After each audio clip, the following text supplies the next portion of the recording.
Jiang Nanshi, do you wish to humiliate me once more? The man's voice, laced with venom, echoed through the room. Moonlight streamed through the window, illuminating a half-naked man hunched over on the bed, his broad back taut, beads of sweat tracing the contours of his muscles before vanishing into the waistband of his trousers. Beside him lay a woman, her damp hair clinging to her flushed cheeks. Jiang Nanxi's mind swirled in a haze, disoriented and unaware of her surroundings, save for the suffocating sensation of drowning. Had she arrived in the underworld? Why was it so sweltering? Jiang Nanshi felt something cool against her skin and leaned closer, murmuring, "I feel so unwell." Zhou Ji tasted blood on his clenched teeth as he turned to leave, only to be ensnared by her rough, calloused fingers. Her fingertips tightened with a delicate firmness as she pleaded softly, "Don't go." Zhou Ji's breath hitched, and he gripped Jiang Nanxi's wrist with fervor. Her body arched back, her beautiful almond eyes glistening with tears, her delicate face resembling a wilting flower on the verge of weeping, igniting a surge of heat within him, nearly overwhelming his reason. Fueled by rage over another man drugging her, Zhou Ji's dark gaze brimmed with danger as a low growl escaped his throat. Jiang Nanshi. In the dark of night, he could not hear anything, yet upon seeing the tears brimming in her eyes, he was compelled to kiss her, a buzzing sound resonating in his deafened ears. As dawn approached, all sounds finally ceased. The following day, when Jiang Nanshi awoke, she felt as though her body had been disassembled and reassembled, an influx of unfamiliar memories flooding her mind. At that moment, the door creaked open, and a man entered. Clad in black, he was tall, with heavy eyelids and sharp, chiseled features that possessed an aggressive quality against his bronze skin. As he approached, Jiang Nanshi recalled his domineering demeanor from the previous night and flinched. Her slender neck, partially obscured by the covers, caught Zhou Ji's attention, his brow darkening. He had succumbed to temptation yesterday, allowing himself to linger far too long. The thought of last night made his fingers tense, a fresh wave of heat surging through him. How much drug had Jiang Nanshi consumed? His lips pressed into a thin line as he spoke in an almost inaudible voice. "Even if what happened last night transpired, I will not permit you to transfer your work to another man." Since losing his hearing, he rarely spoke so much, and now his throat felt scorched. Yet Jiang Nanshi slowly widened her eyes, scanning her surroundings: a quaint, antiquated table, a mud brick house, bamboo utensils adorning the walls, and a faded wedding character posted on the cabinet. Her voice was hoarse and weak. "Are you Zhou Ji? Feigning ignorance?" Zhou Ji's cold, dark eyes met hers, unsure of her intentions, his voice low and frigid. "Do you wish to divorce?"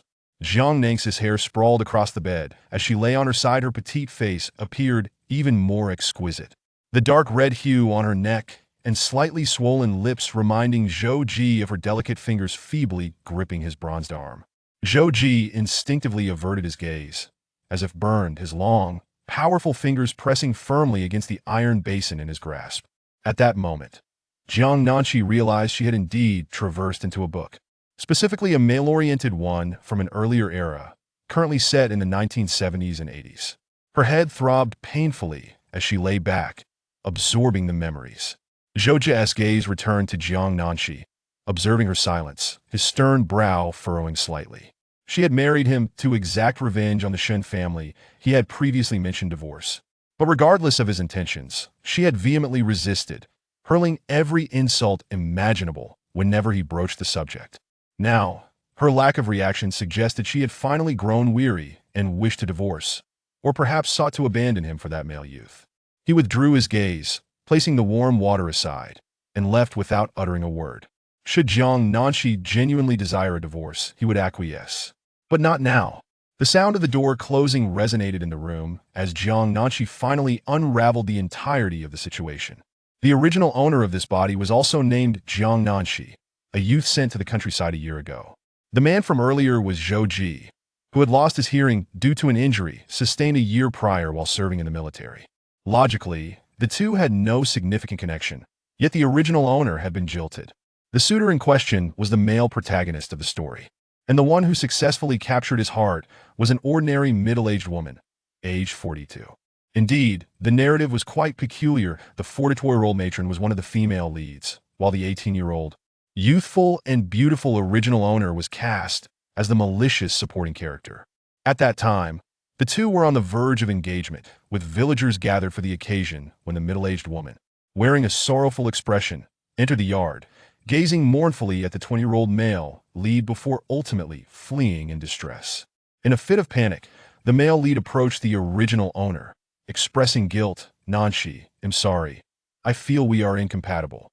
He pursued her. The original owner, devastated, could not fathom being usurped by a 42-year-old ordinary woman, one so unremarkable that she could easily blend into a crowd. In a moment of despair, she jumped into the water, only to be saved by Zhou Ji, who, at the time, was driven by vengeance. The original owner insisted on marrying Zhou Ji, claiming he had touched her, seen her. She employed every tactic at her disposal, ultimately leading to their marriage. Once wed, the original owner sought to exact revenge on the male lead, harboring hatred for his entire family, and deliberately entangled herself with a male youth from the village. She descended into madness, tormenting Zhou Ji and mocking his deafness, shirking her responsibilities. A few days prior, Zhou Ji had been assigned as a record keeper for work points, and she insisted on giving that position to the male youth. The previous night, that young man had suggested she drug Zhou Ji, claiming it was a sleeping potion to facilitate her theft of the appointment list. Little did she know it was no such thing, and in a stroke of misfortune, she had inadvertently consumed it herself. One aspect perplexed Jiang Nanshi. She recalled the text stating that Zhou Ji lacked certain capabilities, and that the original owner had never engaged with him from their marriage to divorce. How had it come to this? However, upon reflecting on the original owner's fate in the story, Jiang Nanshi could not suppress a shiver. In the narrative, Zhou Ji ultimately ascended to become a titan of industry, his enterprises sprawling nationwide, and he appeared on the rich lists at a young age, attracting countless business magnates. Yet, before long, he fell victim to a sudden illness, and lacking heirs, his fortune was inherited by the male lead. As for her, after divorcing Zhou Ji, she faced disfigurement at the hands of the male youth, ultimately perishing in a bridge underpass. Jiang Nanshi. Divorce? Jiang Nanshi pondered seriously, considering the vast inheritance at stake. She could not endure even a modicum of suffering. Perhaps it would be best to lie low and inherit Zhou Ji's fortune. It's already noon, how can she still be asleep? I've never encountered such a lazy daughter-in-law. What misfortune to have such a sister-in-law. Perhaps she's unwell? Unwell? She's the only one unwell. I worked in the fields while pregnant. Is she pregnant or something? Always complaining of discomfortion. Family has truly fallen on hard times. Voices of sharp discussion drifted in from outside.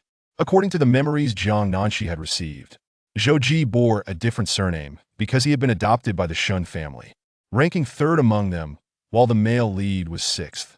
The two voices outside belonged to the wives of Shun family's eldest and second sons, making them her sisters-in-law.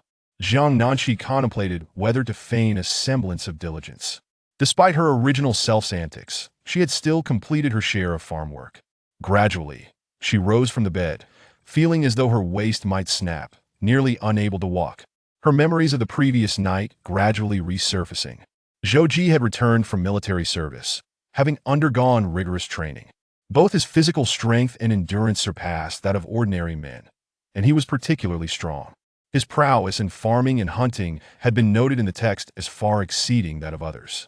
He had even hunted wild boars and carried them down the mountain single-handedly.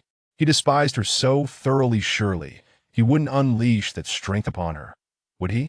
Jiang Nanshi winced, gingerly slipping on her shoes. As soon as she stepped off the bed, her legs buckled, and she hastily grasped the bedpost to avoid falling. She struggled to stand, her unsteady gait feeling peculiar. Jiang Nanshi simply returned to the bed, contemplating the plot and realizing there were still 4 years until the college entrance examination. Given Zhou Ji's evident disdain for her, this would likely be the last time. She need not fret about not being able to rise in the future. The most pressing matter was how to remain idle, minimize work, and still secure her share of the inheritance without the need for divorce. Before long, the door to the room swung open once more. Jiang Nanshi remained motionless, her back turned to him, fearing he would summon her to labor in the fields. Zhou Ji anticipated that she would soon erupt in a fit of rage, but instead, She merely turned to face away, falling asleep in silence. He gazed silently at her back, his narrow phoenix eyes narrowing slightly before he turned and exited the room. Chapter 2. The background of Zhou Ji. As Zhou Ji prepared to head out for work, Zhao Xiangnan, the second sister-in-law of the Shen family, caught up with him. Zhou Ji, why is Jiang Nanqi still in bed? Day after day, all she does is laze about. You should really take her to task. If it were up to me, I'd give her a good beating to teach her a lesson. What use is a woman who doesn't wash, cook, or do any chores at home? Her tone was harsh, even accompanied by an eye roll, as she scolded him. Zhou Ji, having caught the essence of her words, chose to ignore her and walked away after hearing just the first sentence. Zhao Xiangnan stomped her foot in frustration behind him. Jiang Nanqi, hearing the commotion outside, clenched her fingers, contemplating the plot of the book she had read. This must be Zhao Xiangnan, just like the original character. Always stirring up trouble. The two often exchanged barbs with one another. Jiang Nanqi gritted her teeth. Her relationship with Zhou Ji was already strained. Why was this woman deliberately coaxing Zhou Ji into confronting her? Jiang Nanqi silently bore a grudge. Enough of this, Sandy can't hear you anyway. The eldest sister-in-law of the Shen family, Chu Xiufang, tugged at Zhao Xiangnan's sleeve. Zhou Ji was capable and strong-willed, with deep connections, which was why the family tolerated Jiang Nanqi's mischief. As long as Zhou Ji remained silent, they dared not act against her. What do you mean he can't hear? I believe he simply doesn't want to listen to me. Zhao Xiangnan exclaimed, raising her voice as if she were still in the military. His grandfather is under scrutiny, and if he stirs trouble, it could drag us down with him. Zhou Ji halted, causing Zhao Xiangnan to abruptly fall silent, pretending to look elsewhere, her eyes darting nervously. Did he not hear her? Remembering Zhou Ji's temperament and capabilities, she swallowed hard, knowing he was a man who would not hesitate to sever ties with family if provoked. Zhou Ji did not turn back. He paused for a brief moment, and as soon as his figure vanished from sight, Zhao Xiangnan muttered under her breath, I didn't say anything wrong. What if his grandfather brings him trouble? This remark reminded Jiang Nanqi of Zhou Ji's background. His mother came from a well-off family and eloped with his impoverished father. Despite giving birth to Zhou Ji, they were never accepted by her family, who forcibly took her back. Zhou Ji's father struggled to provide for them, often relying on neighbors to look after Zhou Ji while he worked, only to discover later that the neighbors had mistreated him, leading to his silent demeanor. After his father's death, Zhou Ji was adopted by the Shen family, served in the military, was injured, and eventually married the mentally unstable original character, only to build a business empire before succumbing to a sudden illness. Jiang Nanqi pondered how one person could endure such calamity. As she listened to the continued insults from outside, Jiang Nanqi suddenly sat up. Zhou Ji was her future benefactor. She couldn't merely rely on inheriting his fortune without contributing anything herself. Fueled by anger, she prepared to get out of bed and retort, only to be met with a scolding voice. What nonsense is this? If I hear such words again, you won't eat for a day. The two daughters-in-law turned to see Shen Fu. He wore glasses and a crisp white shirt, distinctly out of place in the surroundings. He was as aloof as a chrysanthemum, having long instilled in them the importance of unity. Even if a great calamity befalls the Zhou family, we are still one family. Do you not understand the concept of dignity? Moreover, Zhou Ji's father died saving me. I could never abandon him, though not let me hear such words again. Having spent years in the Shen family, they only learned 3 years ago of Zhou Ji's formidable grandfather, yet Zhou Ji was still not accepted by that side of the family a month ago. They heard that his grandfather's family was under investigation. If not for Zhou Ji's numerous contributions, he would surely have faced repercussions, but this was only a temporary reprieve. Who knew what changes lay ahead? After being cared for so long, had the debt not been repaid? Why should they care more about others' children than their own? The two daughters-in-law, outwardly calm, simmered with anger toward Zhou Ji. As noon approached, Jiang Nanqi finally dragged herself out of bed. It wasn't entirely of her own volition. She had been awakened by her father-in-law reciting poetry. Her legs trembled slightly as she opened the door, immediately spotting her father-in-law in a white shirt. Reflecting on the plot of the book, she realized she wasn't the laziest in the household. That title belonged to her father-in-law, who had never done a day's work in his life, leaving all responsibilities to her mother-in-law. Her father-in-law spent his days either reading or lecturing others, often showing favoritism toward outsiders while being harsh on his own family. In the story, His behavior stemmed from being unable to marry his true love. Forced to stay with a peasant woman, the conclusion, after his wife's death and with the protagonist's help, he successfully married his beloved, celebrating with a grand feast, supported by most of his sons and daughters-in-law. Except for Zhou Ji, the narrative described him as aloof as a chrysanthemum. Awake, are we? I didn't realize the Shen family had married such a lazy daughter-in-law. Shun Fu put down his book, standing upright as he regarded Jiang Nanqi with evident disdain. Had she forgotten? According to the memories she inherited, her father-in-law maintained a facade of politeness with everyone, but openly mocked her. Dio, you know how a daughter-in-law should behave. With your attitude, just wait until your mother-in-law wakes up. She'll know how to deal with you.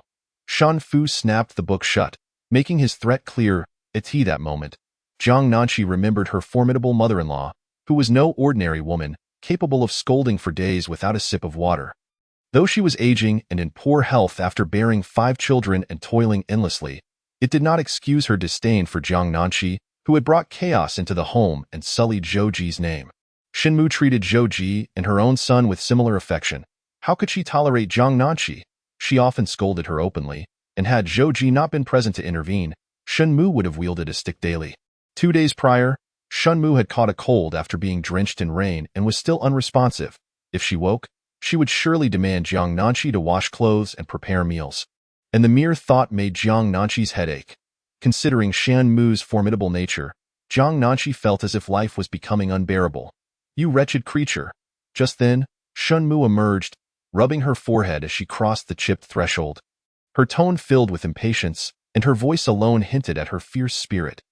Jiang Nanqi turned to see Shenmu clad in a black linen garment, her sharp features and slender eyes framed by graying hair, resembling a shrewd old woman from the countryside. Look at this lazy daughter-in-law of the third son. Everyone else is out working, yet she remains here, lying about, doing nothing all day. Shun Fu sighed repeatedly, exasperated by her lack of ambition. Jiang Nanqi remained silent, but Shenmu ignored him, glancing at the sun outside before her gaze settled on Jiang Nanqi. Upon seeing her, Shenmu's eyes sparkled with a hint of emotion, and she approached Jiang Nanqi, scrutinizing her closely, the depths of her sunken eyes glistening with tears as she remarked, "You've grown so beautiful and so big." Jiang Nanqi instinctively stepped back. Shen Fu, fearing Shenmu might strike, moved closer, adjusting his glasses. Despite your daughter-in-law's lack of contribution these past few days, do not act rashly. It would be unseemly to lose face before Zhou Ji if you were to injure her. Shenmu was naturally assertive, and Shen Fu's attempts at pacification would only incite her further. Jiang Nanqi felt as though she was facing a formidable adversary, yet her mother-in-law was utterly smitten with her father-in-law. Enamored by his every word, to prevent Shenmu from losing her temper, Jiang Nanqi hastily adopted a sweet demeanor, feigning concern. "Mother, you've finally awakened. I was so worried these past 2 days, unable to eat or sleep." Shen Fu. Suddenly, a scream pierced the air. "Shen Tian, you old fool." Shenmu retaliated with a swift slap to Shen Fu's face, causing him to stagger back, stars dancing before his eyes. The little old woman's eyes flared with anger as she gritted her teeth. Her expression fierce, but she felt dizzy and leaned against the door for support. The grandchildren nearby held their breath in silence. The sons and daughters-in-law returning from work heard the commotion, mistakenly believing it was a man being reprimanded. They knew Shenmu had long held a grudge against Jiang Nanqi. Zhou Ji, unable to help himself, quickened his pace toward the courtyard, followed closely by the others. Shen Fu stumbled backward, clutching his nose. Dazed with pain, only to discover blood streaming from his nostrils, he stared at Shenmu, momentarily speechless. After so many years of marriage, she had never once laid a hand on him, let alone raised her voice. "You?" Shen Fu began, ready to admonish her, but Shenmu suddenly fainted. The courtyard fell silent, and someone shouted, "Jiang Nanqi, did you knock your mother-in-law unconscious?" Jiang Nanqi. Chapter 3. My mother-in-law suddenly dotes on me. Jiang Nanqi stared wide-eyed in confusion as she quickly knelt beside Shenmu. Her voice filled with concern. "Mother-in-law, what happened to you? If anything were to happen, how could I possibly go on? I know father-in-law has made mistakes, but you must take care of your health." Shen Fu. Zhou Ji's dark eyes fixed intently on Jiang Nanqi as he stepped forward, lifting Shenmu into his arms and carrying her inside to place her on the bed. Jiang Nanqi followed closely behind, her legs aching with every step. The male protagonist, Shen Outyin, the youngest son of the Shen family, glanced at Jiang Nanqi, wishing to avoid awkwardness, and offered, "I'll go to the village clinic and fetch a doctor." "Father, did Jiang Nanqi really attack you and mother-in-law?" Second sister-in-law Zhao Xiangnan stepped forward to inquire. Father Shen was still covering his nose, unwilling to accept that Mother Shen had struck him, and sadly ran out. "Everyone, Xiangnan, please refrain from asking any further." Second brother Shen Shimin cautiously tugged at his wife's sleeve. Second sister-in-law Zhao Xiangnan irritably flicked her clothes. Jiang Nanqi gazed at the middle-aged woman not far away. Clad in a dark blue top and black trousers, her hair elegantly styled atop her head, recognizing her as the second sister Law Dai. In these impoverished times, where food was scarce, Zhao Xiangnan's high cheekbones were now more pronounced. Her wheat-colored skin revealing a lack of flesh on her cheeks, making her prominent eyes appear larger. Beside her, the silent figure must be the eldest sister-in-law, Chu Xiufeng, whose round face towered over Zhao Xiangnan by half a head. "Second sister-in-law, please stop questioning father. Perhaps he has done something to offend mother-in-law. Are you so eager to uncover their secrets?" Jiang Nanqi observed as this second sister-in-law cast aspersions upon her. "In truth, I wish to know as well. Perhaps you should inquire further." Her face, as delicate as a lotus, did not evoke annoyance when interrogating others. However, she had previously been prone to fierce outbursts. Second sister-in-law Zhao Xiangnan. She opened her mouth, only to realize that Jiang Nanqi had a point. In all her years since marrying into the family, she had never seen mother-in-law strike father. However, it infuriated her to think Jiang Nanqi would teach her a lesson. "Baozhu, Baozhu." Mother Shen suddenly called out loudly. The family knew to whom she referred, and Jiang Nanqi was partially aware, though the details were scant.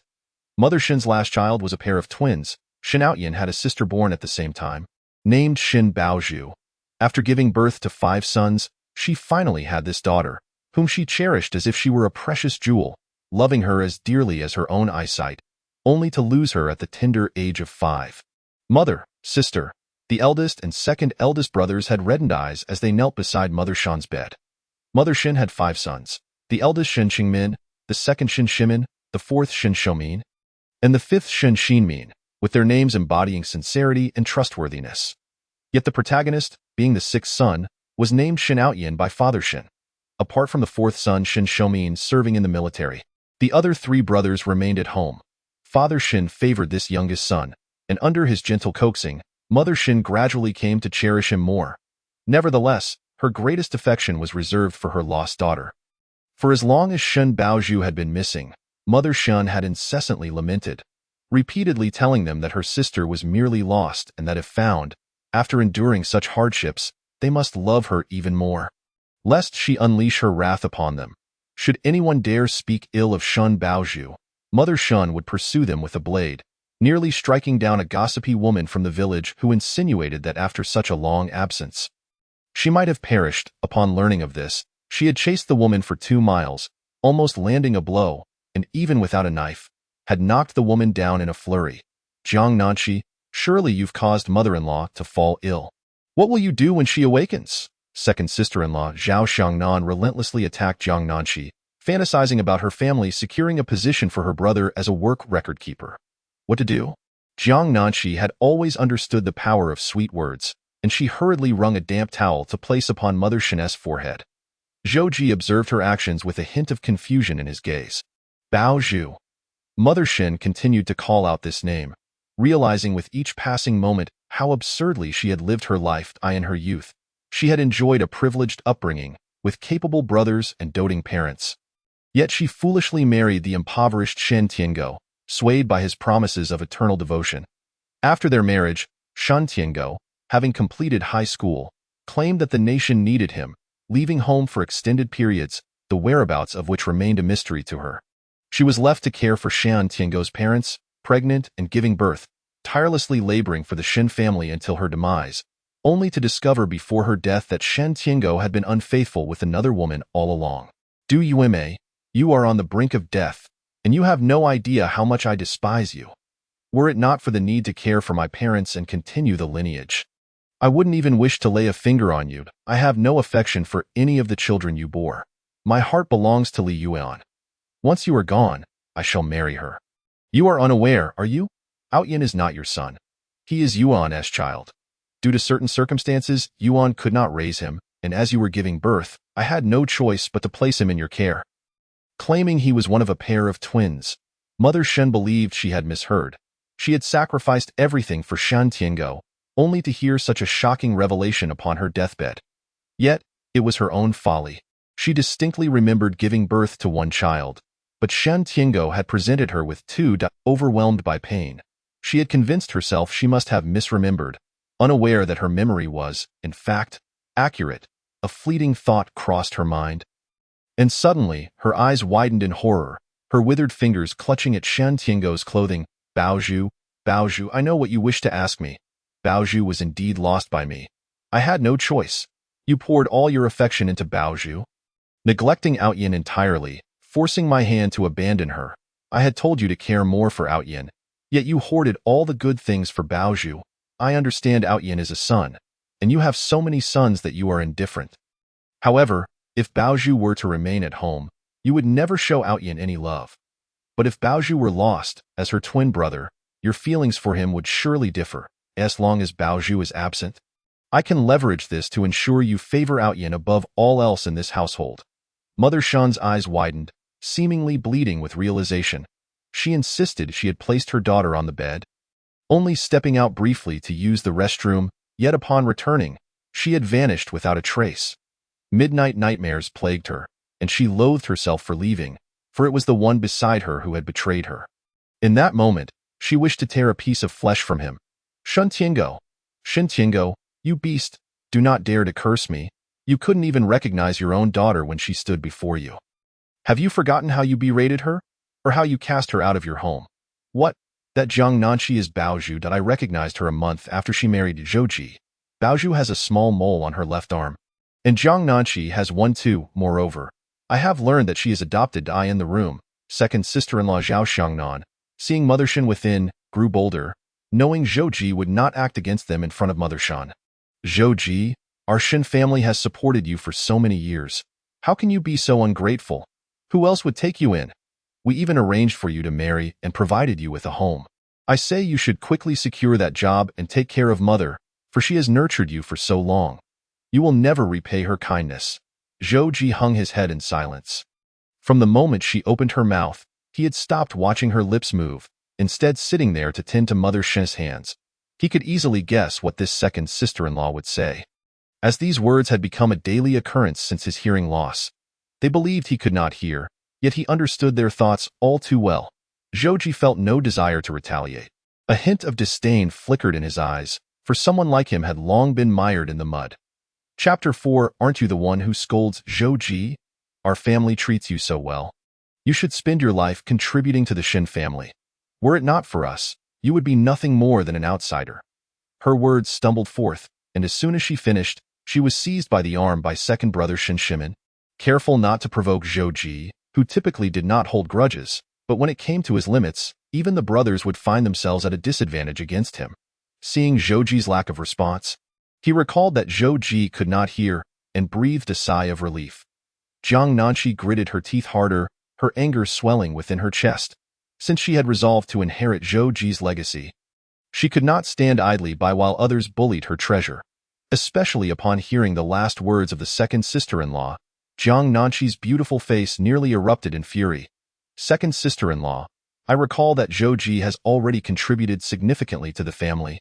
His military salary over the years has been sent to you all, has it not? Would your lives be so comfortable without him? Moreover, if he owes a debt of gratitude, it is to mother-in-law. Not to you. Zhao Xiangnan had not anticipated Jiang Nanshi would speak in Zhou's defense, but she quickly deduced, you merely wish to give that job to your little white face outside. Don Tiyu? How dare you speak here? Once mother-in-law awakens, I will see to it that you regret this. Since you say so, then let no one in this family claim that position. Zhou should take it, as it rightfully belongs to him. Jiang Nanshi seized the opportunity to assert. Zhao Xiangnan felt her breath catch, her small eyes widening in disbelief. On what grounds? We are all family. What belongs to Zhou belongs to the Shuns. Besides, he is the only one not blood-related.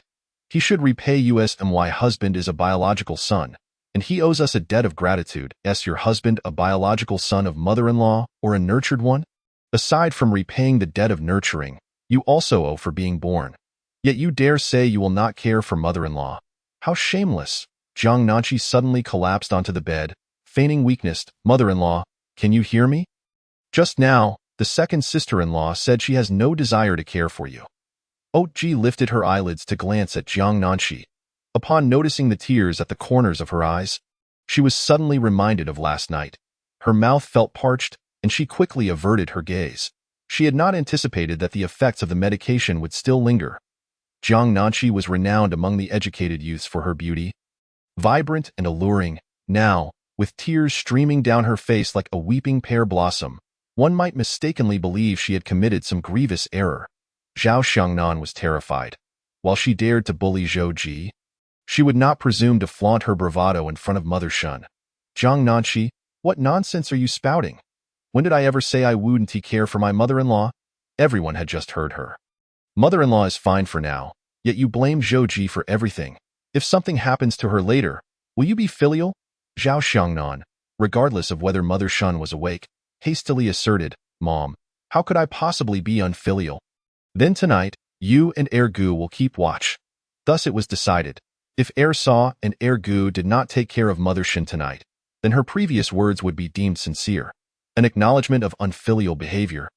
In this era, being labeled unfilial could lead to severe repercussions, especially with Mother Shun's fiery temperament. If she felt that the second family was unfilial, it would be chaos. You? Sa had not anticipated Jiang Nanqi's sudden sharp tongue. Jiang Nanqi turned her head, sorrowful. Mom, did you hear that? Sa is unwilling to care for you. I never said I was unwilling to care for her. Zhao Xiangnan exclaimed, exasperated. Then it's settled. Tonight, let Sa take care of her. Zhao Xiangnan nearly suffered a heart attack, struggling to breathe. Jiang Nanqi wiped her tears and suddenly glared fiercely at Zhao Xiangnan. And from now on, do not let me hear you insult Zhou Ji. At the mention of Zhou Ji, Zhao Xiangnan reacted as if she had found a drop of water in a desert, immediately retorting, How dare you speak of us? Aren't you also disdainful of Zhou Ji? You call him less than a man every day. Jiang Nanqi, a rural educated youth, had received countless advances from men upon her arrival in the village. Had it not been for her desire to retaliate against the Shen family, how could she have married the deaf Zhou Ji? Jiang Nanqi felt a twinge of guilt, yet she hadn't been the one to insult him. Speaking of this made her feel a familiar pain in her lower back. She turned her head, only to find Zhou Ji gazing at her. She was unsure when he had begun to observe her.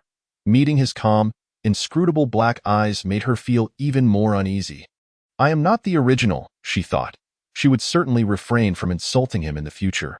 Gradually, Jiang Nanqi straightened her posture. Zhou Ji turned back, placing the towel in the water, kneading it with his large hands, and stole another glance at Jiang Nanqi, who was locked in a stare-down with Sa. They were glaring at each other, teeth clenched. This was unlike their previous shouting matches, infused with a touch of spoiled temper. If you dare insult Zhou Ji again, I will ensure this matter is far from over, she emphasized forcefully. These people hurled such cruel insults. As a couple, Zhou Ji's dignity was her own. If they sought to take advantage of him, they could forget it. She and Zhou Ji were now bound as husband and wife, and if they exploited him, it would lead to her own suffering. She simply could not endure hardship. She was resolute in protecting her assets. Zhou Ji caught Jiang Nanqi's lip movements. His actions paused, and his gaze abruptly returned to her. On his way to fetch the village doctor, Shen Outyin encountered Sun Cuehong, who was walking with her head down. The entire village was aware of her affair with Shen Outyin, and many mocked her. They could not fathom why a young man like Shen Outyin would be drawn to Sun Cuehong, who had grandchildren and was of an age where gray hair and wrinkles adorned her face due to years of toil under the sun. Upon seeing Sun Cuehong, Shen Outyin hurried over. Cuehong, what troubles you? I'm fine, she replied, her eyes moistening. The villagers, observing Shen Outyin's handsome face brimming with vitality and his captivating peach blossom eyes, were stunned when he pulled Sun Cuehong into a secluded spot. Has your family said something again? Shen Outyin inquired, ensuring no one was around, and playfully pinched her backside, his eyes narrowing. Sun Cuehong's bronze complexion flushed instantly, creeping up to the wrinkles at the corners of her eyes. She sidestepped. Don't be foolish. Because of us, my son and daughter-in-law treat me poorly, and now your mother won't let me enter. I owe her that much. We've been getting along so well. Yet here I am with you. She lowered her head, tucking away the stray white hairs. But I am a traditional woman. I have no idea who else I could marry besides you. Rest assured. I will speak to my mother and ensure you become my wife as soon as possible, Shen Outyin promised, raising 2 fingers in assurance. While he said this, he knew deep down that his mother would never allow him to marry Sun Cuihong. Nor did he truly wish to, given her age. If he were to marry her, he would only become the subject of ridicule. They had previously taken a break, yet he could not suppress the impulse within him and longed for her physically. My mother fainted, and I need to fetch the village doctor. Let us meet at our usual spot tonight. Shen Outyin felt a surge of emotions as he spoke. Sun Cuihong shyly tapped his hand. Chapter 5. Mother Shen's precious daughter yell, yell, yell. All you know is to yell. I've truly wasted my efforts raising you fools. Just a few days without supervision, and the house descends into chaos. What use are you to me? Mother Shen propped her head up as she sat up in bed, her gaze frantically scanning the crowd. The moment Jiang Nanqi saw Mother Shen awaken, she dashed outside. Zhao Xiangnan, assuming she had been caught in guilt, rushed forward to complain. Mom, you have no idea what Jiang Nanqi did while you were unconscious. She tried to secure a job for her outside lover in our home. Third brother is also indifferent. You must discipline her properly. Mother Shen had indeed struck Jiang Nanqi before, but Zhou Ji had intervened, preventing further violence. However, Mother Shen could scold her up to 800 times in a single day. After all, no mother-in-law could tolerate a daughter-in-law who brought infidelity into her son's life, especially one who caused chaos in the household. Mom, we must be cautious. Jiang Nanqi's heart is not with us. Zhao Xiangnan continued to sow discord. Our family? Mother Shen rolled her eyes, her hollow, weary gaze brimming with scorn. She felt she was unworthy of being part of this family. After she passed, her daughters-in-law would likely assist in preparing a wedding for that beast. Having lived once more, Mother Shen understood that sons were worthless. No matter how much one invested, it was futile.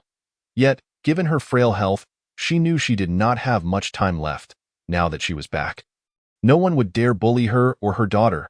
They would rank above all others in the household. Mom, what is wrong? Zhao Xiangnan was startled by her expression. Mother Shen scanned the room again but did not see her precious daughter. She considered her second daughter-in-law's words. Third brother and our Baozhu truly do not suit each other. They cannot make a life together. And Xiao Ji is inadequate, but this educated youth is even less suitable. I can tell he is not up to PR.it. Seemed she needed to arrange everything for her daughter before her time was up. Mother Shen decided to have her older brother find a few suitable men with good character and families for her daughter to consider. In the crowd, she quickly spotted Zhou Ji, who, standing tall, was easy to identify. He stood at the back, his profile turned away from her, silently gazing at the ground with a stoic expression.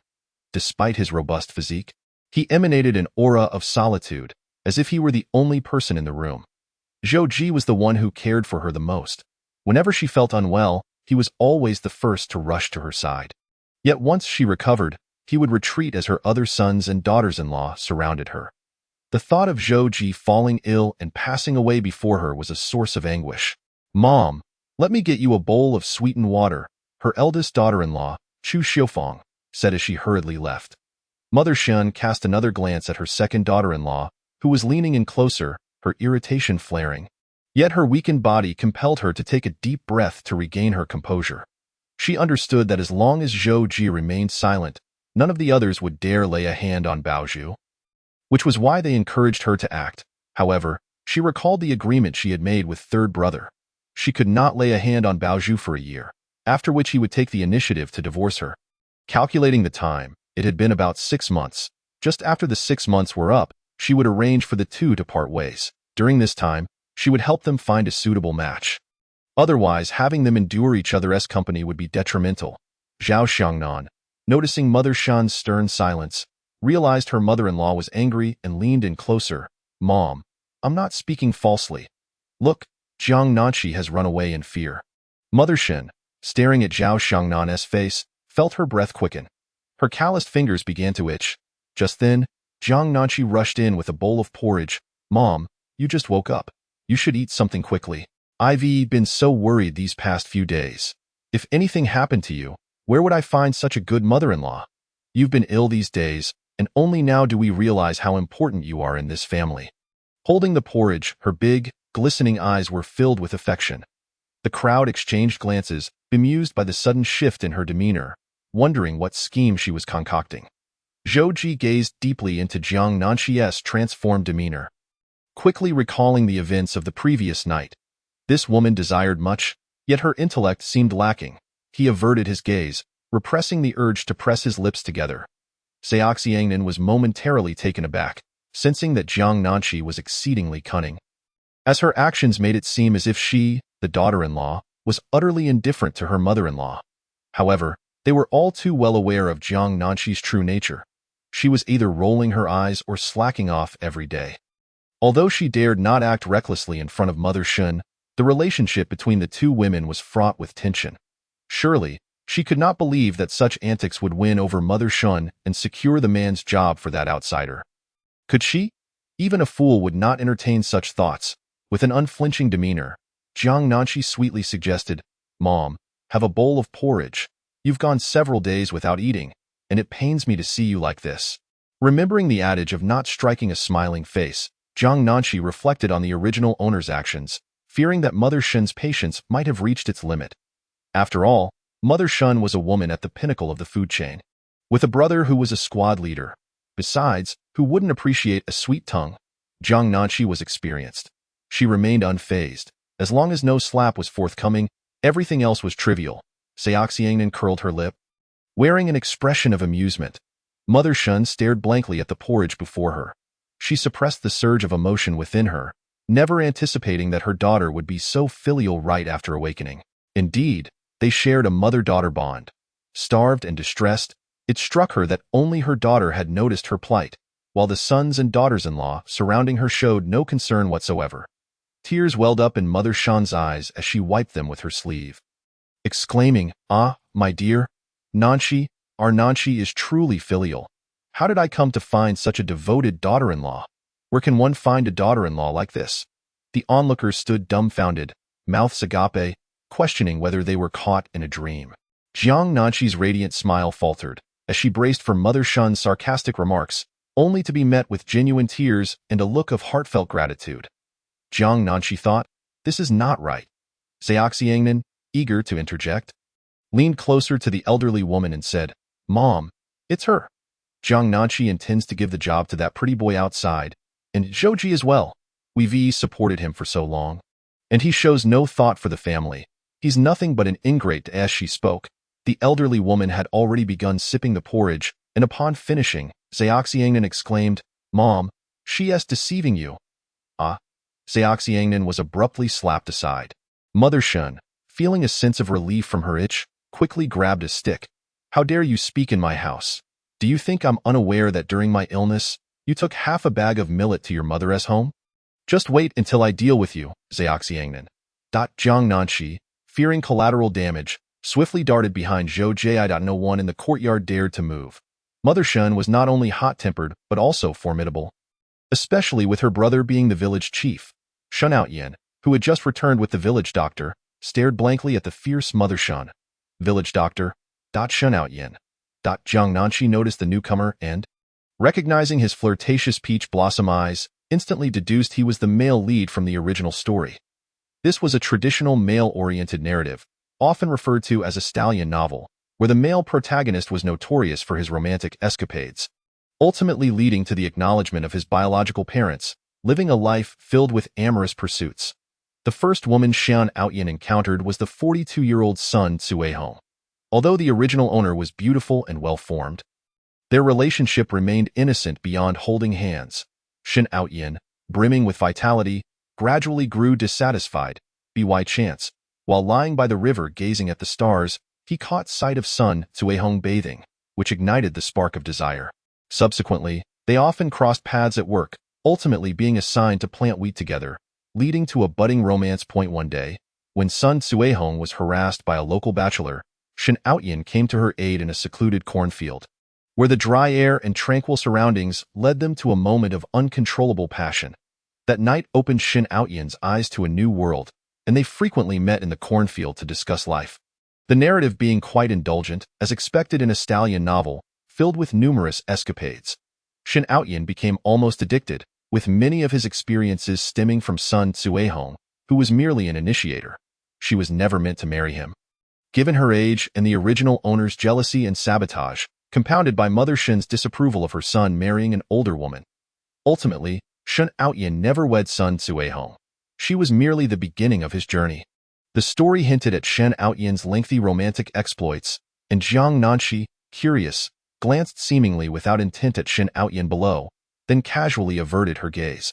Zhou Ji, sensing her movement, pressed his lips into a thin line, lowering his eyes, his lashes casting a shadow of gloom.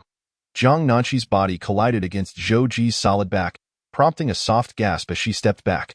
She looked towards Zhou Ji, who, in a low voice, urged her to step back. Chapter 6. Mother Shun's resounding slaps. Jiang Nanshi massaged her shoulder, retreating further, her legs still tinged with lingering soreness. Noticing Zhou Ji's lack of attention, she shot him an incredulous glare. Was it such a crime to merely hide behind him? He was so petty. After all, he had been exceptionally harsh with her yesterday. Why hadn't he told her to keep her distance then? This thought gnawed at her, recalling the narrative that portrayed Zhou Ji as inept, claiming he had never been with a woman until death. So how had he nearly overwhelmed her yesterday? Was it only through drugging that he could achieve such feats? Dismissing the thought, she resolved that Zhou Ji would likely never touch her again. She shook off these inappropriate musings and continued to observe Shin Outyan, curious about what charm he possessed that could enchant so many women. As she raised her head, Zhou Ji blocked her view, and as she attempted to shift her position, she found herself locked in the depths of his darkened gaze. Suddenly, it dawned on her that the original owner still had lingering feelings for the male lead. And Zhou Ji could not possibly think she was flirting with Shin Outyan now. She couldn't look any longer, feeling a pang of guilt as she bit her lip and shifted her gaze elsewhere.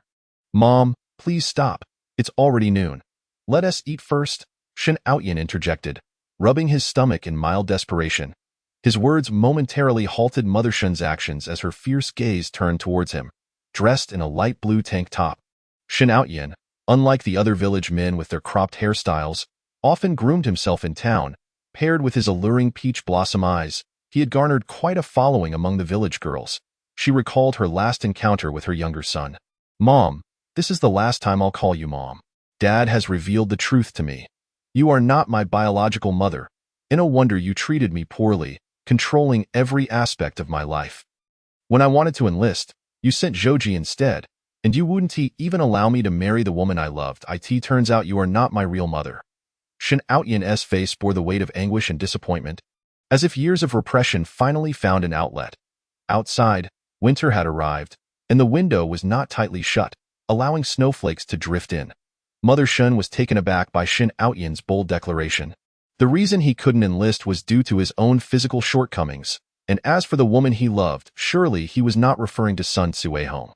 "You are truly shameless," Mother Shun seethed, gritting her teeth as her parched lips cracked. Her eyes, already hollow from illness, widened in disbelief as she glared at him. At that moment, Shin Outyan felt as though Mother Shun resembled a specter. Fear mingled with resentment coursed through him, yet he gritted his teeth and pressed on. "At this point, there's one more thing I must confess. Regarding my sister, I know it was Dad who took her away. I have felt guilt for all these years, and given how you have treated me, I suppose we are even now." The words of the younger son echoed in the air. Mother Shin let out a cold laugh. "You are no younger son. You are merely a bastard. You were so eager to marry Sun Tsuehong. I will ensure that you have a grand wedding tomorrow. Mom, slap." Mother Shun's slap silenced the crowd once more. Shin Outyan, momentarily stunned, could not comprehend why his usually doting mother would strike him. "Old Six, after my long illness, how can you think of food?" Mother Shin's expression was one of profound disappointment. Shin Outyan, flexible and accommodating like his father, was bewildered by her sudden outburst. As if he were the unfilial one, he forced a smile. "Mom, we still have work to do this afternoon. I need to earn points so that I can better support you." Jiang Nanshi thought it seemed she had encountered a similar situation. Indeed, the Shin family was no easy place to navigate. Shin Outyan continued, feigning innocence. I understand that you're unwell, and if being hit makes you happy, then you may strike me again. Slap, slap. Mother Shin delivered 2 more slaps, leaving Shun Outyin speechless. Mother Shin released her sore hands, exhaling in relief. Much better now. After all, Old Six is quite filial, Shin Outyin. The other brothers looked on in surprise. Old Six has been hit? Jiang Nanshi. Silently observing, she resolved never to make such mistakes in the future. Mother Shin looked at Shin Outyin with satisfaction. Old Six, you are right. My health is not what it used to be. You all must work diligently. Upon reflection, I must prepare you for survival. By the way, Old Six, if you cannot achieve 8 points today, do not return. I shall treat you all fairly from now on. Shin Outyin covered his face in disbelief. He typically only managed to walk 5 centimeters in his daily life, and now he was expected to stretch to 8. Yet, standing before him was his mother, and he felt utterly speechless. It was he who had insisted on the punishment. But why had the old lady suddenly turned against him? Wasn't he her most beloved youngest son? Shin Outyin's gaze was clouded with confusion. Zhao Shengnan, beside him, dared not utter a word. Old Lu had already received a beating. If she spoke up, her mother-in-law would certainly turn and slap her. Yet, she couldn't shake off thoughts of that job. Her brother was perfectly suited for it, and at his age, securing such a position would allow him to find a good wife. But now, she felt too intimidated to bring it up. The eldest sister had sensed something amiss earlier and had retreated to the kitchen to prepare dinner. As the time for serving the meal approached, Shen Fu had yet to return, possibly still waiting for someone from the family to fetch him. Shen Mu waved her hand dismissively, signaling everyone to eat. Jiang Nanshi sat beside Zhou Ji, and the aroma of the food finally stirred her senses. Each person received half a bowl of thin porridge and 2 steamed buns, while the children were given only 1 bun, their bowls filled with soup. Shen Mu had been ill, and each day the family prepared a boiled egg for her. Occasionally, she would share half a bowl with Shin Outyin, citing that he was weak and that as a brother, he must not suffer any further misfortune after the loss of his sister. As she retrieved an empty bowl, everyone knew another boiled egg was about to be shared. Jiang Nanshi stared at the egg in her bowl. Reflecting on her own lack of ambition, she certainly didn't want to face a slap and forced herself to look away. Just as she lowered her head, she saw Zhou Ji lifting his bowl to pour porridge into hers. Jiang Nanshi quickly intervened. Zhou Ji was already in fragile health, and in these times of scarcity, working hard without sufficient nourishment could be fatal. If he were to perish, who would provide for her? Given the current circumstances, where was her chance for survival? No, Jiang Nanshi asserted, pressing her fingertip against his arm. Her slender fingers were cool to the touch, contrasting with his rough hands accustomed to labor. A fleeting image crossed Zhou Ji's mind, causing his body to tense as a surge of heat coursed through him. How much of a potion had she given him? I don't want it, Jiang Nanshi reiterated. Zhou Ji understood her unspoken words, his dark eyes reflecting a depth of emotion. He tightened his grip on the bowl, pulling it back. This woman was repulsed by him. Frustration furrowed Zhou Ji's brow. In the past, he would have been indifferent, but after the events of yesterday, he found himself at a loss for how to interact with her. Jiang Nanshi was equally uncertain about how to engage with Zhou Ji. A sweet smile broke across her delicate face, her eyes sparkling with warmth. Zhou Ji abruptly averted his gaze. What exactly did she want? Jiang Nanshi's beauty was striking, her complexion fair and translucent in the sunlight. Devoid of her usual harsh demeanor, Shen Outyin, momentarily distracted from his pain, recalled his 6-month courtship with Jiang Nanshi. How close they were to becoming engaged. He had always known she was beautiful, but her lack of interest had bored him. Every day she asked whether he loved her, enticing him yet forbidding any touch. However, marrying his 3rd brother would be acceptable. After all, his brother was equally ineffectual, and Shen Outyin was certain Jiang Nanshi would eventually seek him out. When Shen Mu raised her bowl, he quickly smiled. Thank you, Mom. He watched as half a bowl of egg was placed before Jiang Nanshi. Chapter 7. Zhou Ji found her transformation strange. A long, old wooden table bore the marks of time, its darkened hue revealing its age. The half bowl of egg custard, delicate and quivering, emanated a fragrance that could be detected with a mere breath. Shen Outyin's hand, outstretched, froze mid-air as he stared blankly at the custard in front of Jiang Nanshi. This had once been exclusively his. His swollen cheeks throbbed with pain, and he could not comprehend why his mother had chosen to humiliate him. His enchanting eyes were filled with sorrow. Mom. Slap. A sharp, clear sound echoed in the kitchen.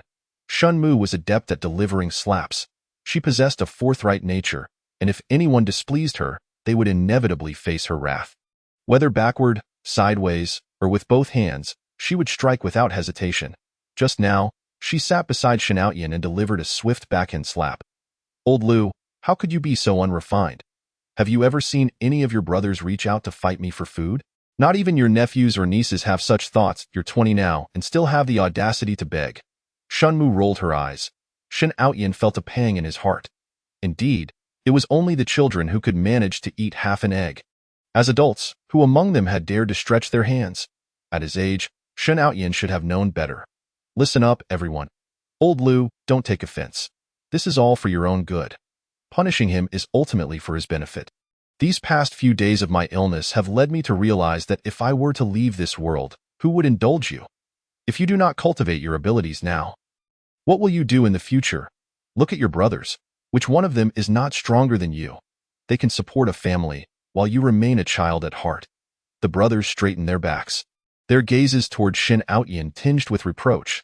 If it weren't for the fact that he had been born alongside the youngest sister, their mother would hardly treat him with such favoritism.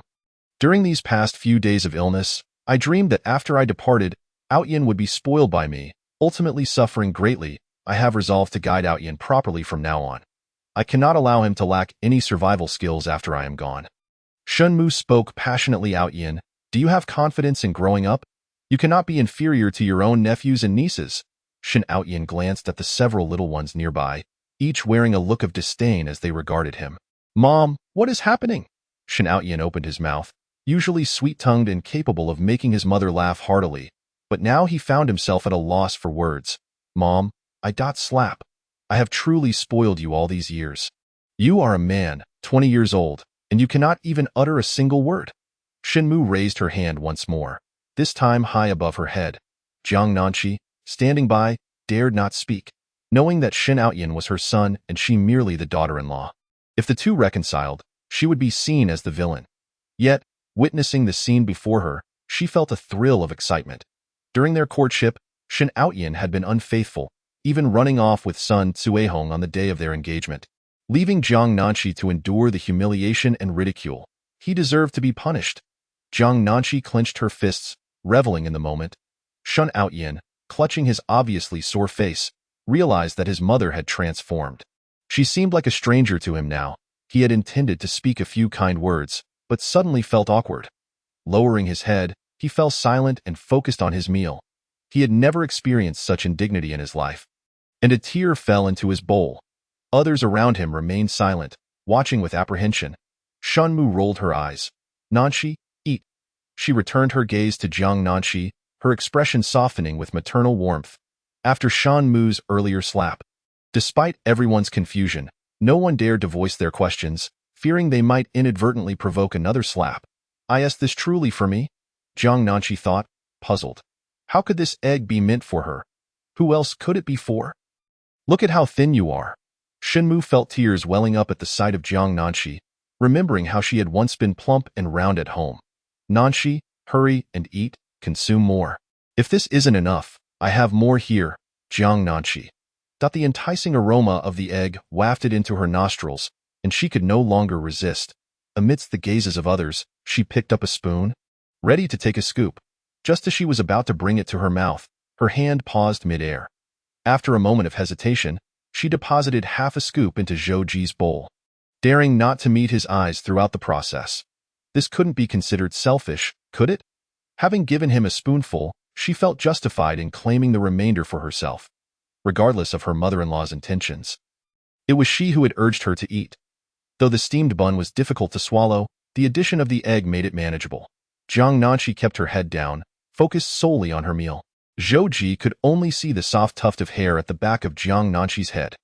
His gaze shifted to the small piece of egg in his bowl, perplexed by her behavior.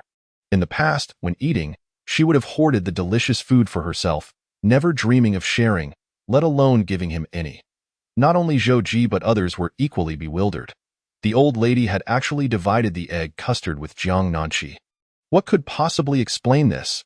As they dined, they observed closely, noticing that the old lady regarded Jiang Nanshi with an unusually affectionate gaze, tender as if they had never witnessed before. In fact, only a few had seen such a look. The brothers recalled that their mother had often looked at their sister in the same manner. Jiang Nanshi kept her head down, eating quietly. Shen Outyin, halfway through his meal, could no longer continue. His heart weighed heavily. He glanced at Jiang Nanshi, who sat a short distance away.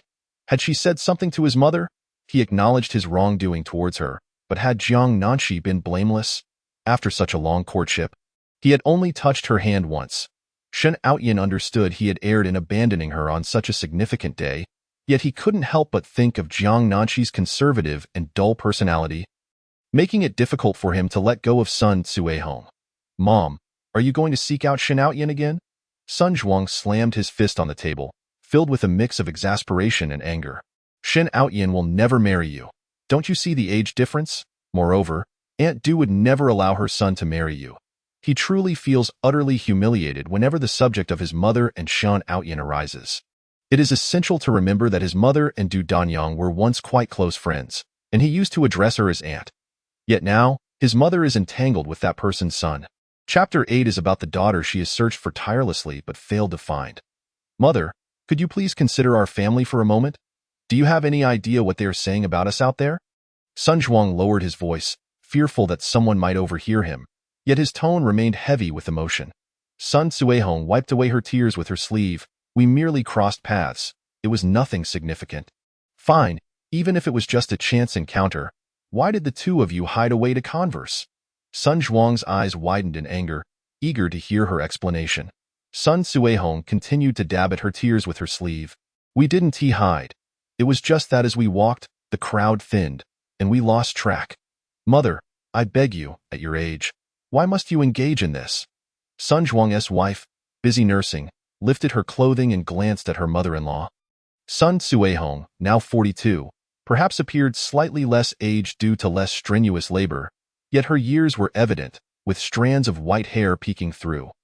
Whenever she was reprimanded, her eyes would droop, but at this age, such an expression was no longer charming.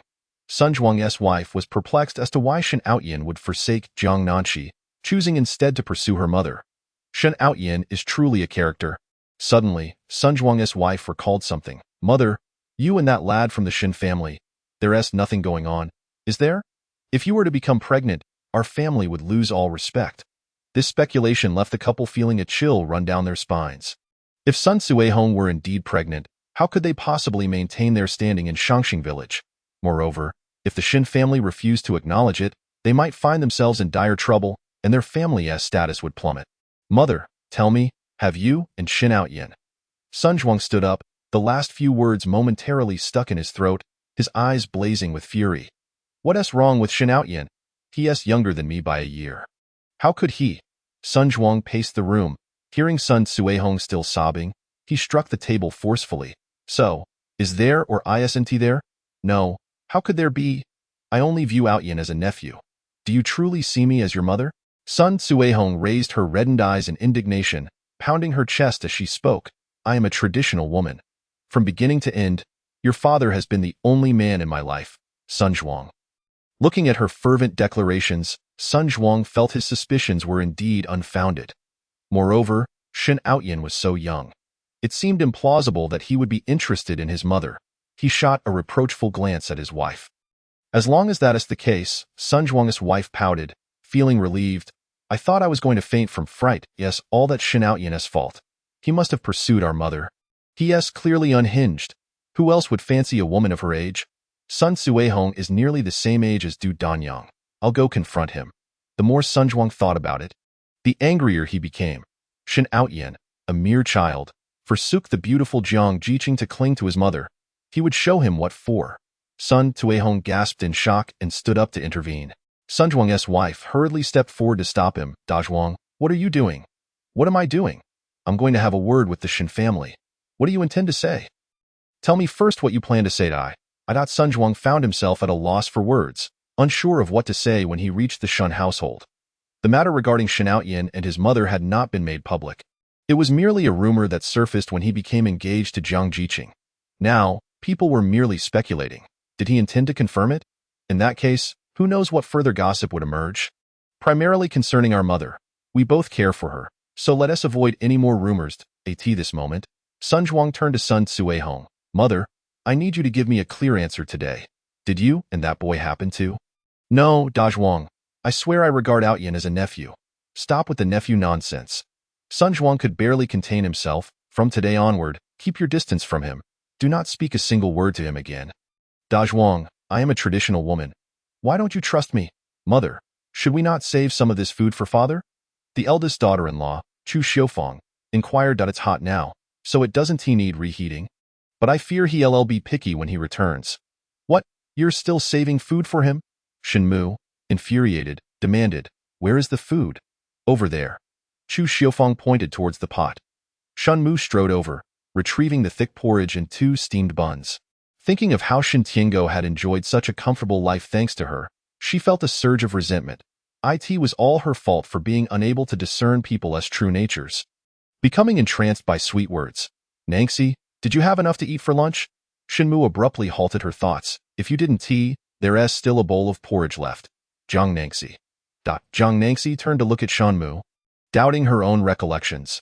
How could this mother-in-law suddenly treat her with such kindness? Others also turned to gaze at the gentle smile on the old woman's face, a sight they had never anticipated seeing. And certainly not more than once. Shen Outyin was entirely convinced that Jiang Nangxi had said something to the old lady, but what could she have said to earn such favor? He felt he ought to act a bit spoiled himself. After all, the old lady had always favored him, and being too obedient was not necessarily a good thing. Shen Outyin dashed out. The old lady rolled her eyes. She had long since resolved that in this day and age, filial piety was paramount, and she would not allow Shen Outyin to be taken away from her in a couple of days. She would take charge and arrange for Sun Tsuehong to marry him. As for Shen Tiango, she certainly would not let him off easily. Nangxi, I noticed you didn't eat enough earlier. Have a bit more. The old lady again turned with a gentle smile. Jiang Nangxi's rose-colored lips moved, momentarily feeling as if the old lady resembled the big bad wolf. I'm full, mother. I'm not full. Let me eat.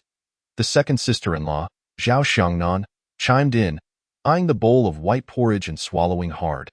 Get away. Shen Mu raised her hand, ready to slap Zhao Xiangnan if she got too close.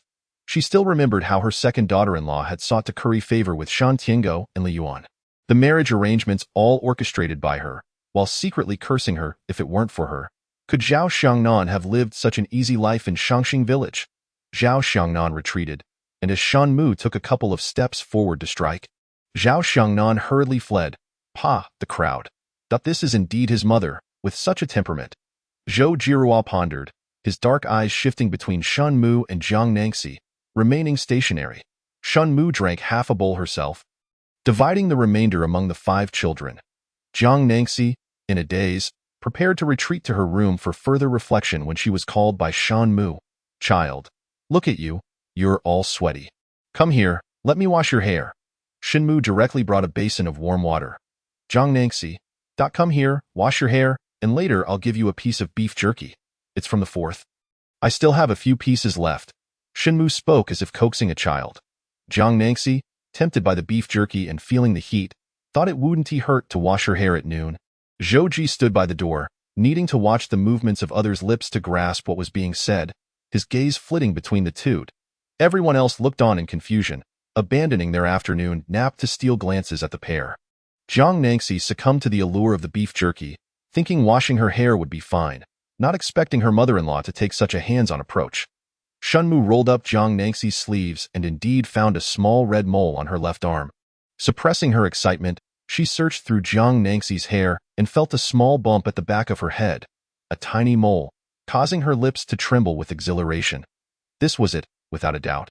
The mark she sought was even more concealed than what Shen Tiango had described, known only to her. After Jiang Nangxi finished washing her hair and had only dried it a little, Shen Mu tugged her along.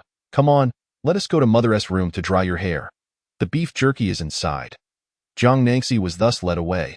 She could not fathom what her mother-in-law could possibly want from her, so she might as well enjoy the good fortune. Shen Mu rummaged through her bedside drawer and pulled out a paper bag, placing it into Jiang Nangxi's hands, then motioned for her to sit on the bed while she took a towel to dry her dripping hair. Jiang Nangxi instinctively shrank her neck, Feeling uncomfortable at that moment, Shinmu suddenly exclaimed, "Oh, I also have a pair of shoes. Let me check if your size is similar.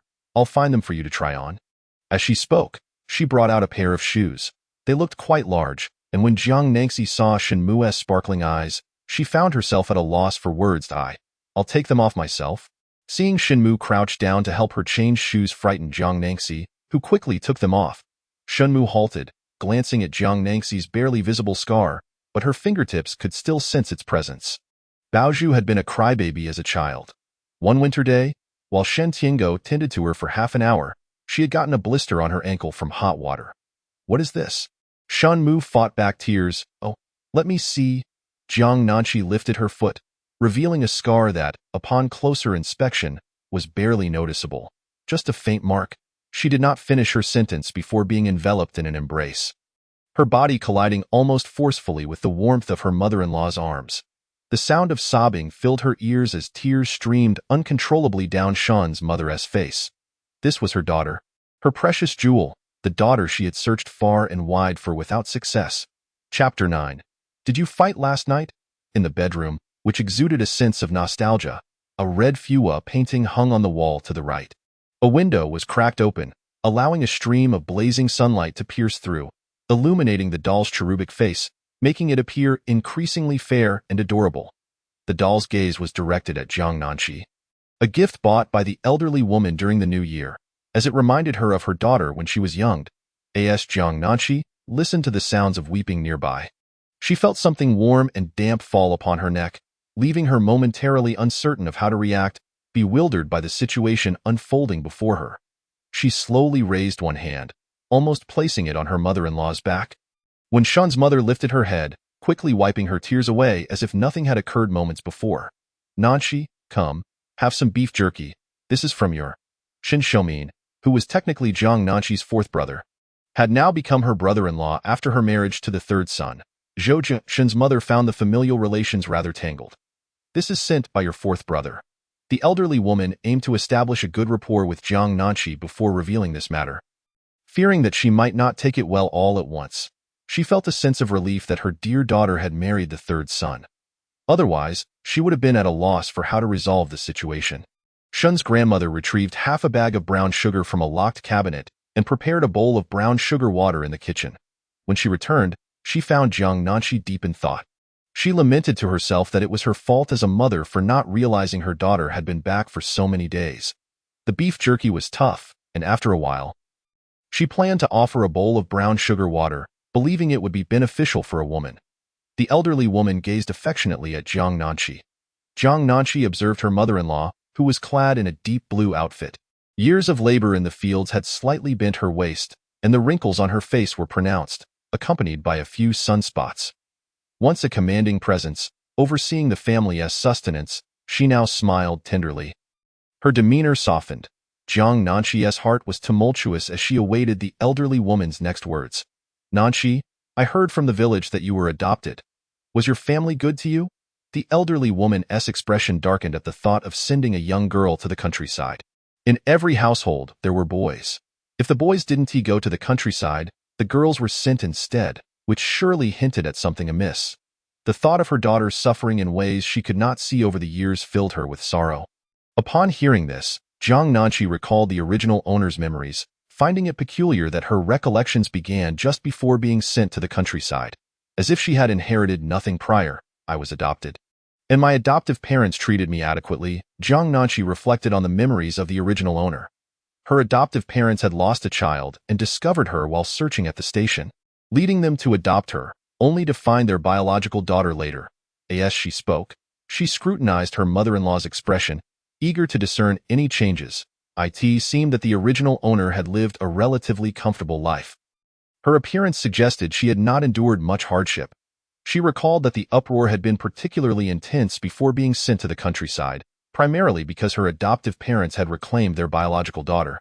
Although her adoption was legal, it had rendered her situation quite awkward, with the other family reluctant to see her. Frequent arguments ensued, and in a fit of anger, the original owner had volunteered to go to the countryside. Jiang Nanqi mused on how impulsive the original owner had been. The policy of sending educated youth to the countryside had been in place for several years, and many sought to return but could not. Yet, she had chosen to go willingly. The elderly woman, drawing on her life experiences, imagined a dramatic narrative. Who wouldn't he cherish their own flesh and blood? She loved her daughter fiercely. Now that her biological daughter had returned, did this not mean her own daughter had been sent away?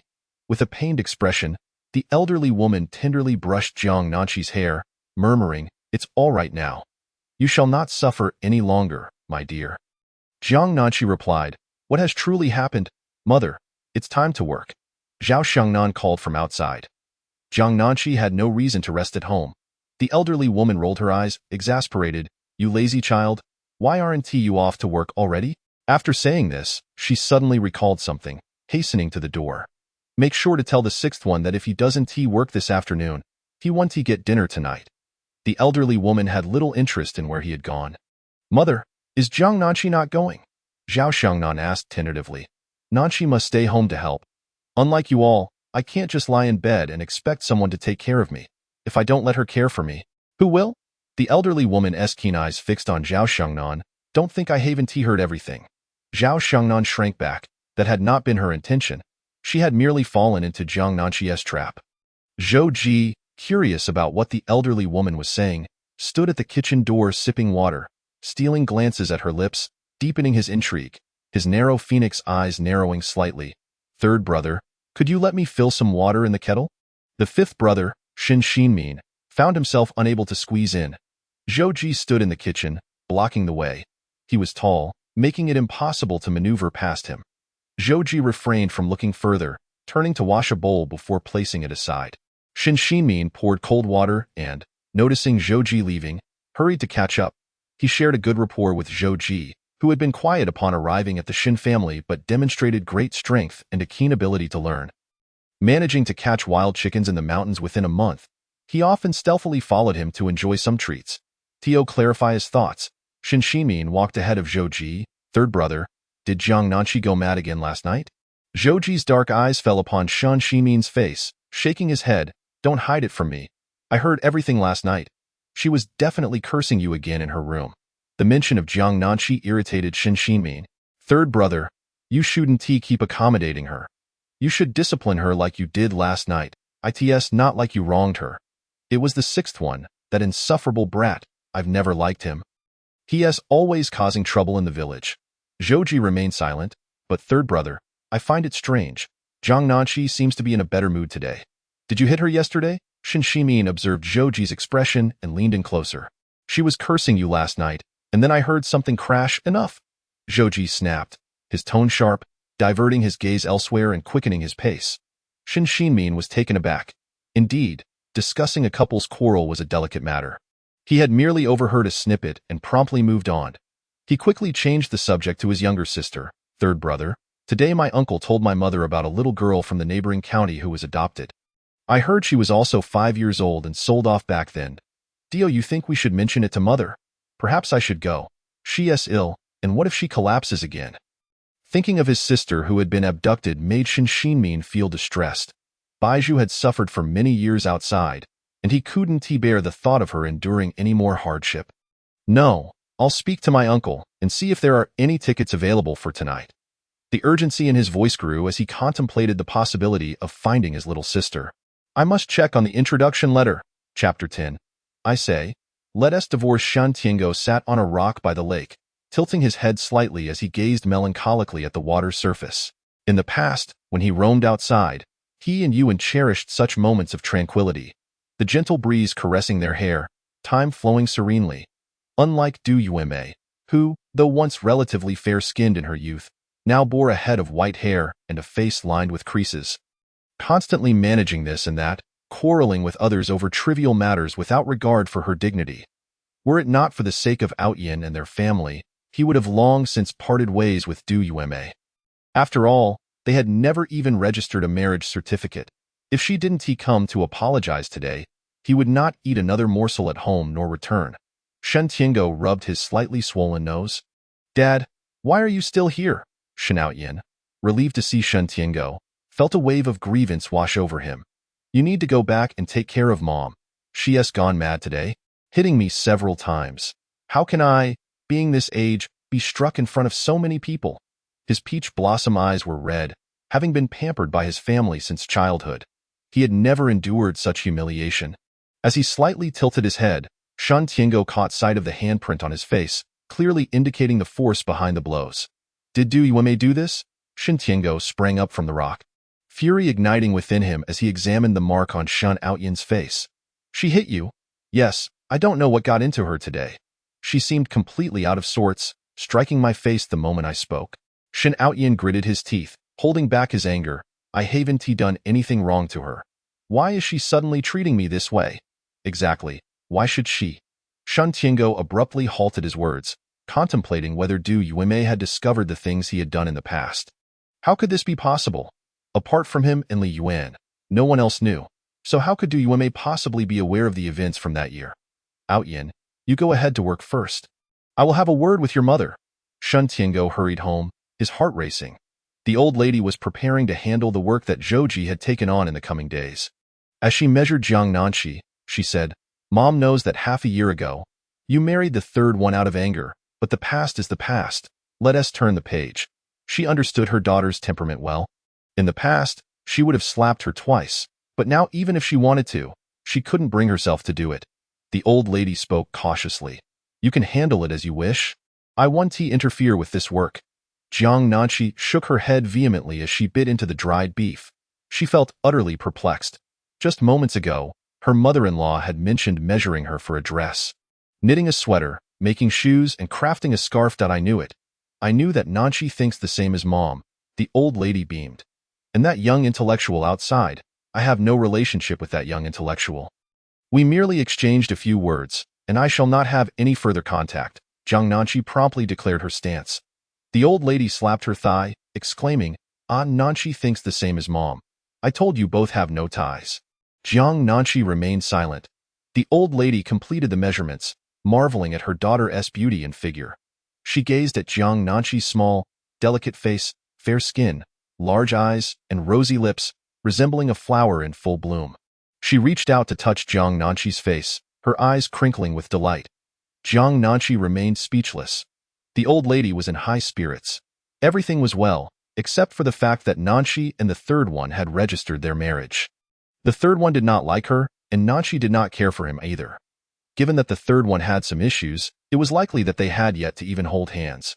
She thought it best to arrange a divorce for the two at an opportune time.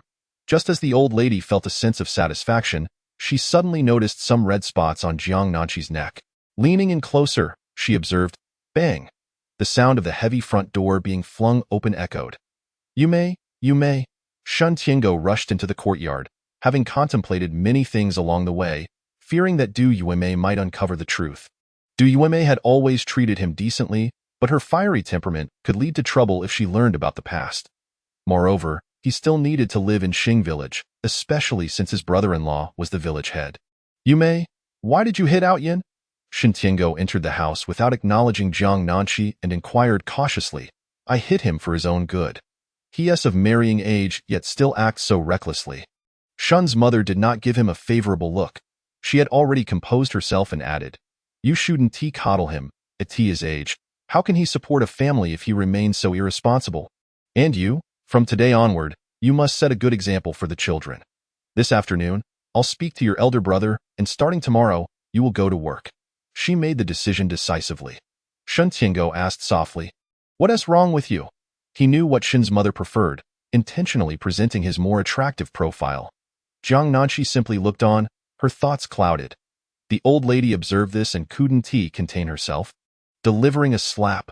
Smack after the slap, Shen's mother felt a rush of relief and immediately reprimanded. It's all your fault for indulging him. At this age, he still behaves so willfully.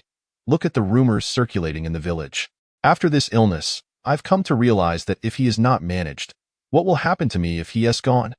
Jiang Nanqi stifled a laugh, turning her head to look elsewhere. Reveling in the chaos, Shen Tiango exhaled in relief, having feared that Du Yuemei had discovered the past. He straightened his back, momentarily disregarding the pain on his face, and noticed Shen's mother was still furious. Redirecting his ire toward the chuckling Jiang Nanqi. What are you laughing at? You ungrateful wretch, while I'm conversing with your mother, you are mocking me. He spoke with clarity, his brow furrowed, one hand resting behind him. Jiang Nanqi's smile vanished instantly. After all, they were a married couple, and just days ago, her mother-in-law had shown such affection for her father-in-law. Now, with only the three of them left in the house. What if they teamed up against her? Your daughter is laughing. Shin's mother quickly turned around, only to see Jiang Nanqi's smile fading, and her own smile slowly dissipating as well. I think Zhou should hastily get a divorce. I want to see how she will manage after offending so many people and trying to survive among the young intellectuals. She ought to face some hardships. Chapter 11. Cuddling pitifully in Shan's mother's embrace. The midday sun shone brightly, illuminating every corner with clarity. Shan Tiango's furious expression twisted, his tone sharp and biting. He knew Jiang Nanqi was beautiful. If she divorced Zhou, the gossipy women and unscrupulous men in the village would surely set their sights on her. What would happen next would be beyond her control. Although he had some connection to the events of that year, he had merely been compelled to be with Du Yuemei due to circumstances. And the children she bore were not truly his, he held no interest in them. If Du Yuemei were to discover Jiang Nanqi's true identity and learn about the past, neither he nor Outyin would have a favorable outcome. Jiang Nanqi's expression shifted slightly. She could not comprehend why her nominal father-in-law harbored such animosity towards her, treating her as if they were sworn enemies. Jiang Nanqi was no fool. She understood that if she were to divorce, she would be utterly alone in this village, facing rejection from both the villagers and the young intellectuals. The arduous farm work, meager meals, the scorching summer sun, and the frigid winter blankets would leave her with little hope. Besides, Zhou would not abuse her. As long as she endured, she could wait for the young intellectuals to return to the city. Mom, I want a divorce. Jiang Nanqi instinctively confided in the old lady, feeling a strange bond with her as she perceived Shan's mother's odd behavior. Her eyes instantly reddened, looking pitifully at the old lady, and before she could finish, Shan Tiango interrupted. I've heard she's still clinging to Zhou's job. I say that job should go to Outyin. He is our biological son. Haven't you always worried about him struggling with a job? He won't have to worry. Shan Tiango clutched his nose. Having just received another punch, it was already swollen, and this time the pain pierced deeper. He hunched over, hand pressed to his nose, his head buzzing with pain, trembling as he leaned on his knee. Veins protruding, Shan's mother had considerably more strength now than at noon. She was recovering from her illness and had eaten. Having worked tirelessly to support the family over the years, all that strength was no mere fade. He could barely open his eyes, and when he finally did, he saw blood in his palm. Just as he lifted his head, he spotted Du Yuemei gently comforting Jiang Nanqi. Nanqi, who spoke of divorce? Don T listened to him. We want divorce for now. Shan's mother intended to teach these two a lesson first. In truth, she wanted to reveal the truth to her precious daughter, that she was her biological mother, but Du Yuemei felt it best to nurture their relationship first. Otherwise, how could her daughter accept it? Jiang Nanqi was taken aback, not expecting the old lady to strike her father-in-law and then turn around to comfort her. She leaned into the old lady's embrace, appearing even more fragile, her tears hovering on the brink of falling. The old lady's heart ached. Shan Tiango's internal alarm bells rang. He feared that Du Yuemei might have discovered Jiang Nanqi's true identity or noticed the birthmarks on her arm. He set aside his pain and asked, Yuemei, what is going on? Why did you hit me for your daughter-in-law? Shan Tiango was intently watching Shin's mother's expression. What do you understand? Nanqi is my lucky star. When I fainted, I dreamt of Guanyin Bodhisattva, who told me that whoever treats Nanqi well will be rewarded. Shan's mother rolled her eyes, saying, You should be grateful for having such a wonderful daughter-in-law. Why are you still complaining? Jiang Nanqi was taken aback. What a coincidence. Is this a blessing from heaven? Shan Tiango asked. Why has your attitude towards her changed so drastically? It wasn't like this before. What do you mean? What do you mean? Shan Tiango, puzzled, opened his mouth wide. Shan's mother advised Jiang Nanqi to rest well in her room while she went out for a bit. Not finding her elder brother at the village office, she headed to the fields, where she encountered Sun Suihong, who quickly turned her back, avoiding eye contact. In the past, Shan's mother would have looked down on her, but now, given the circumstances, it was clear that Du Yuemei would scold her. How could she not? Just think about how young her son was and how old Sun Suihong was, back then, as a widow raising her son alone. Many in the village bullied her, and it was Du Yuemei who backed her up, ensuring that her elder brother took good care of them. Otherwise, could this mother and son have survived to this day? Indeed, it was intolerable. The others cast sidelong glances, and Shun's mother noticed Sun Tsuehong. Having worked hard all her life, she felt that Sun Tsuehong and Shun Outyin made a good match. Without saying a word, she walked past her. "Elder brother, I need to talk to you." Mother Shen hurriedly ran over. Captain Du, fearing that his sister might fall, quickly approached her, saying, "Take it slow. At your age, you shouldn't be so reckless. I'm just anxious. Have you finished your work here? Once you're done, we'll head to the village office." She replied directly. Given Captain Du's elevated status, it was rare for anyone to speak so straightforwardly, but Du Yuemei was different. She was his only sister, whom he had cherished since childhood. After marrying, his wife also took care of her. And with the addition of 3 sons, Du Yuemei's standing in her family grew even higher. The villagers secretly envied Mother Shen. All right, Captain Du gathered his papers, noting that he had nearly wrapped up his tasks. "Let us go back then." Upon reaching the village office, Mother Shen sat down on a chair. "Brother, didn't he the third one say he was compensating me with a job as the village recorder? He said this position was for me to handle, but I was thinking, could you help me switch it for another 2? "Switch 2? Captain Du, leisurely sipping tea, almost spat it out. "Brother, please help me find someone willing to switch. Besides, the job of a recording clerk in the brigade is quite good. Just let me exchange for 2 easier ones. The salary being lower is not an issue." Captain Du felt exasperated, suspecting that his sister wanted to pass the jobs on to Shen Tiango and Shen Outyin. "Do you know why Zhou Ji assigned this job to you?" Captain Du placed his teacup on the table. "He is honoring you, compensating for all those years you raised him. I know." "What do you know? You still want to give the job to Shen Tiango and Shen Outyin." Captain Du truly wished to knock some sense into his sister's head. Years ago, Zhou Ji's father saved Shen Tiango. And after bringing him back, he left everything to this sister of his to manage, neglecting all responsibilities, while others spoke of his loyalty. Outsiders couldn't see clearly, but Zhou Ji understood who he truly owed his gratitude to. "Brother, what are you talking about?" "I'm just..." Mother Shen grew irritated at the mention of those 2 and leaned in to whisper a few words. "What, brother, keep your voice down. You know Baiju's reputation isn't good right now. We need to handle this delicately, don't let it out. Once the reputation improves and our relationship is mended, I can speak to her again, and she will be more receptive." Chapter 12. Mother and daughter cooperation. Jiang Nanqi returned to her room. Feeling drowsy, she hadn't rested well the previous night. After washing up, she lay back down, initially thinking that life in the Shen household would be difficult, but now her mother-in-law was inexplicably treating her well, making her situation considerably easier. Drowsiness enveloped her as Shen Tiango stood outside the door, wiping his nose with a warm towel. He fell into deep thought, realizing that Du Yuemei likely had not discovered Jiang Nanqi's true identity. If she had, it would have caused an uproar. However, now that she was ill, experiencing dreams of connection, it seemed even without knowing, she was treating her daughter-in-law with kindness. Shen Tiango gritted his teeth. Jiang Nanqi slept until afternoon, and when she awoke, night had already fallen. She hurriedly got up and rushed to the kitchen.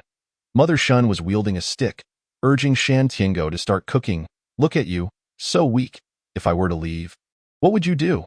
You can't even cook a meal. You can't expect your children to serve you." "Shen Tiango, Tiango, I'm doing this for your own good. You need to strengthen your body. Otherwise, you might leave this world before I do." Mother Shen feigned concern despite her disgust. In truth, she refrained from confronting him immediately because Shen Outyin's biological mother had recently married someone of respectable standing, and she worried that if word got out, it might harm the Du family. Jiang Nanqi earnestly chimed in, "Indeed, father, doing some work can strengthen the body. If one does nothing, their health will deteriorate. Mother-in-law only has your best interests at heart." How could she say that? Shen Tiango shot a glance at the just-awakened Jiang Nanqi. "Nanqi is right. After my illness, I've come to realize that nothing is more important than one's health. Tiango, think about it. Aren't you out of breath just walking? Typically, those who are like that don't live long. I don't want you to die before me." Her tone was earnest. Shen Tiango, reflecting on her words, acknowledged their truth. His health had indeed deteriorated, and he worried about not being able to see Yuan again in the future. Jiang Nanqi quickly added more fire to the stove, her wide eyes shining. "Mom, don't worry. If you say it, father will understand. He is well educated and knows you're doing this for him." He is grateful in his heart and will definitely work harder to exercise. Shen Tiango was infuriated by Jiang Nanqi's remarks. It felt as though she was belittling him for not appreciating his own worth. What are you standing there for? Hurry and wash the vegetables. Mother Shen's expression turned icy. Nanqi cannot do it. Consider this, the household chores are limited. If she does them, what will you do? I want to indulge you for the sake of your health. Father, please stop this. Just listen to Mom. She is doing it all for your good. Jiang Nanqi pleaded, her voice rising in urgency. Nanqi, you're the only one who cares about Mom. What about your father? Sigh. Mom, don't worry. Father will understand. Right? Jiang Nanqi looked at Shen Tiango with innocence and seriousness. Shen Tiango struggled to breathe. Nanqi, wash your hands. It's time for dinner. Mother Shen quickly called out. Jiang Nanqi sweetly replied, and Mother Shen turned toward her. She was her best ally. Just then, the workers returned from their tasks, prompting Mother Shen to urge Shen Tiango to wash his hands. The thought of not having to cook in such heat spurred Shen Tiango to rise quickly. Mom, is dinner ready? The eldest daughter-in-law inquired. Mother Shen smiled. Yes, indeed. You wouldn't believe it. Nanqi has truly changed today, cooking and tending to the fire. Let us see how her culinary skills are. Shen Tiango was taken aback, turning his head in shock. Jiang Nanqi, momentarily caught off guard, regained her composure. Zhou Ji strode ahead with long legs, his fingers just grazing the water's surface, the ripple still settling. Upon hearing Mother Shen's words, he turned to look at Jiang Nanqi. Jiang Nanqi forced a smile, sensing Zhou Ji's gaze, standing tall with a proud demeanor as if she had accomplished something significant. The others, seeing her confidence, mostly believed her. Shen Tiango almost lost his balance and stumbled. I told you your health was failing. You refused to do any work. It's truly unbearable. Mother Shen pushed Shen Tiango slightly. Jiang Nanqi had observed throughout the day, realizing that the elderly lady genuinely disliked her father-in-law. Otherwise, she wouldn't dare to speak so freely. Given that she also harbored a strong aversion towards him, she seized the opportunity to say, Mom, don't speak ill of father. He is still adjusting. I'll let him handle the cooking from now on. So I want to compete with him. It's less tiring and will help strengthen his body. Shen Tiango felt faint from frustration. Jiang Nanqi cooking. The second sister-in-law, Zhao Xiangnan, widened her eyes. Ever since Jiang Nanqi married into the family, the three of them were supposed to take turns cooking, but this young lady had never cooked before. On her first day, she broke 2 bowls and couldn't get the fire right.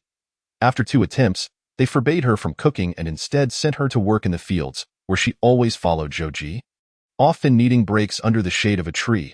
She had never seen a woman so pampered after marriage. You wouldn't believe it. I stood beside her for a while, and she got it right. Today, she didn't slack off at all. Mother Shen lifted the pot lid, releasing a fragrant aroma of rice. Shen Tiango finally spoke. This is my doing, Tiango. Don't you say that now. Our family is harmonious, and I'm truly happy to have obedient children like you. Their good relationship is what matters, Mother Shen insisted. Shen Tiango and Mother Shen exchanged glances, both thinking that even if they wanted harmony in the household, it wouldn't be at the expense of his efforts. Just as he was about to speak, he heard a voice. Jiang Nanqi chimed in, Mom, with such a wonderful mother-in-law, our family will surely be harmonious. Those who wish to sow discord will find it useless. Besides, our family won't have such people. How shameless. This was his hard work. Shen Tiango felt a throbbing headache.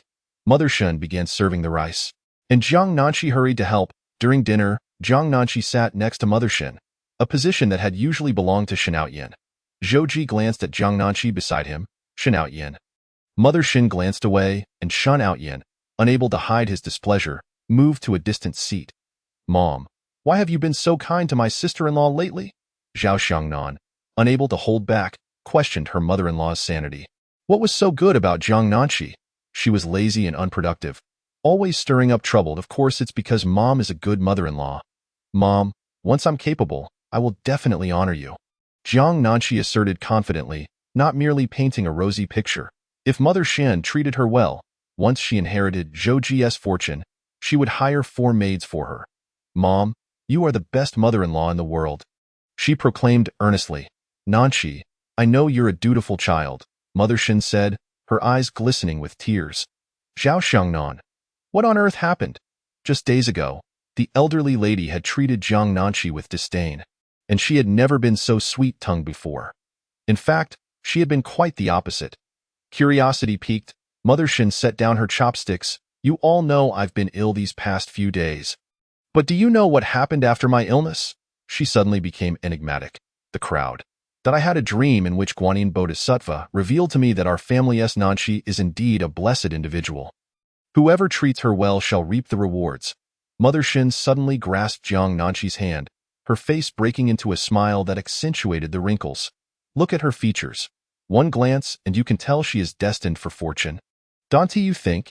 Even after going to the countryside, our Nanshi has suffered little hardship. Jiang Nanshi smiled at the crowd.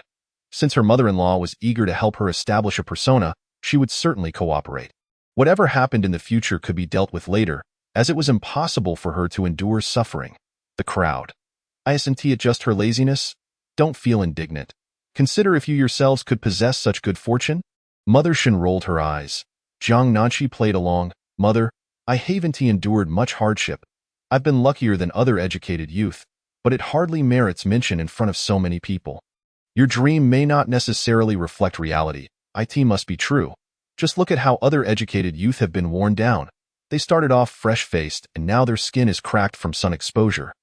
Mother Shin beamed like a blooming flower. The Shin family pondered. Jiang Nanshi was indeed beautiful, and not long after arriving in the countryside, she began dating Shin Outyin, who was quite generous, always bringing her gifts or helping with chores. Eventually, she married Zhou Ji, who was hardworking and received compensation. Even when she flirted with other educated youth, he never laid a hand on her. She truly had not suffered at all, even this time. When the old lady fell ill, she dreamt of Guanyin Bodhisattva urging her to treat Jiang Nanshi better. It was strangely reasonable. The Shin family, eldest and second sons, you are her brothers. Nanshi is your sister-in-law, and she is young. When she is out in the world, you must protect and assist her, Mother Shin instructed. The eldest and second sons nodded obediently. The fifth son pouted, aside from his little sister, his mother, and his wife. He had no intention of shielding any other woman. Luckily, he was not the eldest brother. Fifth and sixth, remember that your sister-in-law is like your mother. You must treat your third sister-in-law well. If anyone bullies her, you must stand up for her, understood? Mother Shin kicked the fifth son, Shin Ximin, under the table. The fifth son, Shin Outyin. Chapter 13. Zhou Ji, I will write you a guarantee letter. After dinner, Shin Outyin discreetly asked Shan Tiango, Dad, what's going on with Mom? Why does she treat Jiang Nanshi so well after having a dream? The Du family had long believed in Buddhism. But after breaking away from superstition, they no longer dared to speak of it, though they still held some belief in their hearts. Shen Tiango displayed a look of disdain. Initially, he thought Du Yuemei had discovered something, but now he felt she had not realized anything, otherwise, she wouldn't be so composed. Yet, her attitude towards him had changed.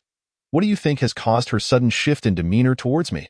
He felt embarrassed to admit that in other families, it was the men who held everything together, while in the Shin family, it was his mother who was the pillar. Shan Outyin's peach blossom eyes revealed a hint of urgency. Dad, you should treat Mom better. Is it because we didn't take care of her when she was sick that she's upset? How did you usually coax her? He remembered that whenever they had conflicts, as long as Shen Tiango put in a little effort, they would reconcile. I realize now. It must be because I've been neglecting her lately. Shen Tiango lowered his head to adjust his white shirt, only to notice a smudge of dust on the button. Frustrated, he thought it was from today's cooking. You don't understand. Today, I cooked, and your mother insisted on dragging Jiang Nanshi into it. Isn't it just that she wants me to die in truth? Over the years, he and Du Yuemei had not been intimate often, but each time, he had used the demeanor of a scholar who disliked rejection. The last time had been several years ago. Did Du Yuemei want to rekindle things? The thought filled him with distaste. His heart was occupied by Li Yuan. If it weren't for survival, he wouldn't have to endure this. I will never succumb to her wishes. Shen Tiango noticed Shin Outyin watching him. Don't worry about it. I will handle it. He resolved to speak with her as little as possible and see just how long Du Yuemei could maintain her composure. Jiang Nanshi brought in hot water to soak her feet as Zhou Ji entered, striding towards the cabinet beside the bed to rummage through clothes. This was the first time they were alone together while Jiang Nanshi was fully awake. Standing next to her, he nearly eclipsed the light from the oil lamp, his presence imposing and impossible to ignore. She stole a glance at him from the corner of her eye, then quickly looked away. Glancing back again, Tio peacefully navigate the upcoming days, she felt it necessary to avoid an adversarial stance with Zhou Ji. He took a piece of clothing and turned to leave, only to feel a slight tug. He glanced back to see Jiang Nanqi's fingers gripping the garment he had just picked up. His eyes narrowed. Jiang Nanqi, seeing him turn, finally spoke. "Where are you going?" Zhou Ji's gaze fell on Jiang Nanqi's rose-tinted lips, understanding her intent, but his mind drifted back to the previous night. Soft, and when touched, they had turned red as though they might bleed. It was summer. After sweating during the day, the evening brought a cool breeze, and clothes gradually separated from the skin. Yet now, he felt the oppressive heat of the wind blowing in through the window, causing him to sweat again, as if his clothes might become drenched. Zhou Ji pressed his lips together tightly, pulling at his clothing with force. Jiang Nanqi had initially gripped with one hand, but now both hands were involved, clutching tightly. His black coat had long lost its luster, while Jiang Nanqi's skin was not pallid but instead glowed like mutton fat jade, with her nails a soft pink as she held on. "What do you expect to gain? Work-related matters are out of the question." Zhou Ji's voice, which had been silent for a long time, was now low and hoarse. Jiang Nanqi quickly shook her head. "No, I didn't ask for your work. I just wanted to say that I won't cause any more trouble, and we can live our lives well together." Zhou Ji was capable, could earn money, and had no demands of her. He would likely show little interest in her in the future. Moreover, she had come to understand that in the original story, Zhou Ji was depicted as incapable of fathering children. After all these years of being good to him and living harmoniously, inheriting wealth would be a natural progression. He was indeed the perfect partner. Zhou Ji paused, his heart racing violently for a moment, but then a thought struck him, and he glared at her with a cold, hard expression, pulling the clothing back forcefully. "You're deceiving me." Deceiving him? Jiang Nanqi insisted she was not. Just as she was about to raise her hand to swear, memories of the original owner flooded her mind. In the past, the original owner had attempted to swindle Zhou Ji's money using this very tactic, claiming she wanted to live well together and asking to manage the finances, ultimately stealing over 10 yuan to indulge in food and drink with another educated youth. "Jiang Nanqi, that I truly am not deceiving you." She raised 2 fingers. "I swear, I am not lying to you. Otherwise, she paused. "Otherwise, Zhou Ji turned to leave. Otherwise, I'll become an ugly monster." Jiang Nanqi hurriedly slipped on her shoes and rushed in front of him. Now that they were so close, she noticed just how tall Zhou Ji was. She had to look up, and with his broad shoulders, she felt overwhelmed, her scalp tingling. Finally, she mustered the courage to declare, "I'll become an ugly monster." Zhou Ji's dark eyes studied the serious expression on Jiang Nanqi's face, his thin lips forming a straight line, showing no sign of belief. However, it didn't matter. As long as she did not cross his bottom line, he was too indifferent to take action. None of this was of any concern to him. Zhou Ji merely gazed at her with indifference. "You don't believe me, do you?" Jiang Nanqi boldly stated. If she were in his position, she would find it hard to believe as well, but she had just devised a plan. "I will write you a guarantee letter." "Just wait a moment." Jiang Nanqi dashed to the nearby table, retrieved paper and a pen, fully aware that he could not hear her. She turned back, enunciating each word clearly. "Don't leave. I am very serious this time. Please don't go." Zhou Ji had no time to indulge her theatrics.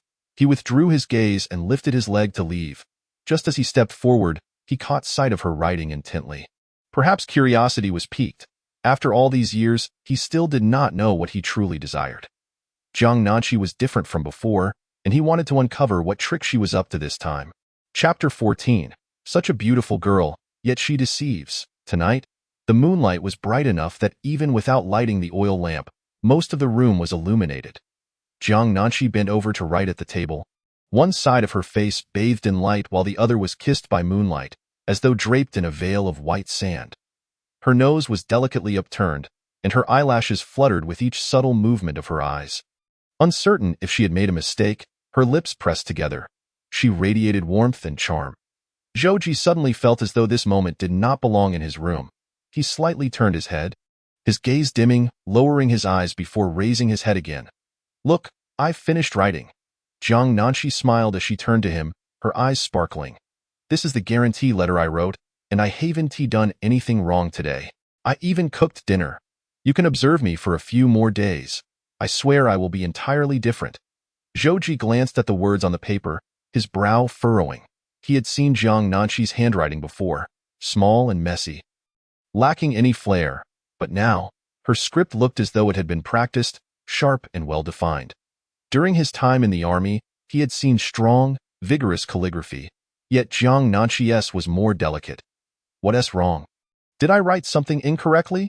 Jiang Nanqi's gaze fell upon the guarantee letter, which mirrored her earlier words, and she believed her oath was sufficiently compelling. Before she had entered this story, she had been renowned for her beauty. Now, transformed into this narrative, her face resembled her own from the modern era so closely that sometimes, when gazing into the mirror, she felt disoriented. No wonder she has come through. Her soul and appearance are perfectly aligned. Zhouji remained silent, a behavior that Jiang Nanqi had long since grown accustomed to. After all, Zhouji was deaf, incapable of modulating his tone while speaking, naturally leading to his taciturn nature. His gaze fell upon a particular phrase, which read, "I will cherish my life with Zhouji, life together?" He recoiled as if scalded, turning his face away in an instant, unable to fathom the essence of those 3 words. She appeared even more beautiful, more deceitful than ever. Jiang Nanqi held her breath for several seconds, observing Zhouji turn away, seemingly unaffected. She made a silent gesture, mimicking a cold snort. No matter. Even if she wanted to, she would not divorce him. After all, she had no intention of causing trouble or berating him. Jiang Nanqi could hardly believe that in this day and age, Zhouji could somehow force her to obtain a divorce certificate. When the time came, she would weep, for she was the best at shedding tears. Let it be a matter of disbelief. Jiang Nanqi pinned this merely to soothe Zhouji, now that he did not believe her. This guarantee seemed somewhat farcical. She crumpled the paper in her palm, uncertain of where to place it, and tossed it into the nearby drawer, intending to shred it later and dispose of it. Upon seeing her crumple it into a ball, Zhouji's expression instantly turned cold. He clenched the fabric he held and strode toward the exit. Jiang Nanqi watched him leave the room, feeling somewhat deflated. She still hoped for a peaceful coexistence between them. Just as she was about to pour some water to wash up, considering the oppressive heat that left her feeling sticky, her sister-in-law, Chu Xiufang, pushed the door open and inquired, "Sister-in-law, shall we go wash in the lake together?" Zhao Xiangnan scoffed, questioning her motives. She did not expect her sister-in-law to be so opportunistic. As soon as their mother-in-law had reconciled with the 3rd branch of the family, she rushed over to forge connections.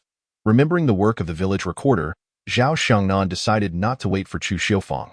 She still had to deal with her mother and preferred to avoid them both. Go wash in the lake? Jiang Nanqi had never been, but she thought Zhouji had just taken his clothes to the lakeside to wash. She hurriedly grabbed a piece of her clothing and said, "Sister-in-law, I'm coming with you. Just wait for me." Chu Xiufang had assumed Jiang Nanqi would not join, as she had always secluded herself in her room since her marriage, washing up in secret. After a long day's labor, no one had the energy to tidy themselves up. The lake's water was just right in the evening, and boiling water wasted firewood. With a large family, the demand for hot water was considerable. They all opted for the lakeside. Jiang Nanqi's insistence on washing led to a scolding from Mother Shun, who nearly resorted to physical reprimand before finally quieting her. Later on, Zhouji would occasionally heat some water for her at night. Otherwise, she would use cold water herself. Jiang Nanqi had only been polite earlier, and now as she emerged with her clothes, she gave a somewhat awkward smile. In truth, she was reluctant to accompany Jiang Nanqi. She was far too eye-catching. Moreover, if something untoward occurred, such as her flirting with that educated youth, Zheng Mingyuan, it would not bode well. Although there had been no rumors of any impropriety between them, it was merely said that they shared a mutual understanding as comrades, helping each other out. But who would believe that? Wiping the sweat from her brow, Chu Xiufang felt the tension in her room. Shen Tiango sat back on the bed with a sullen expression, not uttering a word to Du Yume, refusing to believe that she could remain composed. Mother Shun returned from the lakeside, having been unwell for the past few days, and, after drying her hair, lay down to sleep. Shen Tiango thought of Shen Outyin. He had cared for Shen Outyin well over the years and felt fortunate for his earlier choices. Had he not brought Shen Outyin back, Yuan would have been left as an unwed mother. Although he knew not whose child it was, the child and she would undoubtedly have no future in previous years. He had heard that she later remarried into a more comfortable life, but dared not inquire further, fearing that knowing too much would be unbearable. He understood the current state of affairs was dire, and Li Yuan had no other options. Yet, their connection through Shun Outyin was something she shared with no other man. And one day they would surely overcome their myriad tribulations to be together. Mom, are you going out to wash again? Sun Zhuang, holding a child, eyed her warily. It's so late. You'd best not go out to wash. Just rinse off at home. Sun Suihong's face paled, her voice tinged with sorrow. What do you mean by that, Zhuang? Do you still not believe me? My relationship with Outyin is not what you think. How can you think of me that way? Sun Zhuang's face flushed, his large hand instinctively patting his son. He realized he had been overly presumptuous. How could Shen Outyin possibly? Mom, there are already rumors circulating. We should avoid raising suspicions, he whispered. Sun Suihong's eyes glistened with unshed tears, her voice breaking in a gentle yet desperate tone. You still do not believe me? I can't even go wash without it being a problem. I am a traditional person, Zhuang. You are pushing me to my limits. Mom, I believe you. I believe you. Just keep your distance from Shen Outyin from now on. Sun Zhuang stammered, feeling awkwardness prick at his scalp. He had no desire to discuss such matters with his mother. It felt utterly inappropriate. He pondered deeply, realizing that Shen Outyin was merely young and unlikely to engage in any scandalous acts. Sun Suihong pursed her lips and walked away. On the way, Jiang Nanqi realized that the men and women were not in the same place, and she thought as much. This area was quite secluded, and the village women all washed here after a long day's work. They should hasten to wash and return. Chu Xiufang was left in nothing but a white tank top and shorts that reached her thighs. She merely wanted to wash and leave quickly. Jiang Nanqi had already washed her hair at noon and mimicked her sister-in-law's attire as she slowly walked into the water. As she arrived, many gazes turned toward her. Chapter 15. Do not misunderstand. Jiang Nanqi's oval face was slightly rounded, with large eyes, and her fair skin glistened like dew in the dimming light, the color of her lips visible even in the dusk. 2 braids cascaded down her slender neck. Her legs were long and delicate, standing in stark contrast to those around her. Jiang Nanqi waded into the warm lake, droplets cascading from her smooth skin, enveloping her surroundings in a fragrant mist. Many stole glances at her, while Sun Suihong tightened her grip on the washcloth, retracting her gaze to scrub her neck. Wherever the two of them were present, they were subjected to furtive scrutiny. These years of toil under the sun had taken their toll.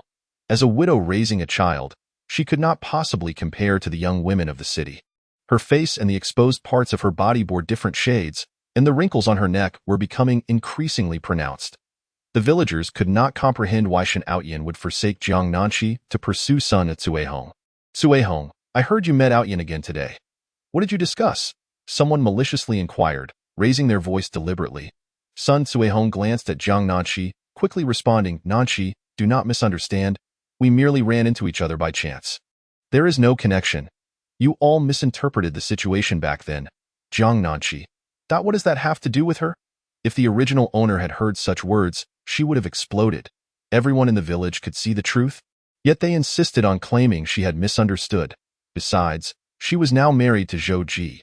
If she could not withstand such veiled insinuations, rumors would surely spread that she could not let go of Shen Outyin.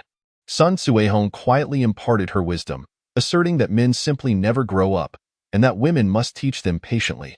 Endure, she concluded, and only then can a household prosper. Jiang Nanqi turned toward the source of the voice. Discovering that Sun Suihong was serious, many women around nodded in agreement. Do not say that, Suihong. Your words hold merit. Several women gestured toward the unmarried girls in the lake, ready to dispense advice. After all, every household had sons, and they were already preparing to cultivate wives for them. Auntie, so you men are so understanding because you endure, Jiang Nanqi exclaimed in admiration. Auntie, you are truly remarkable, Auntie. While it sounded like praise, why did it feel so suffocating? Jiang Nanqi suddenly turned to Sun Suihong and said, By the way, Suihong, your words are indeed insightful, but why is it that you cannot practice what you preach? What is wrong with me? Sun Suihong's eyes turned red. Are you implying that if women endure, men will mature, and households will thrive? Jiang Nanqi inquired. Exactly. Jiang Nanqi was puzzled. But your family has not flourished. Have they? Is it because you did not endure enough? Or perhaps you do not know how to teach?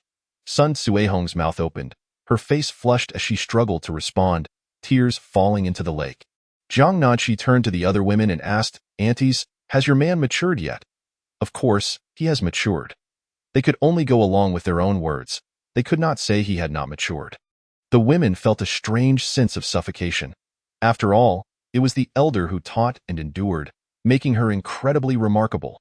Jiang Nanqi expressed admiration. Although it sounded like a compliment, the women felt a pang of discomfort, as if she were mocking their struggles at home. Yet, these were words they had spoken themselves, leaving them at a loss for a rebuttal. Their hearts felt heavy. By the way, Suehong, I am already married. And your affairs with Shun Outyin have nothing to do with me. There are many clever people here. We have all lived for so many years. No one is a fool, and no one fails to see through small schemes. Jiang Nanqi subtly complimented the women surrounding her. For some inexplicable reason, her heart felt considerably lighter. The women, however, candidly acknowledged that after so many years of life, they found it hard to believe that Sun Suehong was innocent. After all, on the day of the engagement, she had tearfully offered her blessings, almost succumbing to tears herself. Those who had gathered to witness the spectacle merely observed silently from the sidelines. Who would dare approach Shin Outyin to utter ambiguous words? If not to deliberately stir trouble? It was on the very day of the engagement that if Jiang Nanqi had known, she would have avoided such humiliation. Reflecting on it now, Jiang Nanqi seemed to be a pitiable figure, cast aside in this rural setting, oblivious to the countless rumors swirling about her. Had she not married Zhou Ji, one could only wonder who would have set their sights on her. The people nearby began to murmur again, casting disdainful glances at Sun Suehong, as if they wished to vent their earlier frustrations upon her. Indeed, did they truly believe they were invisible? Who causes a scene on the day of an engagement? Wasn't that tantamount to driving someone to despair? The Shin family was truly unfortunate. They had once sympathized with Sun Suehong, who was left to raise her child alone, yet now she had entangled herself with their son. At such an age, Shun Outyin could still partake. Sun Suehong, feeling distressed, donned her clothes and left, having faced ostracism ever since her husband's passing. Jiang Nanqi gazed at the lake, her ability to swim allowing her to dip into the water's edge, her clothes becoming damp, her exquisite features illuminated by the moonlight. On the men's side, most had already taken to the water, Zhou Ji having returned from military service a year prior. Due to his own experiences, he had no close bonds aside from the Shun brothers. He was tall, broad-shouldered, and muscular, making any man standing beside him instinctively clutch his own shoulders, reluctant to remain in proximity. The only solace they found was in the belief that Zhou Ji was incapable. Despite marrying such a beautiful wife, he could only gaze but not touch, and his robust physique bore no fruit. Shin Outyin washed himself twice before departing, Zhou Ji casting a sidelong glance at his retreating figure before submerging into the depths. Upon reaching the grove, Shin Outyin found Sun Suehong already waiting, her back turned as she wiped away her tears. Without warning, he rushed forward to embrace her. Sun Suehong struggled momentarily, but Shin Outyin's strength was too great for her to escape. "What troubles you?" Shin Outyin prepared to address the heart of the matter. "It's nothing. I wronged Jiang Nanqi in the past, and her scorn is well-deserved. Outyin, let us not continue this way."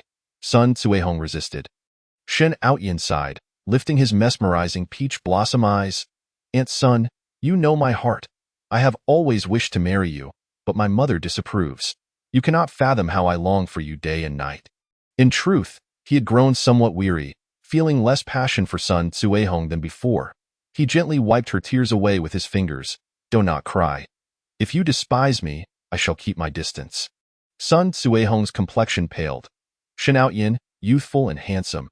Even the fingers that wiped her tears were long and graceful. Traditionally, such matters would disadvantage a woman, yet she felt no loss at all with youth on her side. And being significantly younger, coupled with his striking looks, there was no way she would risk the prying eyes of gossip to seek him out otherwise. What Shin Outyin offered her was something her deceased husband could never provide. This time, Sun Suehong truly wept aloud. "I knew you would find my age distasteful. Outyin, do you truly wish to marry me? Of course it is true, but every time I mention it, my mother punishes me." And then there's Jiang Nanqi. Shin Outyin's brow furrowed, his features appearing even more distinguished under the moonlight, imbued with a touch of grace. "It is we who have wronged her. If I could marry you, I would certainly do so." Before he could finish, his words were silenced by her lips. Chapter 16. Zhou, I need a break. When Jiang Nanqi returned, Zhou was already in the room. A towel in hand as he dried his hair, it appeared he had only just begun, droplets of water still clinging to the short ends of his hair, soaking the black tank top he wore.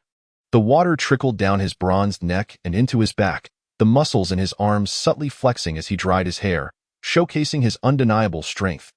Jiang Nanqi suddenly recalled the moment from the previous night when he had overpowered her. The dangerous force rendering her helpless, causing her heart to race. After a day of recuperation, swimming, and bathing, she felt a sense of relaxation wash over her. She thought to herself that since Zhou had been under the influence of the drug she had administered, he would likely not wish to touch her today. Jiang Nanqi tousled her damp hair and approached the cabinet to retrieve a towel, turning her back to Zhou, exposing her fair nape. Zhou's gaze abruptly shifted away, a lingering suspicion of the residual effects of the drug clouding his mind. Just how much had she administered? Although summer hair dries quickly, it still requires time. Jiang Nanqi brushed her still damp hair, seated herself at the table, and began to write a letter. Despite having only a year's worth of memories from the original owner, she felt that her foster parents must have treated her well. For otherwise, she would not have developed into the person she was in this era. The original owner had scarcely written letters since moving to the countryside, and Jiang Nanqi resolved to pen a letter of reassurance to send home when the opportunity arose. After completing her letter, she returned it to the drawer, only to suddenly realize that the crumpled guarantee letter was missing. Jiang Nanqi assumed she had tossed it further inside and bent down to look, using her fingers to sift through the drawer but still failing to find it. She distinctly remembered placing it there. Could it have fallen through the gap onto the floor? Standing up, she raised the oil lamp to search for it when a low voice startled her from behind. "What are you doing?" Zhou's voice caught Jiang Nanqi off guard. He rarely spoke, and when he did, it often took her several prompts to elicit a response. His initiative this time caused her heart to race. Considering he had not asked for her guarantee letter, she opted not to mention it. Jiang Nanqi's eyes darted. "It's nothing. I was just looking for something to wear tomorrow, no need to search. I am going to sleep." Zhou pressed his lips together, his dark eyes watching her every movement, unabashed and unmasked. Jiang Nanqi. Seeing his unwavering gaze fixed on her, she reluctantly set down the oil lamp and walked toward the bed. The closer she got, the more anxious she felt. Despite believing Zhou had no interest in her, his presence was overwhelmingly potent. Jiang Nanqi lay down at the far end. Zhou reached for the pillow. He noticed her legs retreating slightly, his lips forming a thin line. Did she fear his touch yet claimed she wished to live harmoniously with him? Clearly, she was deceiving him once more. Zhou's expression hardened, and he picked up the pillow, walking to the corner where he spread out a cooling mat on the ground and lay down, closing his eyes to sleep. Jiang Nanqi exhaled in relief at Zhou's actions. Yet his entire demeanor radiated an icy aura, as though she had committed yet another transgression, leaving her too timid to inquire. Just as she prepared to turn over, a shadow passed by the window. And Jiang Nanqi suddenly recalled something in the original story. Shen Outyin and Sun Cuihong were deeply entangled.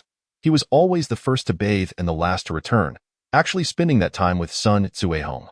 Their encounters were fervent, and Shen Outyin was exceptionally gifted. As Jiang Nanqi contemplated this, she slowly lay back down, but just as she turned over, she caught sight of Zhou's dark eyes fixed intently upon her in the dim moonlight. Jiang Nanqi. What had she done? She was merely curious. His gaze felt as though she had openly betrayed him. The next morning, Zhou awoke to the brightness of day, promptly rising to gather his belongings while casting a glance at the sleeping Jiang Nanqi. Her hair sprawled across the bed, her small face looking even more porcelain-like, her legs exposed, rosy at the ankles, and with each breath, it seemed as though her essence permeated the room. Zhou felt an uncomfortable stirring within him. He wiped the sweat from his brow, glancing at the sky before hesitantly approaching and gently nudging Jiang Nanqi. When her shoulder was touched, she let out a soft hum and turned over to continue sleeping. Zhou. Zhou scrutinized her for a few moments, then pressed his lips together and turned to leave. He ventured out first to fetch several buckets of water. It was not his turn to do so. But since Jiang Nanqi remained idle, he had to compensate. Half an hour later, Jiang Nanqi finally emerged from the room, observing the yard where others were chopping wood, washing clothes, and preparing meals, exhaling a sigh of resignation. Rising so early to labor daily, how had she ended up in the 70s? Jiang Nanqi sluggishly prepared to wash her face, wearing a white short-sleeve shirt that reached her elbows, paired with green military trousers. Her hair casually tied back in a fluffy braid. In truth, she possessed ample clothing, for the original owner had lived comfortably and had brought nearly all her belongings when she moved to the countryside. As she walked past Shen Outyin, he inadvertently caught sight of Jiang Nanqi's graceful neck.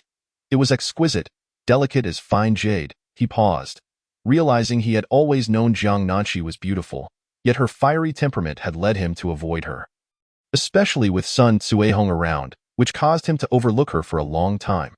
However, he could not bear the thought of such a stunning woman marrying Zhou Ji, which explained why he occasionally teased Jiang Nanqi. An unexpected heat enveloped Shen Outyin. During his time with Sun Cuihong, he had sensed a decline in his previous excitement, the novelty wearing off, and the thrilling sensations fading. Throughout the encounter, he even found himself perceiving Sun Cuihong as too old, eliciting a sense of distaste, which was why he had returned home so early. Shen Outyin stood in a daze for a few seconds, his gaze following Jiang Nanqi, before he soon sensed someone watching him. Turning his head, he found Zhou Ji, axe in hand. Zhou Ji remained still, the axe hanging loosely in his right hand. Beside him lay a small bundle of chopped firewood, and beads of sweat clung to his body, revealing a latent, formidable strength. His dark eyes, devoid of emotion, fixated on Shen Aotian, exuding a palpable aura that suggested an imminent strike. Shen Aotian had always harbored a certain fear of this capricious third brother. Despite having shared flirtatious glances with Jiang Nanqi in the past, which had not elicited any notable reaction from him. Why, then, did he now radiate such hostility? Jiang Nanqi, still somewhat dazed, splashed her face with cold water to rouse herself. Chapter 17. Zhou Ji, I Shall Rest for a While, Part 2. After completing her morning routine of washing her face and brushing her teeth, Jiang Nanqi was just in time for breakfast. Upon seeing that the pot was about to be lifted, she hurried into the kitchen to assist, displaying remarkable diligence as she helped serve bowls and distribute chopsticks. What was the rush? It was still early. Shenmu chuckled, her smile creasing her face. Look at how industrious Nanqi is. Her tone carried a hint of pride.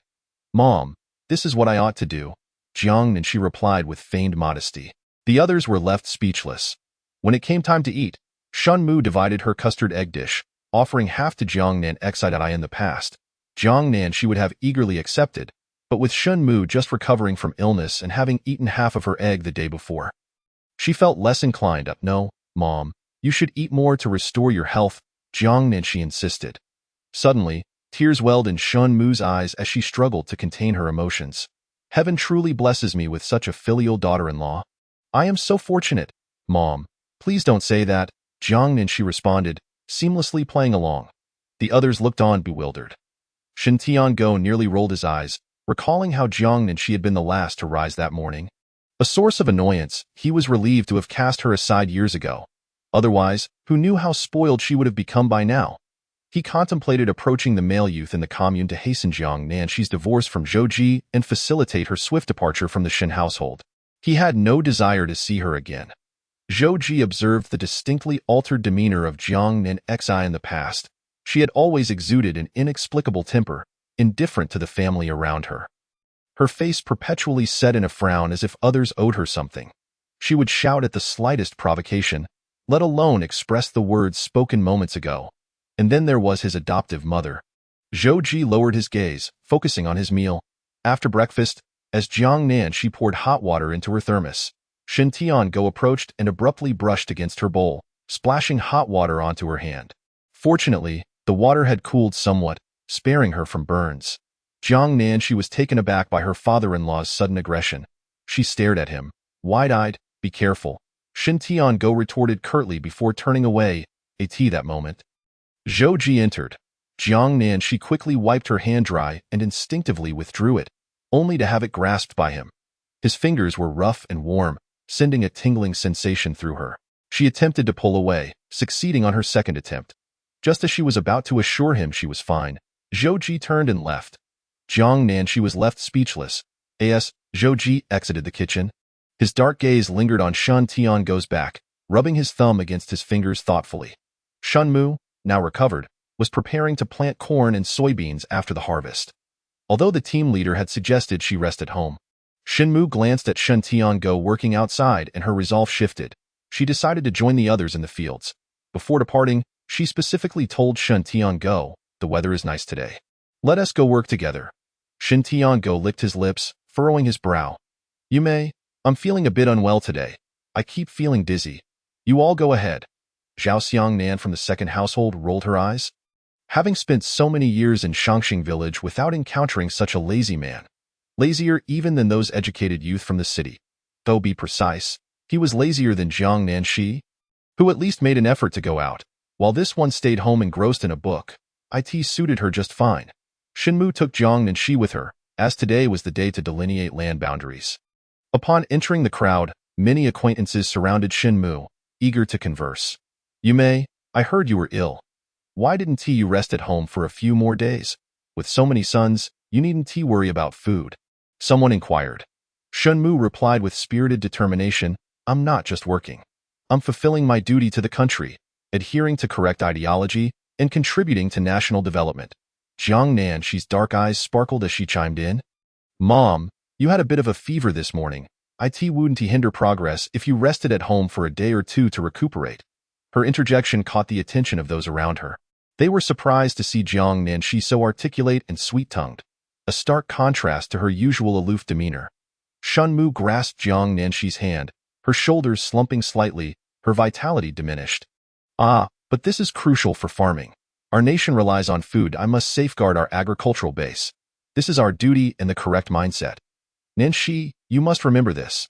"Mom, I understand," Jiang Nanshi responded. While the onlookers remained astonished at the newfound camaraderie between the mother-in-law and daughter-in-law. However, they acknowledged the truth in her words. Striving to build the nation was indeed the right approach, and they all nodded in agreement. "Yes, we should respond to the national call and work hard for its development." You May speaks wisely. No wonder she is the team leader's sister. Her ideological awareness is commendable. As they spoke, Shenmu suddenly remarked, "By the way, Nanshi, don't forget to bring water to your father later." She abruptly halted, her expression turning awkward. Jiang Nanshi was momentarily confused by Shenmu's hint. Hadn't her father-in-law claimed he wouldn't come? Why mention him now, as if putting him on the spot? They were husband and wife, and their relationship had been decent before. What had changed so suddenly? Jiang Nanshi felt uncertain about how to react. Concerned that if she misstepped, Zhou Ji would be her only support. Shenmu squeezed Jiang Nanshi's hand gently. Jiang Nanshi thought to herself, "Forget it. Fortune favors the bold. After all, my relationship with my father-in-law has already soured." With an innocent expression, she said, "Mom, didn't Dad say he wouldn't come to work today? He's not feeling well and mentioned he wanted to stay home and read. Is reading even in vogue now? Those who read are often likened to cattle. It's not the time for studying when we should be working for the nation." If it weren't for Shenmu's elder brother being the team leader, someone would have raised a fuss by now. Many faces turned grim at her words. Just then, a newly arrived female youth from the countryside spoke up. "It's the planting season now. Slacking off under the guise of studying is a misalignment of thought. Auntie, you must address this. Otherwise, it could reflect poorly on your family." "Could it really affect us?" Shenmu was taken aback. Jiang Nanshi felt alarmed. Could it be that serious? It was indeed serious. One must be wary of laboring under incorrect thoughts. The female youth asserted. Upon hearing this, the Shen family began to panic. They had merely been listening, unaware of the gravity of the situation. Zhao Xiangnan exclaimed in frustration, "Jiang Nanshi, what nonsense are you spouting? Bringing family matters to outsiders?" "Second sister-in-law, I just learned about it myself, and besides, my mentioning it has its benefits." Jiang Nanshi's lovely face betrayed a hint of anxiety. What benefits could there be? Zhao Xiangnan, seeing her innocent expression, grew furious. They had already caused trouble for the Shen family, yet Jiang Nanshi spoke of benefits. She was eager to see what else she could say. The others in the family mirrored her dissatisfaction. "If we had known earlier that Dad was behaving this way, we should have made our stance clear and corrected him. Wouldn't that have resolved the issue? If others learned about it and reported it, we'd be caught off guard without a chance to respond. That's logical. They were relieved to have caught it in time. Otherwise, if someone reported them, what would become of their livelihood?" Zhao Xiangnan shuddered. "Mom, let us hurry home and get Dad to work. We should also burn his books." The rest of the Shin family grew frantic. Incorrect ideologies posed a significant threat, and they needed to clarify their stance. Shen Mu's face reflected shock. Yes, yes. If it weren't for Nanxi's reminder, we wouldn't have realized. We do not support Shin Tiango. We must firmly denounce such behavior and distance ourselves from it. Indeed, only her daughter could keep pace with her. Everyone, return home with me.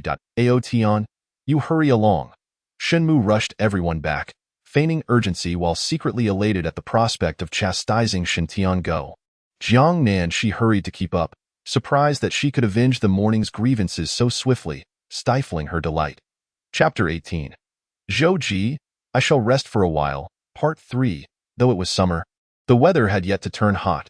The morning air was pleasantly warm, and the brilliant sunlight filtered through the lush branches of the courtyard tree. Shin Tiango relished such weather, often gazing up at the tree, his mind drifting back to the days spent with Li Yuan, contemplating life. After lingering beneath the tree for several minutes, he combed his hair, adjusted his white shirt, and picked up a book to read. His posture was precise, standing straight under the tree, holding the book about 20 centimeters from his gaze. He read slowly, lamenting the misfortunes of the past and the sorrowful verses that echoed in his mind. After finishing the book, his thoughts turned to Jiang Nanxi. Jiang Nanxi undoubtedly could no longer remain in her home. However, the young intellectual outside clearly did not harbor intentions of marrying her. He merely sought to deceive her into relinquishing some possessions.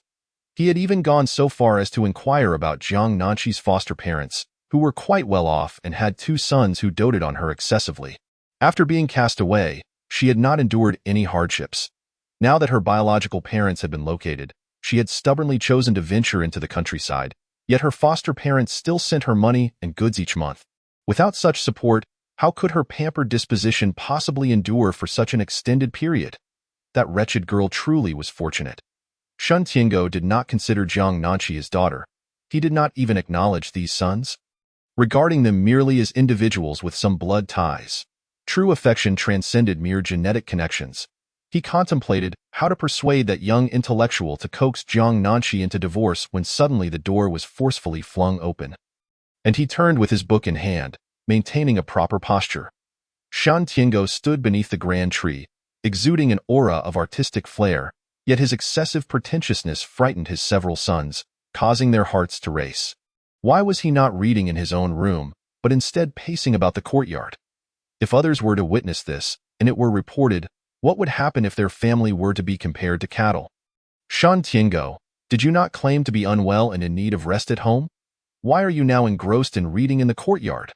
Shen Mu dashed forward, snatching the tattered book from his grasp and flinging it to the ground, delivering a swift slap that sent him sprawling. Shen Tiango was momentarily stunned, lying on the ground, unable to react before being subjected to a barrage of punches and kicks. Jiang Nanxi hurriedly moved closer, attempting to shield herself from the prying eyes of others. Her father-in-law had been a constant source of trouble for her, and now he was reaping what he had sown. Look carefully, I want you to understand today, and to clearly state our Shin family's stance, firmly delineating ourselves from your actions. Shen Mu kicked the book disdainfully. Out Yin, come here quickly. You are closest to your father. Burn his book to demonstrate your position. Shen Outyin hesitated, observing the crowd outside, and just as he reached for the book, someone else bent down to retrieve it. Zhou Ji, without even a glance, strode directly into the kitchen. Shen Outyin inadvertently caught sight of the cover and felt his heart race. His father, truly, was idling at home and yet engaging in such perilous antics. Shen Tiango still did not comprehend the situation, only aware that his family was encircling him in violence. Jiang Nanxi furrowed her brow. Addressing her father-in-law, I understand that you have immersed yourself in the arts for several years, but you must also consider our family. Eldest brother and second brother are both married with children. How can you only think of yourself? Yes, father, I have long wished to address this with you. Can you not consider the family? You do not contribute at all. Jiang Nanxi managed to prepare a meal yesterday. Yet you remain idle at home, unable to settle down, unlike us who do not share such misguided thoughts. Zhao Xiangnan unexpectedly stood in solidarity with Jiang Nanxi. Indeed, even I, a junior, am more sensible than you. Zhao Xiangnan was infuriated at the thought of how her father-in-law stood there, perhaps believing his stance was admirable. At that moment, Jiang Nanxi looked at Zhao Xiangnan with wide, Helpless eyes, sister-in-law, what shall we do? You have more experience. Can you assist us and help my father-in-law? She would not directly engage in actions that might offend. Zhao Xiangnan, though anxious, felt a strange sense of satisfaction seeing Jiang Nanqi's unease. After a moment of contemplation, she declared, of course, we must change this mindset. Mother, from now on, father is not to wear such clothing, nor read any books. He must engage in manual labor. Shen Tiango, Outyin, what do you think we should do? You are now grown. Mother wishes to hear your thoughts. Shen Mu intentionally directed her question to Shen Outyin. Outyin, you must think carefully. You cannot inherit your father's mindset. Shen Tiango, still bewildered, instinctively believed his son would side with him. However, Shen Outyin cast a glance at Shen Tiango, his eyes betraying his annoyance. Father, for all these years, you have remained at home, contributing little while it was mother and we sons who supported you. To engage in such indiscreet behavior is unacceptable. While we may not have noticed in the past, fortunately, we caught it early. Otherwise, if malicious individuals were to learn, it could spell disaster for our family. Father, I believe sister-in-law is correct. Just look at how we are dressed compared to you. It is high time you engaged in some work. To demonstrate your position, I suggest you take on the worst plot of land in the village and commit to daily labor. Only through this can you realign your thoughts. Shen Outyin was eager to drag Shen Tiango to work immediately, fearing that a moment's delay could lead to further complications. Let us proceed as such. Shen Mu gazed down at Shen Tiango, who was on the ground clutching his head. As soon as her words left her lips, Shen Tiango was hoisted up and dragged into the house, where the sound of tearing fabric echoed through the room, as if he were being forcibly dressed anew. Jiang Nanqi listened in bewilderment to the commotion from within. Shen Mu was quick to respond. Sighing, Zhou Ji is dutiful. This is the best way to care for your father. If no one else is willing, someone must take action. Jiang Nanqi, understanding the implication, felt her eyes welling up with tears. Zhou Ji always acted in such a manner. The other brothers of the Shen family, initially feeling uneasy, found some justification in Shen Mu's words. If Zhou Ji did not take action, then they would have to, especially with outsiders observing. If they did not express their stance, it could lead to dire repercussions. With Zhou Ji's actions, it would not be long before rumors of his filial disobedience spread outside. With this in mind, the Shen brothers felt a surge of guilt. Inside, Shen Tiango gazed at his torn garments, bewildered by how Zhou Ji had managed to shred them so effortlessly. Just as he opened his mouth to protest, his mouth was firmly covered. Zhou Ji spoke in a low voice, his brow furrowed with impatience. Uncle, it is essential that outsiders see this. Otherwise, you may very well face laboring. Shen Tiango. With a forceful tug, Zhou Ji ripped away the remnants of Shen Tiango's clothing, leaving red marks around his neck, nearly choking him. Searching through the wardrobe, Zhou Ji finally found a ragged outfit and hastily dressed him before dragging him back out. Chapter 19. Zhou Ji, I need a moment to rest. Part 4. Shen Tiango was soon pulled outside, clad in a tattered black short-sleeve shirt, which was wrinkled from disuse, and his hair was a disheveled mess, making him appear several years older at first glance. Outyin, take your father to find your uncle. Let labor reshape his mindset, Shen Mu commanded. Shen Outyin nodded in acknowledgement. Shen Tiango remained in a daze, surveying the courtyard filled with villagers.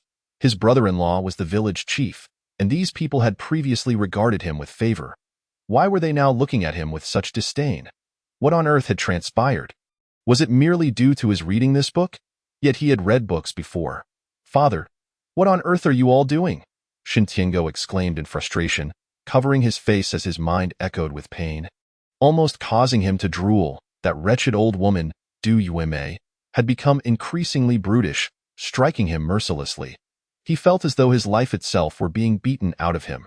Zhao Xiangnan's heart raced. She almost rolled her eyes. Father, please, do not create further chaos. It is time to labor. The farming season is upon us. Fortunately, our family is poor, so this incident is not catastrophic. The several sons were equally baffled by his antics. It is quite clear. How could he not have figured it out? Father, agriculture is the foundation of our nation. We should dedicate ourselves fervently. Shen Mu stood nearby, her expression suggesting that further discourse would lead to punishment. Jiang Nanqi struggled to stifle her laughter, puzzled by how her father-in-law had offended her mother-in-law, resulting in such a reversal of status. Yet it was evident that her life in the Shun family was far more pleasant. She felt a surge of joy. Shen Outyin, wishing to avoid further discussion, swiftly pulled Shun Tiango away under the scrutinizing gazes of the crowd. On the way, Shun Tiango gritted his teeth, his expression one of agony and confusion. Outyin, what has transpired today, father? Have you not realized yet? Shen Outyin sighed in exasperation, taking a deep breath before breaking it down for him. What time is it? It is planting season. Everyone is in the fields laboring, and you are at home reading. What could possibly be so important in that book? Do you wish to face labor as punishment? And what is this nonsense about Dream of the Red Chamber? I truly cannot fathom. As Shen Tiango attempted to explain the significance of the book, he swallowed the rest of his words. I do not care what this book is about. For the sake of our family, do not touch it again. Otherwise, others will surely sever ties with you, Shen Outyin cautioned. Whether or not others included him was uncertain. Father, you do not wish to be associated with cattle, do you? He added. Gritting his teeth, Shen Tiango shivered at the thought of something and stammered. It is not, no one has told me. Thankfully, they had discovered this matter early. Had it not been for Jiang Nanqi, their family might have fallen into disgrace. Unable to voice their grievances, Jiang Nanqi?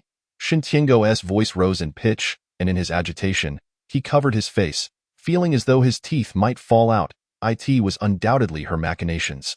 Father, we truly owe her our gratitude. Otherwise, our family would be in dire straits. Shen Tiango's lips twitched, a sense of dizziness washing over him. Shen Outyin recalled Jiang Nanqi's beautiful face from that morning and, unable to restrain himself, defended her. Consider this.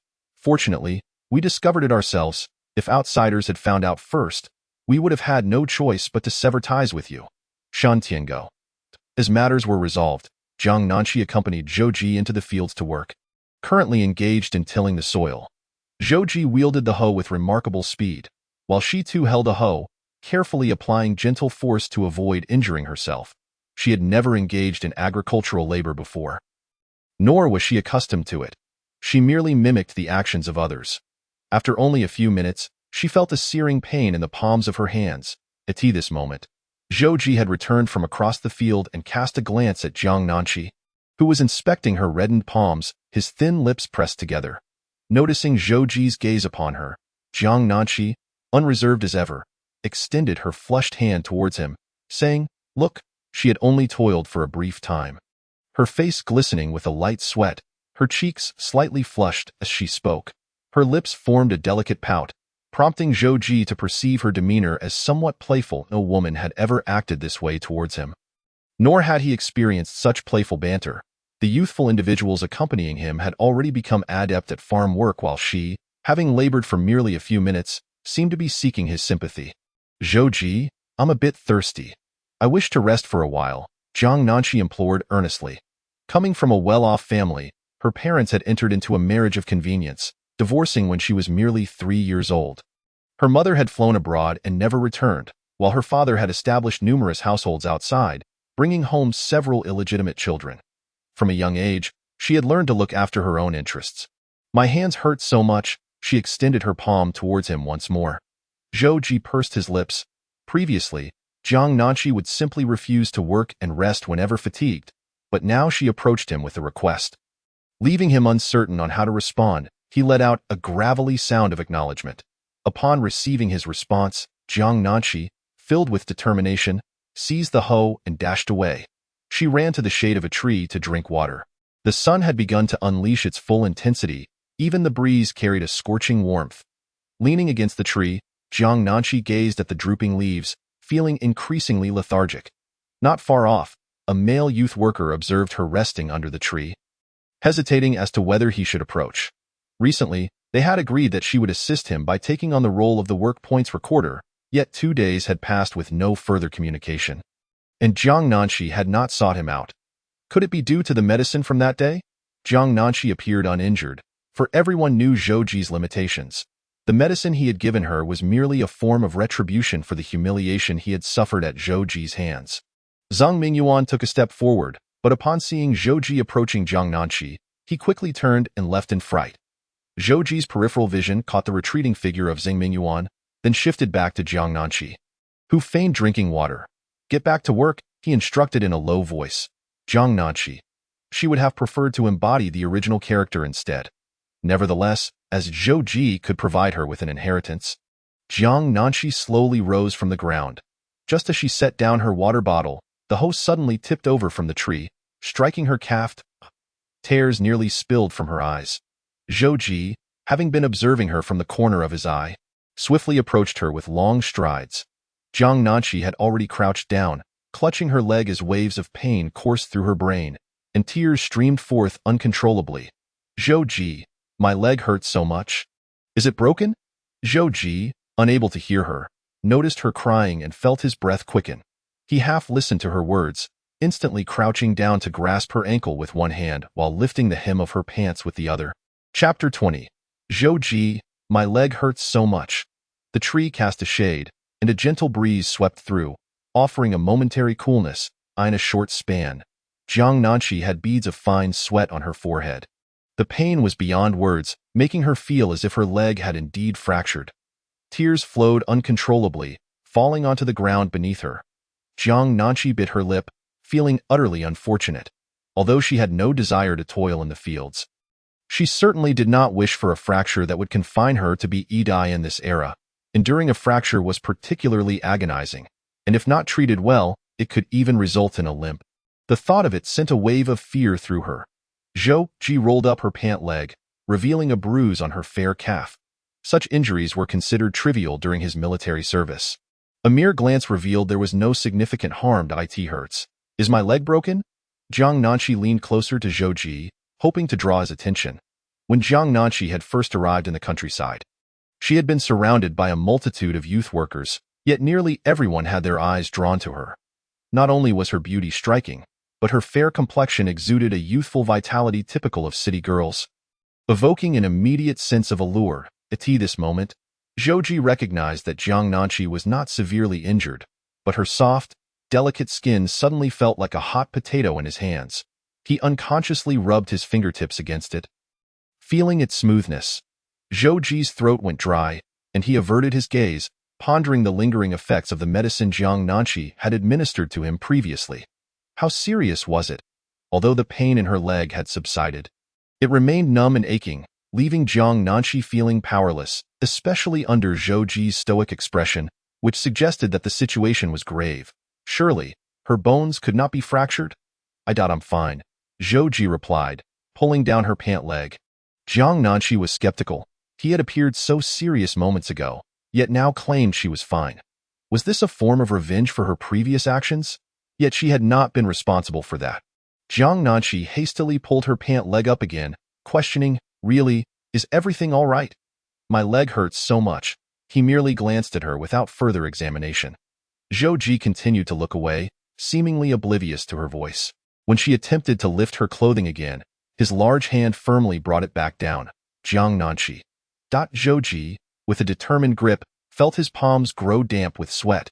His gaze finally returned to Jiang Nanqi's exquisite face. Initially intending to listen to her, he found her looking at him with a pitiful expression, as if she were attempting to charm him in a moment of distraction. He grasped some of her words. It won't be serious, Zhou Ji replied in a low voice. It's merely a bruise, Jiang Nanqi. But it hurts so much, and I can't exert any strength, she protested, attempting to flex her calf, only to be met with a surge of pain. She wanted to lean closer to him for another examination. Just as she moved, Zhou Ji stood up abruptly. You stay here and rest, he said, his brow furrowed, realizing she could not endure hardship and conveniently finding an excuse. With that, he turned and walked away, quickening his pace as if something were pursuing him from behind. Jiang Nanqi. Frustrated, she pulled her pant leg back up to inspect it again, noticing the bruise that had formed, which throbbed painfully upon touch.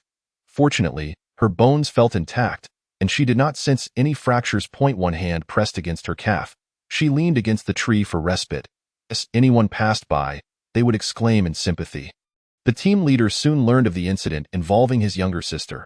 After all these years, he had never found himself enamored with Shen Tiango, perplexed as to how such a man could captivate his sister so completely. The sudden shift in circumstances intrigued him. Shen Tiango stood there, as usual, unyielding. Typically, he simply needed to stand, never expressing his desires, with family members advocating on his behalf. Villagers often praised him for his indifference to material possessions, embodying a demeanor as tranquil as a chrysanthemum. Just listen to Yu Mei. Assign me to the worst plot of land. Shen Tiango declared solemnly, his posture growing increasingly erect. He knew that whenever he mentioned Yu Mei, his brother-in-law would invariably show leniency, granting him a measure of favor. After all, they were family. How could he possibly allocate him to the worst plot? Moreover, Ao Tian was present, undoubtedly supportive of his position. However, Shen's mother had previously pulled Shen Ao Tian aside for a private conversation, stating, "Outyin, everyone is watching our Shen family. You must mature. You are the one I care for most in this family, and you cannot let your father drag you down." Shen Ao Tian understood that all eyes were upon them. Given how harshly their mother had treated their father, it indicated the seriousness of the situation. He certainly did not wish for a poor reputation. "Yes, uncle, you must assign my father to the worst plot, so he can work harder. Only this way can we rectify his mindset." Shen Ao Tian turned away, adding, "Besides, my father thinks so too, right, Dad?" Shen Tiango nodded. "Yes, team leader, please assign me to the worst plot." Having been married to Du Yumei for many years, he knew his brother-in-law would always show him kindness. It was merely a matter of maintaining appearances. Upon hearing this, the team leader was delighted and immediately selected a recently cleared plot of land, reasoning that when his sister sought him out, he could say it was Ao Tian's request. "Comrade Shen, you shall work this piece of land," the team leader proclaimed with impartiality. Shen Tiango glanced at it. He had never concerned himself with such matters and thought it would not be too bad. Thus taking the hoe and heading out, Shen Ao Tian hurriedly caught up to him. "Dad, your situation has specific work point requirements. You must complete at least 6 work points a day, or else you will face punishment, which usually involves mucking out. Don't worry. I'm well aware," Shen Tiango replied, confident that his brother-in-law would not truly punish him. As Shen Ao Tian observed Shen Tiango's retreating figure, he decided to disregard it and walked away. Along the way, he spotted Sun Cuihong, who was bent over, laboring diligently in a light blue blouse, diligently hoeing the earth. The heat caused her back to dampen with sweat, clinging uncomfortably to her skin, while beads of perspiration trickled down her forehead, rendering her complexion somewhat grimy, with sunspots emerging on her face. Just a while ago, he had thought she seemed older, but now he felt no interest. Seeing her drenched in sweat prompted him to frown and quicken his pace away. How had Sun Cuihong transformed into this? Sun Cuihong, wiping away her sweat, caught sight of Shen Ao Tian hurrying away, clutching her hoe as she watched his retreating figure. Having remained a widow for so long without looking at anyone else, she had only ever had eyes for Shen Ao Tian, uncertain if fate would allow them to be together in this lifetime. "Mom, what are you looking at?" Sun Zhuang exclaimed, rushing in front of her. "Mom, even if there's nothing between you two, please exercise caution. He has lived for so many years yet remains at a loss for words." Sun Zhuang does not oppose his mother remarrying, but with Shen Outyin, how could that possibly be? Shen Outyin is even younger than he is. "Da Zhuang, you no longer trust mother?" Sun Cuihong's eyes welled with tears as she wiped them with her sleeve. "What have I done to deserve this, Sun Zhuang?" Chapter 21. What a formidable man he is. Jiang Nanshi rested beneath a large tree for an hour, reflecting on the plot. Her primary task now is to avoid divorcing Zhou Ji while focusing on the college entrance examination. She has no intention of squandering her education. She curled up, drowsy, while Zhou Ji did not rush her. Observers noted her relaxed demeanor and whispered to Shen's mother. The villagers all knew Shen's mother had a foul temper and that her relationship with Jiang Nanshi was fraught with tension. Several times she had nearly confronted her daughter-in-law. "You may, I just passed by there, and your third daughter-in-law, though. I hardly know how to say it." She trailed off. Shen's mother, busily working, rolled her eyes. "What is it? If it weren't for wanting to know about my daughter, I wouldn't even ask and would just retort, I just came from there." And Zhou Ji was laboring under the blazing sun while Jiang Jiqing was lounging beneath the tree, nearly asleep. She felt even more incensed than Shen's mother. Nearly asleep? Shen's mother, initially concerned that the girl might be at a disadvantage, recalled that her daughter resembled her in temperament and would not easily be taken advantage of. The gossiping villagers observed Shen's mother's expression, reveling in her discomfort. "You mustn't be upset." "Upset?" Shen's mother chuckled softly. The villagers. Shen's mother lowered her voice. One might think Jiang Nanshi was napping beside her. She must be exhausted after serving me all day yesterday and cooking dinner without proper rest. The villagers exchanged glances. After resting for another 10 minutes, Jiang Nanshi picked up a hoe and slowly made her way to the fields. Zhou Ji passed by her, observing her drooping head, like a flower blighted by frost. He had never seen her so delicate. She lacked any vigor when working. Zhou Ji quickened his pace. After all, Jiang Nanshi was his wife. And if she did less, he would have to take on more. After 2 minutes of work, Jiang Nanshi's palms began to ache again. Zhou Ji had completed a round, and she held her leg. Zhou Ji, my leg is hurting again.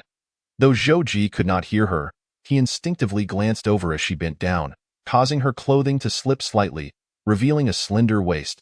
He abruptly averted his gaze. Pressing his lips together tightly, noticing Zhou Ji's silence, Jiang Nanshi tentatively returned to the tree with her hoe. Upon sitting down, she discovered that long grass had suddenly sprouted in her previous spot. She distinctly remembered it being clear. However, Jiang Nanshi paid it no mind. After resting a bit longer, she felt her stomach rumble. Suddenly she recalled a small shop nearby selling goods, including some food. She quietly slipped away to the shop, where the proprietor immediately began promoting his wares upon seeing her. Jiang Nanshi purchased 4 pieces of egg cake, 1 for Zhou Ji, 1 for her mother-in-law, and 2 for herself. In modern times, she would have scoffed at such simple treats, often leaving them uneaten, yet now the aroma of the egg cake was intoxicating. After walking a short distance, she could no longer resist and prepared to sneak a bite in a corner. Turning a bend, she reached behind a wall, took out a piece of egg cake, and stuffed it into her mouth, the rich buttery flavor flooding her senses. Just as she was about to take another bite, a male voice called out, "Jiang Nanshi." Startled, Jiang Nanshi nearly choked, hastily wrapping her egg cake in oil paper and tucking it into her small bag, then deftly wiping her lips. Only then did she turn to face the person not far away. Upon seeing his face, a rush of memories flooded her mind. It was her ambiguous acquaintance, Zhang Mingyuan, the man who had caused her such torment just 2 days prior. In the original story, after the protagonist divorced Zhou Ji, she ended up with him, but Zhang Mingyuan eventually became a failure, succumbing to gambling and even plotting to kill his wife for insurance money. The protagonist, fortunate enough to survive, was left disfigured and disabled, leading to her subsequent struggles. "What brings you here?" Zhang Mingyuan approached, catching the scent of food on Jiang Nanshi. His gaze lingered on her bag for a few seconds. Jiang Nanshi instinctively placed her hand over her bag, realizing he was likely eyeing her egg cakes. The original protagonist had deceived Zhou Ji out of some money to buy food, often treating Zhang Mingyuan to lavish meals. How shameless to covet her belongings. Jiang Nanshi's eyes narrowed at him.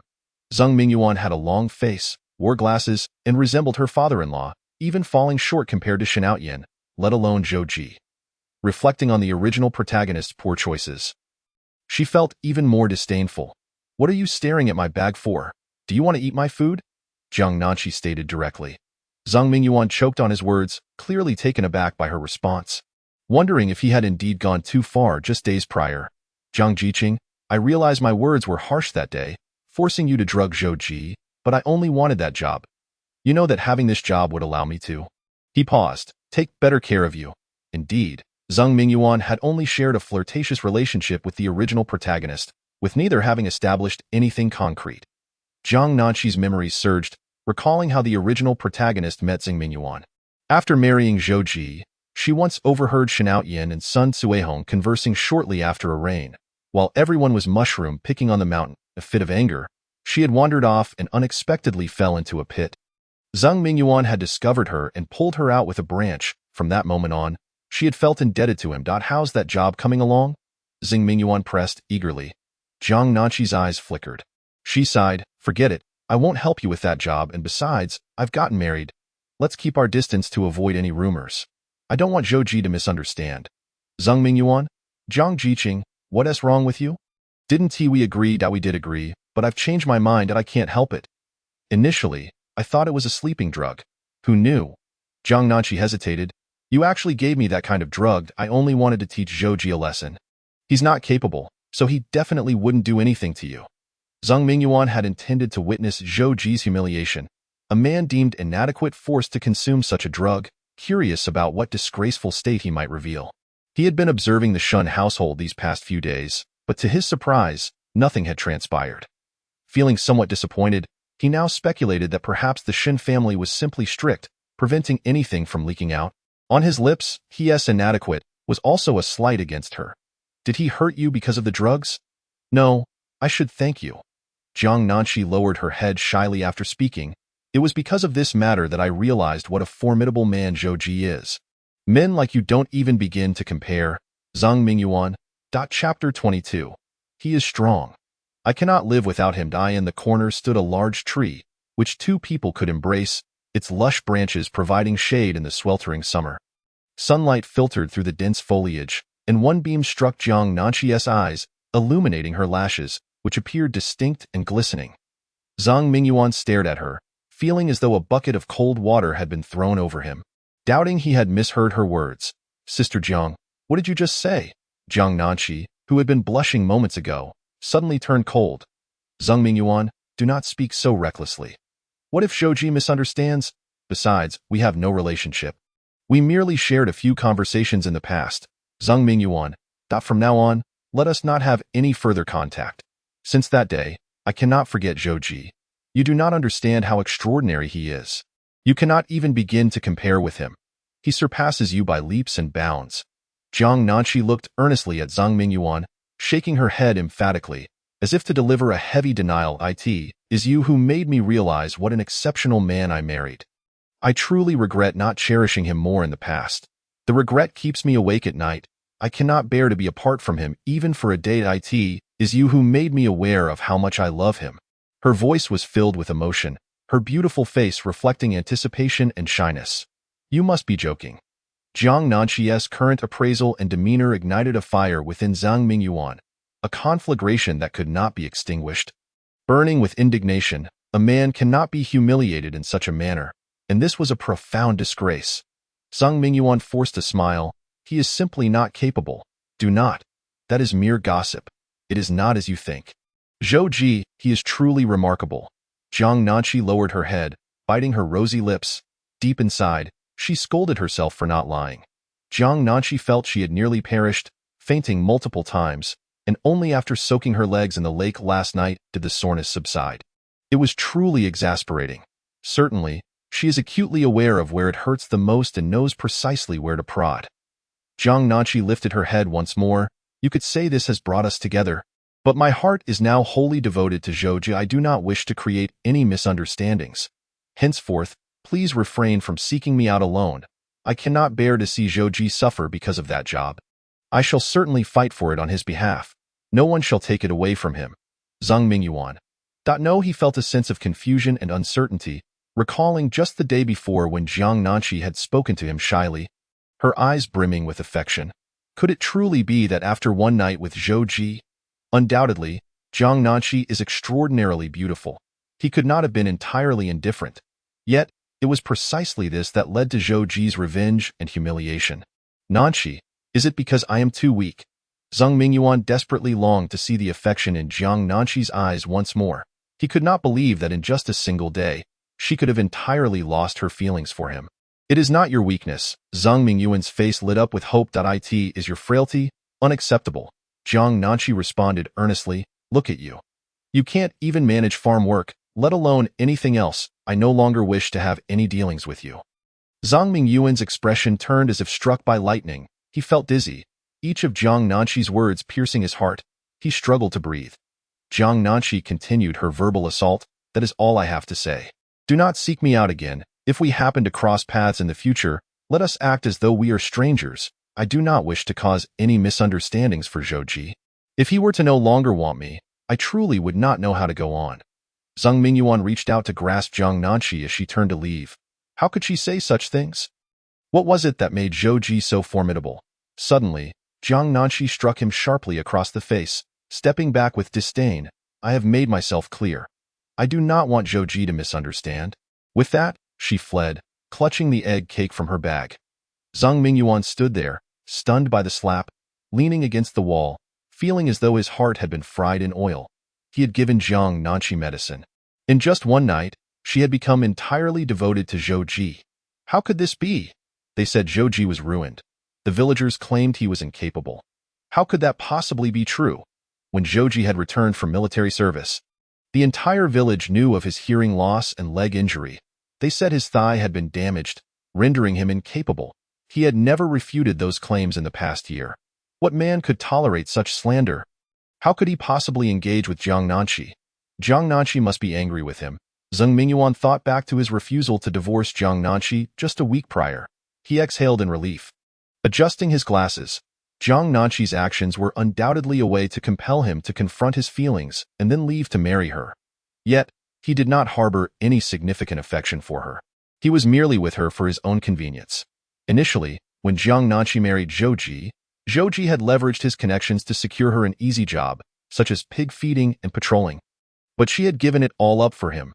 Moreover, Jiang Nanqi's family frequently sent her provisions, and she was generous with her spending on him. With Jiang Nanqi's support, he had been living quite well in the community. However, he truly did not dare to marry her. Zhouji was a ruthless character who would undoubtedly seek revenge, especially with the village chief backing him. How could he possibly find a way to survive?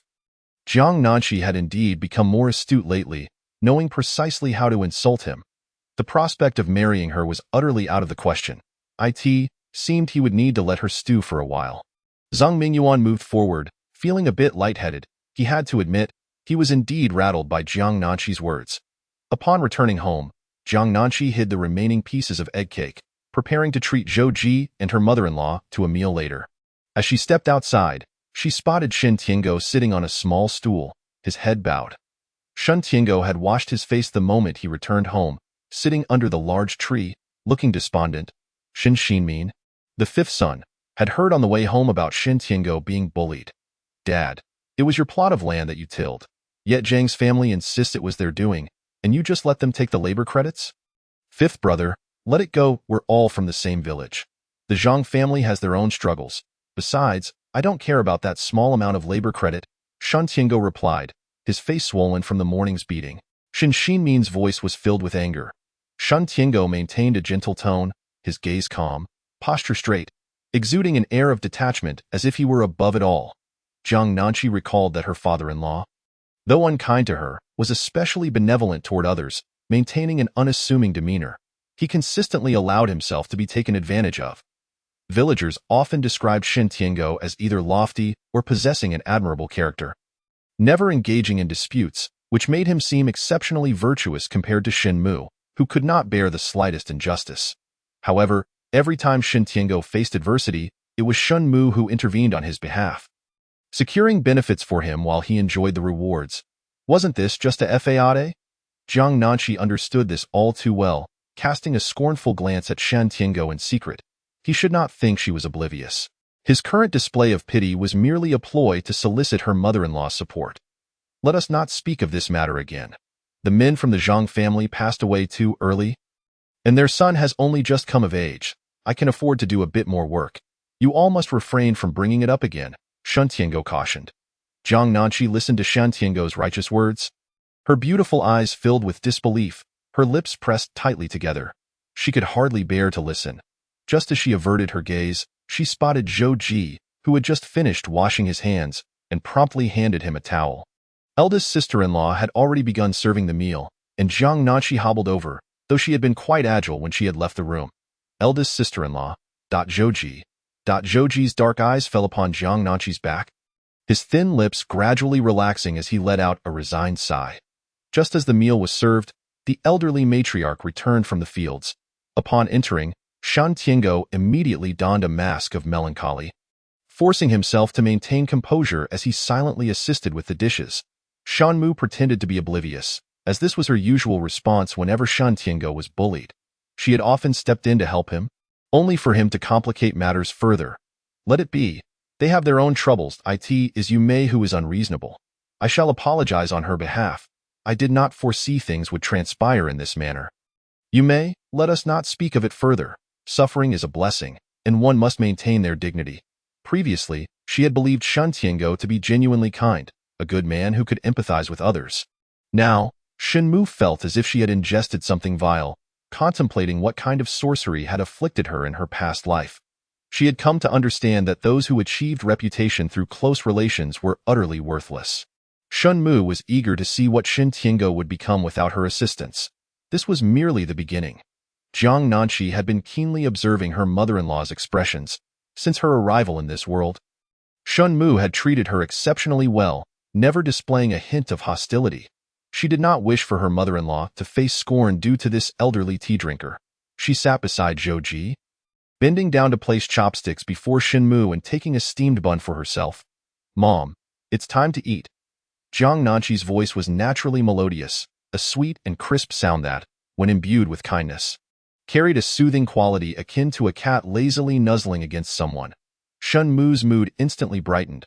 She remarked, "Do not say such things. Nanqi is truly a blessing. Ever since she has been by my side these past 2 days, I feel as though my illness has improved remarkably and my body feels so much lighter. Everyone.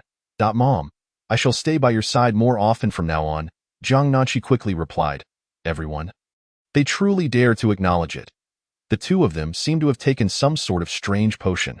During the meal, Shun Tiango initially kept his head bowed, staring at the soup in his bowl. Immobile, when he noticed that others were indifferent, he suddenly dropped his chopsticks. Shun Mu remained composed, treating it as a mere show. She refrained from speaking, and the others too stayed silent, secretly scrutinizing her expression. Shun Tiango felt an intensification of pain on his face. After enduring a beating yesterday, he had received 2 more slaps this morning. The swelling on his face had yet to subside, and now he even sensed a slight looseness in his teeth. It seemed that Du Yuemei's demeanor had shifted following her recent illness. Shun Tiango gently touched his cheek and let out a heavy sigh, causing a momentary pause in the others' dining activities. Shun's mother looked up in feigned concern, inquiring, "What is it?" "It's nothing, Yuemei," Shen Tiango replied, relieved that Du Yuemei had finally acknowledged him, and he promptly shook his head in a melancholic manner. "As long as it's nothing." Shun's mother cautioned, "I have already spoken to your elder brother. You must focus on your work and keep up with the pace. We cannot afford to lose face for our family." Shun Tiango responded, "Mother, are you unaware? Today, father was bullied while working. The Zhang family deliberately snatched our work points. I cannot tolerate this any longer. Perhaps I should confront them." Shen Tiango immediately frowned. "Fifth brother, how can you think like that? I have said that the Zhang family is pitiable. How could you treat them so harshly?" Shen Xinmin remained silent, and the words ignited a simmering anger within the family, leaving them unable to vent their frustrations. Zhou Jigan did not lift his head, pretending not to hear, while his peripheral vision frequently darted towards Jiang Nanqi, who appeared to be puffed up with indignation, prompting him to stifle a laugh. "What? Such a thing has transpired?" Shen's mother's brow furrowed with anger. "Tiango, do not concern yourself with this matter. I shall handle it." "Handle it?" Shen Tiango thought, "Let them wait. The more they anticipate, the more they will endure." He wondered how long they could withstand it. Shen Tiango hastily added, "Forget it. The Zhang family did not act with malice. Do not involve yourself." Shen's mother interrupted him. Shen Tiango felt a sense of relief. He anticipated that Du Yuemei would deliver a sound thrashing to that woman from the Zhang family, vividly recalling her unreasonable demeanor. At that moment, Jiang Nanqi was genuinely apprehensive that the elderly lady would continue to support that old tea man. So she planned to accompany her to work in the afternoon, occasionally providing a subtle reminder. Just as she took a bite of her steamed bun, someone brushed against her calf. Jiang Nanqi was taken aback. Zhou Ji's expression shifted instantly, a flicker of concealed menace crossing his dark pupils. Chapter 24. Zhou Ji's unusual treatment towards her. The dining table of the Shun family was a large square table, crafted by a carpenter from the village many years ago during Shan's mother's youth. It was devoid of a tablecloth, only bearing the stains of oil and the wear of daily cleaning. Polished smooth over time. While dining, legs were placed beneath the table, allowing one to easily observe the leg movements of everyone present with a slight turn of the body. Jiang Nanqi pressed her lips tightly together, her glistening eyes fixated on the soup in her bowl. The earlier brush against her leg had been too flippant, the motion slow and deliberate, sliding down her calf through her clothing, clearly not an accidental encounter. Opposite her sat Shen Outyin, and Jiang Nanqi speculated that he must have been the culprit, given that the others were also somewhat constrained in their movements, making it easy to mistakenly brush against the wrong person. This man was shameless. He had once fled in public after being betrothed to the original owner, leaving her isolated and unsupported under the gaze of onlookers. Now, Even after her marriage to Zhou Ji, he continued to maintain an ambiguous relationship with her, brazenly placing a green hat on his elder brother in front of everyone. Zhou Ji lifted his eyelids, his expression remaining impassive, while a plethora of dangerous thoughts flickered through his mind. He was indifferent to how others competed for attention, but anyone he cared about was off-limits. As for Jiang Nanqi, he was uncertain of his feelings, yet he knew one thing. He did not want any man entangled with her. Meanwhile, Jiang Nanqi's mind raced. She intentionally looked down and asked the soup-drinking Shen Outyin with feigned confusion, "Sixth brother, why did you brush against my calf?" She decided to be forthright.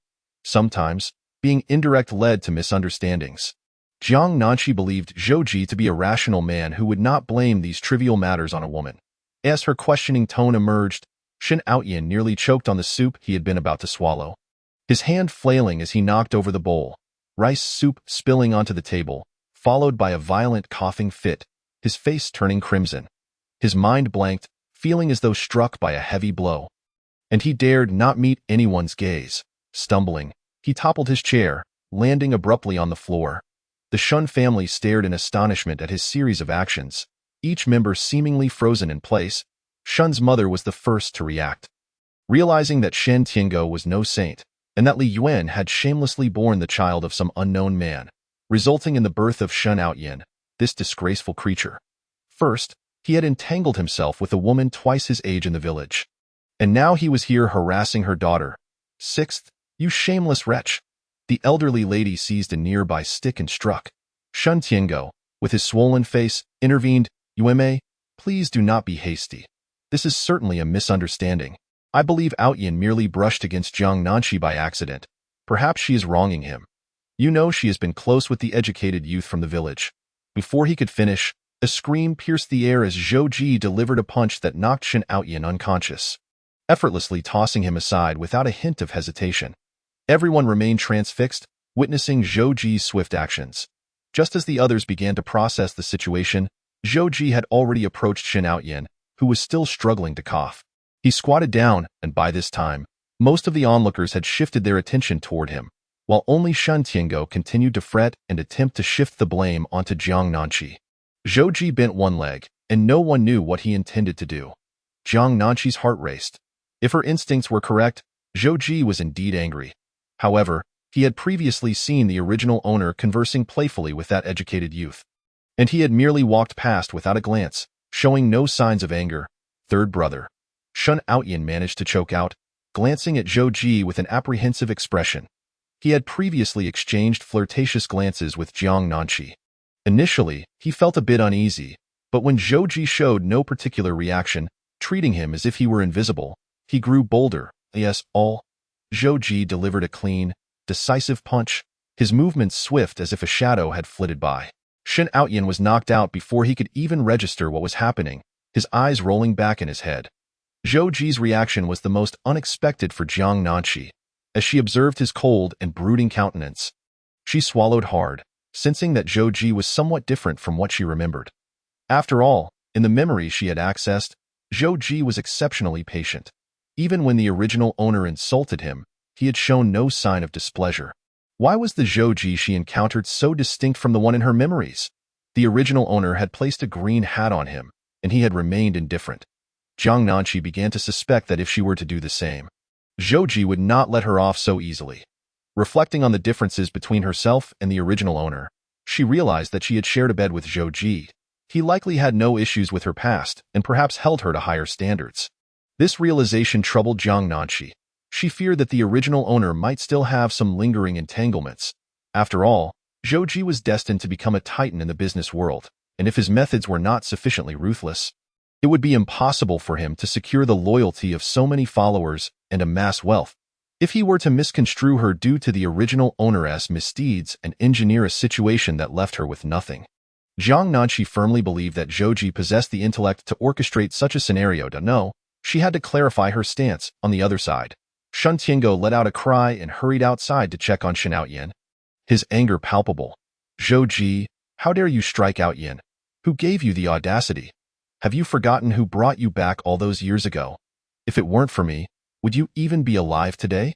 He lunged forward, intent on striking Zhou Ji, underestimating his courage to retaliate, believing himself to be the elder and Zhou Ji merely an adopted child. This old team man had the audacity to say that if it weren't for Zhou Ji's father, he would have perished long ago. Jiang Nanqi brandished a broom, holding it up to block Shan Tiango's face, her small face earnest. Father-in-law, Zhou Ji's father is your savior. As long as you live, you can never repay that debt of gratitude. You, a person of such high moral standing, are nothing like those ungrateful wretches outside. How will you face the outside world if you act this way? Think of your dignity. Shan Tiango remained silent.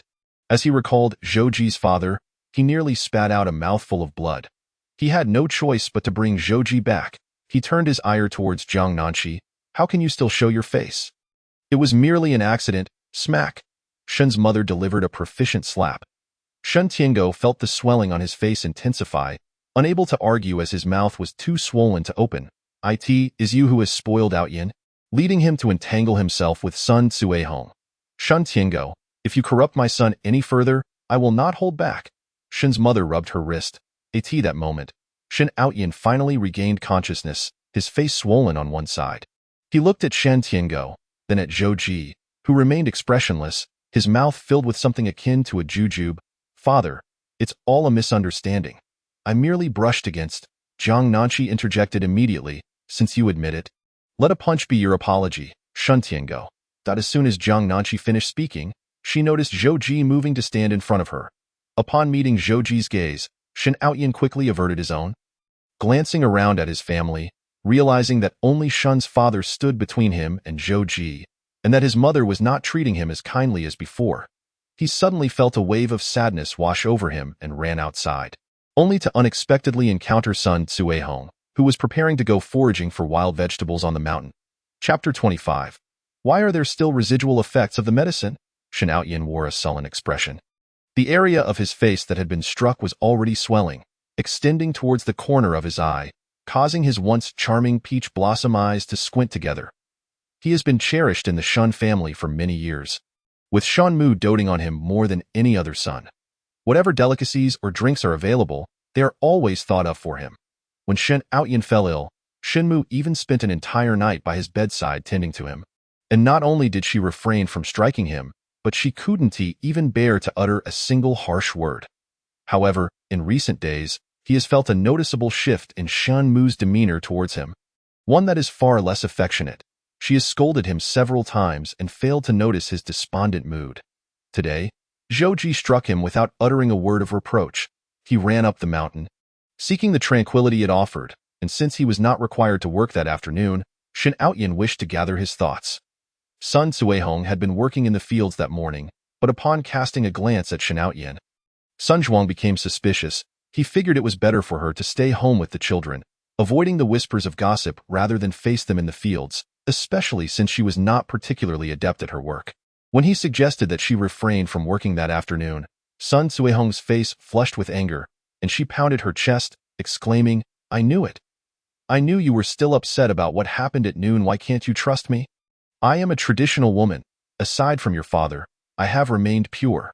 Sun Zhuang took a deep breath. Mother, let us set aside the matter of purity for now. Your feelings towards him, he hesitated, but ultimately held back. I can see you have a certain fondness for him. Each time his mother gazed at Shan Outyin, her eyes screamed anything but innocence, and he found it unsettling. It was as if she were bewitched, especially since she had cried and rushed over when Shan Outyin became engaged 6 months prior. In his view, even if nothing untoward had occurred, there was still a hint of something inappropriate. Prolonged contact could lead to unforeseen complications. Sun Zhuang's words grew heavier, lacking any semblance of concern for the younger generation. Sun Cuihong halted her pounding, her expression paling, lips quivering, and panic set in. Shan Outyin, though young, was a fine man, and every time she saw him, joy bubbled within her, her gaze inevitably drawn to him. She instinctively tucked a few strands of her graying hair behind her ear and retorted, regardless of what I say, you will never believe me. Have you considered that we might not be meant for each other? It's just the gossip-mongers outside stirring trouble. Sun Zhuang rubbed his temples, feeling a headache brewing. Mother, please don't go to work anymore, and avoid him. The moment avoid him slipped from his lips. Sun Tuhong suddenly remembered that her relationship with Shan Outyin was utterly impossible. Setting aside their age difference, Du Yueme would never consent to her entering the family. Thus, they truly needed to find a way to sever any ties. The thought of cutting ties left her breathless. But she also couldn't delay Shan Outyin from marrying another woman. I understand, she replied. Frustrated, Sun Suehong grabbed a basket and declared her intent to leave. Mother, where are you going? I'm going to forage for wild vegetables. I'll be back in an hour or two. Our situation at home is dire, and since you won't let me work, what do you expect me to do? Just sit around. When Sun Suehong reached the foot of the mountain, she spotted Shan Outyin making his way up. She hadn't anticipated encountering him like this. Hesitating for a moment, she ultimately decided to follow him into the mountains. Shan Outyin found a cave, furnished with a makeshift bed, typically used by villagers who hunted in the area. He sat on the bed, planning to spend the night there, deliberately choosing not to return home, hoping to provoke some concern from Shan Mu. Leaning against the stone wall, he touched his still numb face and thought of Jiang Nanqi. Growing weary of Sun Suehong, he recalled how Jiang Nanqi looked this morning while washing her face, droplets gliding down her delicate cheeks. Her complexion radiantly fair and her fingers slender. She had stood close to him, as if luring him in truth. He had always known that Jiang Nanqi could not forget him. Their relationship had never been clearly defined. The fleeting touches of their hands sent his heart racing. He cherished their subtle flirtation, feeling little desire towards her at the time, as he was still infatuated with Sun Suehong. Although Sun Suehong remained silent, she had taught him much, and in those early days, his attention was solely on her.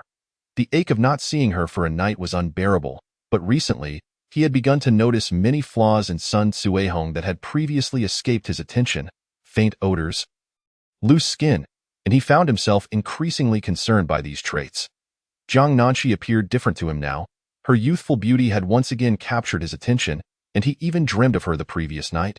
When Jiang Nanqi sat across from him today, pouting in anger, he caught a whiff of a delicate fragrance, which made him unable to resist reaching out to her.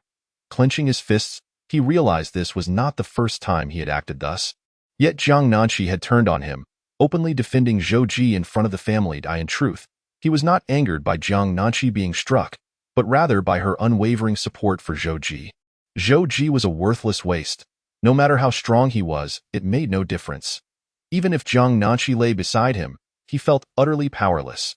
Jiang Nanqi must be bewitched or perhaps was seeking vengeance for his departure during their engagement.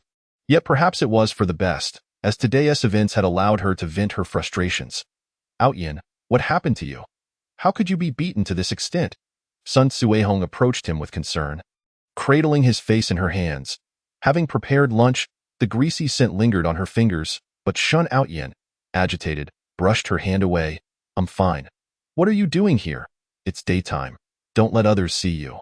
Sun Suehong paused, sensing the coolness in Shan Outyin's demeanor. She lowered her voice tenderly. Outyin, it's nothing, I just checked.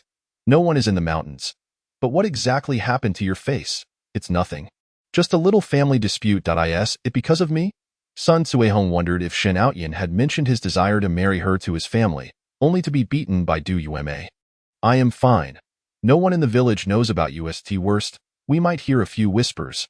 But how could Yueme bear to strike you like this? Shan Outyin offered no explanation. You saw it for yourself. I merely mentioned you, and look what happened. I've been thinking. If I can't marry you, perhaps I shouldn't hold you back any longer. Outyin Sun Suehong's eyes brimmed with tears.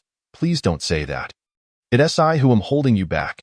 Just like your name, your father took days to choose it, and you are destined for greatness. I am merely a woman, much older than you, and I am already content with what you have done for me.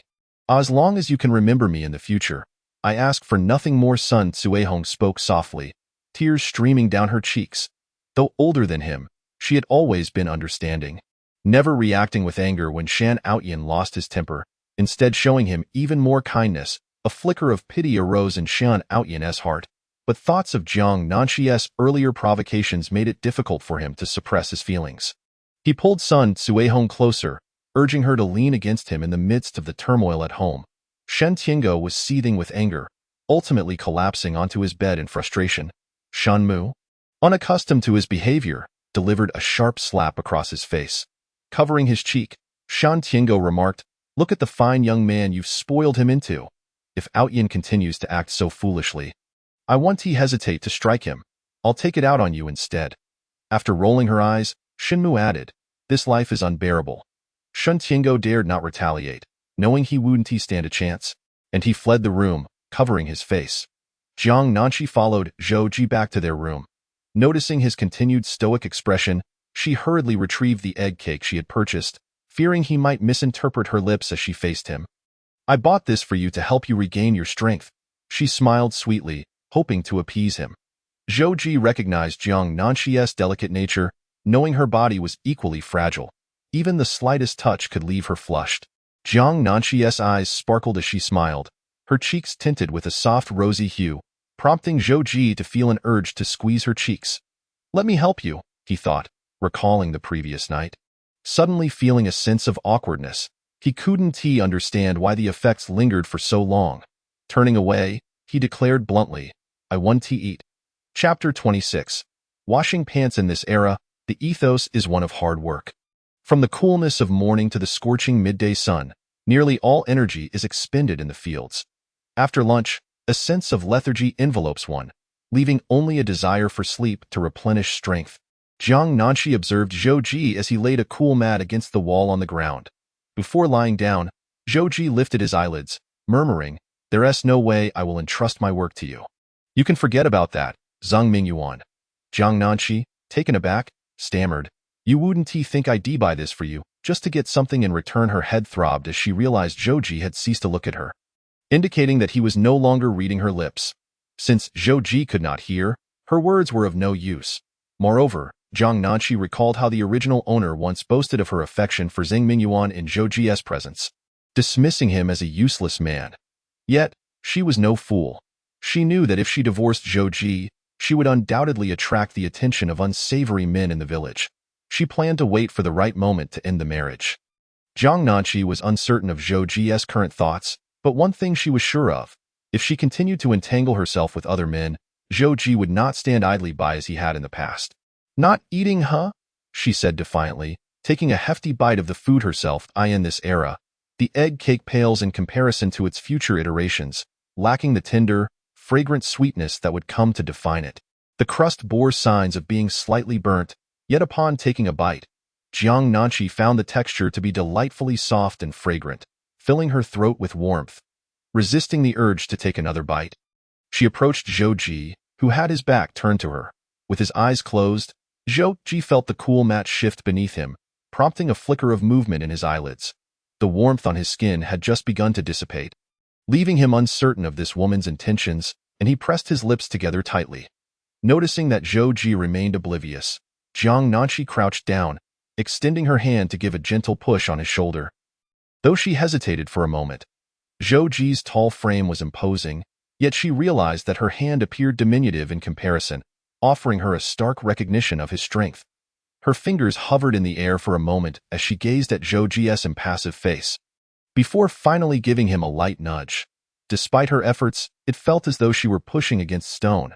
She feared that he might not perceive her actions, so she resorted to tugging at his clothing instead. After a couple of gentle tugs, Zhou Ji finally opened his eyes, a slight frown creasing his brow. Her heart skipped a beat, fearing that she had disturbed his slumber. Yet, upon seeing him awake, she quickly declared, I wish to clarify that I hold no feelings for either Zhang Mingyuan or Shen Outyin. Our relationships are entirely devoid of significance. She emphasized her point with unwavering conviction, declaring that there was absolutely no basis for him to entertain any misguided thoughts about her connections with them. Having spoken in one breath, she wondered if she had rushed through her words too quickly, uncertain if he had grasped her meaning. Leaning in closer, she slowed her speech, reiterating, as I mentioned, I have no relations with Zhang Mingyuan or Shen Outyin. Please do not let your imagination run wild. She felt a growing apprehension that Zhou Ji might misinterpret her intentions, suspecting her of trying to leverage his position for the benefit of the other two men. And she was not inclined to bear the weight of such unfounded suspicion. Zhou Ji's dark eyes regarded her quietly, his silence heavy with contemplation. Jiang Nanshi licked her rose-tinted lips, their sheen glistening with moisture, and ventured, You all have misunderstood me. Just as she leaned in closer, Zhou Ji, feeling discomfort, scrutinized her unfamiliar gestures and queried softly, What misunderstandings are you referring to? Caught off guard, Jiang Nanqi realized there was little ambiguity about the original intentions of her actions, and she felt a pang of guilt for attempting to shift the blame elsewhere. Fine, I admit I was somewhat naive in the past, but I assure you, I harbor no feelings for either of them. This is my stance, and from now on, let us live our lives in peace. After stating her position, she tore the egg cake in half, popping one half into her mouth while placing the other in the palm of Zhou Ji's relaxed hand. Rising to her feet, she prepared to climb onto the bed to rest. The piece of cake occupied only a small portion of Zhou Ji's palm, standing alone as the scent of sweet egg wafted around them. As his fingers curled slightly, the rough texture of his fingertips pressed softly into the cake, yielding with little resistance. Did this woman truly understand the essence of coexistence? She spoke of it incessantly. Yet the moment he approached her, she instinctively recoiled. Zhou Ji pressed his fingers to his brow, pondering why he found himself considering Jiang Nanqi's motives. Even if she had changed, it was hard to believe she would genuinely wish to share a life with him. As Jiang Nanqi settled onto the bed, fatigue quickly enveloped her eye in a haze. She sensed Zhou Ji stirring, noting the sound of him rolling up the cool mat and placing it against the wall. Followed by a clatter of objects as he seemed to fumble in the dimness, he picked up the fallen items. They clattered again when placed on a nearby cabinet, prompting Jiang Nanqi to worry he might rouse her from her slumber. Turning over, she attempted to drift back into sleep. Not long after, the sounds of conversation outside began to permeate the air. Jiang Nanqi recalled Shen Tiango's malice towards her and feared that this old tea man might win back her mother-in-law's favor. Compelling her to wake up, groggy, she stumbled to the wash basin, splashing cool water on her face to regain some clarity. Sister-in-law, it seems you do the least work around here. Zhou Ji toils endlessly. Yet you never offer to wash his clothes, and you let him do it all by himself at noon. Zhao Xiangnan couldn't help but chime in. Jiang Nanqi paused, glancing towards the yard, where she spotted a familiar pair of black trousers drying on the line. The hem adorned with blue fabric. Wasn't that what Zhou Ji had worn today? How had it been washed by noon? Before she could ponder further, Zhou Ji departed with his farming tools. Hastily, she ran after him. Intercepting him as she declared, I won't be joining you in the fields today. I'll accompany my mother-in-law instead. If there are no issues, our work points will be combined. Zhou Ji, believing she was about to inquire about the trousers, averted his gaze, oblivious to her words, and strode purposefully ahead with his tools. Jiang Nanqi repeated her statement and hurried back home, where Shen Mu was sipping cool water. Mother, may I accompany you to work today? The Shen family was assigned the best plots of land, flat and easy to cultivate, but to prevent gossip, they always worked in pairs.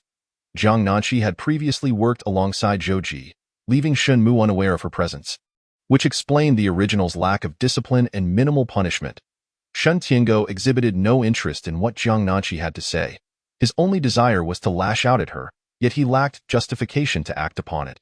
His assigned area was quite distant, and as he prepared to leave, he warned, Yume, there's truly nothing for you to concern yourself with over there.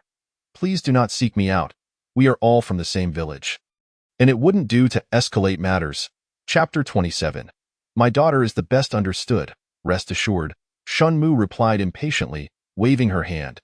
Hearing such words now filled her with disdain for her former self. How had she previously failed to see Shen Tiango's hypocrisy, believing him to possess a kind heart, a good-natured individual who understood the value of empathy and selflessness? Reflecting on the times she had fervently defended him, seeking justice on his behalf, she felt nausea at the memories. Shen Tiango, feeling satisfied with his reminder, cast a disdainful glance at Jiang Nanqi, knowing that as long as he remained in this household, he would find a way to rid himself of her. From the moment of her birth, she had been a source of misfortune for him. Before her arrival, he had occupied a significant place in Du Yueme's heart, but after her birth, a minor accident had led to Jiang Nanqi being scalded, prompting Du Yueme to erupt in fury at him, nearly resorting to violence. Once Jiang Nanqi was gone, everything returned to normal. Having coexisted for many years, he understood that Du Yueme's character would compel her to assist him, for she was a woman who would never tolerate loss and would only act in her own interest. As he walked away, he shook his head, realizing that his inability to like Du Yueme stemmed from her volatile temperament. She insisted on delineating every detail. Unlike Yuan, who possessed a dignified pride, she would never stoop to argue over trivial matters, As they made their way to work, the sweltering heat bore down upon Jiang Nanshi, and after just a few steps, she was drenched in sweat. Shenmu quickly fanned her with a hand, exclaiming, "This sun is unbearable. It will cool down soon enough." Leaning closer, she whispered, "Nanshi, if you start to feel faint, I'll let you return home to rest." "Mother, how could I simply return home to rest?" Jiang Nanshi shook her head, insisting that now was the time for planting, and she preferred to seek shade beneath the trees. "What is wrong with that? Zhouji has served the nation. Now that he is retired, you need to take care of your health before thinking about having children." In any case, it was merely a fade for the outside world, as long as they presented themselves as diligent workers. Shenmu firmly believed in her third son's incapacity, especially since Zhouji had never protested against any of her statements over the past year. If it were untrue, what man could endure being spoken of in such a manner? Zhouji received disability benefits, and since they were a married couple, the labor he performed was inherently hers as well. No one could dispute this. Jiang Nanshi felt as though the narrative she had absorbed was flawed. She longed to ask Shenmu why her attitude had shifted so dramatically, yet she feared that posing the question would revert Shenmu to her previous demeanor. Perhaps it was best to simply enjoy the present. Facing whatever challenges came their way, as Shenmu and Jiang Nanshi walked together, their proximity was striking, and Shenmu's face radiated warmth, occasionally breaking into laughter. Those working in the fields glanced over curiously, their astonishment apparent as they raised their heads to the distance. Who in the village could be unaware of Shenmu's dissatisfaction with her third daughter-in-law? The moment she laid eyes on Jiang Nanshi, she would roll her eyes and suppress the urge to retaliate. After all, Du Yuemei had a fiery temperament and would not tolerate any form of disrespect. She would go to great lengths to reclaim any perceived slight. Is that really her? Is that Du Yuemei and her third daughter-in-law? Someone rubbed their eyes in disbelief. That is Jiang Nanshi, the most beautiful girl in the village, unmistakable in her youth and vitality. Her skin so delicate it seemed to glisten, captivating all with her every smile. Unbeknownst to her, whatever she had said only seemed to amplify Shenmu's joy. The villagers watched, dumbfounded, until the two women had walked far enough away to shake off their astonishment. In the early morning, they discovered that the relationship between Du Yuemei and Jiang Nanshi had improved remarkably. However, the suddenness of this change was perplexing, especially considering that Du Yuemei was not someone easily pleased. Even if one could win her favor, it seemed improbable that their bond could develop so swiftly. One only needed to observe her recent laughter, which resembled that of a mother doting on her own daughter. It is worth noting that Du Yuemei's affection for her daughter starkly contrasted with the sentiments of others in the brigade towards their own daughters. Most in the brigade were indifferent, merely ensuring their daughters were provided for, while a select few showed a modicum of care, often manifested in additional rations. In contrast, Du Yuemei cherished her daughter, Shun Baozhu, as if she were the very heart of her existence. The older members of the brigade recalled that when Baozhu was still with them, Du Yuemei's face would be perpetually adorned with a smile whenever she held her daughter close. The best of everything at home was reserved for Baozhu, and when a harsh matron dared to criticize her, claiming that Shun Baozhu was destined to marry out and thus unworthy of such affection, Du Yuemei, then a younger woman, confronted her fiercely, hurling insults for 2 whole days while her sons stood guard at the door. "Your daughter may be a liability, but ours is not. If anyone dares to mistreat her, they'll have to contend with us," she spat vehemently. Shin Xinmin, the youngest son, was still a child at the time, and he pondered Du Yuemei's words, musing, "Mother, you're right. She is a girl and must have a father. If she calls her daughter a liability, does that not make her one too?" The villagers were taken aback, realizing the validity of his argument. Indeed, what a shameless creature. I've never seen anyone berate their own like this. Remember, when I was a daughter, I was the apple of our family's eye, and so is your sister. All our daughters are treasures. Anyone who dares to bully her will have to answer to me. After this incident, no one dared to speak ill of Shun Baozhu in front of Du Yuemei. Now, as they observed her smiling so brightly, it was as if they were witnessing Shun Baozhu before her loss, a truly curious sight. Many scratched their heads in confusion. Du Yuemei glanced at the plot of land allotted to the Sun family and realized she had neglected to check in on Sun Cuehong earlier that morning. Now that she had the time, she felt compelled to expedite matters for the two of them. If they wish to marry, then let us arrange it swiftly. They must obtain their marriage certificate. She looked over at Jiang Nanshi, aware that this girl had once harbored feelings for Shen Outyin. "What do you think about Sue Hong and Outyin?" Du Yuanmei inquired cautiously. Jiang Nanqi's mind raced in circles, unable to grasp why her mother-in-law was suddenly broaching such a topic. Had the kindness she had been shown recently been merely a prelude to revealing ulterior motives? She bit her lip, her thoughts racing for a diplomatic response. Noticing Jiang Nanqi's silence, Du Yuanmei felt a bead of sweat form in her palm. She was determined to confront the father and son duo, but if her daughter were to meddle, complications would surely arise. Days later, they would go to propose marriage. The midday heat of summer was already stifling, and Jiang Nanqi felt as though her very insides were simmering. She turned her thoughts to the notion of fate in relationships. If there were a connection, anything was possible, influenced not only by the two individuals but also by the surrounding environment. What was this nonsense? Du Yuanmei's head spun, yet her heart raced with anxiety. Her daughter was evading a direct answer, which hinted at deeper feelings. After all, she had been on the verge of an engagement with Shen Outyin, and in the countryside, that was almost equivalent to marriage. Jiang Nanqi resolved to navigate around the question, convinced that any answer she provided would lead her into a trap. After all, she was merely a daughter-in-law, while Shen Outyin was her mother-in-law's own son. It was common knowledge which held greater weight. "Nanqi, you do still have feelings for Outyin, don't you?" Du Yuanmei pressed. Here came the pitfall. Jiang Nanqi shook her head vigorously, her braids swaying with her movements. "Not in the slightest," she declared decisively. She was unsure whether her mother-in-law would believe her. The mess left behind by the original owner of her body was too great, and her credibility was low. Moreover, she had previously deceived others, making her words now seem untrustworthy. Du Yuanmei was unconvinced. She recalled how her daughter had exchanged glances with Shen Outyin just days prior. Even without romantic feelings, there was likely some resentment lingering.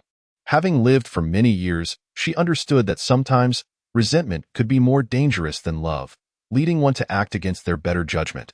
She did not wish for her daughter to become embroiled in revenge. Wanting to shield her from such turmoil, "Nanqi, after all these years, I finally understand that emotions are trivial. If a man truly cares for you, he wouldn't be preoccupied with other women," she explained, counting on her fingers. "Look at Lulu. He grew up with son Sue Hong, who was practically his elder. For him to entertain such thoughts is simply abnormal. Stay far away from such a person. Don't let yourself become entangled." To speak ill of her youngest son. Jiang Nanqi's mind became a muddle. She couldn't discern whether Du Yuanmei was speaking earnestly or sarcastically. She dared not agree, merely nodding in response. She considered that her mother-in-law had indeed shown disdain for Shen Tiango and Shen Outyin recently, but the abruptness of this change in attitude was bewildering, particularly in her interactions with Jiang Nanqi. Reflecting on her own experiences, Jiang Nanqi began to suspect that Du Yuanmei might also be a transmigrator. "It's so hot today. Wouldn't it be wonderful to have air conditioning?" Jiang Nanqi remarked suddenly. Du Yuanmei was momentarily taken aback, puzzled by the mention of air conditioning. "What is that?" "Nothing," Jiang Nanqi sighed. But she seized the opportunity to test Du Yuanmei's stance on Shen Outyin. "I actually think it would be nice for Shen Outyin to marry son Sue Hong. Although she is a bit older, she is a thrifty and capable woman, and most importantly, Lulu likes her." Du Yuanmei perceived her sudden despondence and presumed it was due to lingering feelings for Shen Outyin. She resolved to hasten their marriage, hoping to extinguish any attachment her daughter harbored. "Yes, I too believed Sue Hong is industrious. Marrying her would be a wise choice." Jiang Nanqi was taken aback by the weight of this revelation. "You agree to their marriage?" Her voice involuntarily rose in pitch, astonished by the rapid development. Fearing that her earlier tone might have been misinterpreted, she straightened her posture and asserted, "Mother, I think it is excellent." Du Yuanmei was uncertain whether her daughter was feigning enthusiasm. Yet she recognized the urgency to eliminate any potential threats to their plan. "Very well, I will propose marriage in the next few days." This was all happening with alarming speed, almost as if fearing son Sue Hong might slip away. Jiang Nanqi could not suppress a chuckle. "Mother, you must ensure they do not mistreat me." Her eyes glistened with unshed tears, the dark orbs shimmering with moisture. In her childhood, whenever she displayed such vulnerability, her mother would extend their video chats, while her father would speak to her with a gentler tone. Consequently, as she grew, her displays of weakness elicited even more concern than those of her peers. In truth, she startled herself with this admission, realizing she was vying for affection. "They wouldn't dare," Du Yuanmei reassured her, gently stroking Jiang Nanqi's head. "I'm here. I won't let anyone bully you." Jiang Nanqi stiffened at this unexpected display of maternal affection. Although she was materially well provided for in the modern world, she lacked parental warmth. The closest person to her was the nanny, and she had encountered her father's illegitimate children more often than her own parents. Unaccustomed to such intimacy, she shifted uncomfortably. Jiang Nanqi harbored doubts about Du Yuemei's genuine affection, knowing that the mother-in-law-daughter-in-law dynamic was historically fraught with tension. Nevertheless, she resolved to enjoy this newfound situation. Having been shaped by her upbringing, Jiang Nanqi adopted a mindset of accepting benefits as long as she did not reject them. As Du Yuemei contemplated who might bully Jiang Nanqi, her thoughts immediately turned to Shen Tiango. She recalled that he had already recognized Jiang Nanqi's identity. In a wonder, he treated Jiang Nanqi with disdain while being cordial with everyone else. It was clear he was targeting her specifically. Du Yuemei could not comprehend how he could betray his own flesh and blood, his daughter, in such a heartless manner. "Nanqi, I will not permit anyone to bully you," she declared firmly. Jiang Nanqi observed her mother's earnestness, momentarily averting her gaze as she contemplated her own intentions. Unable to arrive at a conclusion, she decided to set it aside for the moment. Her primary focus was to ensure that Shen Tiango faced repercussions for his actions. "Ah," Jiang Nanqi gasped softly, pulling her hand away. Du Yuemei inquired, "What is it?" "Nothing much. Earlier this morning, my father-in-law accidentally bumped into me. Thankfully, the water wasn't too hot, and my hand is feeling better now," Jiang Nanqi replied. Lowering her gaze, Du Yuemei felt a surge of anger. Shen Tiango had once burned her daughter when she was young, and now he had left a scar. "Let me see," she exclaimed, grabbing Jiang Nanqi's hand. "It's fine now. It just hurt a bit when he bumped into me, and he didn't mean to," Jiang Nanqi reassured her. "You must tell me about such incidents in the future." "Okay." The villagers observed this exchange, bewildered by the unfolding drama. Shen Tiango had been on his way to work for quite some time, panting as he clutched his farming tools, his posture hunched and drenched in sweat, hair plastered to his forehead, and his face flushed. It was merely a short walk, yet he found himself utterly fatigued. "What a pathetic state," a coarse female voice called from behind. Shen Tiango cast a sidelong glance at a woman not far away. Her skin was a warm bronze, and her hair appeared greasy, as if it had not been washed in quite some time. Beside her stood a tall, thin young man, who tugged at her clothing. But she brushed his hand away, saying, "Son, mind your own business." She directed her ire towards Shen Tiango, declaring that he was nothing but a worthless being, relying on Du Yuemei for so many years. What a cowardly man. Shen Tiango felt revulsion at Wang Tsuifen's vitriolic words.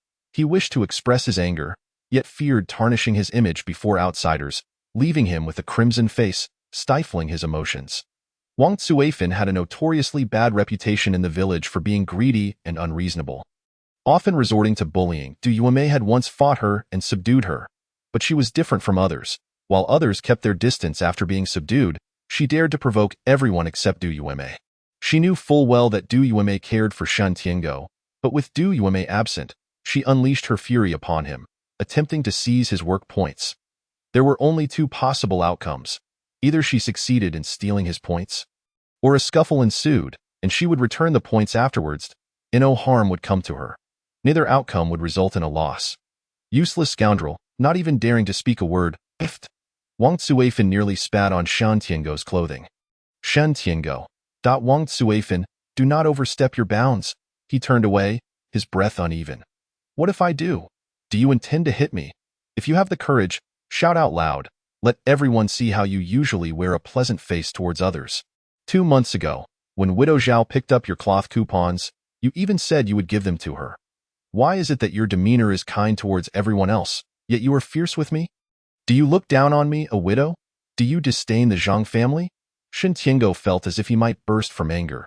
He took a deep breath, thinking of how Du Yuemei would soon return, and he would surely not hold her back. "Comrade Wang, the most important thing in life is to show compassion to the weak. In building our nation, you should contribute actively rather than exploit others. I hope you can adopt kindness as your foundation." Once he began to educate others, he could not cease. "Pfft, you don't understand." This time, she spat in his face, quickly returning to work. "If you have a good heart, then today you should give us half of your work points." Shen Tiango. When Du Yuemei returned, she would surely avenge him, and he would see how to deal with her then. Chapter 29. Why hasn't TUMA arrived yet? The land at the foot of the mountain had only been cleared for a year, with many small stones still embedded in the ground. Each action required utmost caution. If a tool struck a stone and broke, there would be consequences. More effort and time were required to earn the same work points as others. After half an hour of labor, Shen Tiango's hands were numb. Earlier in the morning, blisters had formed on his palms. And by the afternoon, he felt a burning pain in his hands. He frequently glanced around, wondering when Du Yuemei would arrive to defend him. In the past, Du Yuemei could not tolerate him being bullied and would rush to protect him. However, he felt that her impulsiveness often led to extremities. Sometimes, it was best to know when to stop rather than escalate to violence. This time, he was determined to intervene effectively. Shen Tiango set down his farming tools, intending to visit the Big Tree's family for some water. Upon seeing him drink but not return to work, Wang Suifan looked at him with disdain. "Do you even know why you are here working? Your mindset is incorrect. Hurry up, or I will report you for slacking." Shen Tiango. That at this moment, most people were undernourished, their faces gaunt, and any hint of impatience made them appear particularly harsh. Wang Suifan, with her prominent cheekbones and protruding mouth, looked formidable when reprimanding others. Shen Tiango gritted his teeth and resumed his work, his back bending from fatigue, and the dampness of his clothes clung closely to him. However, as he toiled in the fields, each swing of his tool sent dust swirling into the air, mingling with sweat that trickled down his swollen face. He felt entirely different from the vigorous person he had been just a day prior, resembling a frail old man. After another hour of labor, he kept staring into the distance, licking his cracked lips. Why hadn't Du Yuemei arrived yet? Logically, she should have come by now. Was she entangled in other matters? "Look, you've only completed 3 work points. Aren't you working too slowly? I heard that if you can't achieve 6 work points in a day, you'll have to help with the village's manure collection in half a month." Wang Suifan crossed her arms as long as she was present. Shen Tiango would never reach 6 points in a day. The mere thought of Du Yuemei's man having to collect manure thrilled her. "Why aren't you hurrying up?" she scolded. Shen Tiango could no longer maintain his composed facade. "What I do or do not do is none of your concern. What right do you have to dictate my actions?" "Oh, so you can't keep up the charade anymore. I told you, with a personality like Du Yuemei's, how could her man possibly be a weakling?" Wang Suifan spat dismissively, "Yet you still pretend to be a good person in the village." Shen Tiango's face flushed with anger. "What nonsense are you spouting? Who is pretending to be a good person?" Wang Suifan curled her lip. Shen Tiango, always dressed in white and maintaining a tidy appearance, would occasionally recite poetry, but to the villagers, he was merely a weakling. What use is a man who cannot work in the countryside? Only Du Yuemei protected him. Moreover, he was easy to bully. He would let others take his things without a fight. Wasn't he that foolish, for instance, when Zhouji caught a wild chicken?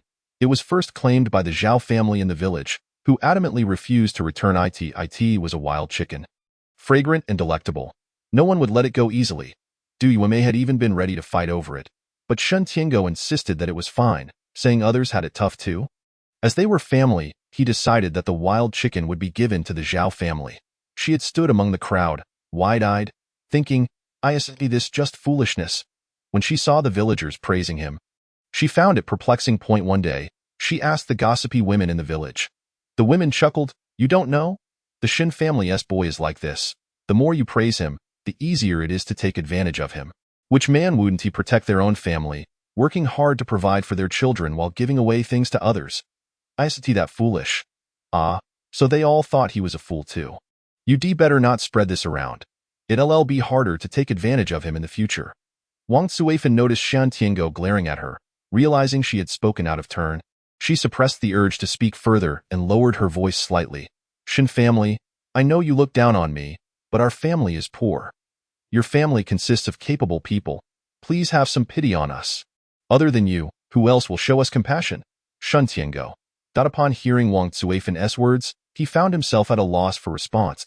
He had just fallen silent when Wang Suifan took a couple of swigs from his water bottle. Shen Tiango had always harbored a slight obsession with cleanliness. After all these years with his mother, they had never shared a bowl, let alone a water bottle. Now, Wang Suifan was using his. He looked at her rough, unappealing lips and nearly fainted. "You, He stammered, unable to articulate his outrage. What is wrong? Shen Tiango felt his blood pressure rising. He thought, where is Yume?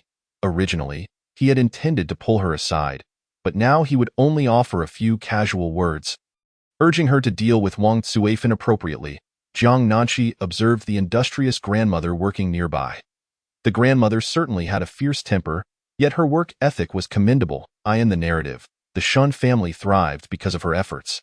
After all, her husband was not able to work, and if she had been soft-hearted, she would have been taken advantage of long ago. She glanced at her reddened palms, just exhaling when she suddenly heard Shen's mother call out. Oh no, Nanqi has fainted, Jiang Nanqi. Jiang Nanqi gracefully lay down. Shen's mother rushed over to support her, guiding her to rest beneath the big tree.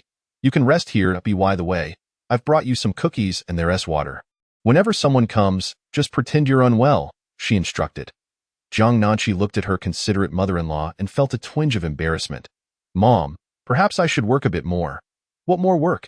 Do you think your brothers and sisters-in-law have tolerated your laziness for so long because they have nothing better to do? Why? Because Zhouji is capable, he brings in game and receives disability benefits, all contributing to the household. He contributes far more than your brothers and sisters-in-law do. Even if they find you disagreeable, they wouldn't dare to fall out with you. Shen's mother elaborated carefully. After all, Zhouji wasn't her biological son. If it came to dividing the household, they would be the ones at a disadvantage. Whether you work hard or slack off, it makes no difference. Jiang Nanqi hadn't expected Shen's mother to share this with her, showing no fear of her meddling in Zhouji's affairs. Silly child, you and Zhouji are husband and wife. His efforts are your efforts, and his possessions are yours. In fact, Zhouji contributes significantly to the family, as do you. That makes sense. Right, Jiang Nanqi replied. Understanding. Shen's mother smiled in satisfaction. You rest here first. I'll come back to rest after working for a while. Du Yume had come to a realization. After a lifetime of toil, she would live well for herself in her remaining years. Jiang Nanqi watched Shen's mother's retreating figure, noting that she hadn't mentioned her father-in-law again. She thought that perhaps she would not assist him anymore. Nonetheless, she should keep a close watch on her. Zhouji cast a glance at the distance, noticing that Jiang Nanqi had yet to start working, and a hint of irritation crossed his brow. In the past, he had been indifferent to whether Jiang Nanqi sought the company of others. Yet at this moment, he realized that prior to his divorce from Jiang Nanqi, he could not bear the thought of her becoming too close to another man. Recalling the incident involving Shen Outyin earlier that afternoon, Zhouji lifted his eyelids, a flicker of danger surging from the depths of his gaze. Chapter 30. If my mother approves, I shall certainly marry you. Shen Outyin had caused quite a ruckus in the mountains. After a moment of calm, he donned his clothes, releasing the pent-up tension within him as he stared blankly at the mountainside. Sun Cuihong, having dressed herself, sat beside him and bit her chapped lips. Is it your mother who has brought you to this state? Is it because of me? She lowered her head in guilt, taken aback by the depth of Shen Outyin's feelings for her. Sun Cuihong genuinely wished to marry him, yet seeing him in such a battered condition felt like a dagger to her heart. From now on, do not mention our relationship in front of Yume. There is no possibility for us. I am of an age where I should not be entangled with someone so young. We must. She gritted her teeth, taking a long time to articulate, let it be. After her words, Sun Cuihong covered her face and wept bitterly. The most outrageous thing she had ever done in her life was to be with Shen Outyin, so young, so charming, with a way with words. No man in the village could compare. Not only was it impossible for her to find someone now, even in her youth, she had found no one like him. Her cries were heart-wrenching. Sun Cuihong did not wish to sever ties with Shen Outyin. But there seemed to be no other choice, as their relationship bore no fruit and many eyes were upon them. Shen Outyin had done so much for her, and she could not continue to delay his future. From now on, I shall regard you as my nephew. Let us forget our past. I will not hinder your pursuit of marriage and family. Her heart ached as if it were being fried in oil. Shen Outyin, on the other hand, felt a mere flicker of annoyance. He only recalled those words as sweet nothings meant to comfort Sun Cuihong. After all, how could he possibly marry her? He need only consider her age. If he wed her, he would likely be ridiculed in the next life for such a decision. Feigning despondency, Shen Outyin ran his fingers through his hair, gazing at her with his soulful peach blossom eyes. I know all your actions are for my sake. You are a wonderful woman. If I cannot marry you, I should not continue to attract you, for the villagers will only torment you further. Outyin, do not worry. I am fine. Please, do not do these things for me any longer. Sun Suehong reached up to caress Shan Outyin's face, never having imagined that Du Yuemei would strike him so fiercely, leaving him in such a state. Could we not speak of these matters calmly? I would rather bear these wounds myself. Sun Aunt, I truly wish to marry you, but I find myself powerless.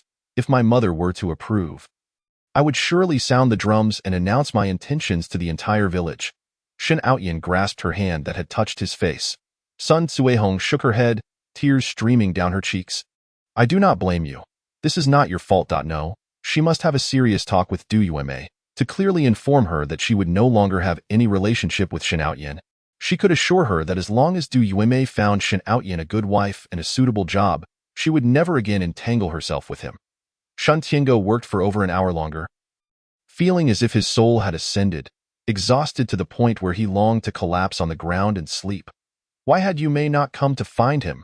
Was something amiss? He had intended to take a few sips of water, but the kettle had already been emptied by Wang Tsuefan. He would rather perish of thirst than take another sip, and so he walked to the shade of a large tree to rest. Shan Tiango felt dizzy, his waist and hands ached, and his lips were cracked and bleeding. He felt worse than death itself. Upon seeing him resting, Wang Tsuefan rushed over. You from the Shan family, do not slack off. It's the busy planting season. Soon it will be time to tally the work points. What is it to you? Shan Tiango finally snapped, unable to maintain his previous calm demeanor with Du Yuemei. He despised the rudeness. Shan Tiango, why do you speak so? Wang Tsuefan exclaimed, astonished. The villagers say you are as gentle as a chrysanthemum, a good-natured person who never quarrels with those around you. Shan Tiango. Wang Tsuefan had never encountered someone so easy to bully. She bullied him, and he even understood her reasoning. Get to work. If you do not work, it will reflect poorly on your character, and I shall report you to have you tasked with manure duty in the village. She shouted. That moment, Shan Tiango wished he could tear Wang Tsuefan's mouth off. He had never thought someone could be so insufferable. Even when he had been bullied before, he had never faced such humiliation. For soon, Du Yuemei would surely help him retaliate. The mere thought of having to carry manure made him want to retch. Clenching his teeth, Shan Tiango finally stood up, his legs trembling from fatigue. After another half-hour of labor, Shan Tiango suddenly felt darkness envelop him and collapsed to the ground. Yuemei, why has she not yet arrived? Wang Tsuefan gasped. Fainting was something that usually befell newly arrived intellectual youths. Yet Shan Tiango was of rural origin and had worked the entire afternoon without fainting. She did not move, thinking it would be better for Shan Tiango to faint a bit longer, lest he faint again tomorrow. Useless thing, the inspectors came to record their rounds. Wang Tsuefan rushed forward, claiming part of Shan Tiango's work as her own. Yes, I did all this just now. Hurry and mark it down for me. I am exhausted. It's not easy doing this work. Do not forget to register it. That one. He said he was just resting and not to mind him. Jiang Nanshi had spent the entire afternoon keeping watch over Shan's mother. And when it was time to finish work, the two of them grabbed hoes to begin their tasks. The others. As the surrounding villagers began to disperse, Jiang Nanshi took out the cake she had purchased earlier that day. Mom, this piece is for you. Shan's mother was momentarily taken aback. Hurry and eat. Jiang Nanshi placed it in her hands, glancing around to ensure no one else is this. For me. Shan's mother felt a swirl of emotions, both heartache and worry. The moment someone showed her a little kindness, she found herself receiving gifts. No wonder she had been deceived by Shan Outyin so easily. Mom, you should eat it. Look how thin you are, she said, her heart aching as she gazed at Jiang Nanshi's complexion. Jiang Nanshi. The one most well-fed at home must be you, right? Mom, this is for you specifically. If you do not eat it, I will feel uncomfortable. Jiang Nanshi turned away. If you do not want to eat, then forget it. She found herself inexplicably drawn to her mother-in-law, her heart racing as she walked ahead. Du Yuemei was momentarily stunned, a warm current flowing through her heart. How long had it been since she felt such concern from her daughter-in-law? Eat, eat. Mom did not say she would not eat. She is just worried about my daughter. Daughter? Jiang Nanshi found it somewhat odd but thought little of it. After all, it was not uncommon for one to refer to their daughter-in-law as such. As the two returned home, Shan's mother carefully ate. leaving only a small piece remaining. Jiang Nanqi had intended to keep her distance to allow her mother-in-law to enjoy it, but to her surprise, she had already walked out onto the main road. "Yume, I heard that Tiango fainted. Shouldn't you hurry over to check on him?" An elderly woman remarked while eyeing Shun's mother's cake. Chapter 31. The mother-in-law approves of your marriage. After a busy day, the sky had darkened, and the villagers appeared drained of energy, their backs hunched and shoulders drooping as they trudged along. Their only amusement lay in gossiping about others. Du Yueme had indeed struck Shin Tiango earlier that morning, but it was in an effort to correct his behavior. After all these years, who did not know how much Du Yueme cared for her man? "Yume, I heard it was still that Wang family causing trouble. You wouldn't believe it. It seems she bullied Tiango again today. He probably hasn't returned from the fields yet. You should hurry and check on him." The villagers anticipated yet another battle between the Shin and Wang families. Last time, Du Yueme had struck Wang Cuifan so hard that she cried out in pain. Others had long since ceased to provoke members of the Shin family. But Wang Cuifan was different. She was simply afraid of Du Yueme. The main issue was that Shen Tiango was easy to bully. Even when wronged, he would speak up for those who mistreated him. Were it not for Du Yueme's presence, many would seek to take advantage of him. The others observed Shen's mother's reaction, and even Jiang Nanqi felt a pang in her heart. Let them bully him. Perhaps this will toughen Tiango. This illness frightened me. What would happen if I were truly gone? I will not intervene in such matters again. Let him solve his own problems, Du Yueme asked. Do you not agree? After all, he is a man. She emphasized the last statement subtly, and nearby Aunt Li nodded in agreement. Shen Tiango is a man. He should support a family. What kind of nonsense is it to let women shield him all the time? True, it is good that you have come to this realization. Aunt Li concurred, just then catching a whiff of a faint cake aroma. Having never been properly satiated, particularly after a day of labor, she began to speak. She quickly shut her mouth, swallowing back the saliva that had begun to flow. After several attempts to clear her throat, Aunt Li finally asked, "Yume, what is it that you are eating?" "This is what our Nanqi bought for me. Can you believe it? This child only earns a few coins a month, yet she still bought me cake, saying she was worried I would tire myself out. Where can I find such a good daughter-in-law?" Shin's mother grinned widely. Jiang Nanqi. The others. The eyes of several women immediately turned to Jiang Nanqi, who was blushing and looking down, while Du Yueme wore a proud expression. They felt an inexplicable sense of disbelief. In recent days, Du Yueme encountered Jiang Nanqi and felt an overwhelming urge to stride forward and slap her. Upon seeing Du Yueme, Jiang Nanqi initially lowered her head in silence. But once out of sight, she rolled her eyes and scoffed. "What has happened to the Shin family?" Shinmu, with an air of pride, boasted that despite their current impoverished state, only Jiang Nanqi was willing to indulge her, even refusing to eat the egg cake herself, demonstrating that she has grown up and become considerate. The aroma of the egg cake wafted through the air, causing everyone to salivate once more. Regardless of Jiang Nanqi's faults, she at least made an effort to appease her mother-in-law, particularly with the egg cake. Jiang Nanqi is truly doing rather well. Jiang Nanqi. After Shinmu finished her boasting and devoured a few bites, she took her daughter by the hand and headed home, brimming with enthusiasm as if she had consumed an elixir of immortality. Others. Wait, it truly doesn't concern Shan Tiango. Upon arriving home, Jiang Nanqi discovered that Zhouji had already returned. He glanced at Du Yueme, who followed closely beside her, and his furrowed brow relaxed. Soon after, elder brother Shan Qingmin and second brother Shen Shimin returned, carrying Shan Tiango.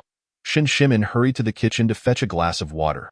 Shunmu, washing her face while observing the scene, recalled how, in her past life, these two had assisted their biological father with the wedding arrangements after her demise.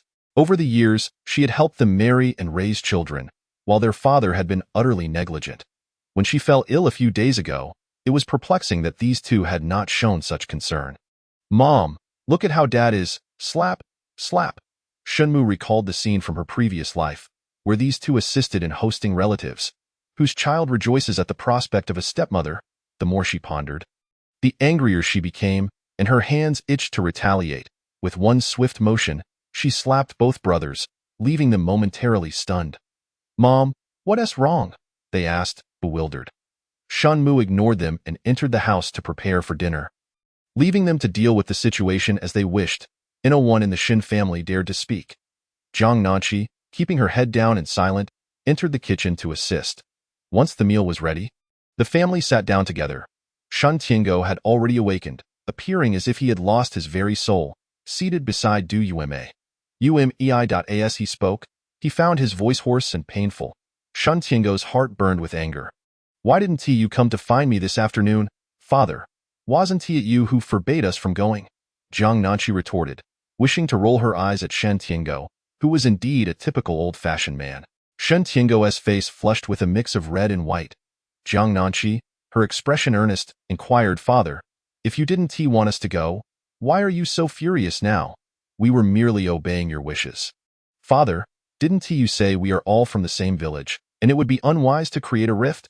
Shen Tiango stared at Jiang Nanqi's moving lips, feeling dizzied. In truth, Jiang Nanqi bore a slight resemblance to him, inheriting his fair complexion and similar nose, yet she resembled Du Yume more, who had also been quite attractive in her youth. Jiang Nanqi seemed to embody the best traits of both, even possessing a few inherited from previous generations, yet predominantly reflecting the Du family's features. The sight of her face ignited his fury. It felt as if everything about her was a curse upon him. Shen Tiango felt overwhelmed as she continued questioning him. Father, do you truly wish for us to go or not?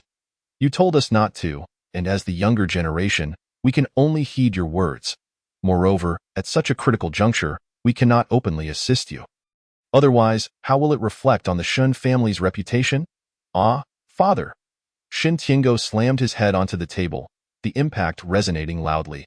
Subsequently, he lost all strength, sliding down from his chair. He had not eaten a morsel and was carried back to bed. The Shen family members exchanged furtive glances at Shen Mu's expression, wondering if she would be angered by Jiang Nanqi's inquiries that had rendered Shen Tiango unconscious. Dinner. Shen Mu waved her hand grandly. Her spirits elevated. Indeed, only her daughter brought her solace in this household. Everyone else seemed to be debtors.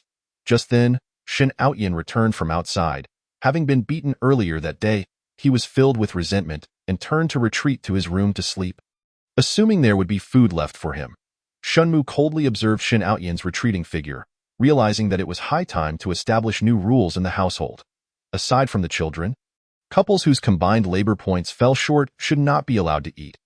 Jiang Nanqi instinctively glanced at Zhou Ji, aware that she must rely on the household registration booklet to survive. She noticed his stern profile and suddenly recalled something. In the novel, the original character had drugged Zhou Ji, leading him to run away in the middle of the night. The next day, he intended to take the original character to divorce her, but she resisted. However, Zhou Ji's sudden demeanor had frightened her, prompting her to seek out Zhang Mingyuan. After discussing, they concluded that divorce was not feasible. Otherwise, survival in the commune would become impossible. Chapter 32. The mother-in-law agrees to your marriage, Part 2. The original character could only grit her teeth and feign indifference. Even laying low for 2 days, refraining from seeking Zhang Mingyuan, at this juncture, Shen Outyin unexpectedly began to draw closer to the original character, and they began exchanging glances in secret. Sun Cuihong approached the original character for reasons unknown, informing her that a relationship with Shen Outyin was impossible and that she should blame him for their prior issues, as they were all her fault. It seemed that from that moment on, Sun Cuihong and Shen Outyin attempted to avoid suspicion. However, a month later, the original character discovered Shen Outyin and Sun Cuihong meeting secretly again. She confronted them, leading to a physical altercation where she pushed Sun Cuihong, causing her to fall and subsequently suffer an injury, leading to a miscarriage. Shen Outyin, filled with guilt, accused the original character of being a murderer, yet due to his relationship with Sun Cuihong, he dared not make it public. Several times, he forcefully kissed the original character in retaliation, even suggesting that she should experience the loss of a child. Fortunately, the original character was still in a marital state with Zhou Ji, and during the last incident, he discovered her just in time. Zhou Ji stood atop a hill, clutching a bloodied rabbit in one hand and a short knife in the other, blood dripping from his fingertips onto the leaves below. Within moments, Shen Outyin fled in terror. Days later, when Shen Outyin and Sun Cuihong were caught meeting in secret, Zhou Ji broke one of his legs. Thus, the original character's tragic romance with Shen Outyin was thwarted, and she did not become one of his concubines, merely relegated to the role of a malicious supporting character. Jiang Nanqi. She still found solace in Zhou Ji, recognizing that he was a man of means with inheritance, And despite the original character's betrayal, he still protected her. Jiang Nanqi resolutely decided to live well in the coming years. Divorce was out of the question. Wait, did Sun Suihong not become pregnant now? Jiang Nanqi felt a sense of caution. She certainly did not wish to harm Sun Suihong's child as depicted in the novel. After dinner, everyone went to the lakeside for a bath. Jiang Nanqi accompanied Shunmu. But midway, she realized she had forgotten her undershirt at home and that her current top was already soaked. She intended to return to retrieve it. Mom, you go ahead. My sister-in-law hasn't he left yet? I'll join her shortly, she stated. Shunmu, seeing that their home was not far and that the fifth sibling had just exited the front door, nodded in agreement. Jiang Nanqi headed back home, and halfway through, at a corner, she heard someone call her name. Recognizing it was Sun Suihong, she approached. Sun Suihong stood under a tree not far away, nervously wringing her hands. Jiang Nanqi, may I speak with you for a moment? Sun Suihong's child had been lost due to the original character's shove, and the novel mentioned it had only been a month, so she must have just conceived a few days ago, particularly safe. Jiang Nanqi took a step forward, entering the shadow, keeping a distance of about 2 meters from her. In truth, she had a few words she wished to share as well. Sun Suihong was taken aback. Jiang Nanqi had always mocked her in the past and had never kept such distance. Observing the youthful and beautiful Jiang Nanqi, she struggled to suppress a sense of pride. Jiang Nanqi, such a stunning young woman, had ultimately snatched her fiancé on the day of their betrothal. I'm here today to apologize, she began, lifting her chin. Jiang Nanqi, seeing the smug expression on Sun Suihong's face, felt a laugh bubbling up. Apologize for what? You know what I'm referring to? Sun Suihong's face flushed, but rest assured, I will have no further relations with Outyin. Please do not target him any longer. There is no one else here. So I'll speak plainly. We are both in love with the same man. I will have no further relationship with him. He is merely my junior. You can feel vindicated now, no? Is that all it takes to feel vindicated? Jiang Nanqi expressed her confusion. You know, loving a man requires complete dedication. Today, Outyin was beaten at home, and you likely played a part in that. Moreover, you are now married to Zhou Ji. Do not dwell on Outyin any longer. Allow him to marry a virtuous woman of good reputation, for that is true love. On what grounds? Why should he marry a virtuous woman? Jiang Nanqi suddenly recalled Shen Outyin's second wife, who indeed had a virtuous reputation, yet tragically died during childbirth. I will bow to you, and we shall consider our grievances settled. I will have no further dealings with Outyin.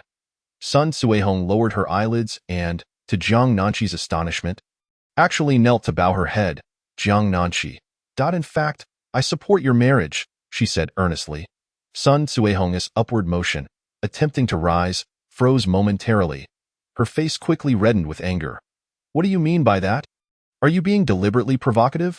I already stated that I would distance myself from Outyin. No, don't you like him?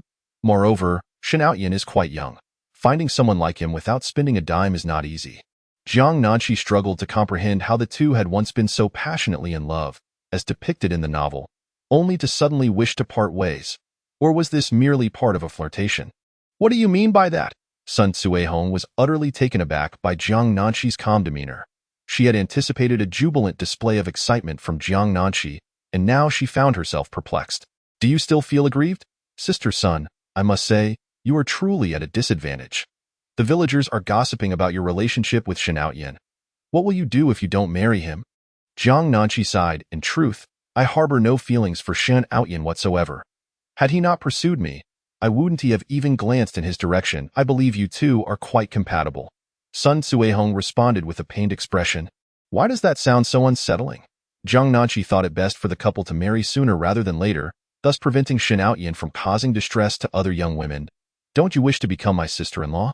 Jiang Nanqi inquired. Sun Suihong pressed her lips together. She was undeniably attached to Shen Outyin, yet with a grandson already, how could the Shen family possibly approve of him marrying her? Outyin had merely mentioned it today. And look at the consequences. Tears welled up in her eyes at the thought. Jiang Nanqi, please don't dig another pit for me. You know I cannot enter the Shen household. I am already content with these days. Your mother-in-law has already agreed to let you in. Jiang Nanqi's words fell like a thunderclap. Sun Suihong, lost in reminiscence of their sweet past, felt as if her world had been shattered. You must be lying. Her voice trembled uncontrollably. Quickly, she covered her mouth, her mind in a whirlwind. but she still glanced around to check if anyone was approaching. It's true. Today, my mother-in-law told me she initially disapproved, but Shen Outyin was insistent. Having known you for so many years, she understands your character and, fearing you might despair, decided to agree. Jiang Nanqi embellished slightly, adding a touch of drama, but she insisted she was not lying. Indeed, her mother-in-law had confirmed the matter of Sun Cuihong and Shen Outyin. How could this be possible? Sun Cuihong's mind raced in panic. She couldn't even entertain the thought. You must be deceiving me. Chapter 33. Sun Cuihong is pregnant. Despite the summer night being filled with countless stars, the shadows cast by the trees cloaked the corners in a unique mystique, every slight sound causing her heart to race. Sun Cuihong felt her heart nearly leap from her chest, almost exclaiming, "Really?" Her brows furrowed, wrinkles forming at the corners of her eyes. A mix of panic, helplessness, and excitement surged within her. Did you may truly agree to let me into the Shen family and marry Outyin? How could this be? At my age, if Shen Outyin were my son, I would never consent. The initial warmth in her heart faded, replaced by an even more profound discomfort, as if her heart were scalded. The thought of severing ties with Shen Outyin was already painful enough. Now, Jiang Nanqi was deceiving her further. You're lying again. Do you think I would believe you just because you say so? Even a fool would know this is nonsense. Sun Cuihong's earlier gentleness evaporated. Her teeth clenched in anger, feeling faint. She had resolved to completely sever her ties with Shen Outyin, yet Jiang Nanqi continued to deceive her, offering her hope and forcing her to endure this torment. Jiang Nanqi shook her head. You're mistaken. Fools cannot discern truth from lies. Sun Cuihong felt as though she were being insulted. I came here to clarify things with you. If you still hold animosity toward Outyin, you needn't expect to have an easy time. What do you intend to do? Jiang Nanqi asked curiously, her eyes widening. She tilted her head slightly. Under the moonlight, her skin appeared even more delicate and fair, radiating youthfulness, her hair casually styled yet exuding beauty. A flicker of jealousy crossed Sun Cuihong's eyes, but she reminded herself that no matter how beautiful Jiang Nanqi was, she was still an inexperienced girl. Shen Outyin preferred someone like her. You know how much Outyin adores me. If I don't sever ties with him, you'll only witness our entanglement. Jiang Nanqi raised her brow, feeling a surge of annoyance. The thought of her and Shen Outyin being a perfect match was insufferable. I truly appreciate your sentiments. However, only you could tolerate Shen Outyin's nonsense. You? Sun Cuihong felt as if Jiang Nanqi were mocking her and Shen Outyin. Don't be angry. I speak the truth. My mother-in-law genuinely approved your entry into the family. This afternoon, she even asked me about it. Go ask her if you don't believe me. Jiang Nanqi's tone was earnest. Hurry, before my mother-in-law changes her mind. Sun Cuihong's heart raced, yet she knew it was impossible. I know what you're trying to do, Jiang Nanqi replied. You've figured it out. I know that when I confront Du Yume, I will undoubtedly face repercussions, but rest assured, I will clarify matters with her. However, one thing is certain. You are already married to Zhou Ji, so do not think of rekindling anything with Outyin. That would only lead to his ridicule in the village.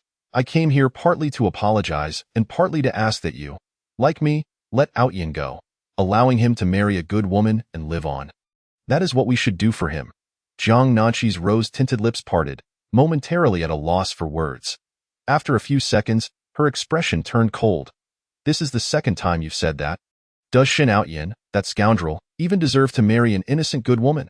Sun Cuihong could no longer tolerate Jiang Nanqi's disparagement of Shen Outyin. What right do you have to insult Outyin? What sort of man did you marry? Zhou Ji is but a useless man, lacking roots, and deaf as well. Slap. Jiang Nanqi swiftly struck Sun Cuihong, who was unworthy of even speaking about her savings. After the slap, her palm tingled, and as Sun Cuihong stood in shock, Jiang Nanqi seized the moment to intimidate her. You, such a good woman, were with Shen Outyin while he was dating me, sneaking around in the woods, shameless as you are. You thought I wouldn't expose you? Jiang Nanqi had never spoken so crudely before. She straightened her back to Project Authority. Sun Cuihong initially considered retaliating, but was momentarily stunned by Jiang Nanqi's words, then flustered, unsure how Jiang Nanqi had learned of her past. You lying, Sun Cuihong instinctively retorted. I am a traditional woman. Apart from my husband, I have no other men. Then what is it that you're carrying? What? Her mind raced with confusion at Jiang Nanqi's question. I ask you, What is it that you carry within you?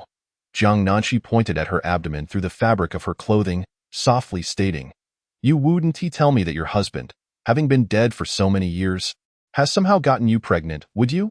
Sun Suehong stepped back, her back hitting a tree. Am I pregnant? How could that be? If I don't marry Shen Outyin, I'll be labeled a loose woman, and they will drag me away for re-education. Jiang Nanshi suddenly felt reluctant to allow Sun Suehong to enter the Shen household so easily. She needed to ensure that Sun Suehong would make the first move in front of the villagers. Her eyes darted around. Based on what you just said, I will keep a close watch on you. Don't think you can secretly terminate the pregnancy, for if you attempt such a thing, you could bleed out and die in a previous life. Shen Outyin and Sun Suehong had feared the original owner would expose their secrets, which is why the original owner had kept quiet. Otherwise, both Shen Outyin and Sun Suehong would have faced severe consequences. Impossible. How could I possibly? Sun Suehong's face drained of color. When she had given birth to Sun Zhuang, she had suffered severe complications, and the midwife had told her she would never conceive again. Indeed, she had not become pregnant since then, having only Sun Zhuang as her child. Are you trying to deceive me? Sun Suehong's heart began to calm. Jiang Nanshi shrugged. Well, we shall see. Once your belly grows, I will report you, forcing you to go through labor while pregnant. Things are different now. Being pregnant and being labeled a loose woman still requires hard work. Sun Suehong replied, If I go in, Outyin will too. Then you both shall go together. Sun Suehong shook her head vigorously, insisting, It's impossible. Outyin and I have never done anything together. How could I be pregnant? Let us wait and see. Jiang Nanshi's gaze fell on Sun Suehong's abdomen before she turned to leave. Sun Suehong's hand remained on her belly, lost in thought. How could I be pregnant? It's impossible. Besides, how could Jiang Nanshi know whether I am or not? It must be false. Initially, Sun Suehong had planned to confront Shen's mother that night, but after hearing Jiang Nanshi's words, she suddenly felt too frightened to do so. What if she truly was pregnant? If Shen Outyin did not marry her, she would be ridiculed and humiliated. Unable to survive, in a panic, Sun Suehong fled. As she passed, a figure leaped down from a nearby tree, vanishing almost instantly. When Jiang Nanshi returned home to fetch her clothes, she considered reporting Sun Suehong and Shen Outyin for their illicit relationship. However, recalling that Shen Outyin was the mother-in-law's biological son, she hesitated, uncertain of her mother-in-law's reaction. Additionally, given Sun Suehong's age, if she were to be laboring, the child would certainly not survive.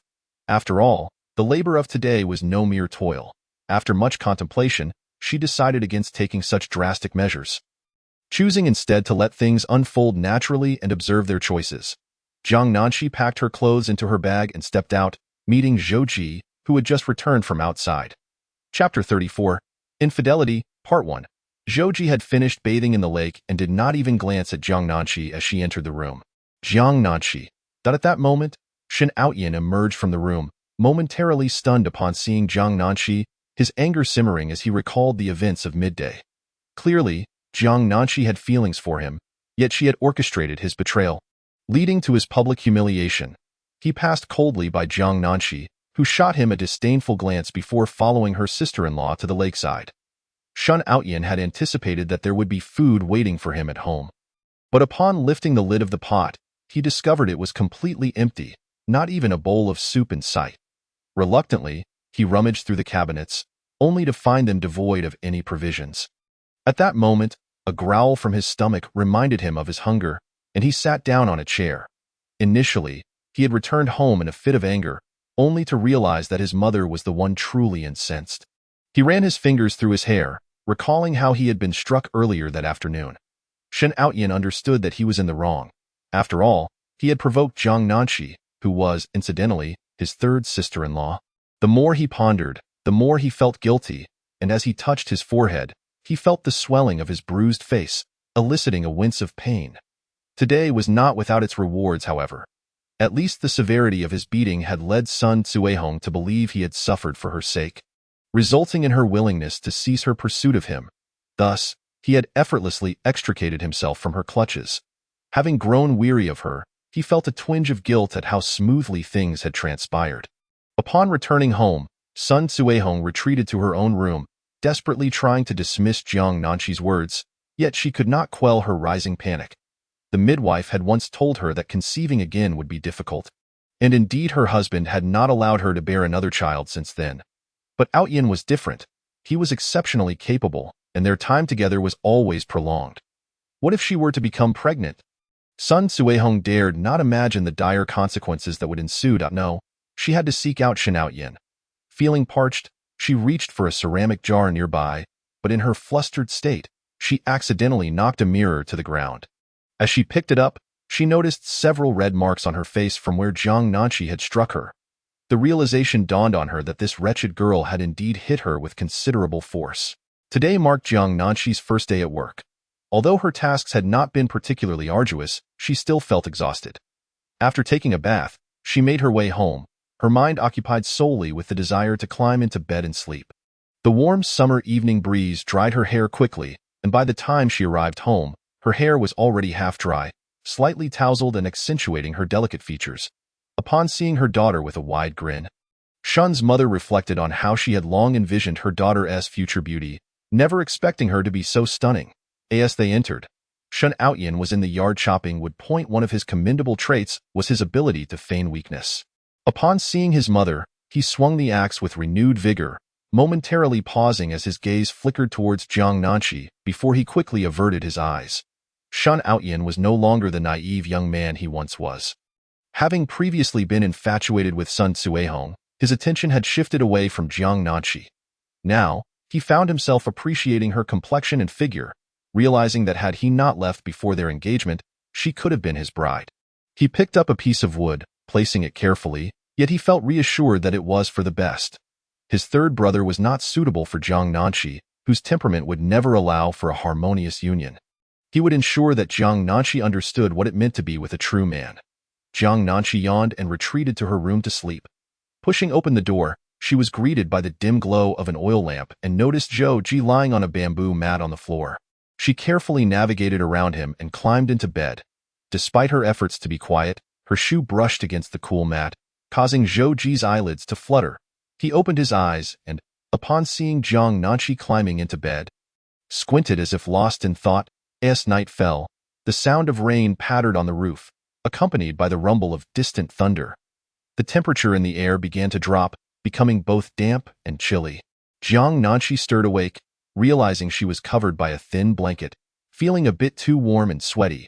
As if something was amiss, a flash of lightning illuminated the room, revealing Zhou Ji standing by the window, gazing outside, casting a large shadow in the process. The suddenness of the situation quickened her heartbeat. "Why aren't you sleeping?" she inquired, but the thunder outside drowned out her voice, and she soon realized that Zhou Ji could not hear her. She turned back to lie down, yet Zhou Ji shifted, glancing at her abdomen with a weary rub of his brow. He had considered the possibility of Jiang Nanqi becoming pregnant, but now the thought of her actually carrying a child filled him with trepidation. "What are you staring at?" Jiang Nanqi asked, noting that Zhou Ji lingered by the mat instead of lying down, his gaze fixed on her, sending chills down her spine.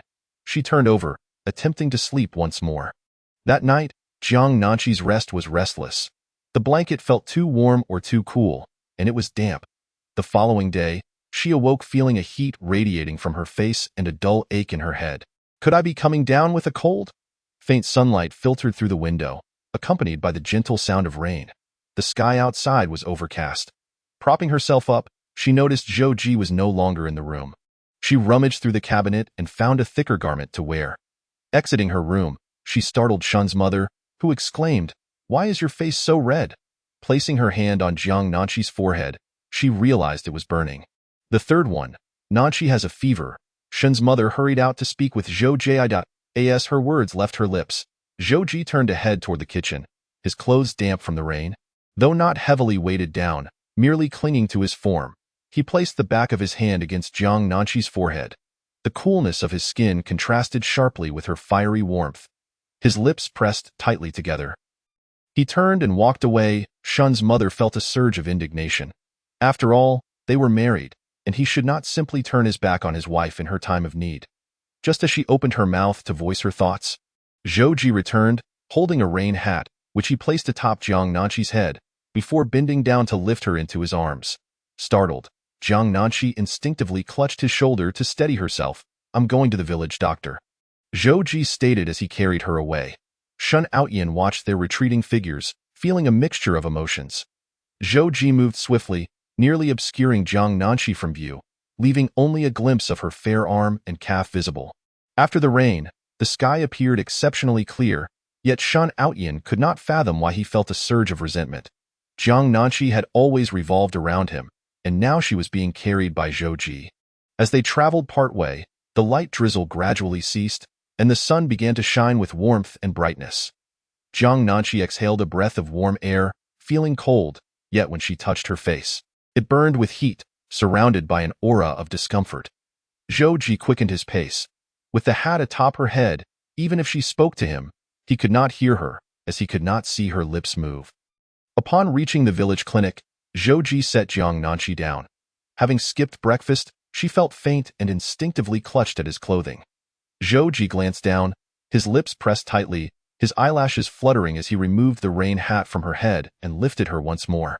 Jiang Nanqi tilted her head to look at him, finding his expression even colder from this angle, making him seem more distant. She leaned her head against his chest, squinting her eyes in discomfort. Zhou Ji paused, observing the stillness of Jiang Nanqi as her face flushed, even her lips deepening in color, her long lashes barely fluttering.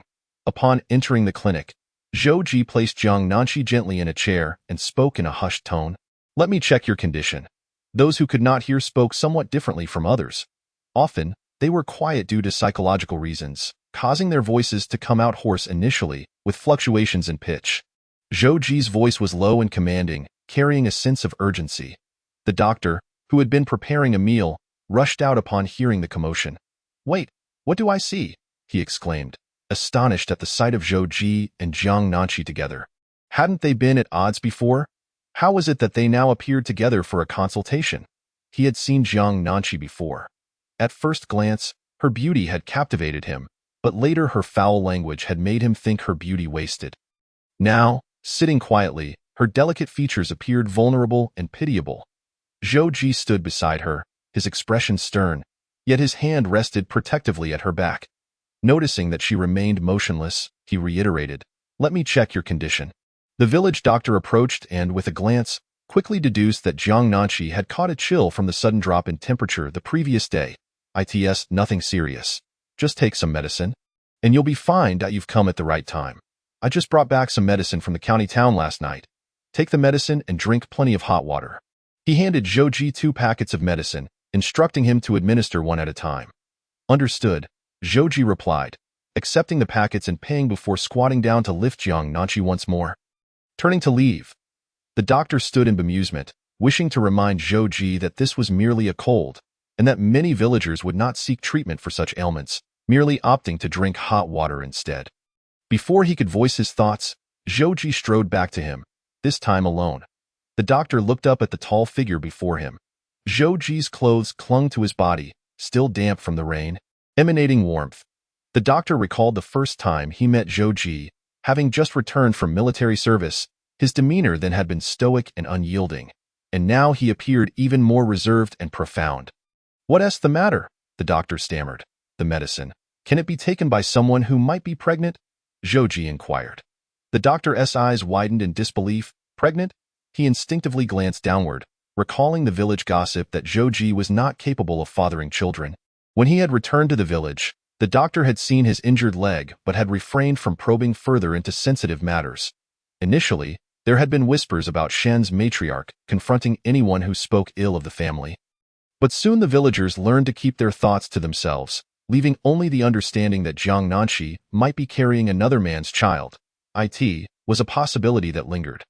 Zhou Ji furrowed his brows. Yesterday, he had observed Jiang Nanqi conversing with Sun Zuehong beneath the tree and had gleaned certain information. Suddenly, he recalled that he and Jiang Nanqi were also. What if Jiang Nanqi were pregnant? And he was at a loss for what to do? Yet, as a man, he must shoulder his responsibilities. He pondered whether Jiang Nanqi would choose to keep the child. The Jiang Nanqi of the past would undoubtedly have refused. But now, he was uncertain. He hardly recognized her anymore. The mere thought stirred a tempest of emotions within him. The village doctor was still mulling over the nature of their relationship. Zhou Ji lifted his eyelids, interrupting him, and spoke plainly. The village doctor recalled a particular prescription. realizing that there was indeed a medication unsuitable for pregnant women. "Let me make a substitution," he said. Zhou Ji retrieved the 2 packets of medicine and handed them over.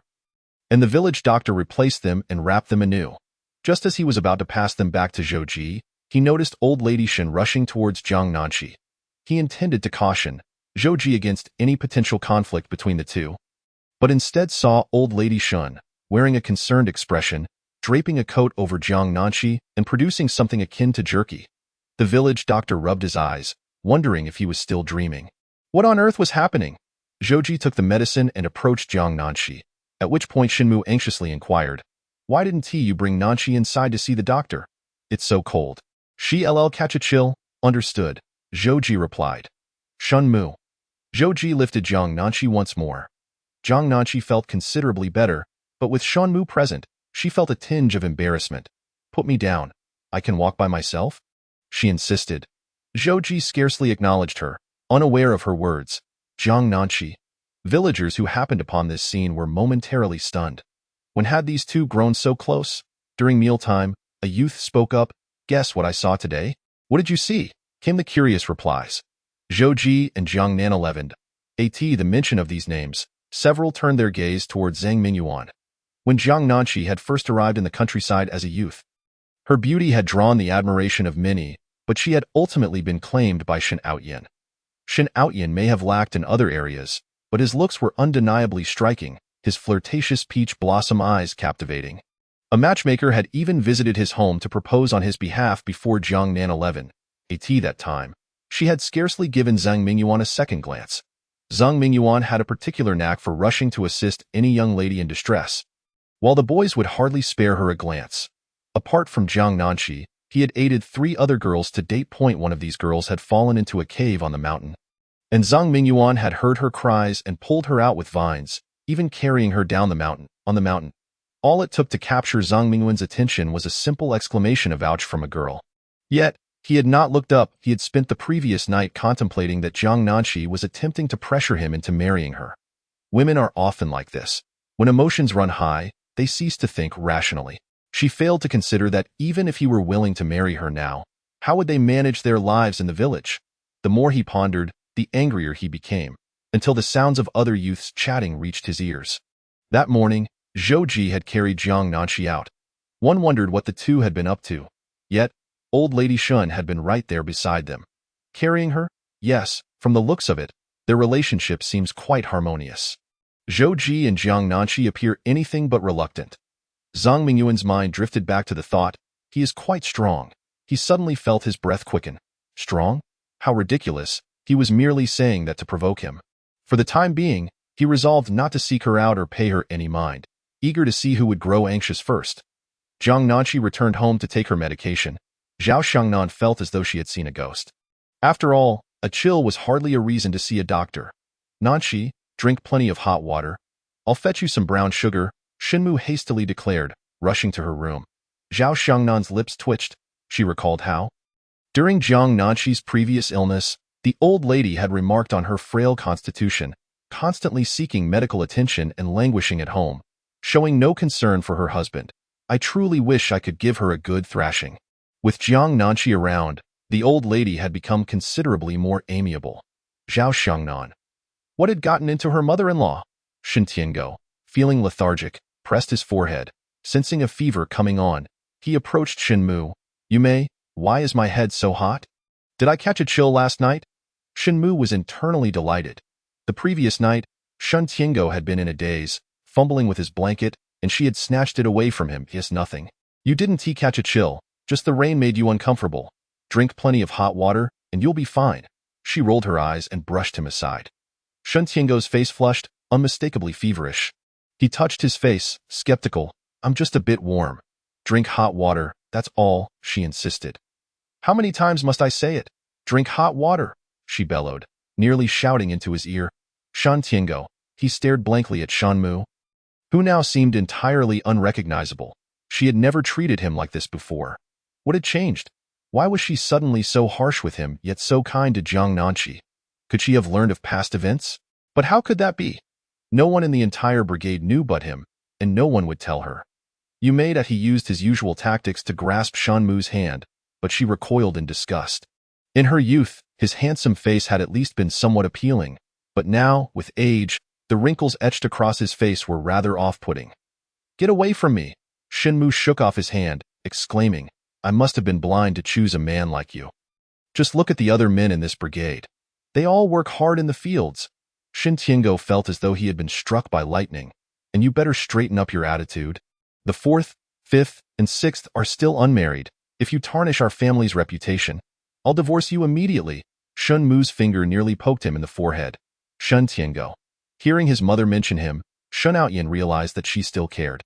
He was perplexed as to how Jiang Nanshi had managed to win Shun Mu over so thoroughly. Yet, one thing was certain. A daughter-in-law could never surpass a son, especially not when he was the youngest. After breakfast, the village's loudspeaker crackled to life. It had rained the night before, and there were plenty of mushrooms on the mountain. Everyone in the brigade was to head up to gather them, as dried mushrooms would provide sustenance through the winter. Zhou returned to his room to change clothes, but a button on his jacket had come loose as he rummaged for a needle and thread. He was taken aback to find a letter in the drawer. Upon seeing the name inscribed on it, Zhou opened it and glanced inside. Within mere seconds, a dangerous glint sparked in his eyes. Chapter 35. He laughed coldly. Shinmu instructed Jiang Nanshi to rest at home. Suddenly, Jiang Nanshi recalled a passage from the book, wherein Zhou had dug a trap on the mountain and caught a wild chicken, only for Zhao Xiangnan to discover it first. She had intended to sneak it away for her brother, yet Shin Outyin found out, and the two had split the chicken. That chicken was a shared asset between her and Zhou. Why should Zhao Xiangnan and Shin Outyin benefit? Jiang Nanshi had not had meat in ages, and the thought of a wild chicken made her mouth water. This time, she would search for mushrooms nearby. Jiang Nanshi even grabbed a basket, intending to place the wild chicken inside later. Shunmu launched into a tirade at the Shin family. "Look at Nanshi.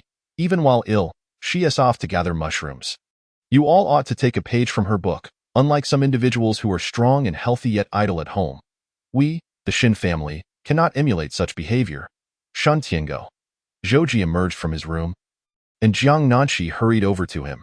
Her cheeks were flushed from fever, akin to the rosy hue of intoxication. Zhou glanced at her but continued walking without pausing. "Jiang Nanshi, what is wrong with you?"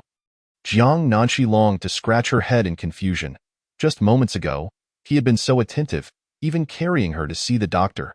She quickly caught up, poking at his arm, which felt as rigid as his demeanor.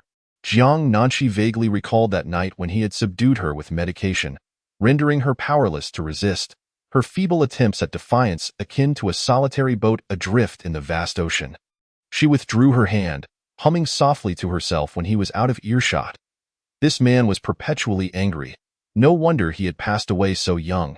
It was all due to his temper. Let him be, she thought, and prepared to walk alongside Shin Mu. After a few paces, Zhou halted, his thin lips pressing into a straight line. He turned to gaze at Jiang Nanshi, who stood a short distance away. Fuming, Jiang Nanshi remained still, glaring at him. Zhou produced a piece of paper from his pocket and held it out before her. Jiang Nanshi was momentarily taken aback, reaching out to accept it with curiosity. Upon opening it, she felt a wave of embarrassment wash over her. It was a love letter written by the original owner to Zhang Mingyuan.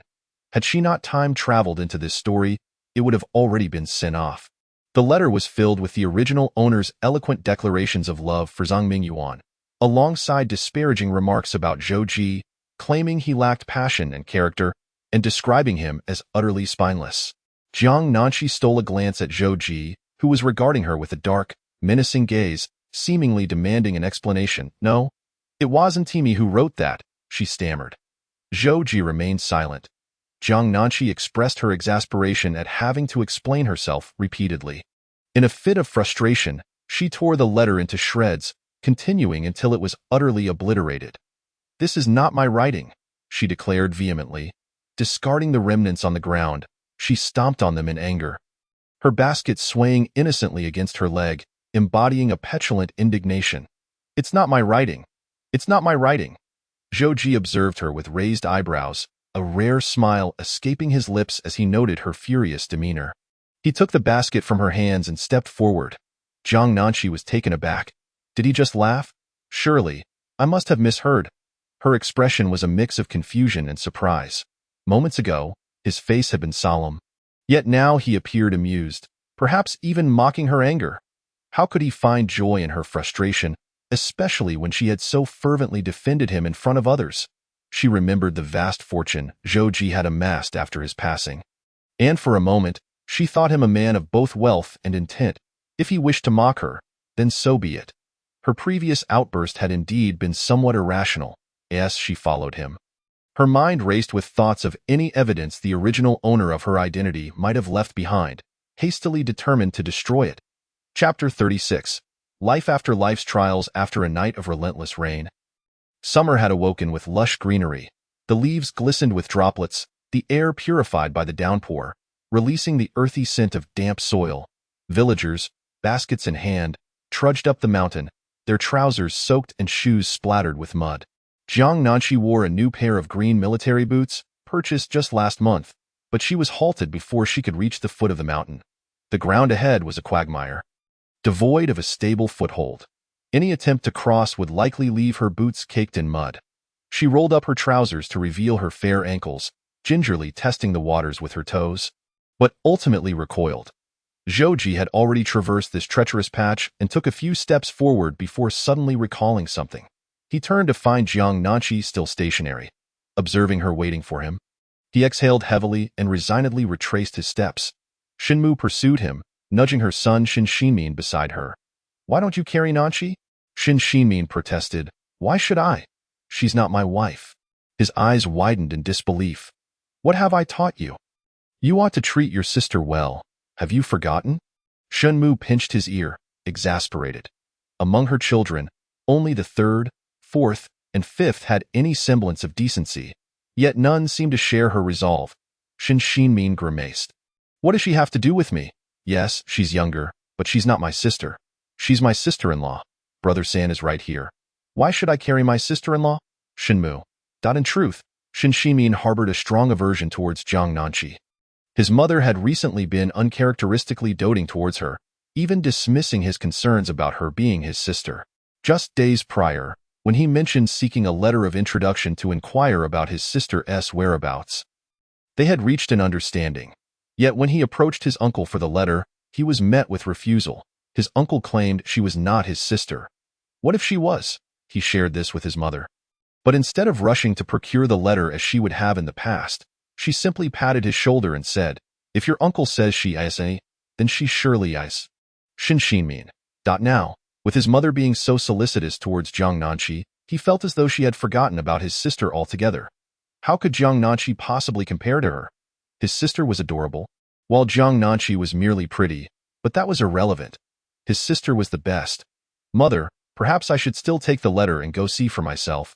What if it really is my sister? She was so lovely as a child, and what if that family mistreats her? I've heard they raise her as a child bride. They surely wouldn't treat her well." His anxiety mounted as he recalled how he had watched his sister grow up, playing with her until she was 5, calling him fifth brother. Once she learned to speak, Shin Xinmin continued to fret. He caught sight of his mother joyfully approaching Jiang Nanqi. "Nanqi, our dear Nanqi." Shin Xinmin felt as though he might faint from frustration. Were it not for his mother's unyielding temperament, he might have suspected she had become an entirely different person. "Mother, I'm telling you, if you're unwilling to go, just let Uncle give me the letter. I'll go myself." As he voiced his concerns, Zhou strode over, effortlessly wrapping an arm around Jiang Nanqi's waist and leading her away. "Oh gee, what are you doing? How could you treat your wife this way? Can't you hold her gently like you did this morning at the doctor's? You are hurting my daughter." Shenmu's complaints trailed behind them, but Zhou paid her no mind as they swiftly crossed the distance. Shin Xinmin. Fuming, he stormed away from the trio. With Shenmu by her side, Jiang Nanqi found someone to converse with. As they ascended the mountain, they indeed discovered mushrooms, though they paled in comparison to meat. Jiang Nanqi caught up with Zhou, walking backwards in front of him, asking, "Did you set any traps for game up in the mountains?" "Where are they?" Zhou, taken aback, replied, "For what purpose? What if we catch something today and there are too many people up there? They might steal our catch." She leaned closer, a conspiratorial glint in her eyes, her small face seemingly advocating for him. Zhou's gaze lingered on her for a moment before he instinctively averted his eyes. His throat tightening. "No, how could you not? Jiang Nanqi moved closer, ensuring he could read her lips. What if? I'm ill and still up here picking mushrooms. If you catch something, will you share it with others instead of me? She blocked his path, insisting he not allow others to take advantage of him. Jiang Nanqi found it curious that Zhou Ji, a man who didn't seem the type to be easily bullied, would so readily relinquish his catch. Perhaps he simply hadn't noticed. Jiang Nanqi was determined to safeguard her inheritance. I'm sick, and I should be able to benefit from your catch. No, you should benefit too? And so should mother. We must not let others take advantage. Zhou Ji gazed at Jiang Nanqi, who stood before him in a huff. He lowered his head, perplexed that he felt no discomfort. He had intended to hear what she would say next. Yet from this angle, he caught a glimpse of her fair skin just above her neckline, causing his heart to race and heat to flood his body. He slightly turned away, as though jolted by an electric shock. When would the effects of the medicine wear off completely? Zhou Ji felt a twinge of irritation at the thought. Once he was certain Jiang Nanqi intended to share a life with him, he would undoubtedly set things right. Did you hear that? Jiang Nanqi realized he couldn't hear her. Unsure if he understood her lip movements, she was about to repeat herself when he nodded in acknowledgement. Jiang Nanqi. Zhou Ji bypassed her and continued up the mountain, while Jiang Nanqi, pulling up her slightly damp trousers, hurried to catch up. She was uncertain whether Zhou Ji had grasped her meaning. Sun Cuihong had been so frightened she couldn't sleep the entire night, feeling as though she were harboring a ticking bomb within her. Today, as she sought mushrooms, she was desperate to discuss her predicament with Shen Outyin. If she was indeed pregnant, she had only two options: marry Shen Outyin or face death. Outyin had always held a place for her in his heart and would surely be reluctant to see her perish. However, Du Yuemei had always opposed her entering the household. Besides, at Outyin's young age, having children would be effortless. The Shen family would hardly value her offspring. The more Sun Cuihong contemplated her bleak circumstances, the more trapped she felt. Unless she could leverage Shen Outyin to threaten the Shen family, demanding they accept her into their fold, she might resort to reporting them. The worst-case scenario would leave them with nothing to lose. Surely, the Shen family would concede for the sake of Shen Outyin. She was determined to discuss this matter with him. Sun Cuihong roamed in search of Shen Outyin, gathering mushrooms while casting glances around. It took her an hour to finally locate him, but with others nearby, she dared not approach, opting instead to wait for an opportunity. Shen Outyin noticed Sun Cuihong as well, his peach blossom eyes betraying a hint of impatience. They had agreed to sever ties yesterday. Why was she still lingering in his vicinity? Chapter 37. Dignity. Preserve your dignity. Sun Cuihong grew increasingly anxious, edging closer to Shen Outyin as she gathered mushrooms until she stood just 4 or 5 meters away from him.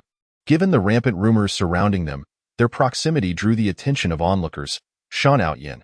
He turned abruptly, walking in a different direction, not sparing her even a glance. The swelling on his face had yet to subside.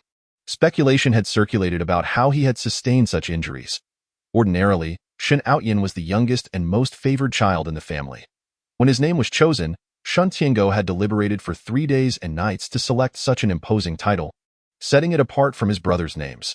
Physically, most of the Shen brothers bore a resemblance to the Du family, appearing robust from their labor in the fields.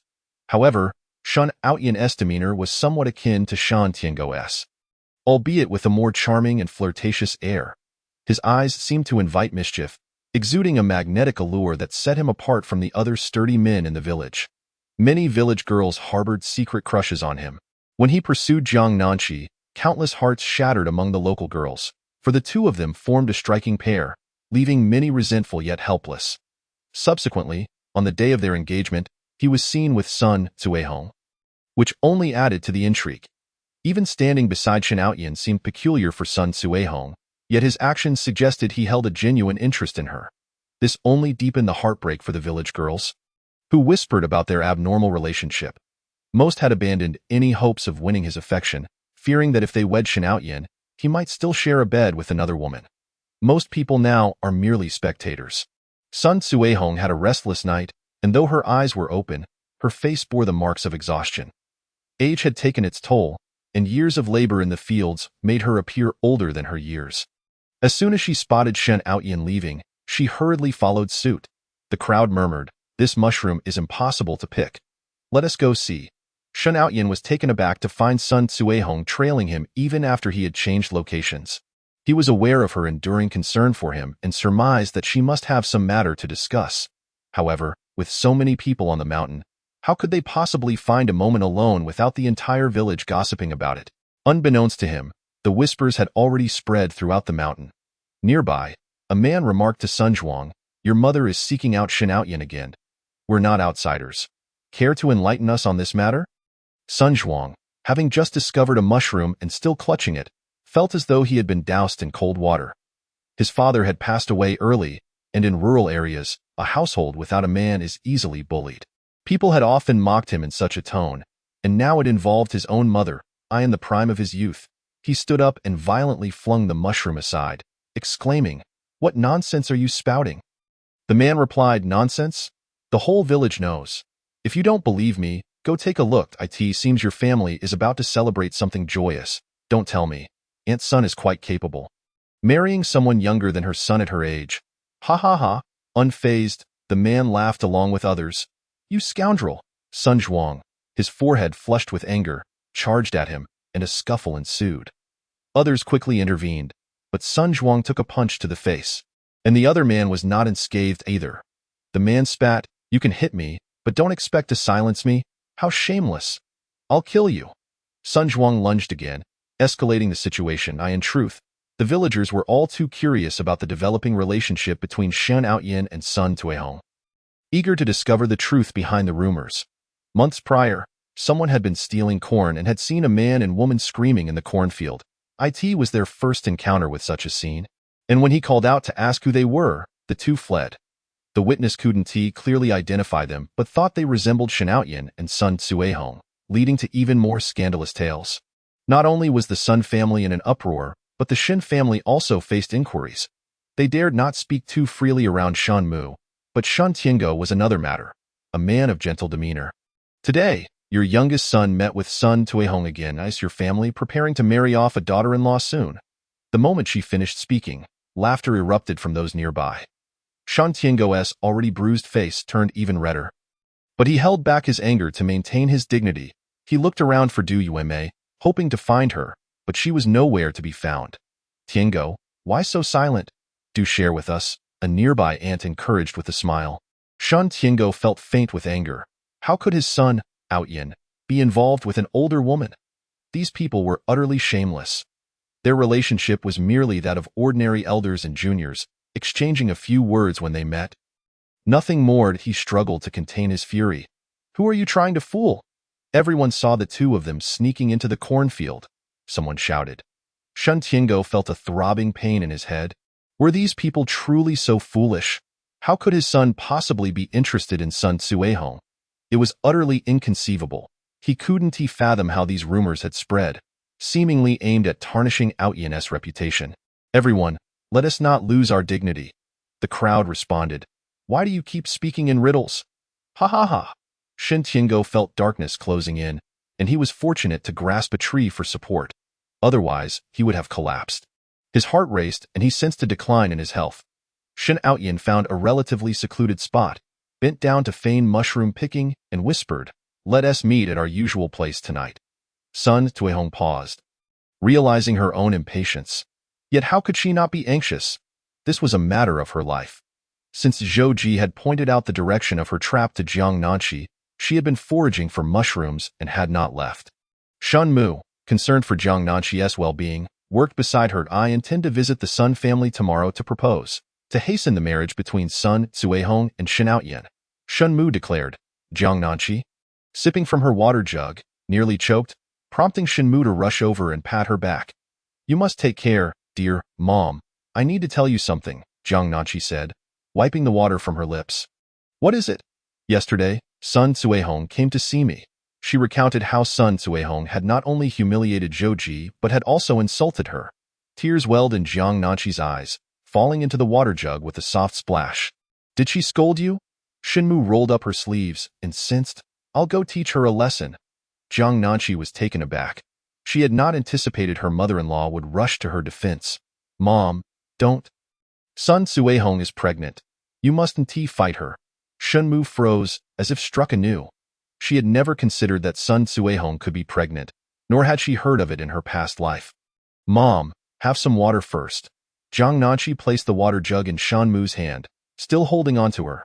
Pregnant? Then I must think carefully about how to proceed. I cannot allow my daughter to suffer this indignity. Shan Mu thought instinctively, taking a few sips of water. Jiang Nanqi drank as well, sensing that the water tasted sweeter than before. Oh no, why is my stomach hurting? Shan Mu grimaced. Jiang Nanqi, about to inquire further, suddenly felt her own stomach ache. Chapter 38. Physical changes. Having gathered nearly a basket of mushrooms, an assortment of edible fungi filled it. Shan Tiango avoided the crowd, still nursing the anger that had unsettled his heart. He sat on a stone, reminiscing about the days when Shan Mu would accompany him mushroom picking, only to find her absent this time, likely off with Jiang Nanqi. He truly couldn't comprehend why Du Yuanmei treated Jiang Nanqi so favorably, even better than she did Outyin. The thought of Outyin ignited his fury. Yet, he knew Du Yuanmei had little time left. During her last hospital visit, the doctor had informed him of her dire health condition. Although she appeared fine on the outside, internally she was severely depleted. With proper care, she might last 8 or 9 years. Without it, perhaps only 6 or 7. Once Du Yuanmei was gone, he might have the opportunity to be with Yuan. As for Jiang Nanqi, Zhouji's health was also precarious. It was said he had severe internal injuries. Youth would only carry him so far. Once it flared up, he wouldn't survive long. Without Zhouji, Jiang Nanqi would become his daughter-in-law, leaving him in a position of power over her. Patience was essential. He must endure. Meanwhile, Shan Mu pondered that she hadn't consumed anything unusual. Clutching her abdomen, she considered finding a secluded spot to relieve herself. But the sharp pain within gradually subsided. Jiang Nanqi's discomfort also faded, leading her to suspect she had eaten something inappropriate. Strangely, after feeling the pain, she regained some energy and clarity of mind. Mom, are you all right? Should we head home? Jiang Nanqi asked, glancing at Shan Mu, who was squatting beside her. I'm fine. Shan Mu's pain had dissipated, but her mind wandered back to the peculiar events of her past life. Oddly enough, Sun Suihong had once appeared pale, rumored to be ill, and had ultimately spent 2 weeks in bed recovering. In her previous life, Sun Suihong had never had children, which surely indicated a miscarriage. What a tragedy! Zhou Ji, standing 20 to 30 meters away, seemed to sense something amiss and approached, whispering, I need to talk. Before Jiang Nanqi could respond, he had swiftly departed, his movements imbued with strength. She fixed her gaze on the nearby trap, unwilling to believe she couldn't safeguard their shared interests. Searching for mushrooms that had sprouted after the rain, she grew increasingly warm but hesitated to shed her thin sweater for fear of catching a chill. Ultimately, the heat became unbearable. She touched her neck and found it slick with oil and an unpleasant odor. Jiang Nanqi thought, what is happening? Shan Mu felt even hotter than Jiang Nanqi, yet her years of labor in the fields allowed her to endure it. However, this sensation was peculiar. Usually, heat would penetrate from the outside in, but now it felt as if flames were igniting from within her. A bead of sweat trickled down her forehead, caught by her lashes. Wiping it away, she noticed a grimy residue on her hand. This was typical during summer labor, when sweat mingled with dirt, but after the recent rain, the air was supposed to be cleaner. Why was she so filthy? Jiang Nanqi, too, felt a twinge in her abdomen. A fleeting pain that soon vanished. Her clothes clung to her, drenched in perspiration, and the odor intensified. It was as though she had labored under the summer sun for 2 days without changing her clothes. Simultaneously, a powerful thirst overcame her. Grabbing her water jug, she took a few gulps, just as she noticed Shan Mu approaching. As they drew near, an unbearable stench wafted into her nostrils, prompting her to gag. Shan Mu. Jiang Nanqi. As Shan Mu approached, she caught a whiff of Jiang Nanqi's scent, reminiscent of her own but significantly more subdued. Have a sip of water. Jiang Nanqi extended the flask. If she had gone 2 days without a wash, then Shan Mu must have been without a bath for 20 days. Shan Mu perspired profusely. After gulping down the water, she thought of the nearby mountain spring and was about to fetch a jug when the sound of wild chickens caught her attention. Jiang Nanqi heard it too, and the two raced towards the noise. Despite their speed, by the time they arrived, their sister-in-law Zhao Xiangnan had already retrieved the chicken and was cheerily handing it over to a stout man beside her. Jiang Nanqi recognized him. If she wasn't mistaken, this was Zhao Tianxi from the Zhao family. The books had mentioned that the Zhao family bore 7 daughters before finally having a son. Zhao Xiangnan was the 5th daughter. and Tianxi was doted upon at home. Zhao Xiangnan often sought to take from the Shin family to support her own. Yet since Shan Mu favored Shin Outyin above all, her actions were tantamount to vying for resources, marking her as somewhat of an antagonist. Zhao Tianxi's eyes widened in surprise upon seeing Jiang Nanqi. Though he hailed from the neighboring village, they were part of the same brigade. Despite Jiang Nanqi's face glistening with oil, he remained transfixed. This chicken was caught by our family, Zhou Ji. Jiang Nanqi stepped forward to reclaim their shared property, her stomach growling, perhaps as a result of the fever she had. Zhao Xiangnan was about to speak when an unpleasant odor wafted through the air. Emanating from Jiang Nanqi, Zhao Tianxi blinked, covering his nose. You again took something from the Shun family for the Zhao family. I swear I will not let this slide. Shun Mu's elongated eyes sparkled with fury, and her expression turned grim, radiating an unmistakable hostility. Mother. Zhao Xiangnan, startled, loosened her grip, but as she inhaled, she nearly lost her lunch. Shun Mu's countenance quickly soured, as her stomach ached anew. Swiftly, she snatched the wild chicken and prepared to take Jiang Nanqi home for a thorough wash. Years of labor had taken a toll on her health. Though she usually exhibited a fierce demeanor, her ailments were numerous. Yet, in this instance, she displayed an unexpected vigor, seizing the chicken with an undeniable force. The two resembled something fermented in pickled cabbage, leaving Zhao Xiangnan and Zhao Tianxi rolling their eyes in disgust. Jiang Nanqi was equally overwhelmed, retching several times. What on earth was happening? Xing Mingyuan also caught sight of the wild chicken. Upon seeing Jiang Nanqi, a flicker of something crossed his eyes, but his thoughts were quickly interrupted by Shan Mu's arrival. As Jiang Nanqi passed him, Zhang Mingyuan inhaled sharply. He had intended to offer her a smile. But as he opened his mouth, he nearly recoiled. Jiang Nanqi thought she could no longer endure being there. All she desired was to return home for a proper wash, but if she was feverish and sweating, what could be said of her mother? Had she just fallen into a latrine? Upon reaching home, Jiang Nanqi poured hot water, ready to wash, while Shan Mu dashed to the toilet, making 2 trips in quick succession. The chicken was left in the kitchen, already dead by the time they brought it back, as Zhao Xiangnan had likely been overly eager to make the catch. Jiang Nanqi first washed her hands with soap, then paused, raising her hand to the sunlight. To her astonishment, her skin appeared healthier, radiating a vibrant, fair glow, her nails a delicate shade of pink. Chapter 39. Bullied? Jiang Nanqi wondered briefly but dismissed it, pouring hot water into a basin to cleanse her body. After her bath, she felt immensely relieved. She filled another basin to wash her hair. Fortunately, the sun had emerged, making the coolness bearable. Yet, even if it were chilly, she needed to wash, as her hair felt unbearably greasy. This time, as she washed her hair, she noticed a distinct difference. Ever since moving to the countryside, despite having purchased soap, she could not prevent her hair from yellowing. Although it had improved compared to others, there were still times it became unmanageable. However, this time was different.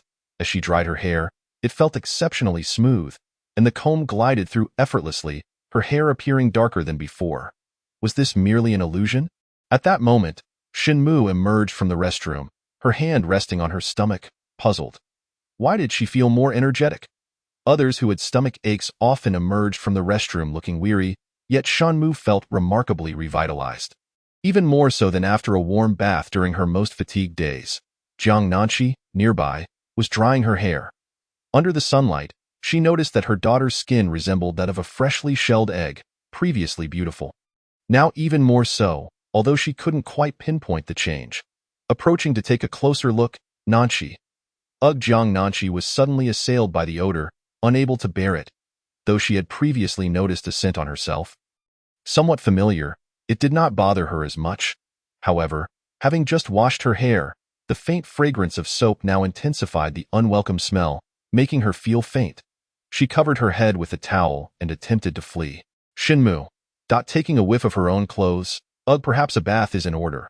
With the summer heat, a small amount of hot water sufficed, and Shin Mu took an unusually long bath this time. Although she typically washed in the lake each evening, today, for some inexplicable reason, her skin felt not only greasy but also coated in grime. 1 basin of water was insufficient, necessitating a second. As she donned her clothes, she paused, noticing her skin appeared better than before, albeit subtly. Confounded, she stepped outside, where Jiang Nanqi was sipping hot water, feeling revitalized, the fever having subsided. Earlier, she had felt a chill, her mind clouded as if mired in mud. But now Jiang Nanqi felt extraordinarily alert, even her vision brightening. Shunmu emerged from her bath with 2 basins of murky water. Jiang Nanqi's expression shifted upon seeing her mother's complexion. Shunmu had recently suffered a severe illness. Having spent 3 days bedridden, although she appeared to have recovered, her face still bore a hint of pallor. Yet, this ashen hue had significantly faded. Why did she feel better after such discomfort? Shunmu lifted her leg. Sensing her body felt lighter than usual, why fever has also subsided. Jiang Nanqi touched her forehead, pondering whether she had consumed anything unusual. Or was there something she had overlooked? No, I feel invigorated all over. I shall go up the mountain to forage for mushrooms. Nanqi, stay home and rest well. Shunmu resolved to investigate further, retracing her steps to identify the source of the issue. Aware that her time was limited, she hoped to live longer, to eventually divorce Shen Tian and protect her daughter. Jiang Nanqi picked up her basket, declaring, I shall accompany you. The wild chicken was locked away by Shunmu, preparing to clean it upon her return. Jiang Nanqi ascended the mountain with enthusiasm. Upon reaching her destination, Zhou Ji leaped over from the side, approaching Jiang Nanqi. Having just washed her hair, it was still damp and fluffy, cascading over her shoulders. The temperature in the mountains was cooler than outside, and last night's dew remained, accompanied by the lush vegetation. Raindrops occasionally fell from the trees, splattering her face. A few tiny droplets adorned her forehead, complementing her large, dark eyes, enhancing their luster. Her skin now appeared so fair that pores were nearly invisible, while her rose-colored lips had faded somewhat, perfectly contrasting her complexion. Zhou Ji turned his head, his dark eyes dimming as a thought crossed his mind. He then turned back to her. Having been apart for merely a few minutes, he noted her hair was down and her clothes changed. He stepped closer, standing before her, his gaze intense, asking, Have you been bullied? Although framed as a question, his gravelly voice carried an underlying menace. Jiang Nanqi sensed an unease but did not grasp the danger. No, just a stomach ache. I returned home briefly. How did you wash your hair? He inquired softly, leaning in closer. Jiang Nanqi lowered her gaze to his chest, feeling the warmth radiating from Zhou Ji. She instinctively stepped aside. Who could bully me? I don't know what happened. Earlier, my mother and I both had stomach aches. Sweating profusely, feeling greasy all over, so we went home to wash. Jiang Nanqi sensed Zhou Ji's suspicion that she might have been unfaithful, but the original owner had indeed. Hadn't he been indifferent before? She longed for the original owner's treatment. Shunmu was still nearby, searching for answers, unaware of their conversation. Zhou Ji scrutinized Jiang Nanqi, noting her status as a young, educated woman from the countryside.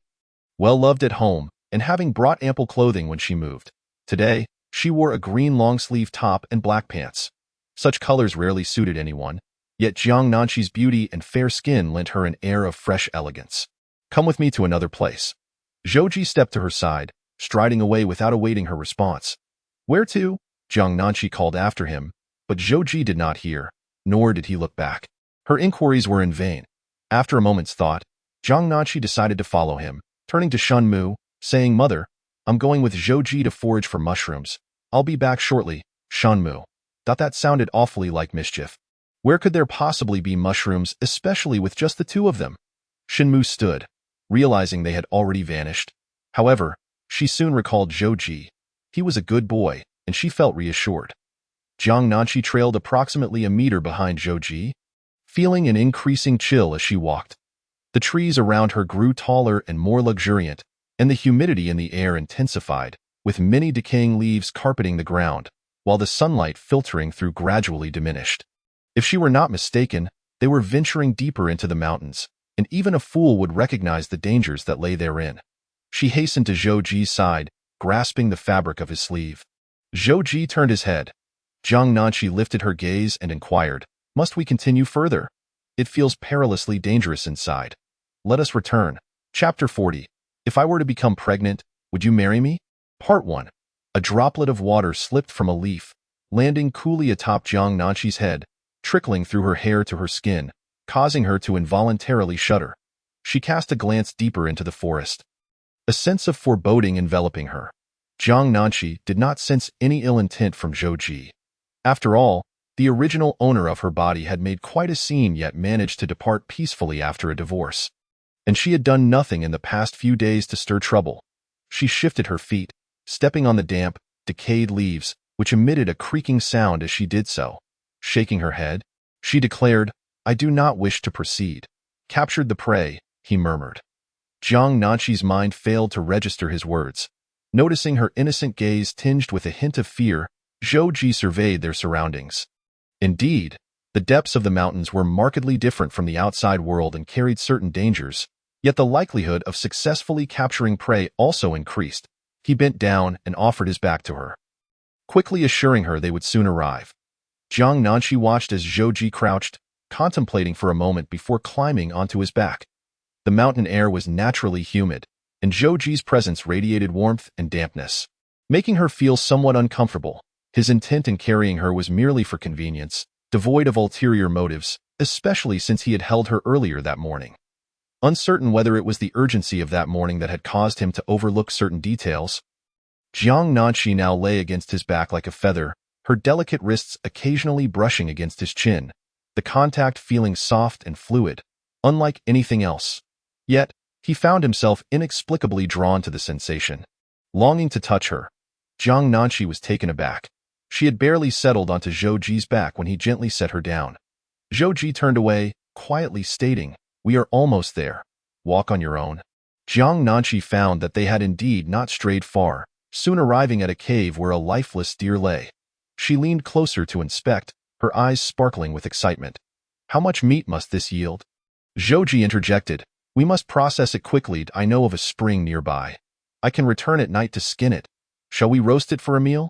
Jiang Nanqi gazed at the deer on the ground, finally understanding why Zhou Ji had been indifferent to the wild chicken mentioned in the book. He had captured a deer on the same day. She never expected to encounter such an abundance of meat in this era. Her eyes glimmering with admiration as she looked at Zhou Ji. After days of subsisting on wild vegetables and limited rations, she sometimes found herself hungry at night when sleep eluded her. "Zhou Ji, you are truly remarkable," Jiang Nanqi exclaimed. Zhou Ji felt a shift in his emotions. He had initially intended to reveal the capture of the deer later, but recalling her persistent cravings for meat, he had decided to bring her along. At that moment, Shen Xinmin arrived, a secret meeting place for him and Zhou Ji, where they stored their catches, enough to sustain them both, with any surplus taken home. Zhou Ji had informed him of their presence, prompting Shen Xinmin to rush over, dismissing others in his excitement. Upon spotting Jiang Nanqi, he paused, clearly taken aback by her presence. "What brings you here?" he asked. Jiang Nanqi retorted, "And what brings you here?" Shen Xinmin replied, "Third brother, why did you bring her here? What if she starts spreading rumors?" He was perplexed by the recent changes in Jiang Nanqi, but it seemed excessive to bring her to such a secluded place. Who would spread rumors? Jiang Nanqi feared Zhou Ji might believe Shen Xinmin's words. "And what about you? Would you not also spread rumors? You may be merely a brother, but Zhou Ji and I are husband and wife. Do you understand what that means? A spouse and parents are of the highest priority. Your legal ties to Zhou Ji do not surpass mine," Jiang Nanqi asserted, inching closer to Zhou Ji.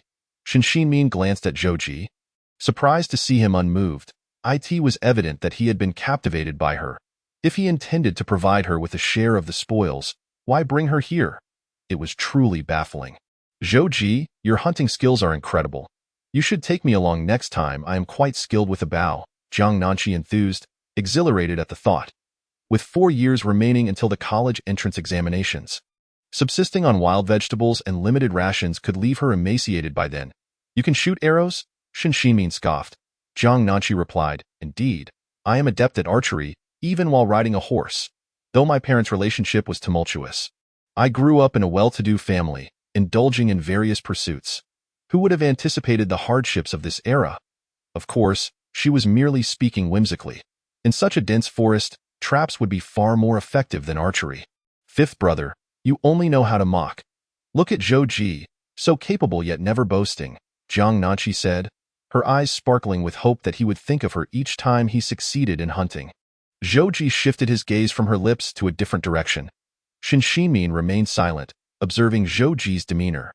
Though his expression was largely unchanged, after years of camaraderie, he sensed an air of enjoyment emanating from him. He had likely understood Jiang Nanqi's sweet words and found pleasure in them. Wait a moment. Zhouji specifically brought Jiang Nanqi here, perhaps to bask in her praise.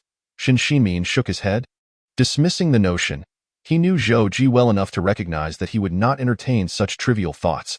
Shen Outyan became acutely aware of the attention he was receiving from those around him.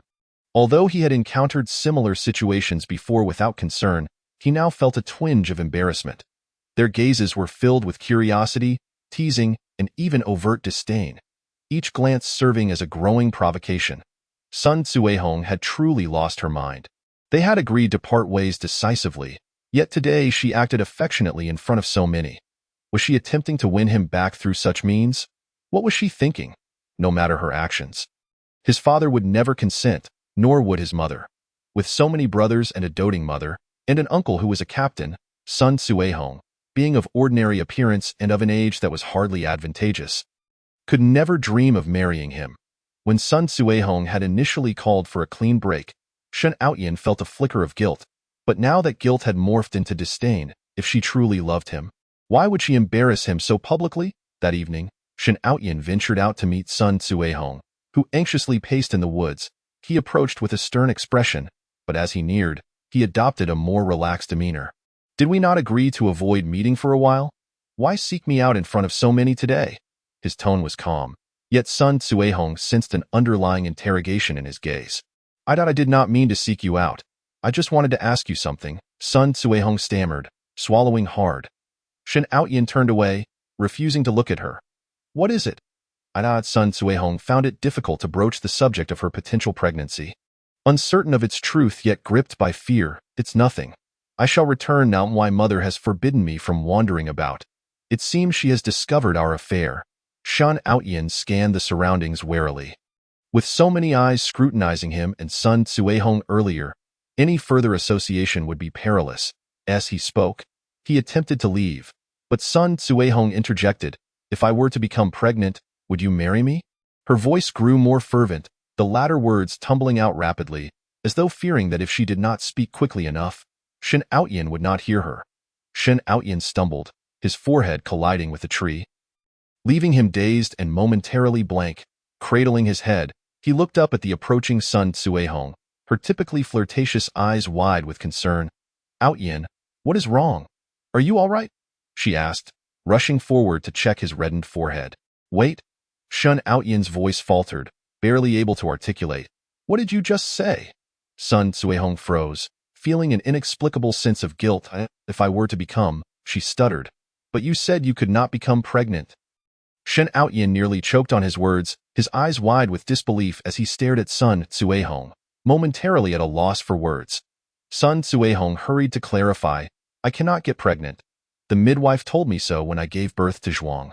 Otherwise, I wouldn't have only one child after all these years. Look at others. They have at least 3 or 4. I have only Zhuang and no other children. As she spoke, her thoughts became muddled. Desperate to convey to Shen Outyan that she had no ulterior motives. How do you know you were pregnant then? Shen Outyan firmly grasped Sun Cuihong's arms. Did you visit the village clinic? Or did you go to the town? Outyan, please don't rush. Just say it. I don't know. I can't tell if I'm pregnant. I merely wanted to ask you. If I were to be pregnant, would you marry me? At that moment, Shen Outyan's expression became exceedingly complex. His lips twitched, and his body relaxed instantaneously. That's so? You were saying you are not pregnant at all.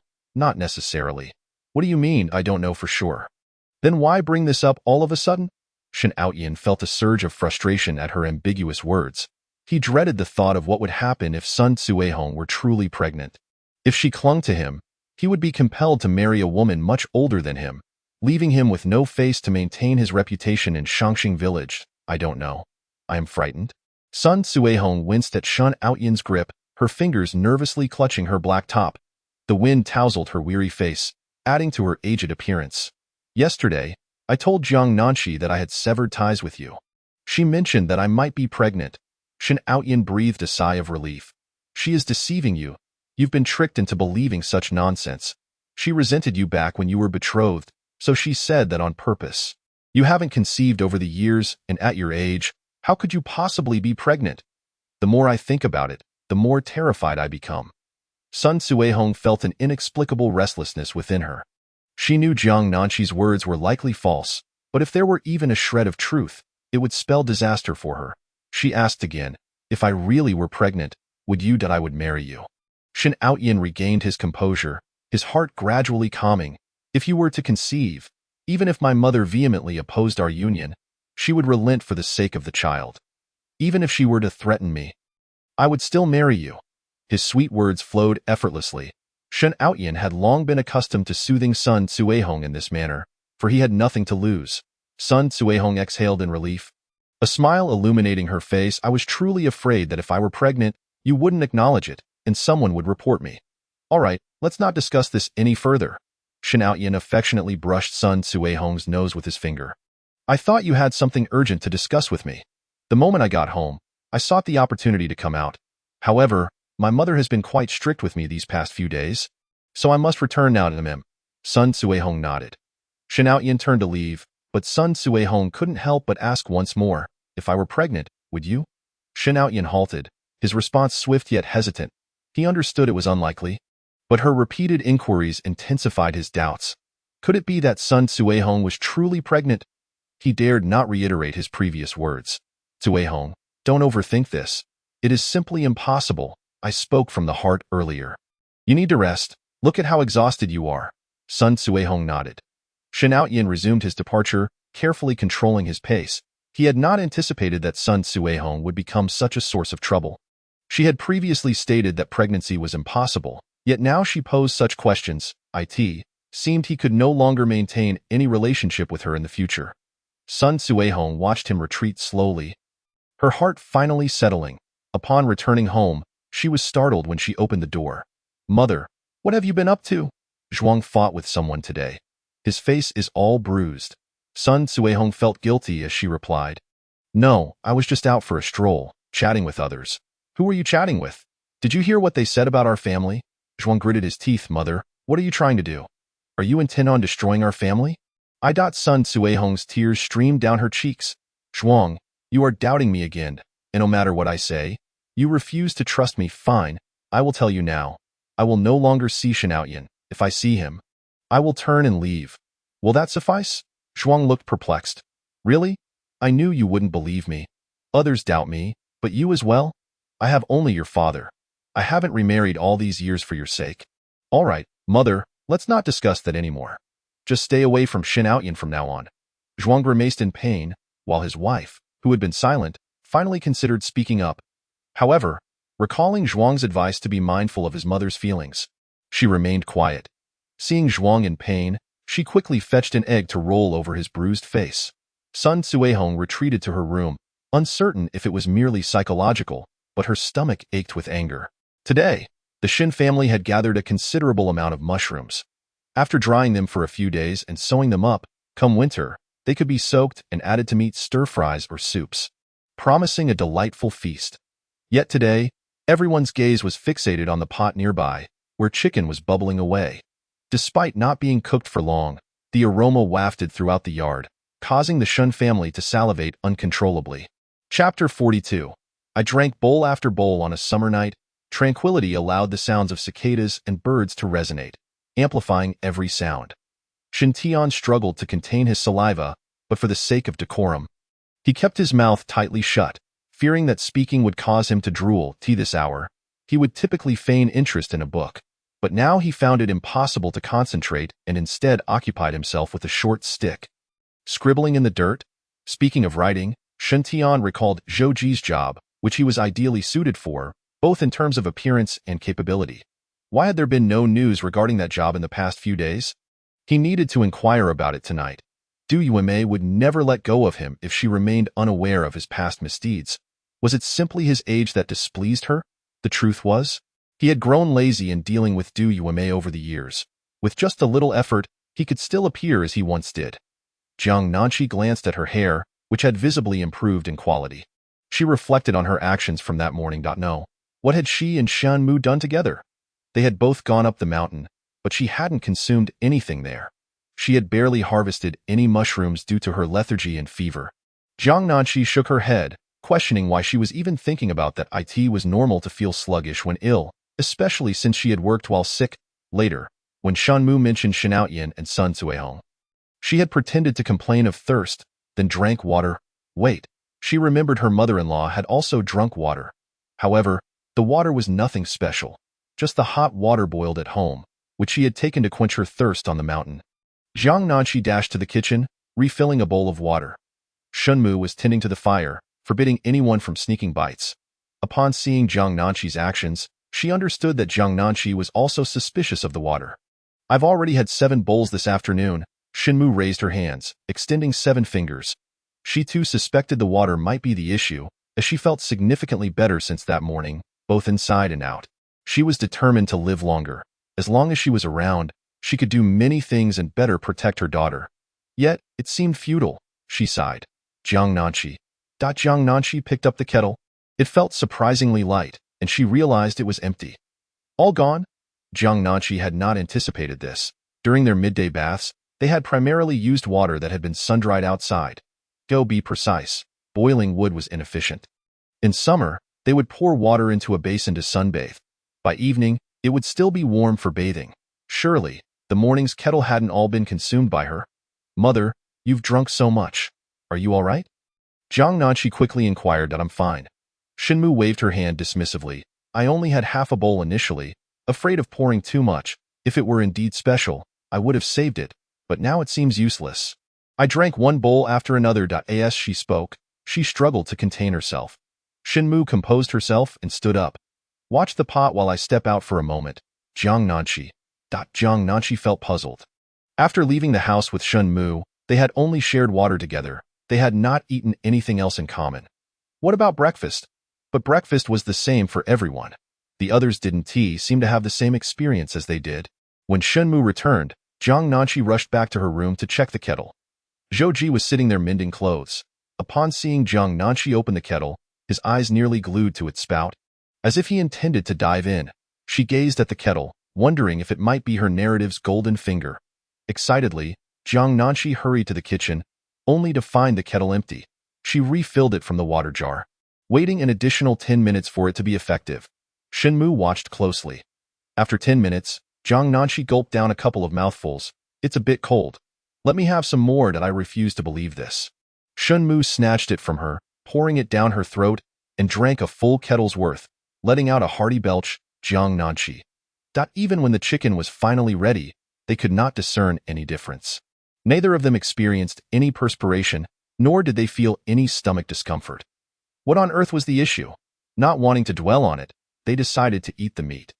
Shenmu ladled generous portions of delectable chicken into Jiang Nanqi's bowl. Filling it to the brim, Jiang Nanqi paused, not because she didn't want to eat, but because she was saving room to sneak some deer meat later. If she filled up now, she wouldn't be able to manage later. Mother, please serve less. Jiang Nanqi simply pulled Shenmu outside. The two chatted for a while, and when Shenmu returned to the kitchen, she remarked, this chicken was originally caught by Zhou Ji. Logically, you two should eat more, yet you insist on splitting it equally. Why must you be so foolish? Although you claim to have married Zhou Ji, it appears that it is merely the two of you. With the first and second families having several children, do you not feel a sense of loss? It seems you are the only one who thinks of them. The first and second families suddenly felt a tinge of embarrassment, lowering their heads in silence, but Mother Shen called out their names, eldest, second. Don't you agree? To be honest, their relationship with Jiang Nanqi is rather strained, and they never expected her to propose a more equitable division.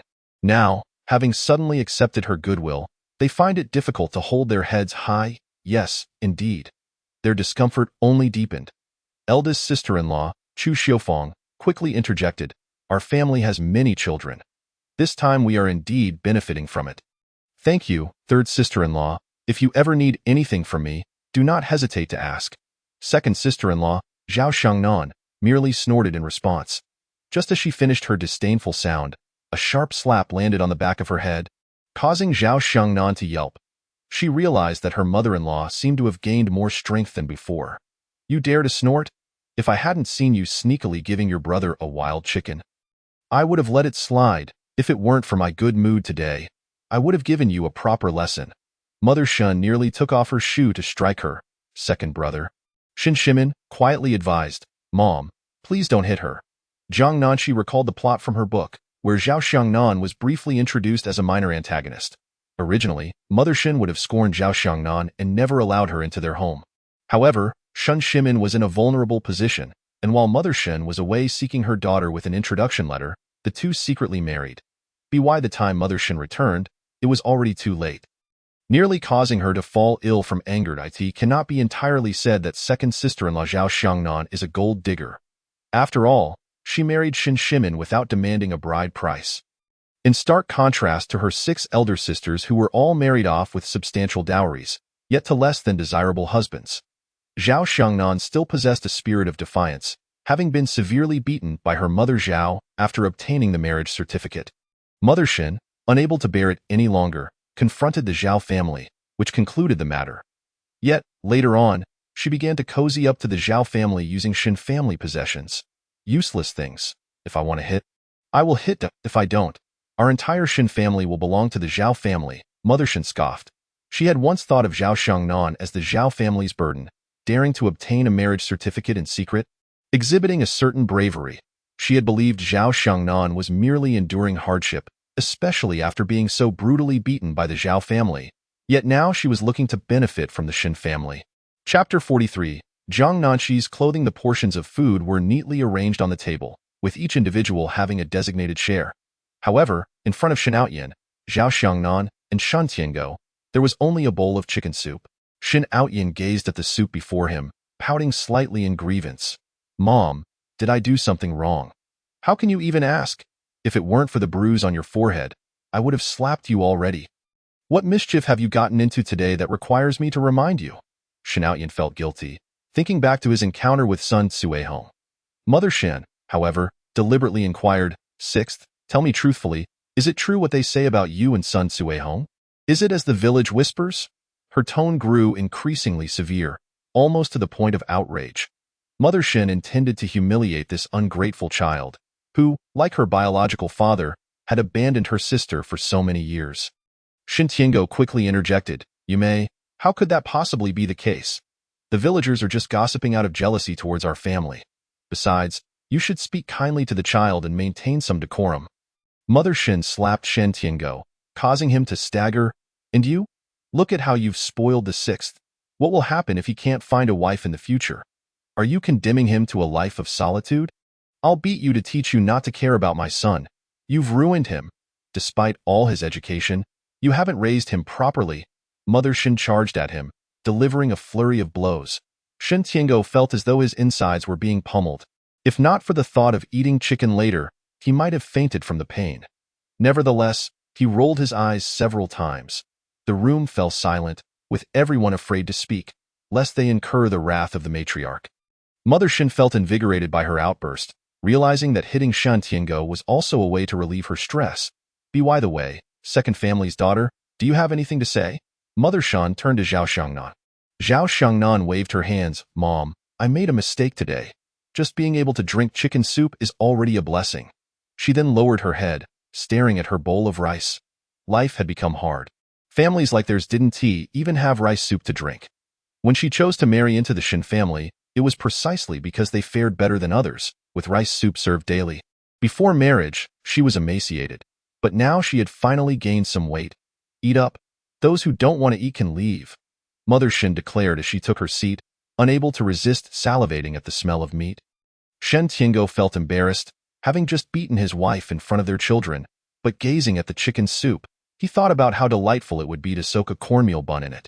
He swallowed hard, remaining seated despite occasional winces of pain. Others were bewildered by the scene. Shen Outyan, fearing the repercussions of his actions regarding Sun Cuihong, dared not speak a word, while simultaneously harboring some resentment towards Shen Tiango.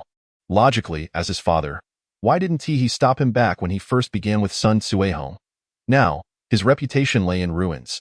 Zhang Nanxi, meanwhile, was daydreaming about the roast venison to come, casually placing a few pieces of chicken from her bowl onto Zhou Ji's plate, offering him a warm smile that revealed her pearly white teeth. Shen Outyan, witnessing Zhang Nanxi's smile directed at Zhou Ji, thought she looked like a painting under the dim light of the oil lamp.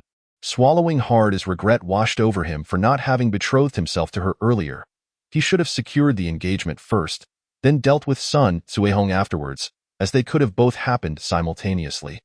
Zhou Ji turned slightly, and Shun Outyin immediately lowered his head, gulping down the chicken soup. He felt a sense of trepidation towards his elder brother. Years ago, when he accidentally encountered a wild boar deep in the mountains, it was Zhou Ji who had slain the beast and saved him. He still vividly recalled the scene. Zhou Ji wielding a sharp knife, showing no fear in a perilous situation, while he, terrified, had his eyes tightly shut, completely oblivious to what was transpiring. When he finally opened his eyes, he saw Zhou Ji with a gash on his arm, drenched in blood, the wild boar's blood splattered all over him. Some even on his face, trickling down his jaw to drip onto the decaying leaves below. Blood had splattered into his own eyes, making Zhou Ji's gaze particularly chilling. Shun Outyin was nearly scared into unconsciousness. Furthermore, Zhou Ji's typically gloomy demeanor and his aversion to socializing made Shun Outyin avoid him even more after that incident, fearing that one day, Zhou Ji might unleash his wrath upon him. With Zhou Ji's physique, if he ever decided to strike, wielding a knife, he could easily take down a dozen men. Zhou Ji withdrew his gaze and placed the meat back into his bowl. Jiang Nanqi was taken aback. The others in the Shin family looked on in disbelief, as Jiang Nanqi, selfish and gluttonous, seemed to be offering her chicken to Zhou Ji. Fifth brother, Shin Xinmin, snorted, realizing that Jiang Nanqi had struck a hard wall. After all, he knew best that Zhou Ji despised touching anything that others had used. He never touched food that had been picked up with someone else's chopsticks. Jiang Nanqi, oblivious to whether her saliva had contaminated the food, continued to admire her own bowl of meat. Though she was still thinking about the venison, the chicken before her also looked quite appetizing. Oh well, I might as well eat it now. Better to leave myself a little hungry for the morning. Soon, the table was filled only with the sounds of eating. Jiang Nanqi inadvertently overindulged, controlling herself at 5/10 full. She glanced at her bowl, contemplating that not finishing it would seem peculiar, especially since it was already a modest amount. She resolved to finish it after all. Once the meal concluded, the dishes were cleared, baths were taken, and laundry was done. Jiang Nanqi's clothes had accumulated over 2 days. Her small garments were typically washed during her baths, while the remaining clothes were piled together. Yet she was reluctant to venture out at night to wash them. She glanced at Zhou Ji's clothes, preparing to wash them, and secretly added her own to the pile. Jiang Nanqi left first with Mother Shun to bathe, while Zhou Ji had already placed his clothes in the basket, his long fingers just about to lift it when he suddenly noticed a splash of green. His dark eyes shifted, and as he removed the clothing on top, he indeed discovered Jiang Nanqi's top from earlier that day. Chapter 44. Jiang Nanqi's clothing for Zhou Ji to wash in this era. Vibrant colors were rare, with most clothing being in somber hues of black and gray, as these colors were more resistant to dirt and considered more durable by many. Zhou Ji removed the black clothing above, and the striking green top stood out remarkably, starkly contrasting with the other garments in the basket. He grasped the soft cotton fabric, its quality so fine that it made his rough hands appear even coarser. Zhou Ji suspected that if he applied any more pressure, he might leave marks on the fabric. He bit his lip, hesitating momentarily, before taking the garment out and placing it on the wall for Jiang Nanqi.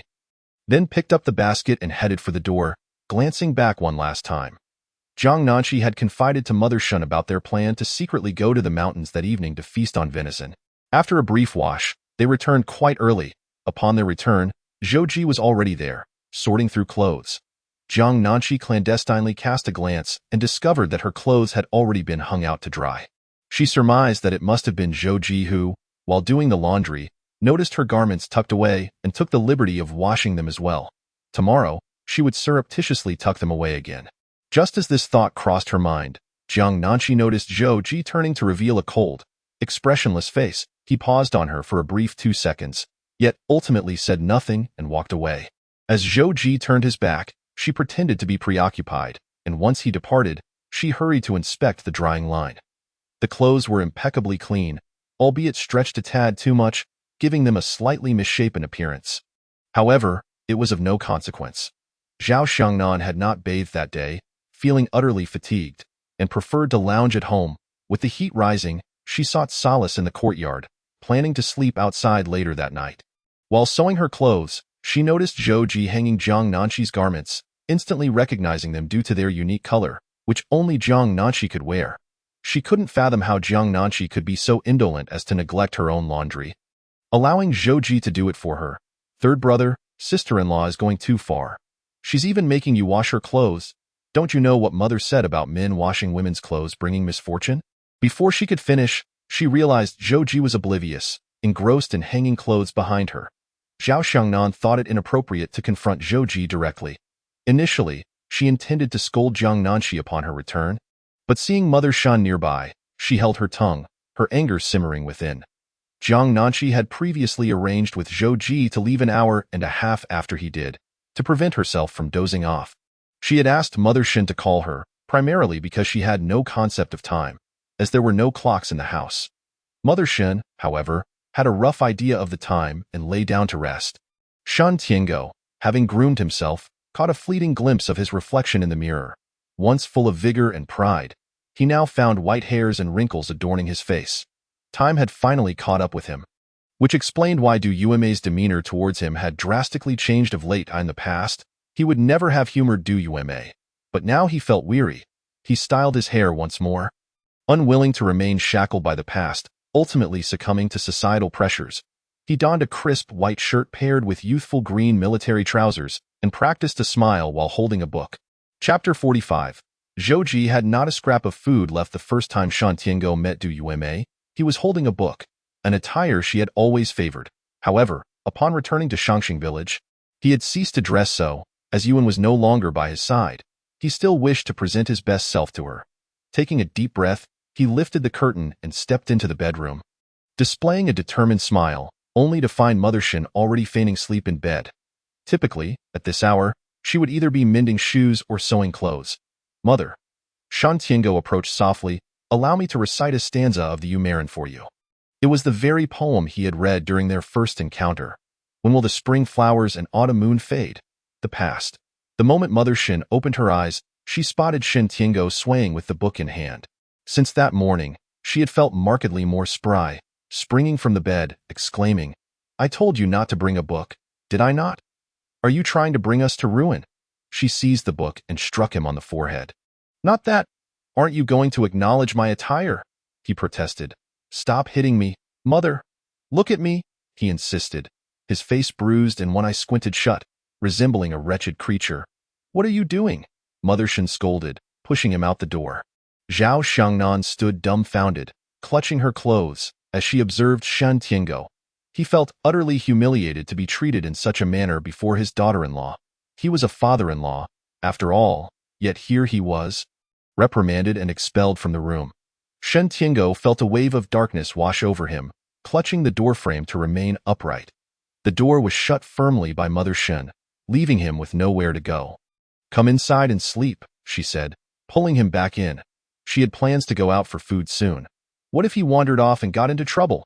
Upon noticing Zhao Xiangnan in the courtyard, she rushed out, admonishing, There are so many mosquitoes in here.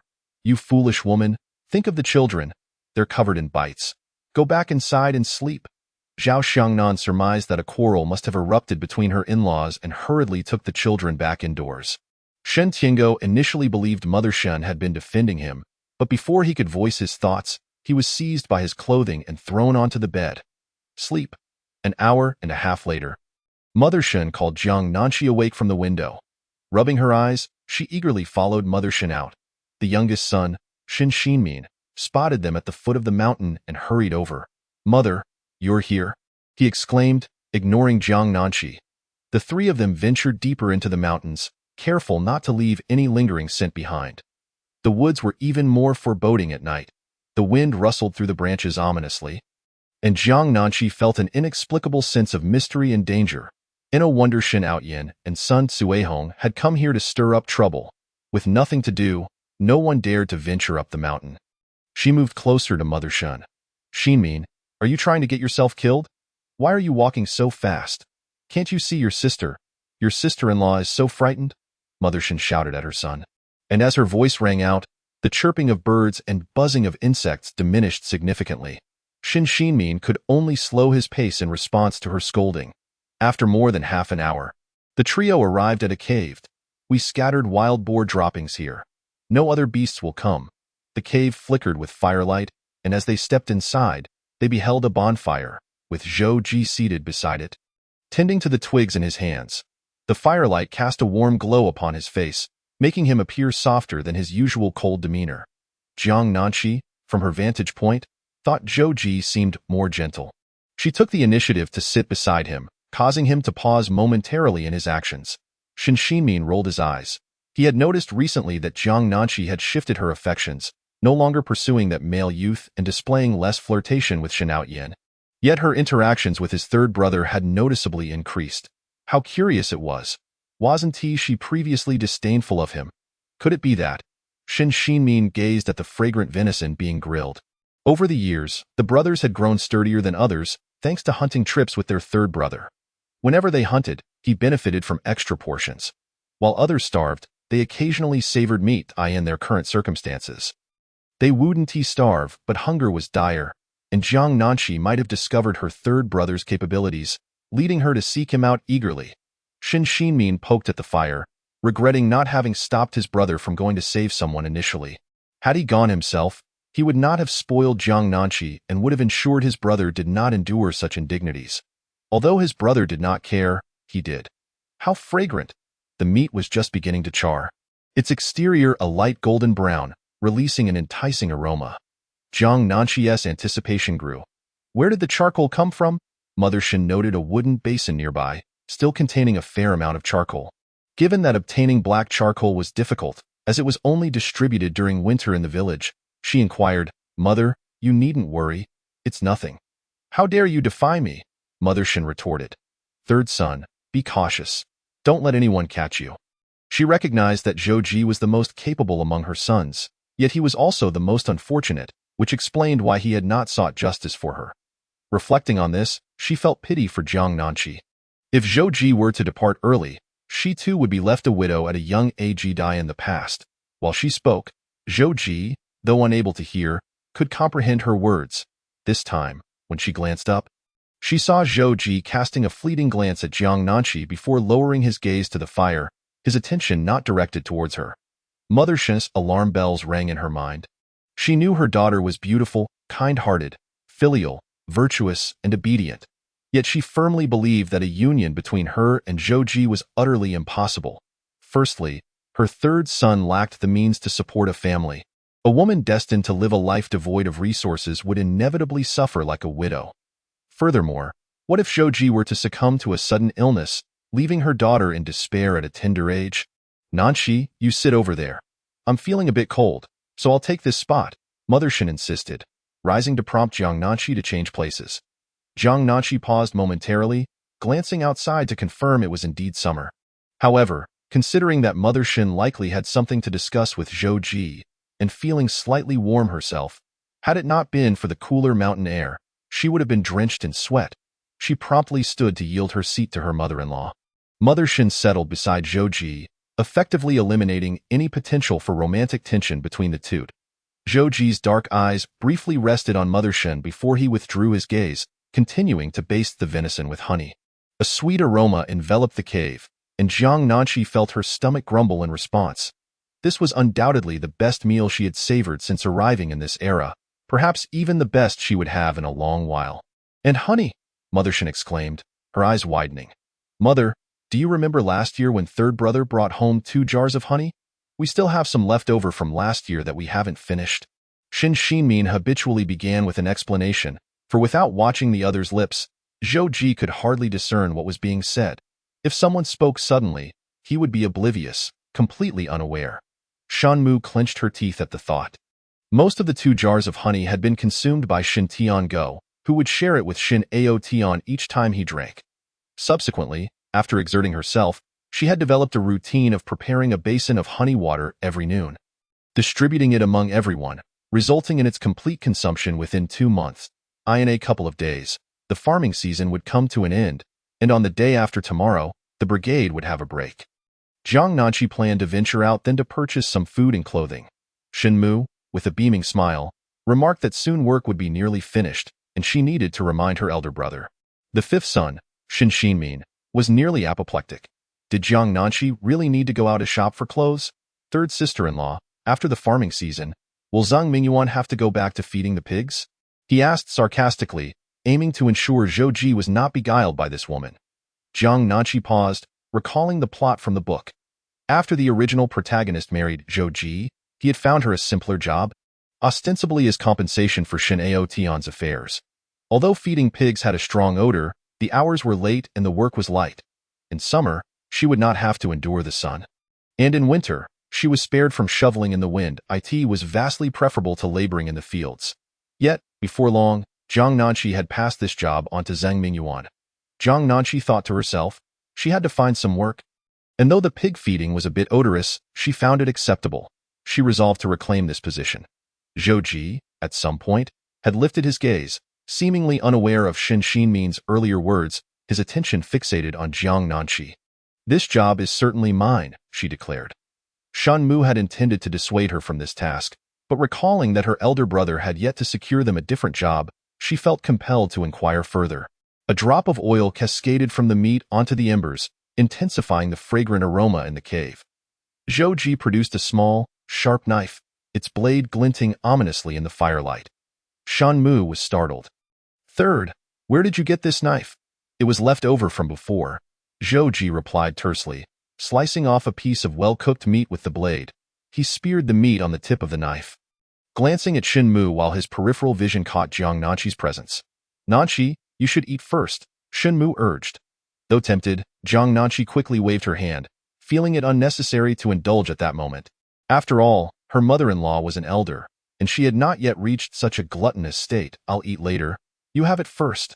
My daughter is so filial," Shan Mu said, tears of joy streaming down her face.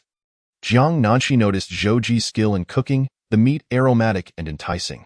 She savored piece after piece until, after consuming a third of the hind leg, she could eat no more and merely watched Zhou Ji continue. His way of eating was neither crude nor refined. Perhaps due to his prolonged time in the army, he consumed his food swiftly, cutting the meat into small pieces and chewing vigorously under the flickering firelight. In that moment, Jiang Nanqi realized that Zhou Ji had likely never had his fill in the Shun household. She found it curious how, in this era, he had managed to grow so robust and tall. It turned out he supplemented his meals with game after hunting. Noticing Jiang Nanqi's gaze upon him, Zhou Ji met her eyes, seeing her cupping her face with keen interest. He gripped the knife a little tighter. Just as Shan Mu bent down, positioning herself between them. "Fifth, bring me another piece," she said, her words punctuated by a loud belch. Chapter 46. Should Zhou Ji live? At this moment, the firelight had transformed from a warm hue. The charcoal had burned for quite some time, making the entire cave feel as though it were being scorched. Shin Xinmin, unable to tolerate the heat any longer, had taken a piece of meat to sit at the cave entrance. With the weather already warm and meat not lasting long, they endeavored to consume as much as possible. His pace of chewing slowed, a feeling of fullness evident in his abdomen.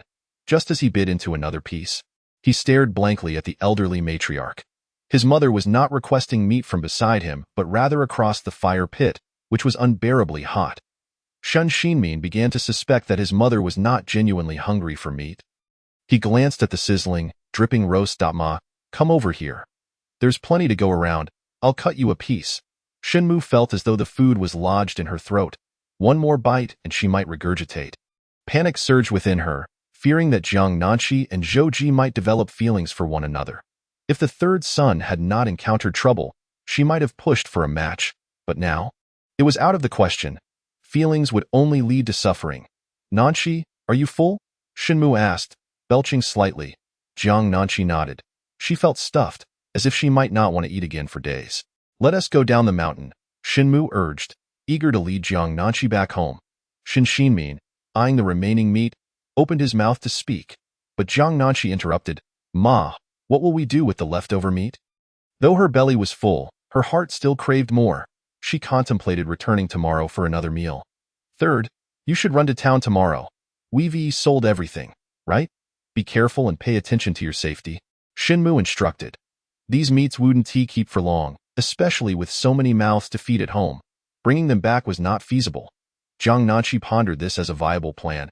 How about selling the meat? And with the money, you buy each of the children a meat bun. As soon as she voiced this, the other three turned to look at her in unison. Returning home, it was nearly dawn. Jiang Nanqi felt somewhat full, yet she fought off drowsiness, washed up briefly, and then went to bed. Upon returning to her room, she found Shin Tian-go wide awake. He had no particular talents, save for a keen sense of smell. And given the enticing aroma of the roasted meat, his clothes were now infused with its scent. He swallowed hard, suspecting that Shan Mu had likely gone out to indulge, perhaps to his uncle's home. According to past occurrences, she had certainly brought him some treats. Why does it smell so good? He wondered. It must be some fine meat. Sitting up, Shin Tian-go rubbed his eyes and feigned ignorance, asking, "You're back. Where did you go so late?" "Just out to use the restroom." Shin Tian-go observed as Shin Mu quickly changed her clothes and then went out again, after soaking them in water. When she returned, the scent had significantly faded. He understood she was busy and needed to maintain appearances. Despite his incessant swallowing, he remained silent. Shan Mu climbed into bed, while Shin Tian-go eagerly awaited her to offer him something. Under the light, his eyes widened in anticipation. Shan Mu, fatigued and full, succumbed to sleep, leaving Shin Tian-go yearning for the treats he hoped she had brought him. He longed to shake her awake to inquire about his share. Yet he hesitated, unsure how to ask without losing face. Finally, in frustration, he flopped down onto the bed, unable to sleep throughout the night. His heart ached, having endured frequent beatings over the last few days. The swelling on his face refusing to subside, leaving him often lightheaded. He took a deep breath to alleviate his discomfort. Zhou Ji returned even later. Jiang Nanqi woke to the sound, and in the moonlight, she saw Zhou Ji drinking water. They had not brought any on their outing, and after consuming so much meat, it was inevitable that he was parched. Water dripped from his chin, and Jiang Nanqi felt a string in her mind pluck. The droplet magnified in her vision, suddenly recalling something. Memories from that day flooded back. She seemed to hear the sound of tears falling into a water vessel. Jiang Nanqi remembered feeling unwell shortly after drinking, her body expelling impurities. She then recalled sitting beneath the large tree, pretending to cry, and how, shortly after, several large grasses had sprouted in that very spot. Could it be that her tears possessed some unique power? Rising from her bed, she noticed Zhou Ji turning to look at her, and as she slipped on her shoes, she dashed past him, her face aglow with a bright smile. Rushing to the kitchen, she filled a bowl with water, allowing her emotions a brief moment to settle. A single tear fell into the bowl. Jiang Nanqi gazed at the water, contemplating whether to drink it herself, but considering its potential side effects. She wished to avoid the hassle of bathing in the middle of the night. Perhaps it would be better to offer this bowl to Zhou Ji. After all, he bore many hidden injuries and was fated to succumb to illness in the book. If her hunch was correct, wouldn't this mean he could be saved? She lifted her leg, intending to enter the room, but paused midway, biting her lip. How could she forget that she was meant to inherit Zhou Ji's legacy? If he lived a long life, wouldn't that mean she would be unable to claim her inheritance? She turned back, taking a step before halting again. Jiang Nanqi reflected that Zhou Ji had indeed treated her quite well. He had never forced her to work, provided her with meat, and even helped with her laundry. Moreover, he was a veteran who had endured much hardship. In truth, half of his assets would suffice for her. She couldn't possibly take a good man's life for the sake of a mere portion. Jiang Nanqi finally convinced herself. Her fear stemmed from another reason. She could not see through Zhou Ji, could not predict him. Altering his fate would mean disrupting the entire game board, and she was uncertain where her own fate would lead. After all, aside from his kindness towards her, he harbored a hidden cruelty within the narrative of the book.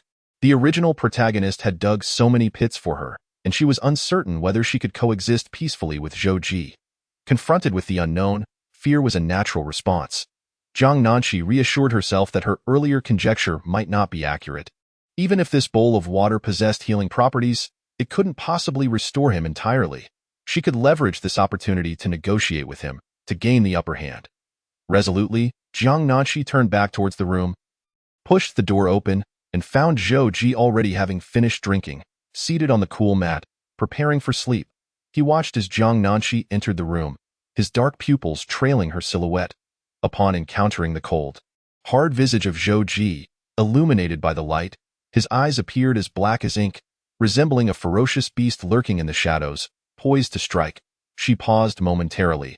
Indeed, facing the real person was more awakening. She presented Zhou Ji with her intentions straightforwardly, without a hint of concealment. If a reaction ensued, he would undoubtedly cast suspicion upon her. She felt utterly foolish, unable to even feign subtlety. An awkward smile flickered across Jiang Nanqi's face as she placed the bowl atop the cabinet above her head and then returned to bed to continue her slumber, contemplating how to pour it into his water kettle the following day.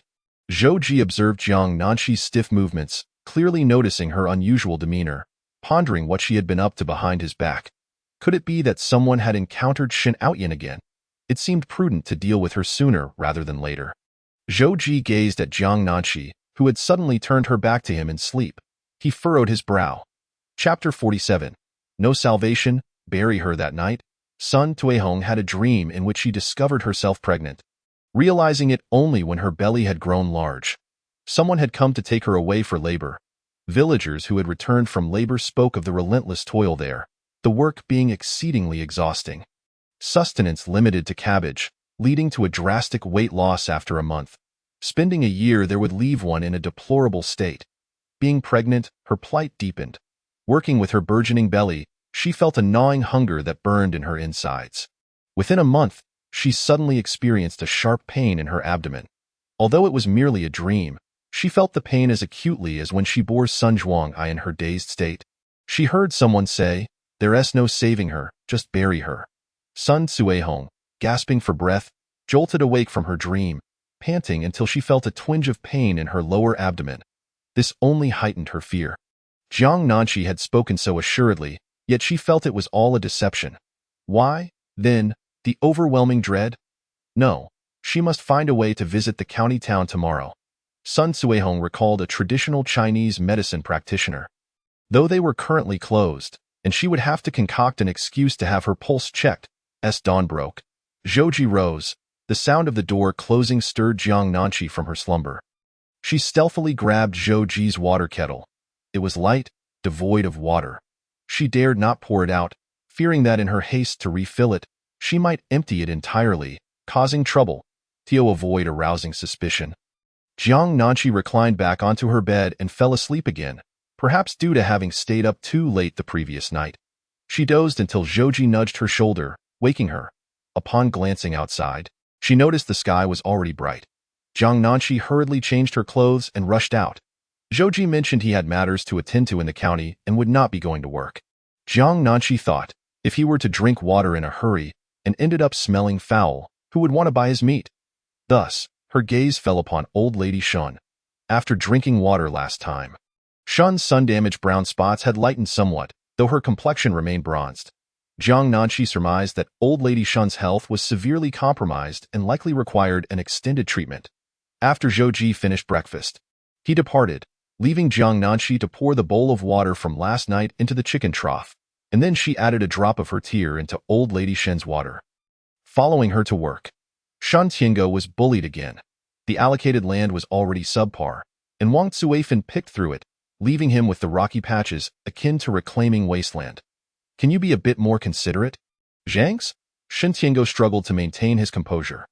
Wang Cuifan, perplexed, questioned, "What do you mean by considerate? Ugh, get on with it." Shan Tiango waited anxiously for old lady Shen's arrival. After half an hour, growing increasingly frustrated with her absence, he cursed her in his heart, in a wonder the doctor had told her she wouldn't last many years. She deserved it. He awaited her demise. The thought that Du Yuanmei had little time left eased his heart slightly.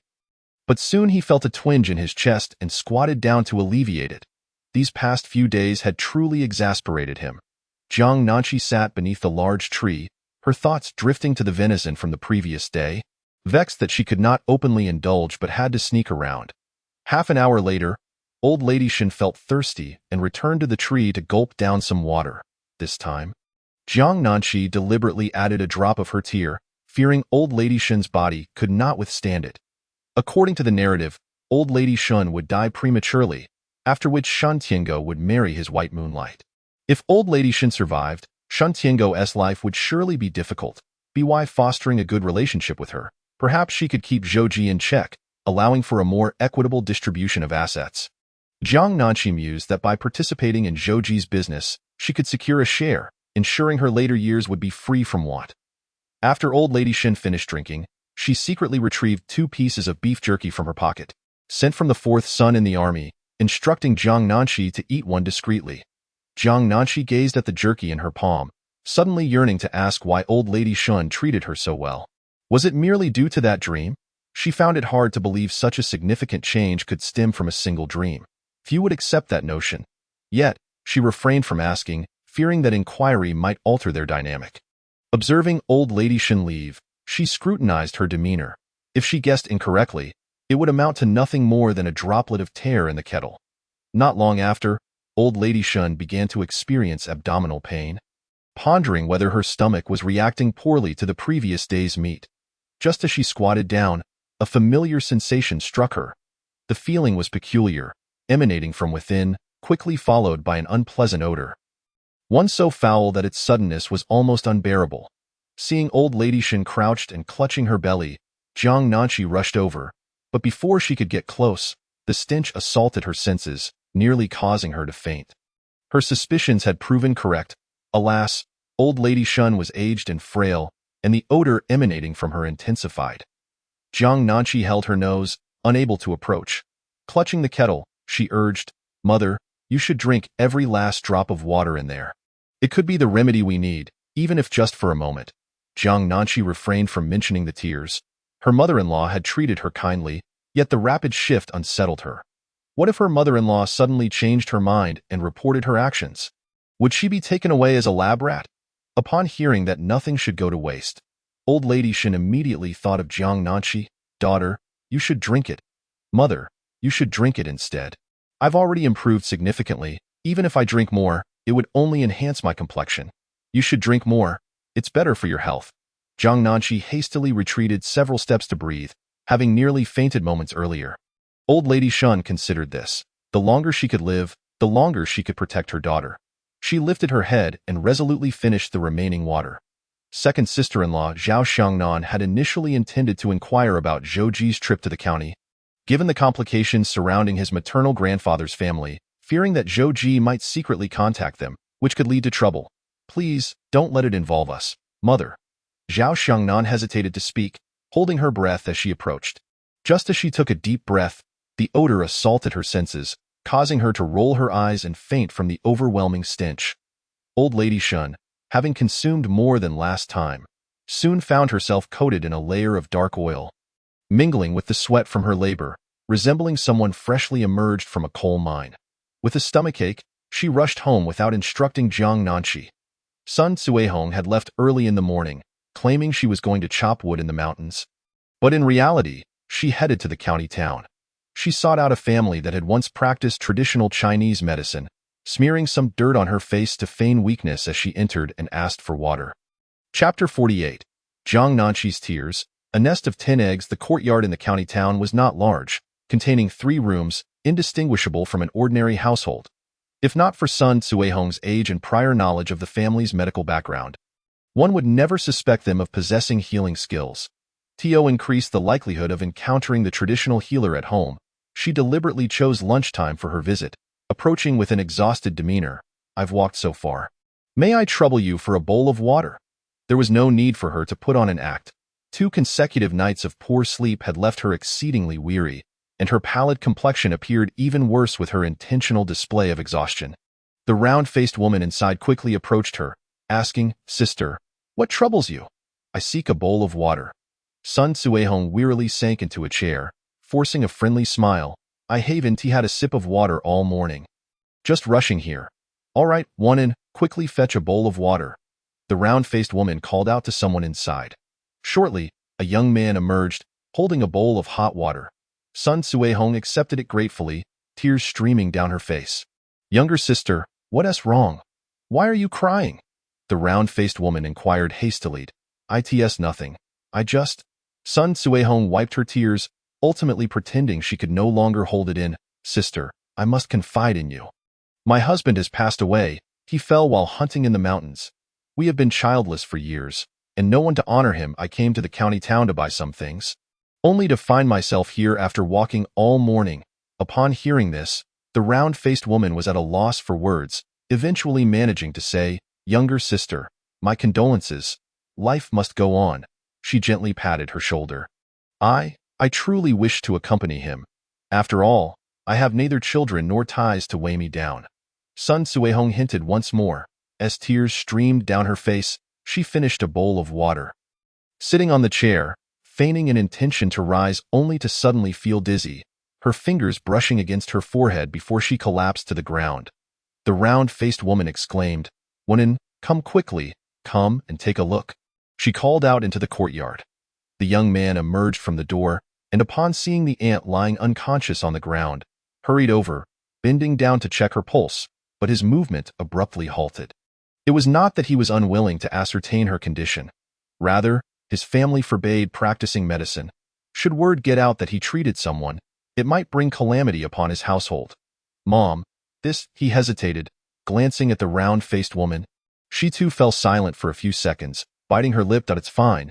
She is merely a widow, poor enough as it is, and now she has fainted. Could you please check her condition? We will call someone to take her to the hospital shortly." "All right." The young man gritted his teeth, taking her pulse. Within moments, his brow furrowed, unsure of what to say. "Mom, this aunt is pregnant, over a month along." He had overheard some of the middle-aged woman's conversations in the room. Her husband had passed, and now she had a burden to bear. Yet, at her age, how could she manage to raise a child alone? Sun Tsuehong's fingers twitched slightly.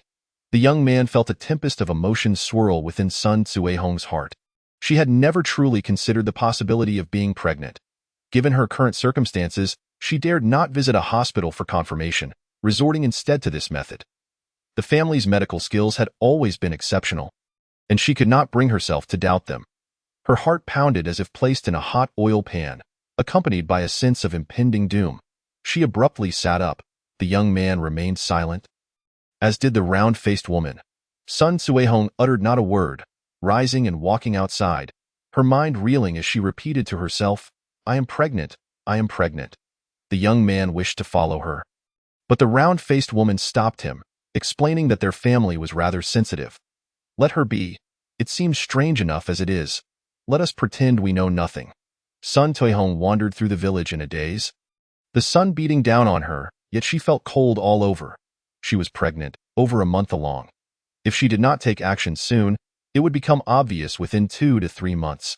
But how could she proceed? Should she forcibly terminate the pregnancy? She had no idea what medication to take, nor would there be anyone to provide it, even if she did not intend to carry the child to term. Sun Tsuehong feared that at her age, undergoing such a procedure could lead to fatal bleeding. Memories flooded her mind of when she had given birth to Sun Zhuang. She remembered the incessant bleeding. Lying in bed, feeling warmth beneath her while her body was chillingly cold, consciousness slipping away.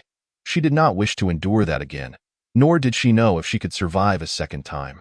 Outyin had said he would marry her.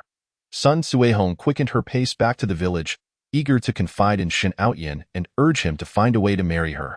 He must marry her. Shen Outyin was well acquainted with many in the village. Although they did not share a deep bond, they maintained a pleasant camaraderie. Some, filled with curiosity, asked, "Shen Outyin, we've asked you so many times. Is there truth to your connection with Sun Tsuehong? How could that be?" "I merely regard her as an elder and have offered her some extra care," he laughed, leaning against a tree with an air of nonchalance. The young men chuckled along, teasing, "I see she has feelings for you, always trailing after you. What of it? Marriage would be a simple matter for me. When I was betrothed and left, she insisted on making a scene. I had no choice but to save a life. Who would be enamored with an older woman? Quite frankly, this has become increasingly bothersome." The mention of Sun Tsuehong irritated Shen Outyin. He found her utterly unattractive. Indeed, age could not be concealed, and he regretted whatever spell had led him to her. This woman was deranged. Yesterday, she had deliberately embarrassed him in front of others. It seemed he would have to avoid her from now on. "Shen Gu, you're something." Someone gave Shen Outyin a thumbs up. "Mom," the elder sister, Chu Xiufang, called out in a fluster. Madame Shen emerged from the house, feeling refreshed and in high spirits. "What is it?" The chicken. Madame Shen's friendly demeanor began to fade. Finally, Chu Xiufang managed to say, "There are 10 eggs in the chicken coop." "What?" Madame Shen was taken aback. They only had 2 chickens at home, and typically, 1 chicken would lay 2 eggs. How had they suddenly produced so many? She hurried towards the coop. Jiang Nanqi peeked out from her room, her tearful efforts seemingly having bolstered the livestock production. If she were to feed the pigs, Wouldn't they become remarkably plump? Then, during the new year, they could enjoy even more pork. Furthermore, with their current rations insufficient, she pondered diluting her tears to enhance the flavor of her cooking. Jiang Nanqi's thoughts spiraled further. She envisioned herself becoming a savvy businesswoman, ready to sell cosmetics once the national policies permitted. The prospects excited her. She felt confident she could thrive even without relying on Zhouji's inheritance. Chapter 49. Madame Shen agrees to their marriage. Jiang Nanqi stepped out of her room. Mom, we have plenty of eggs today. Let's steam a few this afternoon. Chu Xiufeng's heart raced. She dared not look at Madame Shen. The family's food supply was strictly regulated. Only those with a gluttonous appetite would request more, which could infuriate their matriarch. She feared for Jiang Nanqi's fate, lowering her head in silence, even pushing the water from the broken pot closer to the chickens. Well then, let's steam a couple more for everyone to taste. Madame Shen found the suggestion agreeable, smiling warmly. Look at how much Nanqi cares for you all, always thinking of you when something good comes along. The others were left speechless. In the afternoon, Zhouji returned, having sold all his goods through some channel. The deer had yielded a wealth of products, and Jiang Nanqi was certain it was a considerable sum. For instance, she was given a meat bun solely for herself. The family had 7 children in total, 4 from the first wife and 3 from the second, each receiving half a bun, leaving only her and Madame Shen without. In this era, the meat buns were entirely natural, free from pollution, with thin skins and generous fillings. One bite oozed with flavor. Zhao Xiangnan watched, mouth-watering, while Jiang Nanqi turned her back to her, savoring each bite, affirming that following Zhouji meant plenty of meat. Zhao Xiangnan gritted her teeth, begrudgingly acknowledging Jiang Nanqi's good fortune in finding such a man despite her behavior. Dinner, Madame Shen called out to the courtyard. That afternoon, the family's chickens laid another 6 eggs. Elated, Madame Shen stirred 2 into the rice soup and fried the others. Someone took a sip of the soup, puzzled by its distinct flavor. It was deliciously enticing, with wild greens adding to the taste. Having grown weary of the usual fare, they wondered if the addition of eggs had made it even more fragrant. After eating, they felt invigorated, not as fatigued. With spirits lifted, today's meal was delightful. Though I didn't eat my fill, I feel particularly energetic. Indeed, it must be the eggs' contribution. If only our chickens could lay so many every day. Jiang Nanqi too sensed a difference in today's flavors. She speculated that the chickens had consumed ample water, resulting in more eggs, and wondered about the taste of a steamed egg on its own. She felt a sudden craving and decided to ask Madame Shen if she could steam an egg tomorrow. Eager to experience the difference, back in her room, she hid her clothing within Zhouji's dirty laundry, glancing outside to ensure no one was watching. She opened Zhouji's water bottle, blinked a few times, conjured her emotions, and let her tears fall. The droplets collided with the water, and she confidently sealed the bottle. Nanqi, come out for a bath. Madame Shen called from outside. Jiang Nanqi hurriedly followed her out, dressed in a short-sleeved shirt for convenience. Modesty was less of a concern in this era, and many women wore similar attire while bathing. As she dashed out, she spotted Shen Outyan preparing to leave. Noticing her bare arms, which swayed slightly as she ran, he was captivated by her delicate neck and felt a rush of emotions. Zhouji returned from gathering firewood, casually wiping the sweat from his brow. He took a few sips from the nearby water bottle while glancing down at his clothes, only to find Jiang Nanqi's garments hidden among them. He suspected this woman would continue to push her luck. He wondered where she had acquired such audacity. Zhouji picked up the basket of dirty clothes and headed outside, but halfway there, he felt an uncomfortable heat radiating from within, as if it might consume him. He touched his body, sticky and unbearable, with an indescribable scent wafting around him. Soon, he was afflicted by a stomachache, and a buzzing filled his ears. Zhouji felt particularly unwell, frowning as he turned back towards home. Jiang Nanqi and Madame Shen, just returning from their bath, were suddenly intercepted by Sun Cuihong. Sun Cuihong returned home, lost in thought for a long time. Initially, she intended to seek out Shen Outyan, yet a sense of trepidation held her back. Despite his repeated declarations of intent to marry her, she still felt a twinge of insecurity. Ultimately, she would have to face Shen Mu, so it seemed more prudent to approach her directly. After all, she was carrying her grandchild. Even if there were animosities, she ought to consider the child's well-being. Moreover, Sun Cuihong was certain that Shen Mu would not report her situation to the authorities. If she were to be investigated, Shin Outyin would undoubtedly face dire consequences as well. Du Yueme, who was so protective of her youngest son, would certainly think of Shin Outyin's interests. With this line of reasoning, it became clear that it was not Du Yueme who held the upper hand, but rather she who had the advantage over Du Yueme. Yueme, she uttered the familiar name. Shan Mu raised her hand, poised to strike, but then recalled her own principles. Her slender eyes glinted coldly at Du Yueme, who had initially exuded confidence, but now seemed to wilt under Shan Mu's gaze. I came to discuss something with you. She stammered, licking her lips nervously. No need to engage with her. Nanchi, let's go. Shin Mu insisted, deliberately pulling Jiang Nanchi away. Desperate, Sun Suehong called out, Yueme, you must know about my situation with Outyin. You need to help me. Shin Mu continued on her path without pause. Sun Suehong clenched her teeth and declared, I'm pregnant. Today, while in the county, someone checked my pulse and confirmed that I am 1 month along. As she spoke, her voice grew softer, laced with a hint of desperation. At my age, I cannot afford to terminate this pregnancy, nor do I have anywhere to turn. Outyin and I are sincere in our feelings. Please, allow me to marry into the Shin family. You can trust that I will dutifully serve my in-laws and ensure the continuation of the Shin lineage. A month along? Jiang Nanchi thought, recalling that it should not have been long since the conception. She remembered that in the original narrative, the protagonist had a miscarriage a month later, at which point Shin Outyin had mentioned it had only been a month, but the reality might be that it had indeed been 2 months. As a month's progress would not visibly differ, it was likely that neither Shin Outyin nor Sun Suehong were aware of the duration of her pregnancy. Shan Mu turned back, having been aware of the situation all along, yet still gazed curiously at Sun Suehong's abdomen. Shin Outyin had indeed inherited his mother's and adoptive father's shamelessness. How could Sun Suehong, at her age, be left in such a predicament? Tears welled in Sun Suehong's eyes as she confessed, I know it's hard for you to accept me, but Outyin truly loves me. I only ask for your agreement. I agree. Shin Mu interjected abruptly. Chapter 50. Shin Outyin in a daze on a summer evening, the occasional sound of cicadas filled the air. Though quiet, the atmosphere was lively when one paused to listen. Sun Suehong was momentarily taken aback, her mind struggling to comprehend the sudden agreement. Stunned, she stood still, and as realization dawned, uncertainty flooded her thoughts. She pinched her hands, overwhelmed by a wave of joy, yet a nagging doubt lingered. Was Du Yueme deceiving her? You truly consent to my entering the family?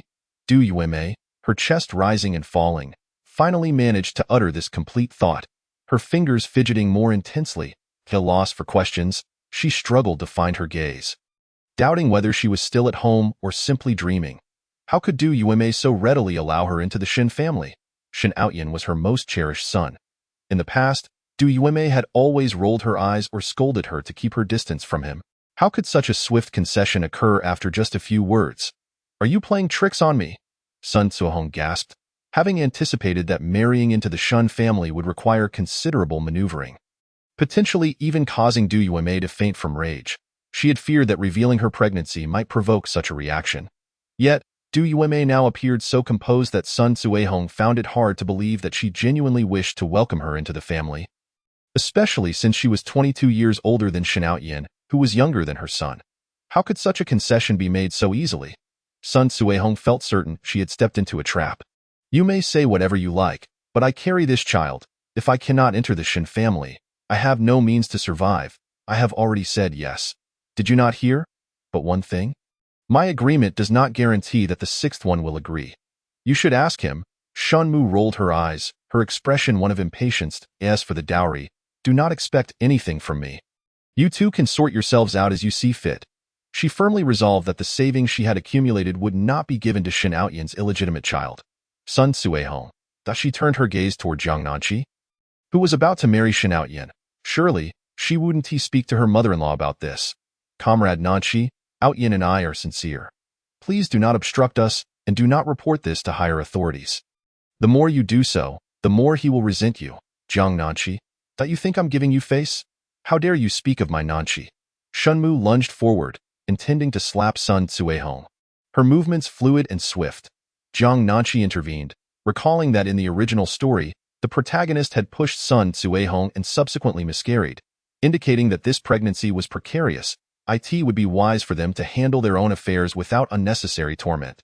Mom, let it go. She's already pregnant. We should head home. I'm feeling tired, Jiang Nanqi yawned.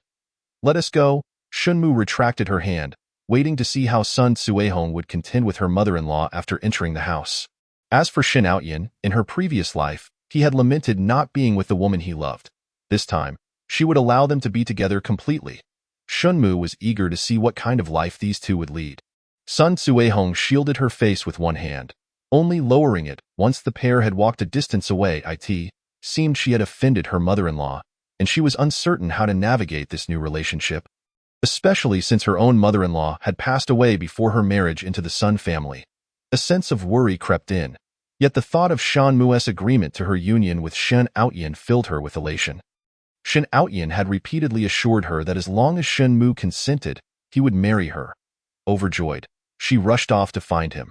Shen Outyin strolled home in a loose tank top, his shirt draped casually over his shoulders.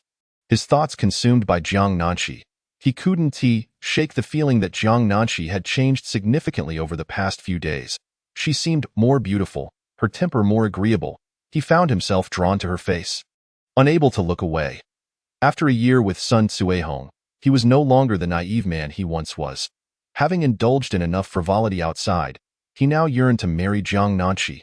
Truth be told, his brother had no real affection for Jiang Nanqi. Perhaps she would be better off divorcing him and marrying Shen Outyin instead. After all, his brother was not worthy, and Outyin wouldn't mind. This notion churned in his mind, and his breath grew heavier. Outyin, I finally found you, Sun Suehong exclaimed, breathless. Shen Outyin froze, glancing around to see that he was not alone. Several acquaintances were nearby, and a few were even within a meter of him. Sun Suehong had dashed up to him, speaking in a tone that felt intimate. She had truly lost her mind. Sun Suehong believed it was simple. She was soon to marry Shen Outyin, and soon enough, everyone would know. Besides, was there any rule preventing them from being together? I need to talk to you. Come with me, she declared, her tone reminiscent of a couple in a domestic setting. Shen Outyin. Aunt Sun, did something happen at home that prompted your sudden visit? He sensed the eyes of onlookers upon them. Striving to maintain a faade of nonchalance, he brushed his hair back with a casual flick of his wrist. Sun Suehong surveyed her surroundings, aware that Shen Outyin cared about appearances. Yes, Outyin, I urgently need to speak with you. Very well, let us talk over there, Shen Outyin gestured toward a nearby tree. Sun Suehong felt a wave of shyness wash over her.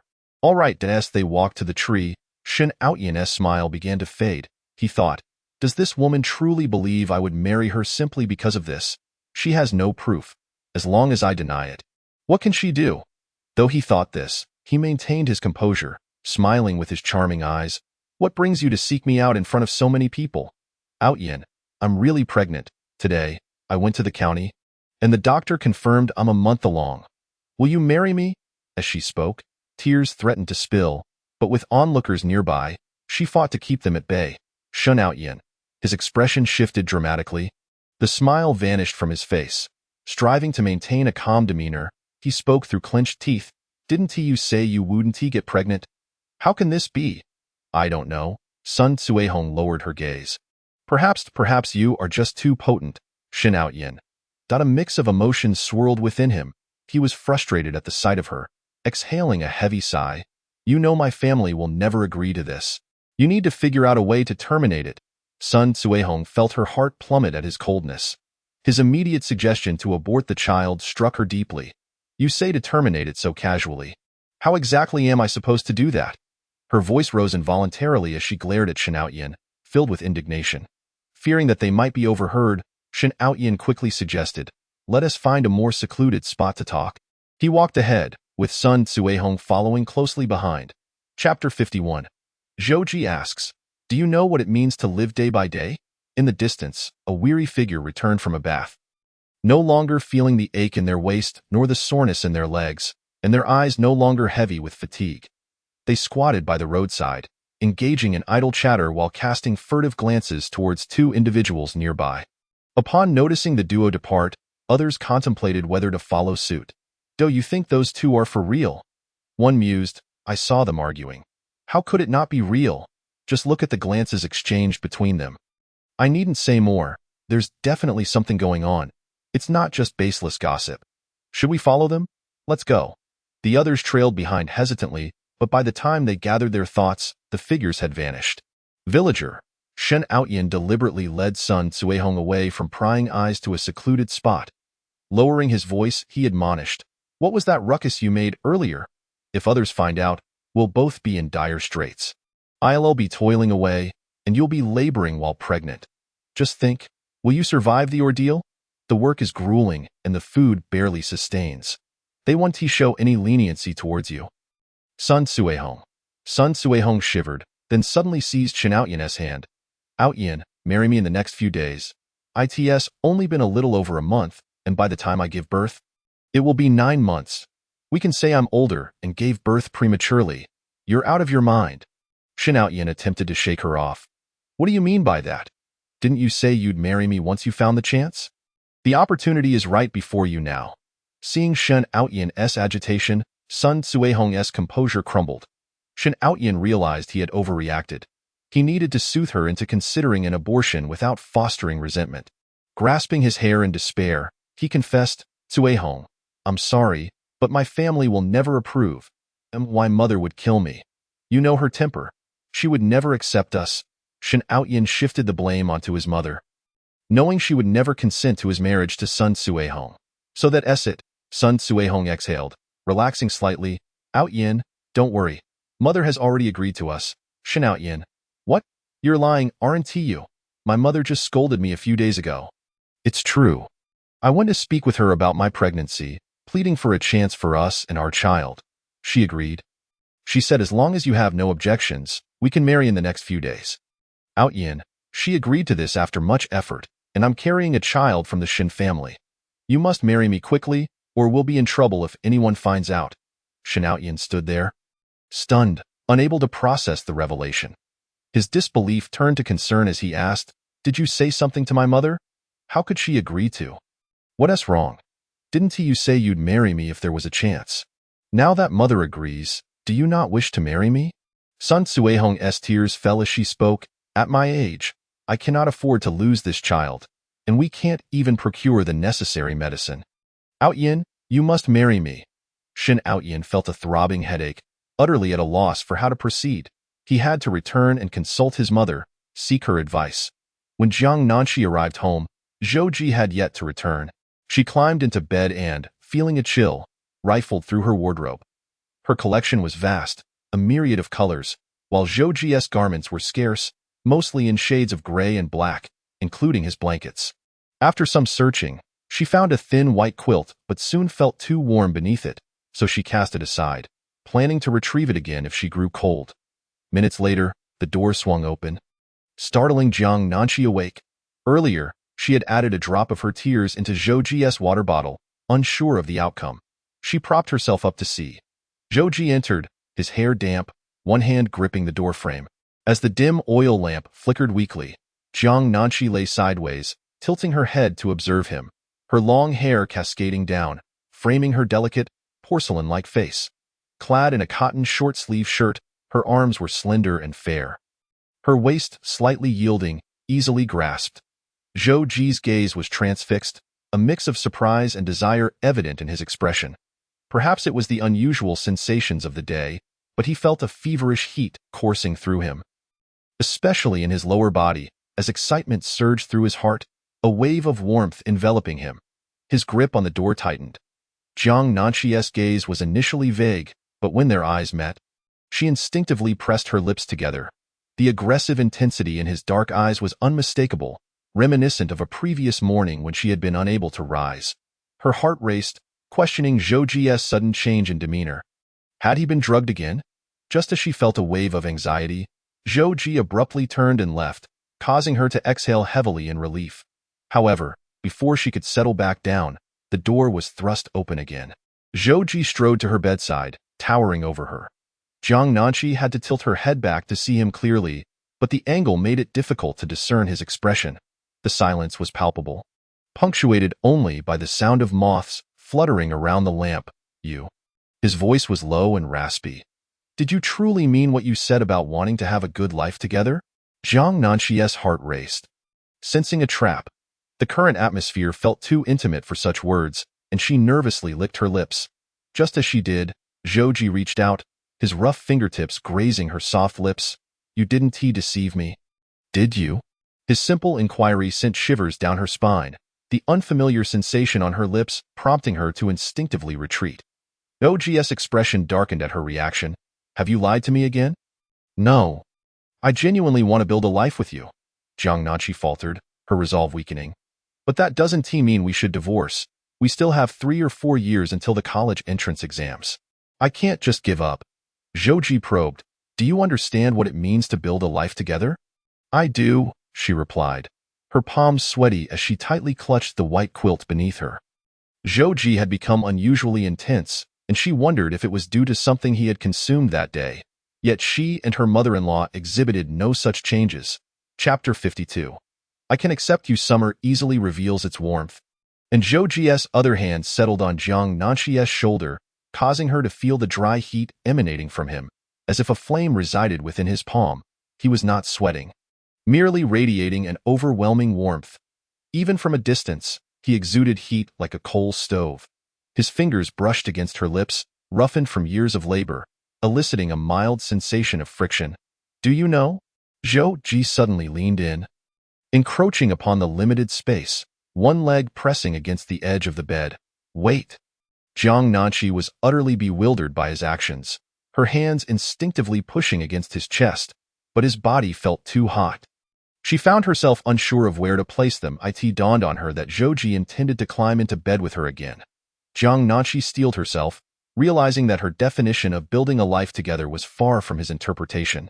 Hadn't he always expressed disdain for such encounters? Why was he suddenly so eager? "Aren't you supposed to be committed to building a life with me?" Zhouji's dark eyes bore into her, his expression growing increasingly displeased. "Jiang Nanqi, what does your idea of building a life entail? Sharing a bed, having children?" Zhouji's mention of the latter caused him to frown slightly, adding, "But not having children is also acceptable." Jiang Nanqi felt overwhelmed. This was too blunt. They had already been intimate, and while additional encounters might not be an issue, their relationship was still tenuous, making such actions feel peculiar. Moreover, given Zhouji's current state, she feared that if she consented, she might not be able to rise in the morning.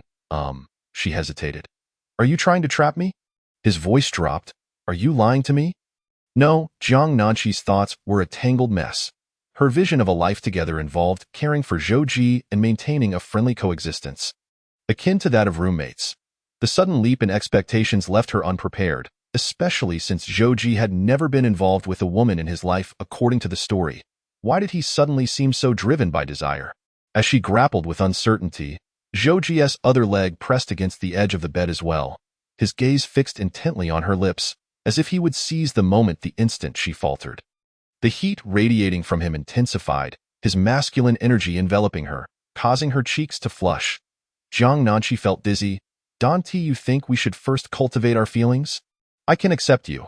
Zhouji's interpretation of acceptance diverged from Jiang Nanqi's understanding. For him, it meant she would maintain fidelity to him at home, regardless of her temperament, be it laziness, reluctance to work, or neglecting chores. After much contemplation, Zhouji concluded that he could indeed accept living with the current version of Jiang Nanqi.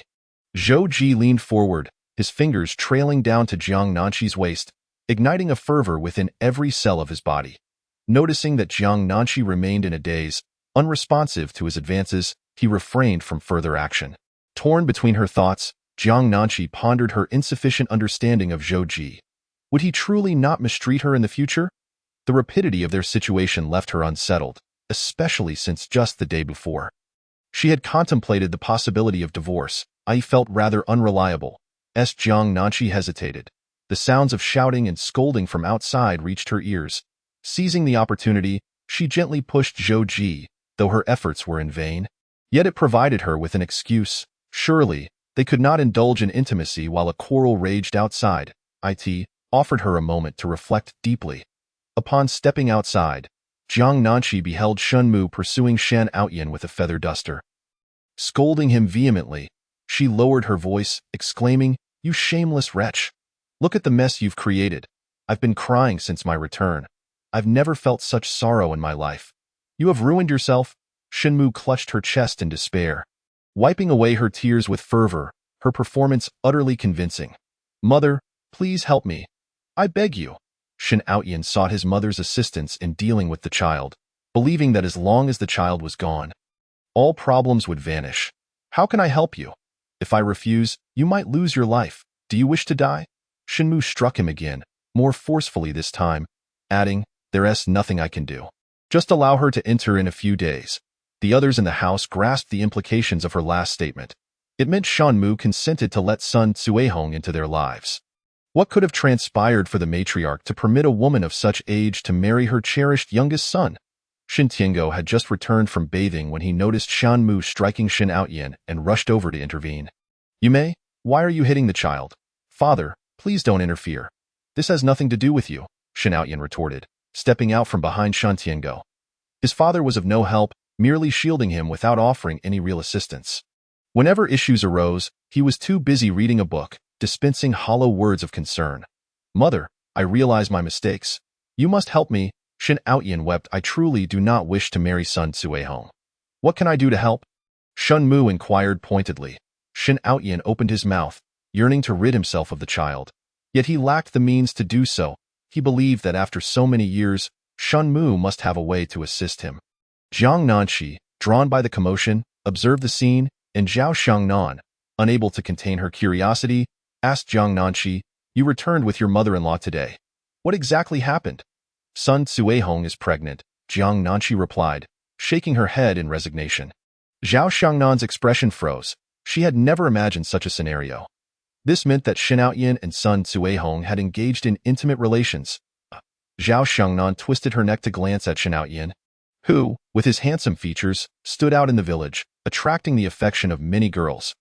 The thought of him having a child with Sun Cuehong was unfathomable. Despite the rumors that had circulated in the village, she had dismissed them as mere speculation, believing their relationship to be ambiguous at best. What could mother possibly do in this situation? The only choice is to allow her to enter. If not, she might expose everything to the authorities. Do you think he has any chance of survival then? Jiang Nanqi elaborated. Zhao Xiangnan replied, So does that mean I must refer to her as my sister-in-law? I cannot even begin to imagine how Shin Outyin and Sun Cuehong would navigate their relationship if they were to marry. Jiang Nanqi nodded in agreement. Indeed, she would be called sister-in-law, but I've heard Sun Cuehong is quite capable. At least she won't be like me. Zhouji is diligent and can help cover my shortcomings. However, if Lao Lu is disinclined to work, Sun Cuehong may very well expect your assistance during her confinement. Zhao Xiangnan felt a sudden wave of empathy for Jiang Nanqi. After all, she was young and beautiful, and no one would dare speak ill of her in public. But if she were to accompany Sun Cuehong and introduce her as her sister-in-law, would people not deem her insane? Shen Tiango was equally bewildered, aware of some details regarding Shin Outyin and Sun Cuehong. He advised, Outyin, a man can indulge in fleeting romances, but he must not bring such a woman home. You need to exercise some restraint. Otherwise, you may find yourself in a troublesome predicament. Father, do not worry. She cannot possibly be pregnant. After all, it would be impossible for Sun Zhuang to be the only child after all these years. Shin Outyin replied dismissively. How could she be pregnant? Wasn't it said that she couldn't be? Shin Tiango halted mid-sentence.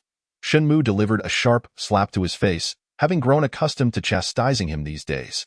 He felt as though his face might soon be rendered unrecognizable, suffering from one bruise after another, yet he could not summon the anger to retaliate.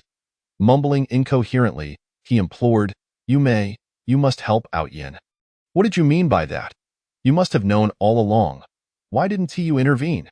Shenmu accused him pointedly, addressing Shenyaotia. As a father, do you not understand the gravity of this situation? Had you intervened more, Outyin would not have found himself in this predicament. How could my beloved child be forced to marry Sun Cuehong? After all these years, you should know what is right and wrong. How could you stand idly by while your child makes such mistakes? Do you wish to ruin him? Shenmu lamented, her voice choked with tears, her gaunt face etched with profound sorrow. Shin Outyin glared at Shen Tiango, anger boiling within him. While he knew he lacked maturity, his father was fully aware of the situation and chose not to counsel him. Had he clarified the stakes sooner, perhaps Outyin would not have become entangled with Sun Cuehong. Shin Tiango found himself momentarily speechless. How could I possibly wish harm upon Outyin? He is the only one I care for in this household.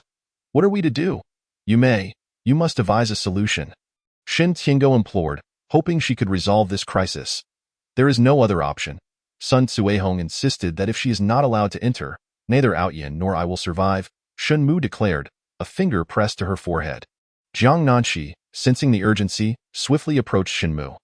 Zhou Ji, having passed by Jiang Nanshi, exited the door, intent on taking a few laps in the lake. Upon reaching the threshold, he glanced back at Jiang Nanshi, pondering whether she truly wished to share a life with him. Did she disdain his inability to hear? He averted his gaze, his dark eyes shifting elsewhere. He had never considered seeking a partner for life. It was Jiang Nanshi who had expressed her desire to be with him.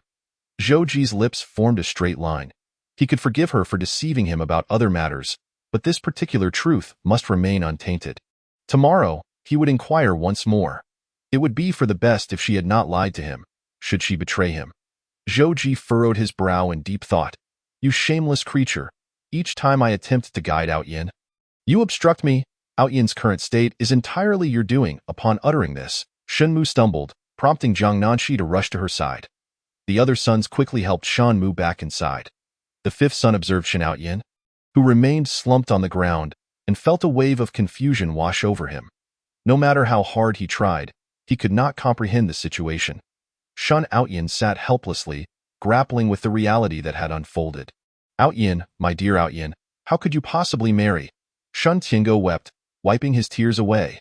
The fifth son hastily cautioned, Father, keep your voice down. Others might overhear. Shen Tiango quickly fell silent, only to meet Shen Outyin's furious glare. Are you intent on ruining me?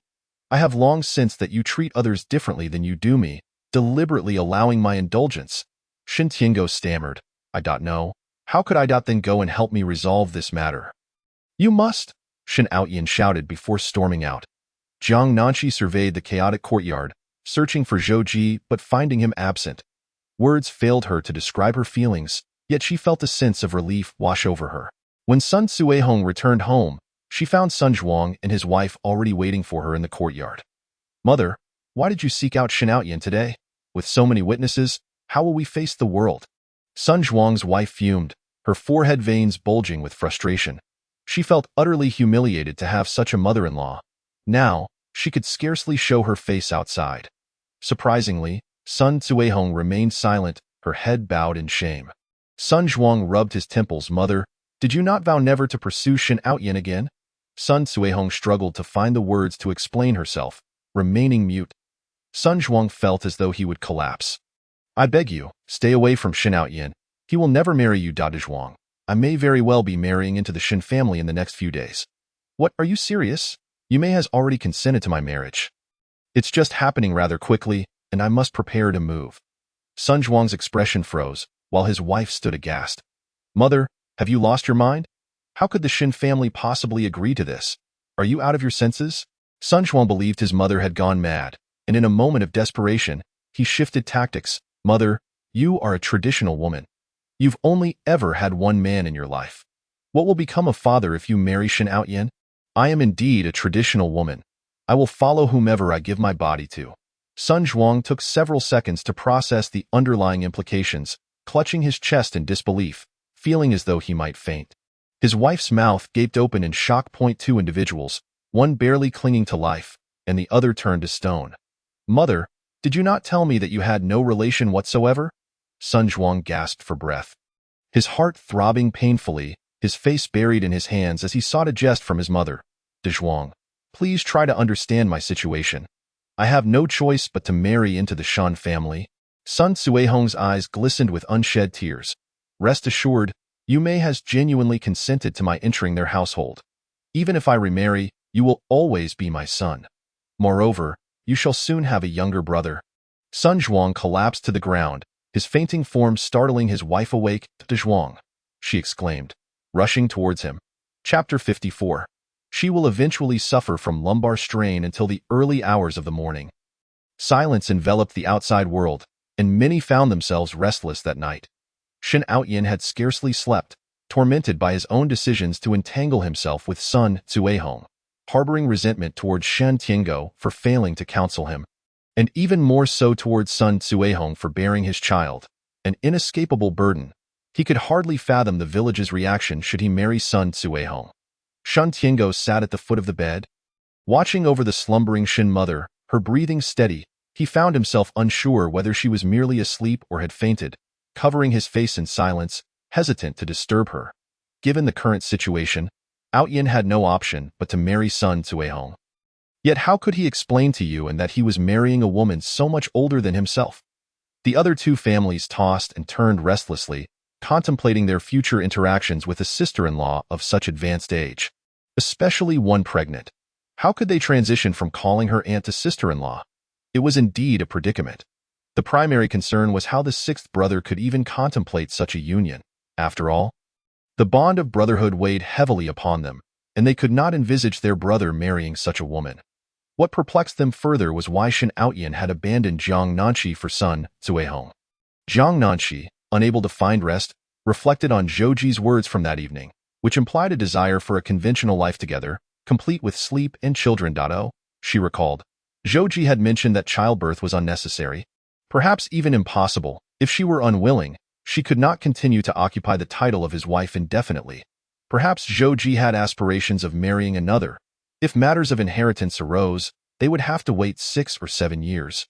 And she could not expect to monopolize such a title for that long. If they divorced prematurely, she would gain nothing and struggle to survive. Jiang Nanshi reminded herself that Zhouji was indeed a fine man. Though life was challenging now, the frequency of their encounters had built a certain familiarity. Yet, Jiang Nanshi still felt overwhelmed, believing that a deeper emotional connection should precede such intimacy. Perhaps she should have a candid discussion with Zhouji. Moreover, she needed to set some ground rules. If every encounter continued in such a manner, she would inevitably suffer from lumbar strain. The door creaked open, and someone entered the room. Jiang Nanshi had not locked it, as the Shun household was vast, filled with men, rendering it quite secure. Besides, if she locked it, she would have to open it for Zhouji upon his return. Having just discussed their future, the awkwardness was palpable. Jiang Nanshi quickly pretended to be asleep. Zhouji swam in the lake for many laps, returning only when his body had cooled. Initially, there were others in the water alongside him. He roughly removed his shirt, revealing the sculpted contours of his physique. Today, however, he felt strangely off. Upon exiting the restroom, he had detected an unpleasant odor, akin to something foul seeping from his body. Whether it was merely his imagination or not, he sensed warmth radiating from his insides, invigorating him. Zhouji, tall and robust, drew attention as many men discreetly stepped away when he removed his clothing. They found it difficult to comprehend how Zhouji, performing the same labor and consuming the same meals as them, could possess such height and strength. Rumor had it that Zhouji was skilled in hunting, raising questions about what delicacies he may have pilfered. Yet, strength was of little use if he could not even touch his own wife. Zhouji continued swimming until the lake was deserted, immersing himself in the tranquility of the water. Only when he felt calm did he return home. Approaching the bedside where Jiang Nanshi lay sleeping on her side, he gazed at her for several minutes before resigning himself to lying back on the cool MIT. In the morning, Zhouji rose early, calmly stepping outside to wash his trousers. Jiang Nanshi had fallen asleep at an uncertain hour, her fatigue evident on her face. Aside from Shin Mother, the rest of the Shun household had not enjoyed a restful night. Sun Zhuang, having fainted from anger the previous day, insisted on confronting Shin Outyin. Sun Cuehong intervened, wrapping her arms tightly around his waist from behind. Zhuang, what are you planning to do?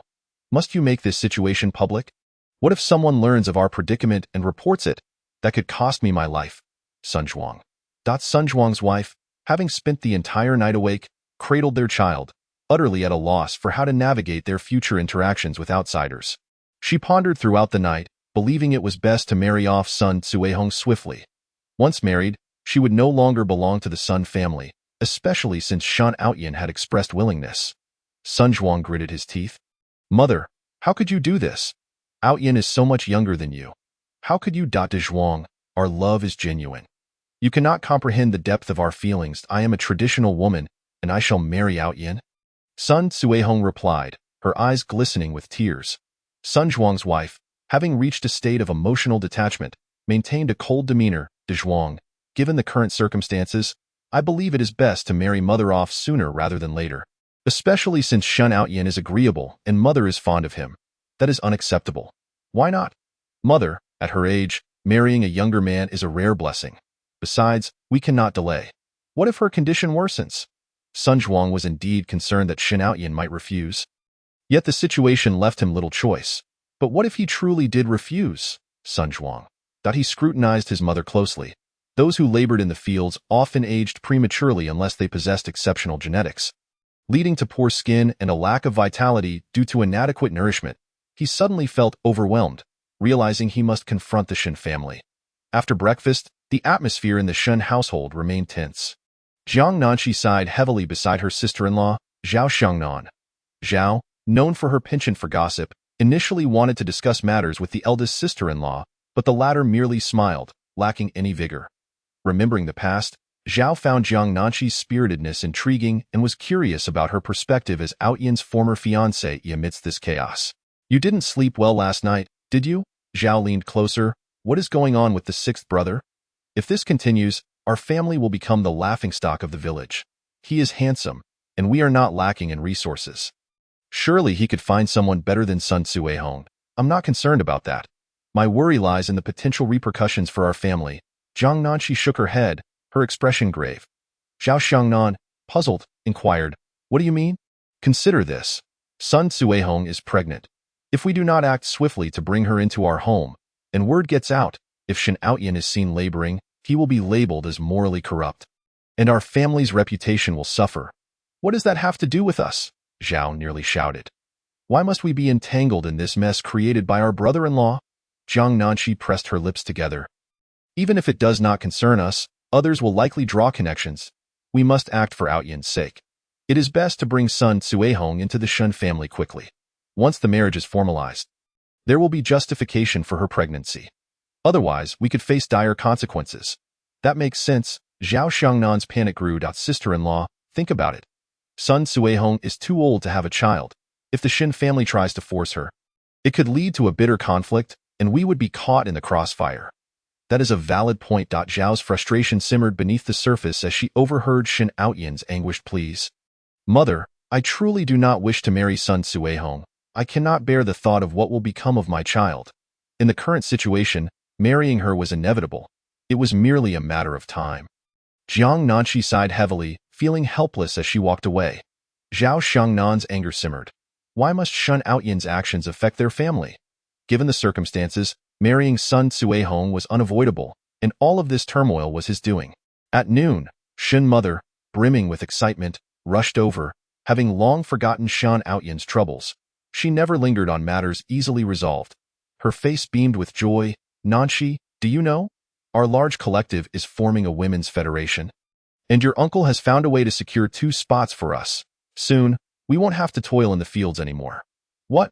Jiang Nanshi nearly choked on her drink, taken aback. Indeed, our brigade has recently incorporated 2 additional villages, making it quite substantial. There is now a quota from above, and the front of the village will serve as our office. Mother Shen rose, exuding confidence and vigor.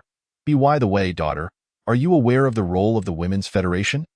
Jiang Nanshi, observing her mother's enthusiasm, deliberately shook her head, gazing at her with eager anticipation. IT involves family mediation, addressing issues like domestic violence, educating women on various matters, all falls under our jurisdiction. In the future, if anyone in our brigade dares to err, we will mediate first.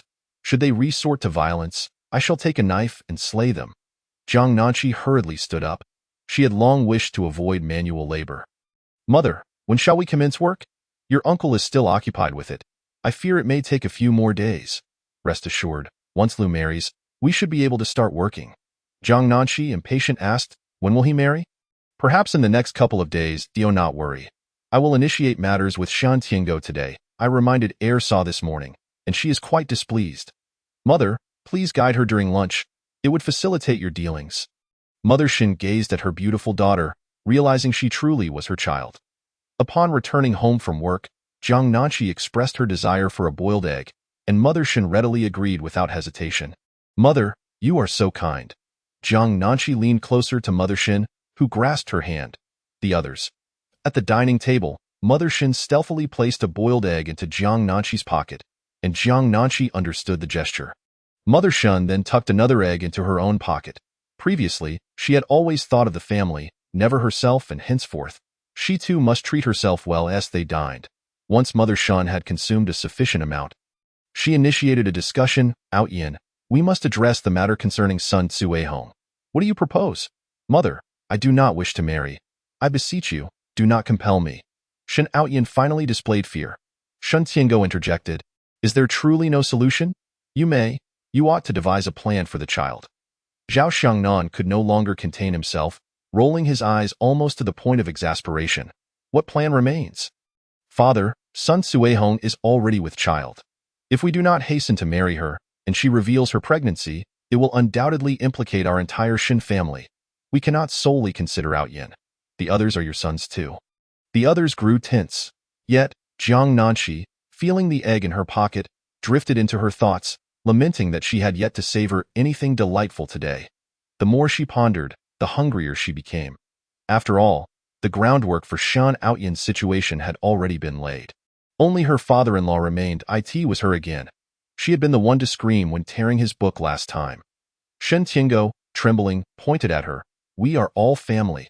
Instead of assisting your brother, you are adding fuel to the fire. This mess was caused by Lu. What can I do? He engaged in such acts without being married. Zhao Xiangnan almost spat in disdain. Shen Tiango clutched his heart, nearly fainting from anger. Enough, cease all discussions. Tiango, come here. I wish to speak with you. Mother Shen timely intervened to halt the two. Shen Tiango and Mother Shan entered the house. Mother Shen raised her hand, causing Shen Tiango to hurriedly shield his face. Mother Shen. Shen Tiango timidly lowered his hand. You must assist Outyin. He is the twin brother of Bao Zhu. How can you still mention Bao Zhu? Mother Shen, brushing her hair back, her eyes glimmering with coldness. Continued, Tiango, calamity has befallen us, I shall not mince words. Outyin is still young and cannot comprehend. You, having lived many years, should realize there is no room for negotiation. If this situation escalates, Outyin's life will be ruined. He may even lose it altogether. Choose between marrying Sun Tzuehong or losing his life. Her words struck Shan Tiango's heart like a thunderclap. What do you mean? We must quickly resolve the matter concerning Sun Tzuehong. Even if she is pregnant, there is still a chance for a 9-month term. If we delay further, it will become unmanageable. Outyin, in his youthful bravado, believes life is less important than other matters. We must take charge for his sake and ensure his survival. Mother Shin exaggerated for effect. Shan Tiango suddenly felt weakened, his legs trembling as he sat down on a nearby stool, regretting not stopping Shin Outyin when he had the chance, leading him to commit a grave error. What shall we do? He murmured. Today, approach Sun Tzuehong and speak with her. If the villagers inquire, simply state you are discussing marriage arrangements. That will suffice. After uttering this, Mother Shin lowered her head to wipe her face with her saliva. Her final words barely above a whisper. Shan Tiango could no longer contain himself. Why don't you go? I wish to go too. Mother Shin turned her head, tears streaming down her face. Shin Tiango. I have endured for Outyin all these years. He is my own son. I cannot bear to do such a thing. I would rather he perish. If you share my sentiments, then we shall not go. Tiango, you are the pillar of our Shan family. I entrust you with our son's life. I truly cannot bear it. Shan Tiango. Chapter 57. Tiango is a dignified man this afternoon. While commencing work, the heat was particularly oppressive. The earth resembled a furnace, emanating steam from its surface. Jiang Nanqi sat indoors, sweating profusely. Zhou Ji had left for the mountains at noon, claiming it was cooler there, but she dared not venture in. Just before work began, Jiang Nanqi gulped down several mouthfuls of cool water, the kind that was pure and unpolluted. She had no desire for boiled water. She dawdled, and in the end, only she and Mother Shen remained as they prepared to leave. Mother Shen was also reluctant. No one enjoys suffering. Her previous endurance was solely for the sake of raising her children. As the time finally arrived, the two slowly stood and made their way outside. Upon exiting, they spotted Sun Zhuang not far away. He stood in the scorching sun, drenched in sweat, his bronze skin glistening, his clothes nearly soaked through, appearing quite disheveled.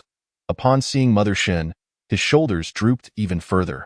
He had just heard from his mother yesterday and had considered confronting the Shen family, But after a night of contemplation, he felt utterly unable to assert himself at Shen Outyan's age. Given such a family background, marrying his mother would indeed be a loss, and the Shen family would suffer more ridicule than they would. Furthermore, his mother was of considerable age and not coerced. Overall, it was their family that had gained the upper hand. Upon seeing Mother Shen, he hesitated for a moment before mustering the courage to approach her. As he recalled his intended words, a flush crept over his bronze face. "Auntie, I wish to discuss something with you." "What matter?" Mother Shen replied calmly. Sun Zhuang nearly ground his teeth as he spoke. "It's about my mother. Auntie, I shall not waste words. Their affair has reached this point, and marriage is inevitable. If they do not wed, there will be no favorable outcome. When do you plan to finalize their matter?" Mother Shen sighed. "Zhuang, I have no objections. Your mother may enter our home, but the issue lies with Lu. He adamantly refuses to marry, and I cannot force him to obtain a marriage certificate. He dares to object." Sun Zhuang's face flushed crimson. When he engaged in such acts, why was there no objection? Yet, he found himself unable to voice his thoughts. Had it not been for the necessity of secrecy, he would have relished the opportunity to give Shen Outyan a good thrashing. Sun Zhuang wished to say more, but Mother Shen interjected, rubbing her forehead, her voice trembling with anger. "If he is unwilling and insists on a deadlock, our family is already disgraced by this incident. If he wishes for death, let him perish. I have no desire to discuss him any further." Sun Zhuang, disgraced. This scolding encompassed two parties, causing Sun Zhuang's face to redden even more. Respectable families typically marry before conceiving, yet these two, he found himself at a loss for words. Auntie speaks the truth. If Shen Outyan truly prefers death to marriage, then it must be a matter of life and death. Sun Zhuang felt increasingly fatigued. He had scarcely drunk any water throughout the day, and his lips cracked, blood seeping from the fissures as he spoke. Jiang Nanshi observed that this person appeared as though his vitality had been drained. Shen Tiango, like a machine, slowly raised his hoe before letting it drop, his neck seemingly devoid of strength, his head drooping to the side. He too was unsure of what to do. During work today, he had pursued Outyan with questions, but Outyan had declared he would rather die than marry Sun Cuihong. If Shen Outyan were to die, how would he explain it to Yuan? Wang Cuifan, observing his lifeless demeanor, immediately recognized he was the one tasked with carrying dung. After the harvest, he would undoubtedly be penalized to haul dung for the entire village. Wang Cuifan approached to mock him. "Shen Tiango, what are you daydreaming about? Have you forgotten you must complete 6 work points each day?" The mere mention of 6 work points ignited a fire within Shen Tiango. He had been deprived of work points daily and had long since been unable to reach 6. Wang Cuifan continued to berate him. "You are truly pitiful. It won't be long before you are tasked with hauling dung in the village. A learned man like you reduced to such a fate. You must know there are hardly any dung carriers in our village." Her words magnified in Shen Tiango's perception the humiliation he had endured in recent days. Alongside the pressure Shen Outyan faced, became unbearable. Wang Cuifan, I shall take you on, Wang Cuifan." Shen Tiango and Wang Cuifan engaged in a fierce fight, dust swirling around them. Though Shen Tiango was somewhat weakened, he held a physiological advantage. Having grown accustomed to being beaten by Mother Shen, combined with his anger, he felt no pain. Wang Cuifan received several slaps across her face. Wang Cuifan, until Wang Cuifan's son rushed over to pull Shen Tiango away. Shen Tiango was in a frenzy, shouting, "You dare to bully me? No wonder your man died young. Let me tell you today, if you dare to bully me again, I will fight you to the bitter end." After he spoke, he picked up the hoe from the ground, looking utterly defiant, as if he feared nothing. Shen Tiango was covered in dirt, with a mixture of mud and sweat clinging to him. Resembling a rabid dog, Wang Cuifan. Hearing the commotion from the two fighting, Shen's mother nearly laughed out loud. In the past, when others took advantage of Shen Tiango, she had rushed to vent her anger. But Shen Tiango had always advised against being petty, suggesting they should not lose face since life is not easy for anyone. Now, just a few days later, he could no longer hold back. Wang Cuifan, without engaging in a physical altercation with Shen Tiango, began to spread rumors about his character in the village. "You all say Shen Tiango is a good person, gentle as a fool. I merely said a few words to him, and look at what he did to me. I believe he was just pretending all along." The palm print on Wang Cuifan's face had yet to fade. And Shen Tiango was not much better off, sporting 2 dark circles under his eyes. Others watched in silence. Everyone knew Wang Tsuifan had a sharp tongue, and they were aware of the recent dispute over work points, which made Shan Tiango's reaction somewhat understandable. However, when it came to Shan Tiango, others advised him that Wang Tsuifan was merely bullying honest folk. Tiango, everyone knows your good temper.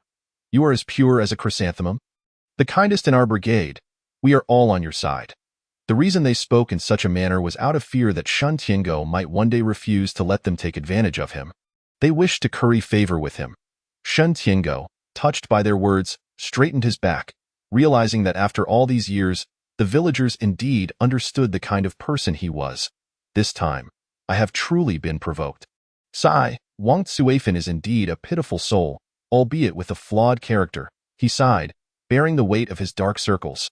Yes, Tiango is a person of dignity. Shan Tiango smiled at the crowd as he departed. His heart still heavy, as long as the matter concerning Outyin remained unresolved. He would not find peace. He trudged home, where he overheard Shen's mother questioning Shen Outyin, "Would you rather die than marry?" "Yes, I would rather die, mother." "You might as well let me die, fine. I cannot control you any longer." Shen's mother fainted again, and Jiang Nanqi helped her into the room. "Die?" Shen Tiango's mood grew increasingly grim. "No, Outyin cannot die. He must resolve this matter swiftly." That day, the hen laid over a dozen eggs. After dinner, as Zhou Ji entered the room, he found Jiang Nanqi hiding inside, sneaking a taste of the eggs. Upon seeing him, she choked and coughed. Zhou Ji regarded her with an expression of understanding. Chapter 58. The Shen family has gone mad, Part 1. Jiang Nanqi felt a bit flustered under his gaze. Yes, she had eaten an egg, but typically, a hen could only lay 2. The surplus was due to her efforts. This afternoon, she had scrambled 4 eggs, and everyone had a share, which was also her contribution. Jiang Nanqi straightened her petite frame. "What have you thought about yesterday's incident?" Zhou Ji approached, his voice low and hoarse. Jiang Nanqi thought she was puzzled. "Why do you want to live that kind of life with me? Haven't you always disliked me? Isn't it you who wants to live with me?" Zhou Ji pressed his lips together. Jiang Nanqi raised her head earnestly, attempting to clarify. "What I mean by living together is that we would have the status of a married couple, taking care of each other like partners, just like you do with your brothers." Zhou Ji understood her intention, his dark pupils fixed on her. Though his exterior betrayed no emotion, the sarcasm in his tone was unmistakable. "That is not living together, Jiang Nanqi." Feeling somewhat guilty, she hesitated before asking seriously, "Do you like me?" "Like?" Zhou Ji frowned deeply, having only encountered that word in books. He had never contemplated it in real life. He merely thought that living with Jiang Nanqi would be fine. "I don't know." He seemed at a loss, able only to muster those 3 words. "See, you don't even like me. We've only spent a little over 10 days together. And I don't have particularly strong feelings for you either. Don't you think it would feel awkward to jump into what you call living together so quickly?" "Not awkward." Jiang Nanqi felt at a loss for words after that exchange. She suddenly said mysteriously, "But I have a brilliant idea. I think we should cultivate our feelings first, like now." She pulled an egg from her pocket. "Look, I thought of you when I found this good thing. Gradually, we will develop feelings." Zhou Ji was somewhat baffled by Jiang Nanqi's notion of liking, and even more so by the concept of feelings. He had never grasped what others meant by feelings throughout his life. He lowered his gaze at the warm egg in his hand. Moments later, he took it from her palm, its warmth triggering a sudden panic within him. Jiang Nanqi's idea of living together was based on affection. But would she ever develop feelings for someone like him? Without needing anyone to tell him, he already knew how others spoke of him. Would she ever come to care for him? Zhou Ji's expression darkened, a flicker of restraint emerging in his dark eyes. "What about you? Why did you give me this egg?" Zhou Ji inquired. This question left Jiang Nanqi momentarily speechless. "Ah, we are family now. Of course I'm thinking of you. I am just like the brother you mentioned." Jiang Nanqi struggled to find a response. She simply felt Zhou Ji was one of her own, and she aimed to avoid being selfish. Before she could say more, Zhou Ji, clutching the egg, turned and left. Jiang Nanqi. Zhou Ji approached the window of Shen Xinmin, knocking lightly before departing on his own. Shan Tiango gazed at his sleeping mother, his eyes lingering on her without waking her. His mind was still occupied with her earlier words. "Outyin is such a stubborn child. What shall we do?" Sigh. Let fate decide. Shun's mother turned her head, revealing fresh tear stains. Shun Tiango. He felt disdain in his heart, wondering why Du Yuemei only knew how to cry, without offering any solutions. The next day at work, both Shen Outyin and Shun Tiango had spent the night awake. Shun Tiango had pondered long and hard and concluded that he must marry Sun Cuihong. He took Shen Outyin to a secluded spot. Outyin, father has thought about this for a long time. There is no other way. After all, she is just a woman. Marry her first, and we can discuss the rest later. Father, how can you say such a thing? You want me to marry a woman so much older than me? How will I hold my head high in the village? No, we must prioritize survival. Besides, Sun Cuihong is already of advanced age. Who knows if she can even bear children? It would be as if you never married at all. Shen Outyin remained reluctant. Although he understood this was the only option, he was still unable to accept it and needed time to think. Shun Tiango watched as his son stormed off in anger, realizing he had to make the decision for him. Thus, when work commenced, he approached Sun Cuihong and said, "Once you enter the family, take good care of Outyin." Sun Cuihong was momentarily stunned, then filled with elation. She had gained the approval of her future in-laws. "Father, you can rest assured. I am a traditional woman and will take good care of Outyin." Upon hearing her call him father, Shun Tiango shivered, glancing at the deep lines on Sun Cuihong's face before leaving with a tremor in his heart.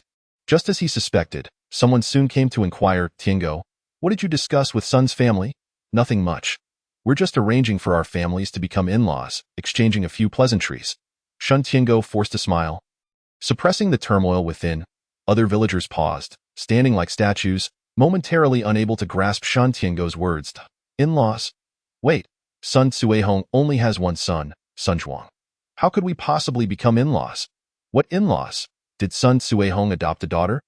Other villagers began to form a bold hypothesis, yet no one dared to voice it, as they deemed it utterly impossible. "No, yes, it's Cuihong." Shun Tiango, with panda eyes and a flushed face, thought that he must not let his son waste any more time. "Villagers, our Outyin likes Cuihong. These two children have mutual feelings to as elders.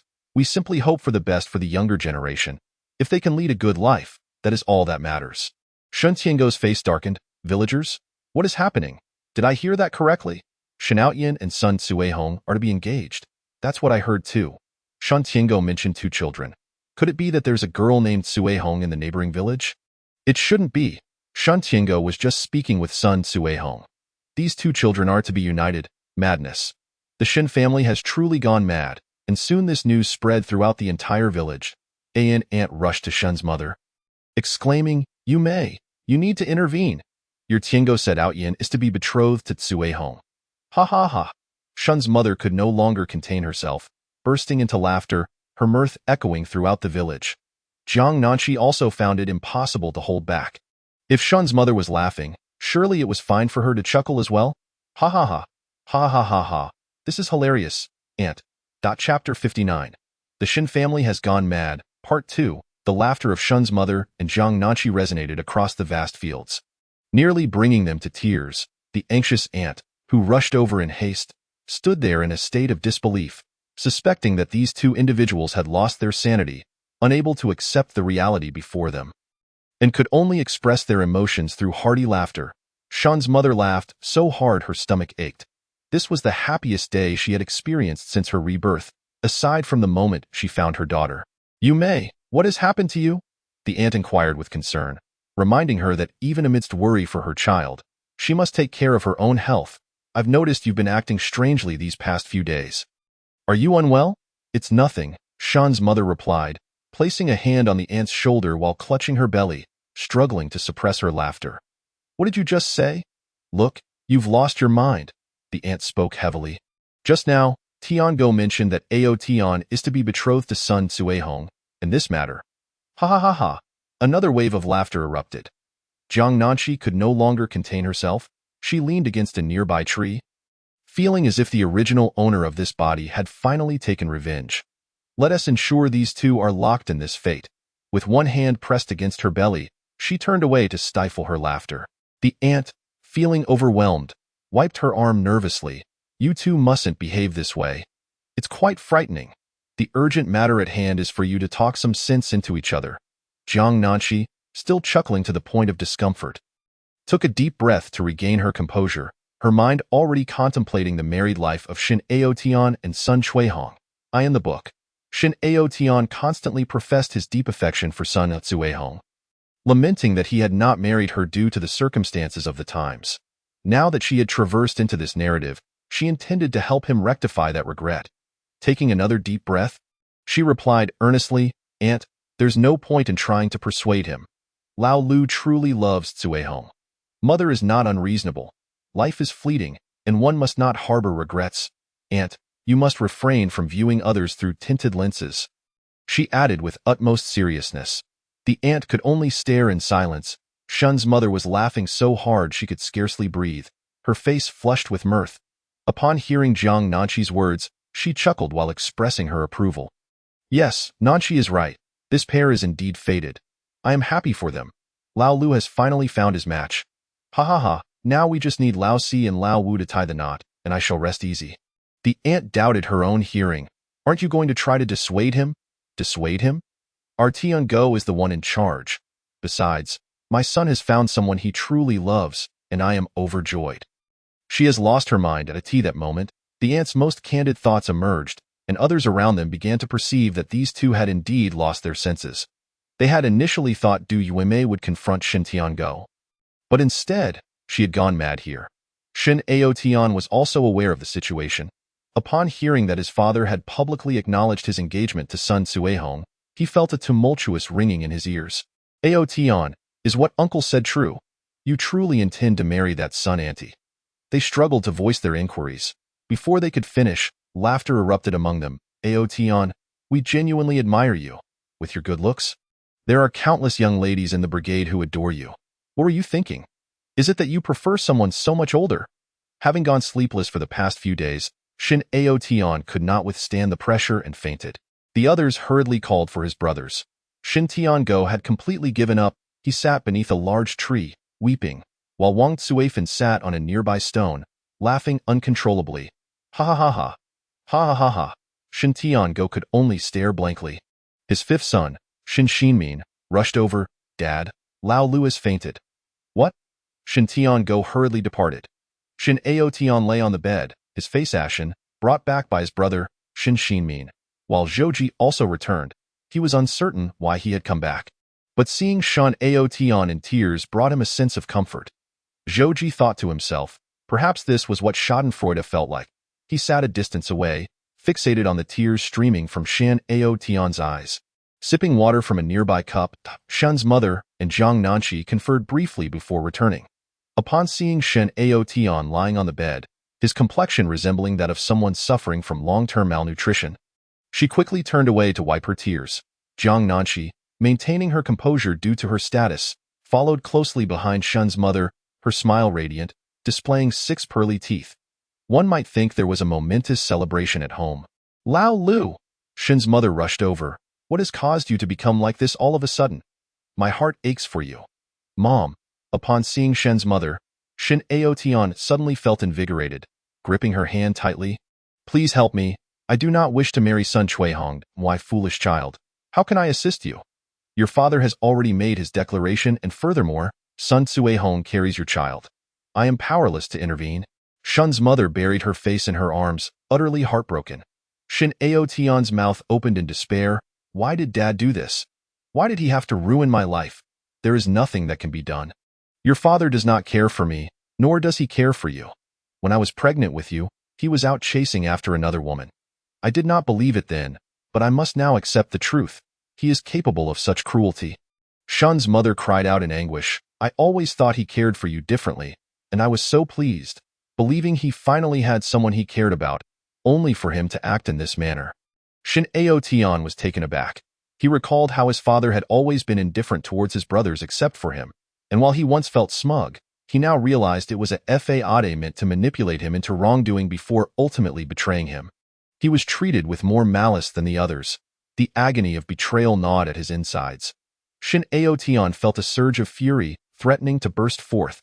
He remembered how in his childhood, it was his father who had carried his sister away. Though he had previously hesitated to dwell on it, the thought now struck him. Shin Tiango was indeed malicious. He must have abandoned his sister. He should have understood long ago that he and Baoju were siblings.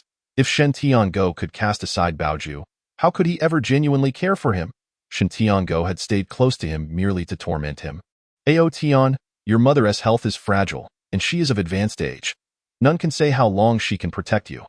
You must be more cautious and learn to conceal some of your thoughts. Shen's mother advised with tear-filled eyes. No wonder his mother had been so stern with him in recent days. It was all out of concern for him. Shen Aotian wept, "Mother, it is I who have wronged you." Jiang Nanqi observed silently. The mother is nearly at her wit's end. Shen's mother turned her back to Zhou Ji, who could not hear her words but could discern from Shen Aotian's reaction that he was both tormented and regretting. He glanced at Jiang Nanqi from the corner of his eye. She held no feelings for him, and he would not force her, for he was already living his anticipated life. When Shen Tiango returned, Shen Aotian had already shed a torrent of tears, loathing himself for failing to recognize Shen Tiango sooner. Shen Tiango hesitated for a moment outside the door, then pushed it open to find Shen Aotian glaring at him with clenched teeth. He understood the fury that simmered within Shen Aotian, yet as a father, this was a decision he felt compelled to make. Chapter 60. They are married. They are married. Upon seeing Shen Tiango enter, Shen's mother voluntarily vacated her seat, leaving only the two of them in the room. Shortly thereafter, anguished cries emerged from within. Aotian, this is all for your sake. You are bound to marry Sun Cuehong eventually. If you lack the resolve, your father shall take that decision for you. Get out. Shen Aotian hurled an object at him, the sound of it crashing against the door echoing loudly. Do not think for a moment that I am unaware of your intentions. You are simply thinking of that shameless woman outside. That's nonsense. How can you insult her? Shen Tiango's anger flared instantly. Shen Aotian's neck bulged with veins. I guessed correctly. She is nothing but a shameless woman. A shameless woman? You have ruined me for her. Shen Tiango's face flushed with rage, his temples throbbing. Even if you despise her, you must place her after Li Yuan.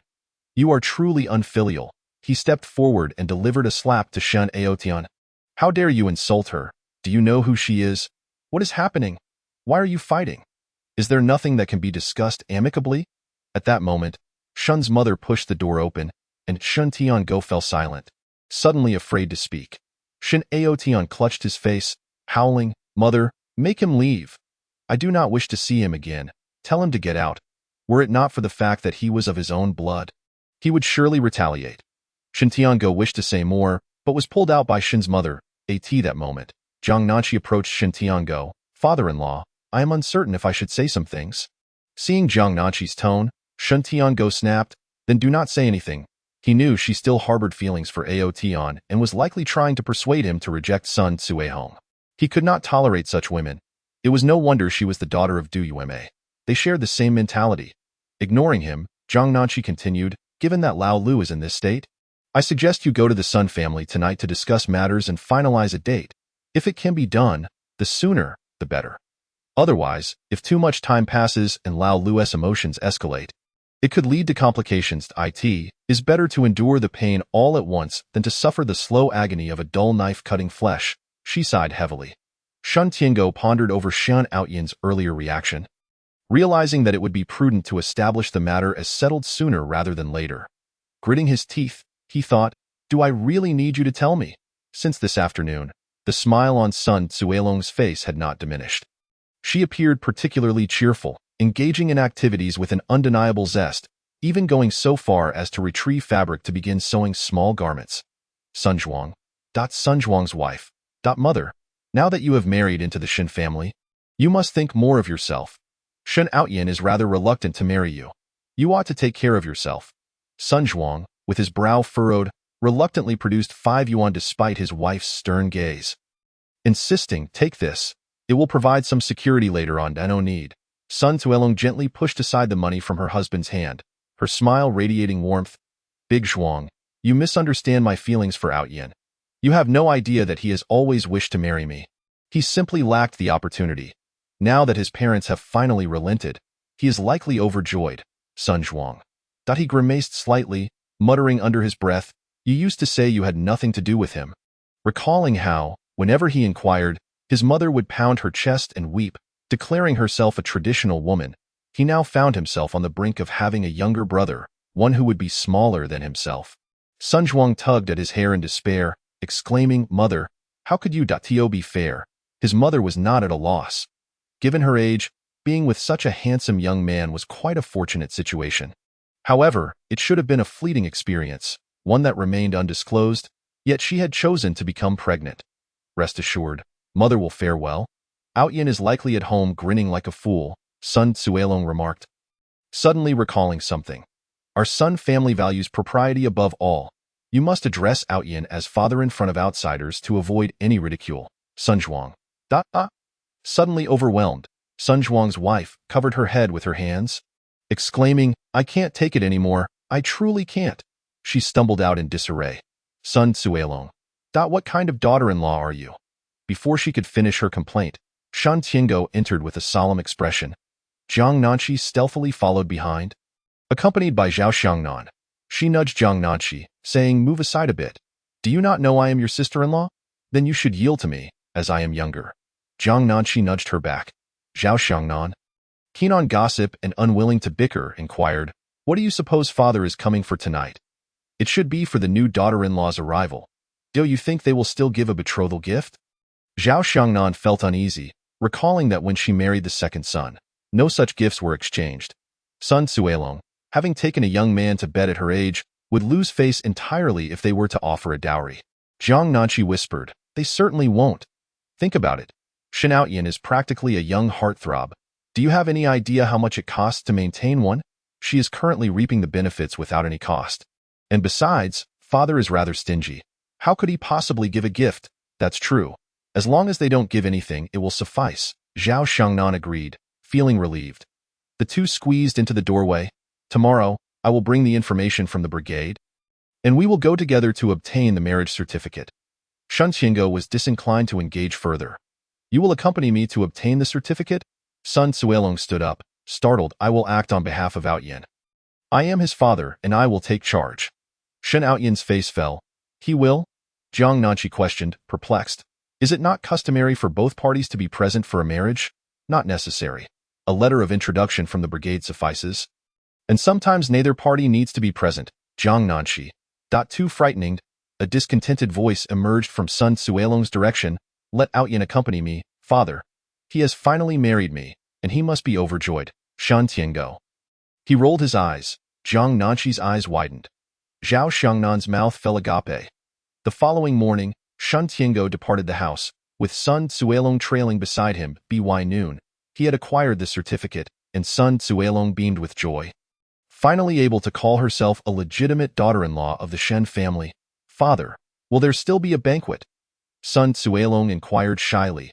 Shan Tiango gazed at the marriage certificate, his heart bleeding. What banquet? Letting others witness this would only invite ridicule. "You should move in tonight. Once you give birth, we shall divorce. Even if I must sacrifice my reputation, I will ensure your separation." Observing Shan Tiango's expression, Sun Tzuelong understood that her father-in-law did not favor her. Yet she remained resolute in her determination to change his impression. That evening, she planned to surprise Outyin, her head bowed shyly. Shen Outyin, having not eaten all day, declared, "I would rather die than marry Sun Tzuelong." Shen mother, fully aware of the situation, intentionally said, "All right, Outyin, I shall think of a way. At the very least, you should eat something." Chapter 61. The cost of labor. By noon, the sun outside was bright and blinding. Yet Shan Outyin had drawn the curtains to block most of the light, the rays that slipped through revealing dust particles swirling in the air. The entire room exuded a sense of dark, damp despair. Shan Outyin lay on the bed, a hint of surprise on his face. "Mother, you truly wish to help me?" Shan mother nodded, her lips pressed together in concern. "First, eat something. We can discuss the rest later." The aroma of porridge wafted into his stomach. In this era of poverty, he usually consumed a meager gruel with merely a handful of rice, each swallow scratching his throat painfully. Shan Outyin gulped. Having not eaten properly for 2 or 3 days, after hesitating, he sat up to accept the bowl. Shan mother, sitting beside him, encouraged him, wishing she could roll her eyes at the waste. This bowl of porridge would be better suited for her daughter. Taking a deep breath, she continued, "Your father can be kind at times, but I wonder where he hurried off to this morning." When he returns, you both should have a proper talk. After all, family must learn to coexist. I do not wish for you to, mother. Please do not speak of him, Shen Outyin replied coldly. Jiang Nanshi and Zhao Xiangnan were eavesdropping just outside the door, their ears nearly pressed against it. Zhao Xiangnan was puzzled. Father left the house early this morning with a long face. Where do you think he went? Jiang Nanshi, fully aware, shook her head. I do not know. She huffed. It is truly pitiful for the sixth son to have only that bowl of plain porridge. He should be aware that son Suelong might become pregnant. Such scandalous behavior, yet he still has the audacity to cause a scene and enjoy fine food. If you ask me, the family has been far too lenient on him. In other households, he would have faced punishment long ago and received a beating for such behavior. Zhao Xiangnan concurred, recognizing that such actions warranted public scorn. Once the family learned of it, he should have been severely reprimanded. Pa, do not take offense at my words. Thank goodness you did not marry him. There is something fundamentally wrong with him. Who in their right mind would engage in such conduct? Zhao Xiangnan's anger grew as she thought of the bowl of plain porridge. Recalling how long it had been since she had enjoyed such a meal, attributing her current treatment to the kindness of her estranged sister-in-law. If it were any other family, he would have been thoroughly punished. The more she contemplated, the more vexed she became. Having committed such an act, the family still treated him kindly. She had once feared her mother would marry her off to a blind or crippled man. Secretly obtaining a marriage certificate with Shen Shimin, her mother had nearly beaten her to death. If news of Shen Outyin's behavior spread, he would be met with brutal punishment, yet he still received indulgence? After eavesdropping on the gossip, Zhao Xiangnan believed that Jiang Nanshi had improved. She was more composed than before, as they could at least converse. Mother, if the family truly forces me to marry son Suelong, I would rather not live. Shen Outyin lamented once more. This was increasingly infuriating. Was he even human? He had acted irresponsibly, and now son Suelong was pregnant. Yet the family continued to pamper him. Jiang Nanshi suddenly spoke up. Her voice loud enough for all at home to hear. He still dares to enjoy the family's provisions. Zhao Xiangnan was startled at her boldness. Jiang Nanshi had been favored in the household recently. And now that she had spoken, she could no longer contain herself. I have never seen someone get pregnant without being married. Now he claims he does not wish to marry. Who do you think put her in that condition? Look at us. We all had to marry and obtain a certificate before engaging in such activities. Some may have acted prematurely, yet they still took responsibility, rather than expecting the family to resolve it. How shameless! In earlier times, he would have been beaten to a pulp. The second sister-in-law is right. When such things happen, who does not return home to face punishment and scorn? Some even need to coax him. Yet I say, for such actions, he should receive a few well-deserved slaps. A few slaps would not suffice. He should not even be fed.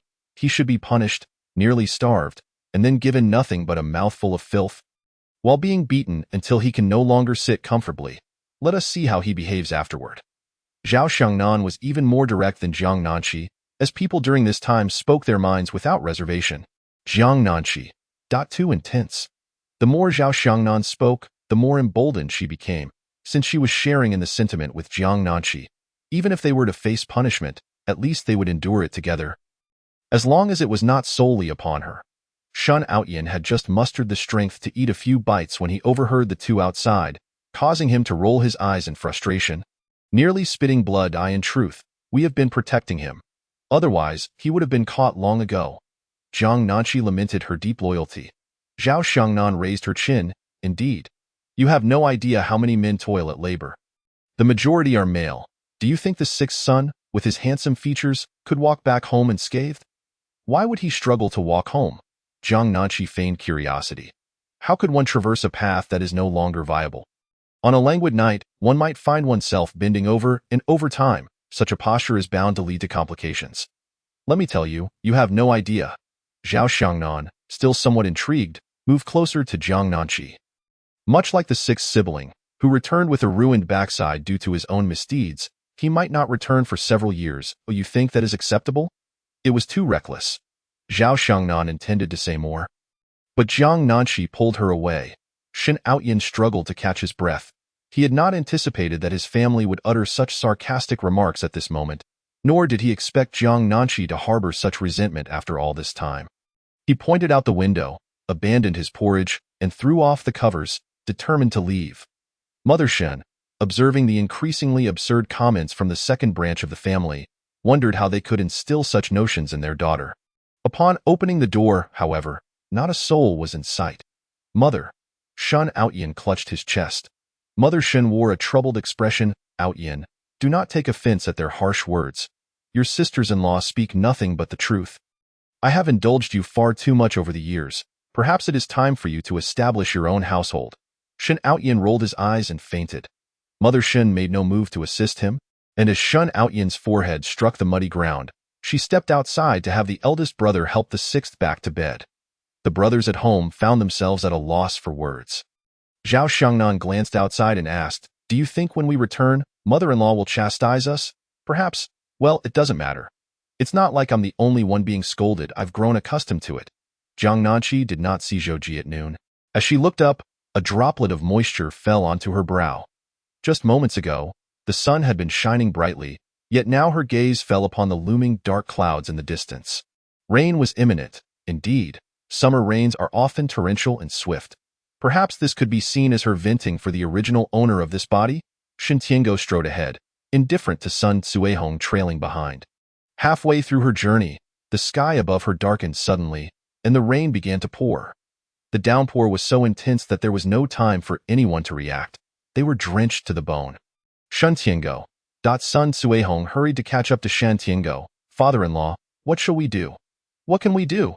Shen Tiango replied, rainwater flooding his mouth as he spoke, his eyes barely able to open.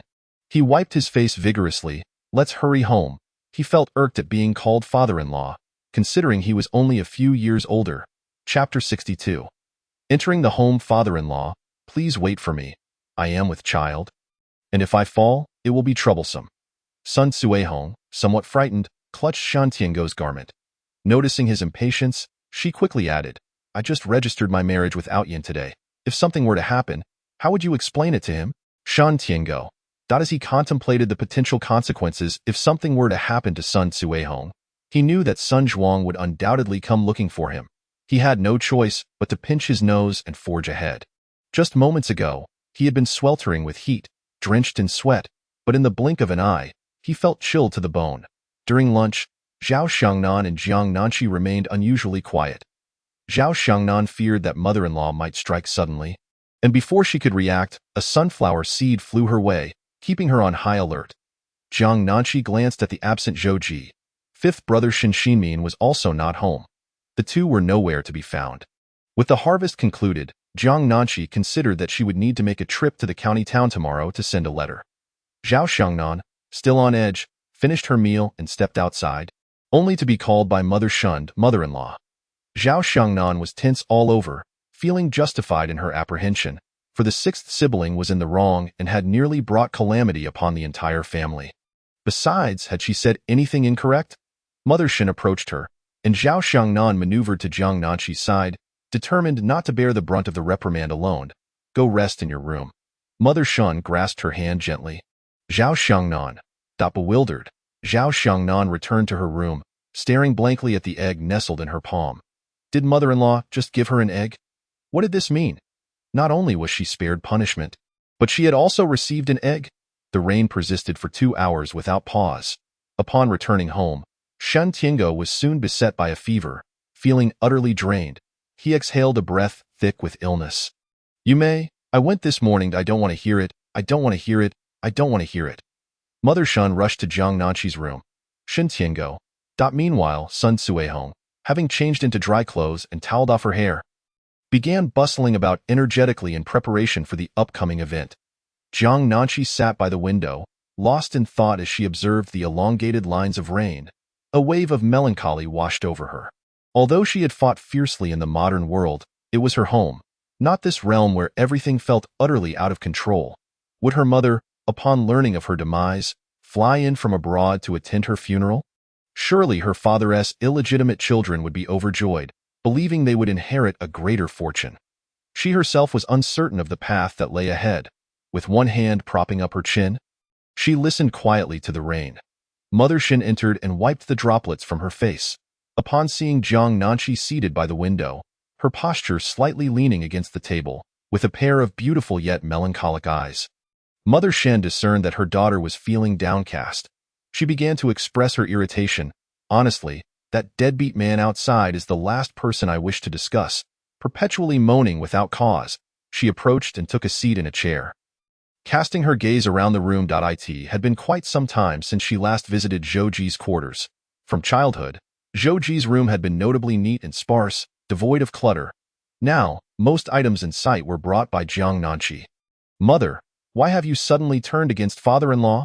Jiang Nanqi curiously inquired. Knowing that in the book, her father-in-law had enchanted her mother-in-law, his gaze perpetually filled with affection for Shen Tiango. "Weren't you fond of him once? At the start, he would often disappear, and yet you bore him 5 children without his care during your confinement, leaving you to tend to your own parents." Jiang Nanqi unwittingly began to needle her.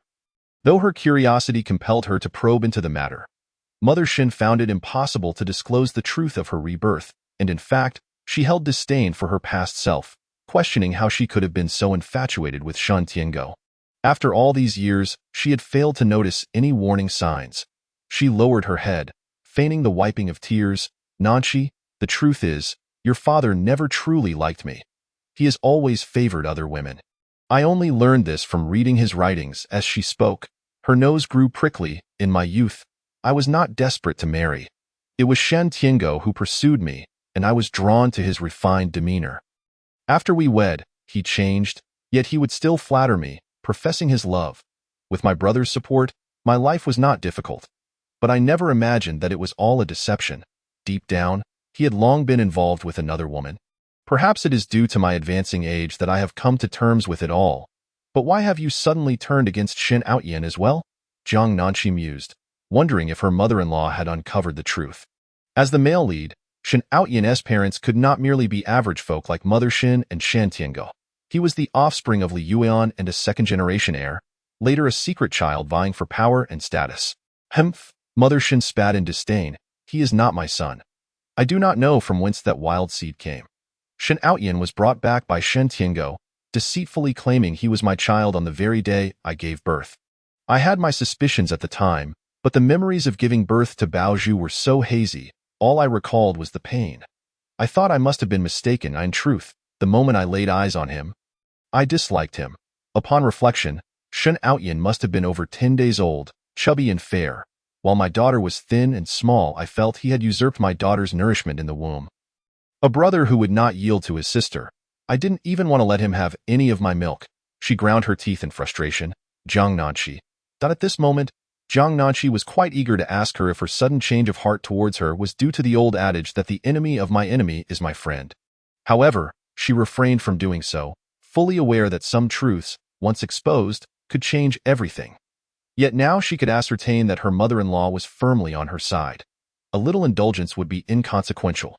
Sun Suihong spent over an hour tidying up, and after much effort with Shen Outyan, they finally saw results. She anxiously watched the rain outside, eagerly awaiting its cessation to move into the Shen household.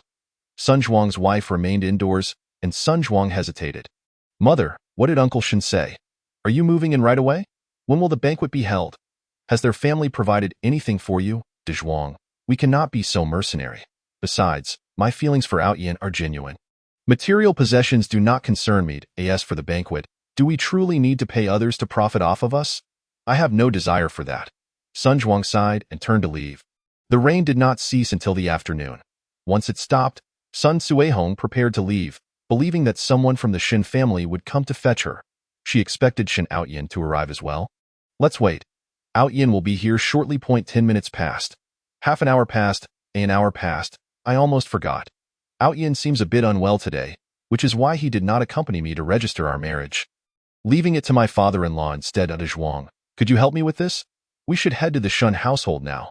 Sun Suihong reasoned with herself, slinging a green military bag over her shoulder. Sun Zhuang. Shen Outyan wearily stepped out the door, startled from his slumber, for he was acutely aware that what his second sister-in-law had said was indeed true. If he were to be captured and forced into labor, he might very well lose his very essence. The mere thought sent shivers down his spine. Nevertheless, one day of evasion was better than none. He leaned against the wall, intending to relieve himself. He suddenly beheld Sun Cuehong pushing open the door, with Sun Zhuang trailing behind her, carrying their belongings. Chapter 63. Old Six, here is the marriage certificate for the two of you. The afternoon rain had washed away the oppressive heat of the day, leaving the air refreshed, albeit somewhat damp and cool. Many villagers, sapped of energy by the intense heat, had vanished. As the villagers spotted Sun Cuehong leading the way, they noticed Sun Zhuang laboriously hoisting their possessions. With his gaze fixed on the mud clinging to his shoes, Sun Zhuang occasionally lifted his head to glance at the road ahead. The rain had fallen heavily, creating ditches along the uneven path. In some areas, the mud was so treacherous that it was nearly impossible to tread upon. Sun Zhuang proceeded cautiously, fearful that a slip could soil his luggage. Zhuang, what on earth are you two doing? A neighbor, observing them moving such a large quantity of belongings, asked with wide eyes filled with curiosity. Sun Zhuang was at a loss for words, but Sun Cuehong interjected, her wrinkles gathering at the corners of her eyes as she smiled. I obtained the marriage certificate with Outyin this morning, and now we are heading to my husband's home. Villagers. What do you mean? You got a certificate? The villagers gaped, glancing between the luggage and Sun Cuehong. Their expressions tinged with skepticism towards her mental state. However, if it were indeed true, the Shen family had truly lost their minds to agree to a marriage certificate for Shen Outyin and Sun Cuehong. Such a union had never been heard of in their village, or indeed, in the entire township. A certificate. How could it happen so swiftly? Some voices rose in disbelief. Not so quickly. It was merely fate that brought us together. Wasn't it? At my age, if I can avoid it, I will. Sun Cuehong reminded the villagers that she had no intention of hosting a banquet. Villagers. After Sun Cuehong had walked some distance, many finally grasped the situation. Sun Cuehong and Shen Outyin are married. Do you believe it? Some remained in stunned silence, unable to accept it. How could the Shen family be so different from others? Moreover, Shen Outyin, who had taken a liking to a woman of such advanced years, had ended up marrying her. They could not discern anything particularly special about Sun Cuehong. Many villagers found themselves unconsciously trailing behind, eager to witness the unfolding events. Upon arriving at the Shen residence, Sun Zhuang immediately spotted Shen Outyin standing stunned nearby. Shen Outyin was remarkably handsome, his features well-defined, and he had captivated the attention of many young women since his teenage years, often sporting a mischievous grin. Sun Zhuang dared not meet Shen Outyin's gaze, lowering his head as he set down the luggage in the courtyard, wishing to sneak away unnoticed. However, just as he reached the doorway, he found himself surrounded by a throng of onlookers. Sun Zhuang. Zhang Nanshi bore witness to this historical moment through the crack of the door, observing Sun Cuehong and Shen Outyin, pondering the potential for future amusement. Mom, Sun Cuehong has brought all her belongings. Isn't that perfect? She is his woman. Who else would he marry? Shenmu calmly sipped her water, contemplating the opportune moment to separate the three once the excitement had waned. Sun Cuehong quickly noticed Shen Outyin's pale complexion and his evident fatigue. Hastening to his side, she reached out to touch his forehead, exclaiming, "Is this serious? Father mentioned you were unwell. I didn't realize it was this severe. You must return to your room, and I will brew you some ginger soup." To her credit, Sun Cuehong genuinely cared for Shen Outyin, but Zhang Nanshi understood that Shen Outyin was merely toying with her in his writings. He had emphasized several times that Sun Cuehong held a unique place in his heart, lamenting the fact that they had not come to a resolution. Now that they had a resolution, however, Shen Outyin felt a surge of panic. What are you doing here? Shen Outyin felt an intense headache. As if his head might explode, and his vision began to blur, he suspected he was hallucinating. We have already obtained our marriage certificate. We are now husband and wife. You were ill, so I had to come and take care of you. Outyin, you must go rest in your room while I prepare some ginger soup. As Sun Cuehong spoke, she aimed to assist him. When had he married Sun Cuehong? Shen Outyin was convinced he was indeed hallucinating. Likely a result of the fever impairing his faculties, he exhaled a warm breath, perplexed by the sight of Sun Cuehong and the notion of a marriage certificate. How could such a dream come to pass? After taking just a few steps, he rolled his eyes back and fainted, unable to hold his bladder after such a lengthy absence from the restroom. Sun Cuehong. Sun Zhuang. Unable to bear the spectacle any longer, Sun Zhuang departed without a word. Sun Cuehong assisted Shen Outyin into the house, rummaging through the cupboard for clothes to change his pants, then filling a basin with warm water from the kitchen. Jiang Nanqi thought this is too forward. Jiang Nanqi was rather impressed by Sun Suihong's attitude. She had come here alone and appeared as if she had stepped into her own home, requiring no period of adjustment. The others remained observant of the newcomer, unsure how to interact with her. Shen Tiango was even less inclined to emerge, unable to accept a daughter-in-law of such advanced age. Mom, do we have any brown sugar? Out Yin is unwell. Sun Suihong, having visited the Shen home a few times, knew which room Shen Mu occupied and approached the door to inquire. However, only Shen Tiango was within, concerned for Shen Outyin yet unable to access the supplies. As they were all locked away by Du Yuemei, Mom, Outyin, she raised her voice. Call. What are you shouting for? Shenmu pushed open the door, emerging from Jiang Nanqi's room, with Jiang Nanqi closely following. What brings you to your mother-in-law's house so suddenly? She wore a fierce expression. The villagers, who had been eavesdropping outside, perked up upon seeing Du Yuemei emerge, the most formidable figure in the Shen family. Indeed, what brings you to our Shen residence all of a sudden? Jiang Nanqi feigned curiosity. The crowd outside swelled. I said Sun Suihong must be out of her mind. She claims to have obtained a marriage certificate with Shen Outyin. How could Shen Outyin possibly wish to marry a woman of such an age? She was quite audacious, and Du Yuemei was not someone to take lightly.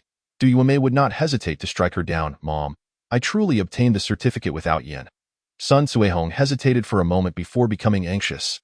Obtained a certificate? When? Shenmu was taken aback. How could Outyin have gotten a certificate today when he hadn't even left the house? Mom, I speak the truth. Today, Father took me to get the certificate.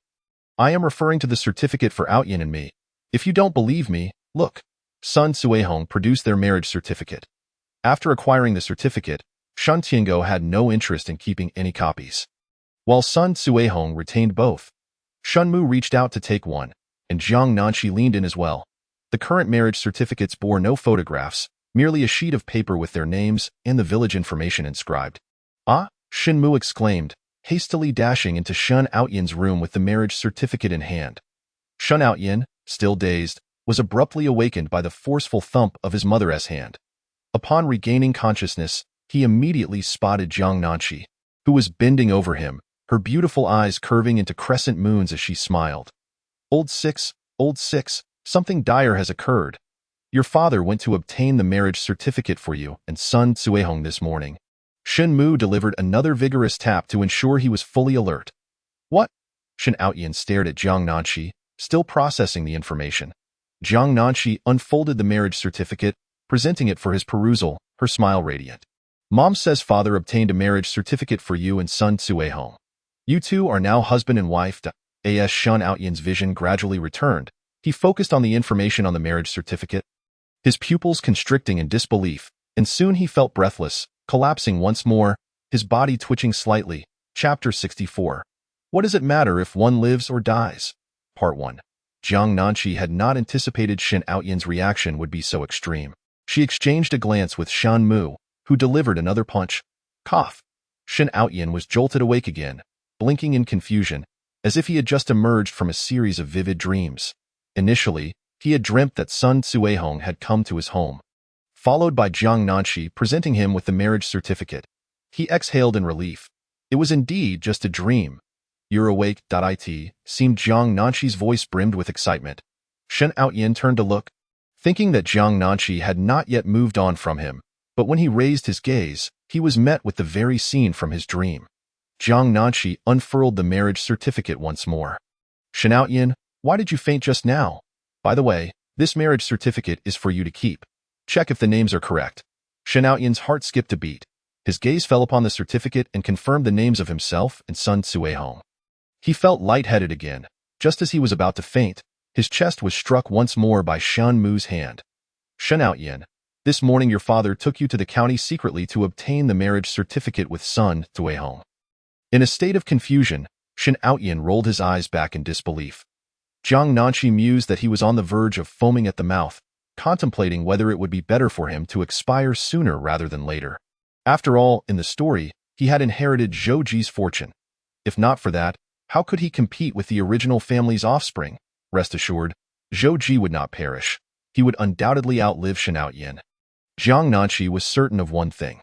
Although she was uncertain about her future with Zhou Ji, she would ensure he remained alive and well, thus repaying him for his past kindness. Jiang Nanqi mischievously inched the marriage certificate closer to Shen Outyin once more. Outyin, you have truly suffered. Mother Shen discreetly dabbed a bit of saliva on her face.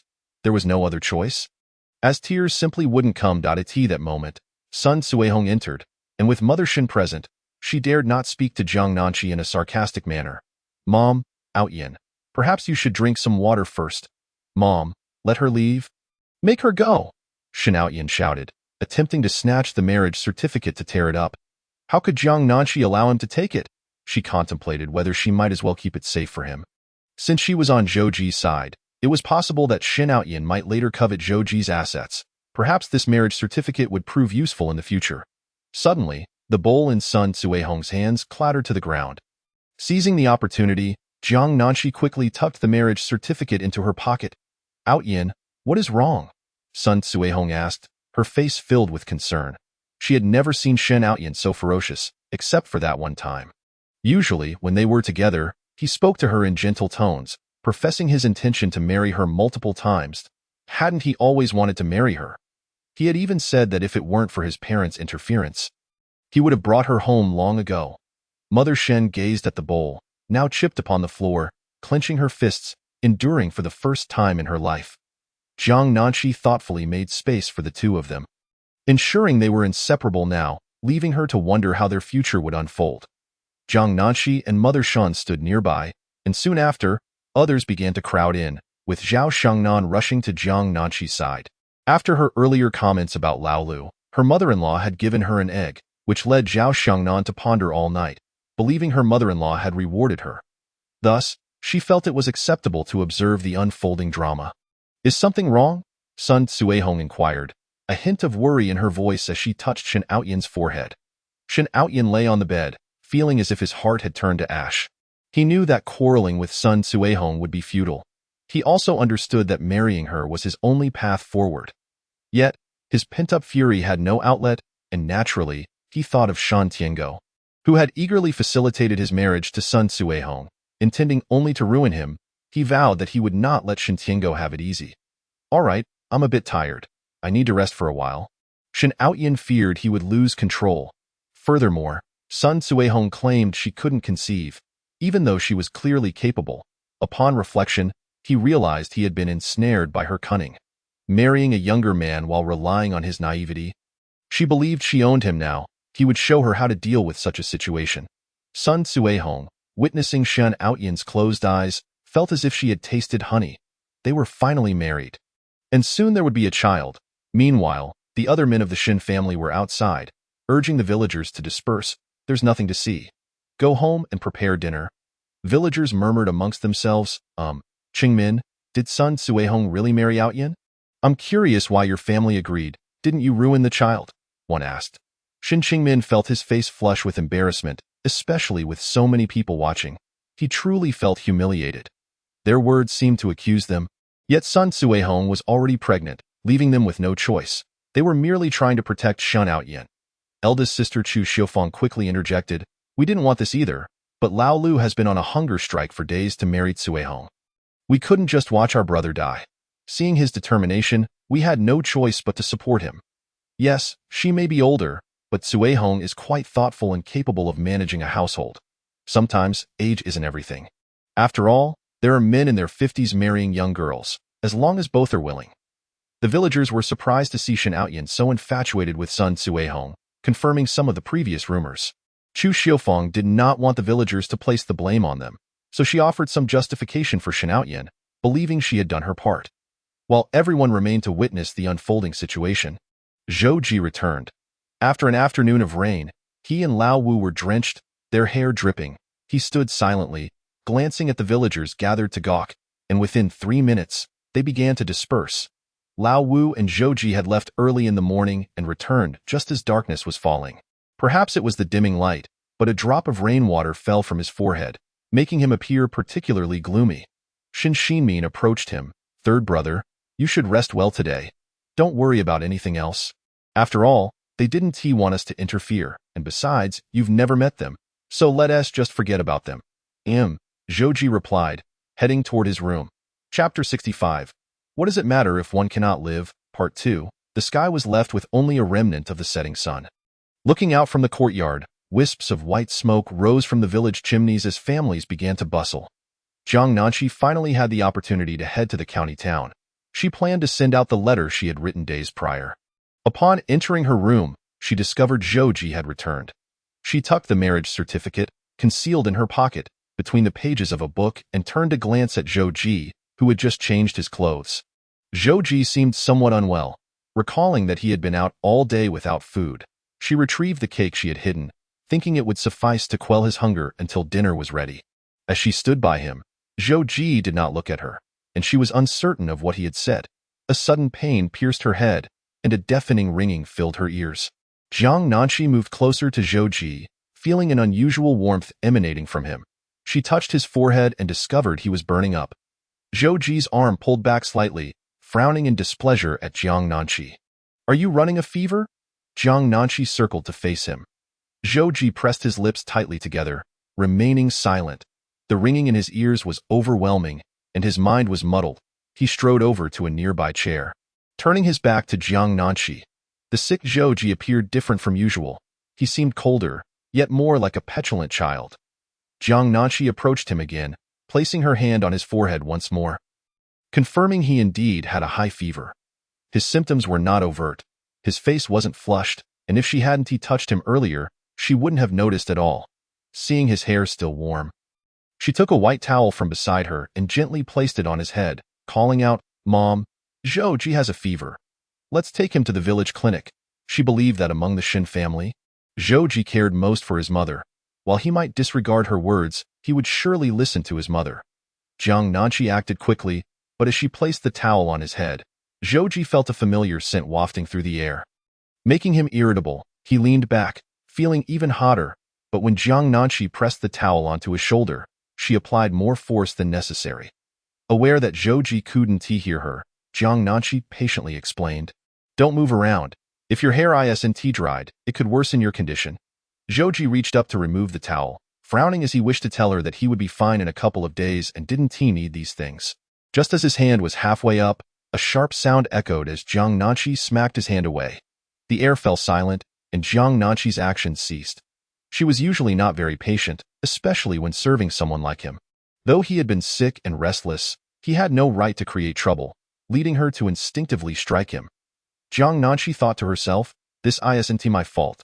Dio, you know how poor your health is? You never take care of yourself. No wonder you fell ill and died in the book. Dio, you wish to die early." She reassured herself that since he couldn't hear her, she would find her courage. "Once you're dead, that inheritance will go to Shen Outyan, and when that time comes, you won't even have a place to see our wife." As she spoke, she resumed wiping his head, her anger flaring as she considered how Zhou Ji's illness had caused Shen Outyan to squander the money that should have been in the book. Zhou Ji's hand, suspended in the air, tightened momentarily before slowly lowering. After Jiang Nanqi called out, Mother Shun paused outside, not out of any other reason, but because Zhou Ji had been in the Shen family for so many years without ever falling ill. Not even catching a slight cold. "What? Third brother has a fever?" Lao Wu Shinmin exclaimed incredulously, rushing out as soon as he donned dry clothes. He was usually in better health than Zhou Ji. After all, he had been out in the rain without getting sick. How could Zhou Ji fall ill? Shinmin hurried into Jiang Nanqi and Zhou Ji's room, where he immediately spotted Zhou Ji sitting in a chair, while Jiang Nanqi was using a towel to dab his forehead. Zhou Ji remained still, resembling a large animal that had just been groomed. Shinmin exclaimed, "Lao Wu, you're here. Look at Zhou Ji's condition. We need to take him to the village clinic." Jiang Nanqi wanted to suggest an for drip, but given the current medical situation, the village clinic likely only offered medicine. Noting Jiang Nanqi's wide-eyed expression as she called him Lao Wu, Shun Xinmin's mouth twitched. He reached out to touch Zhou Ji's forehead, but as soon as he extended his hand, it was seized. Shin Xinmin. All right, no wonder people say that marrying a wife changes a man. Third brother has only been with Jiang Nanqi for a short time, and now he won't even let me touch him." Mother Shin approached from outside, grabbing Shin Xinmin's shoulder and pulling him aside. "Indeed, he has a fever. Quickly, third brother, go lie down. Nanqi, go to the kitchen and prepare some ginger tea. I will get some medicine." After instructing them, Mother Shin prepared to head out to gather the medicine. She was genuinely worried about Zhou Ji's health. After all, having never been sick for so many years, it would be quite troublesome if he fell ill now. Jiang Nanqi, reflecting upon her tears, instructed Zhou Ji to lie down on the bed while she went to prepare some hot water. Zhou Ji cast a glance at the bed, realizing he had not slept there for almost half a year. It was cluttered with items left by Jiang Nanqi. Even the pillow was of a light hue. Go on, Jiang Nanqi urged, sensing that ever since Zhou Ji fell ill, he had appeared somewhat dazed. Zhou Ji lifted his eyelids, finally speaking in a voice hoarse and unsettling. You needn't concern yourself with me. Suddenly overwhelmed by fatigue, Zhou Ji had long felt like a mere passerby in life, quietly observing his surroundings. Yet, an unexpected weariness washed over him. Lowering his gaze, he recalled something and retrieved a straw mat from the corner, unfolding it to lie upon.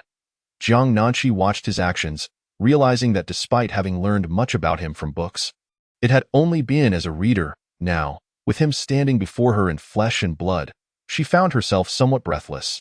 She sensed that something was amiss with Zhou Ji. Stepping out to boil some brown sugar water, she contemplated first curing his illness. Shen Xinmin scratched the back of his head, uncertain how to console Zhou Ji. In his heart, Zhou Ji had always been an unassailable pillar, a brother and support. What has happened? Jiang Nanqi took out a jar used for brewing medicine, feeling incapable of igniting the stove. Shen Xinmin crouched down, voluntarily taking over the task. He glanced around and lowered his voice.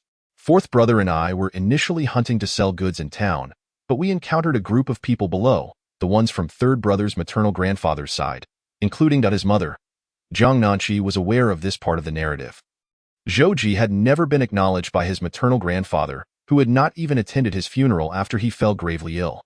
Zhou Ji's grandfather viewed this as proof of his daughter's disobedience, a source of shame.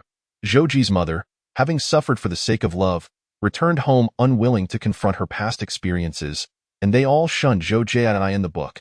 Zhou Ji seemed indifferent, never seeking them out. Later, when his mother encountered difficulties, she demanded that Zhou Ji repay her for giving birth to him. Chapter 66. I do not want you to die. The mere thought of these events made Jiang Nanqi feel dizzy with anger. She recalled her modern home, where her parents had entered into a marriage of convenience. After giving birth to her, her mother suddenly found the courage to rebel, fleeing abroad to seek her first love. While her father had never opposed anything, to them, she was of little value. If there were no feelings, why marry? Must she bear the consequences of their actions? As for Zhou Ji, if his mother had been coerced by his father into bearing a child, she could understand neglecting Zhou Ji, but they had clearly given birth out of love, with no coercion involved. Yet, this was later dismissed as youthful folly, leaving the child to fend for themselves if they chose to disregard him. So be it. Yet when trouble arose, they would come seeking assistance. Shen Xinmin sighed, acknowledging the gravity of the current situation. This was perhaps for the best. Third brother, residing with the Shen family, had no ties to them, thus avoiding any potential entanglements. However, the words exchanged had been rather harsh. Someone had insulted third brother, calling him a wild seed. Growing older, third brother had grown weary of such provocations. Shen Xinmin pondered, I believe third brother is indifferent to them. Indifferent or not, they would no longer engage with them. Jiang Nanqi filled the jar with water. At this moment, Shen Xinmin focused his gaze on her. I sense you have changed recently. You no longer resemble the frantic person you used to be. Third brother seems different as well, and mother, by the way. I just heard that the sixth brother is married. Is it with son Cuehong? What has happened with all of you? He felt an overwhelming sensation of upheaval. Raising his head, have you all been conspiring behind my back? Jiang Nanqi responded, No, you are merely overthinking. Perhaps you should get more rest. I feel your mind is not quite right. Shen Xinmin retorted. As Jiang Nanqi neared the completion of her concoction, Shen's mother returned, carrying 4 packets of medicine and some brown sugar from the cupboard. Upon seeing the chicken coop, Jiang Nanqi deftly grabbed an egg, rolling it into her syrup. Shen's mother pretended not to notice, and Jiang Nanqi, carrying the bowl, returned to her room.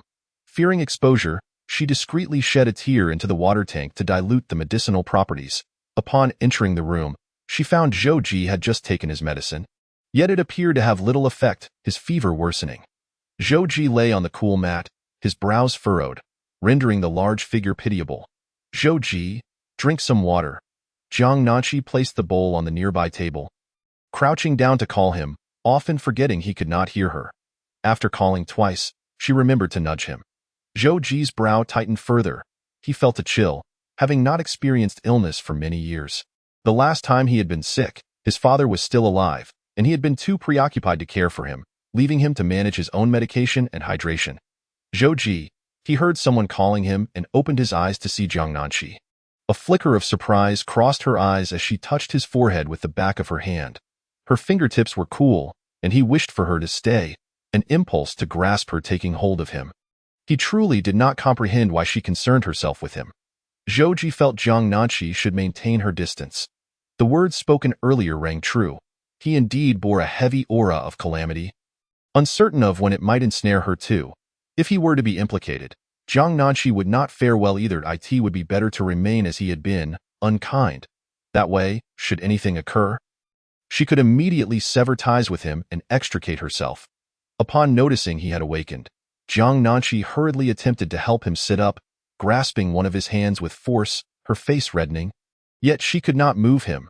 Drink some ginger sugar water, she gasped. Do not worry about me. You should keep your distance from me. Zhou Ji withdrew his arm, his fingers rubbing his brow. Jiang Nanqi paused, biting her lip firmly, glaring at him. Is this because of what happened that day? Jiang Nanqi realized Zhou Ji's understanding diverged from hers. Influenced by her modern parents, she could not accept being together without love. Outside, people claimed Zhou Ji could not conceive. Yet if an accident befell her like that of Sun Cuihong, what would happen to her child, should it repeat her tragic life? She could not allow her child to inherit her misfortunes. Is your mind solely fixated on daily existence? Life is more precious than anything else. I know some traditional medicine, and I understand you are protecting me. I will repay you by curing your illness.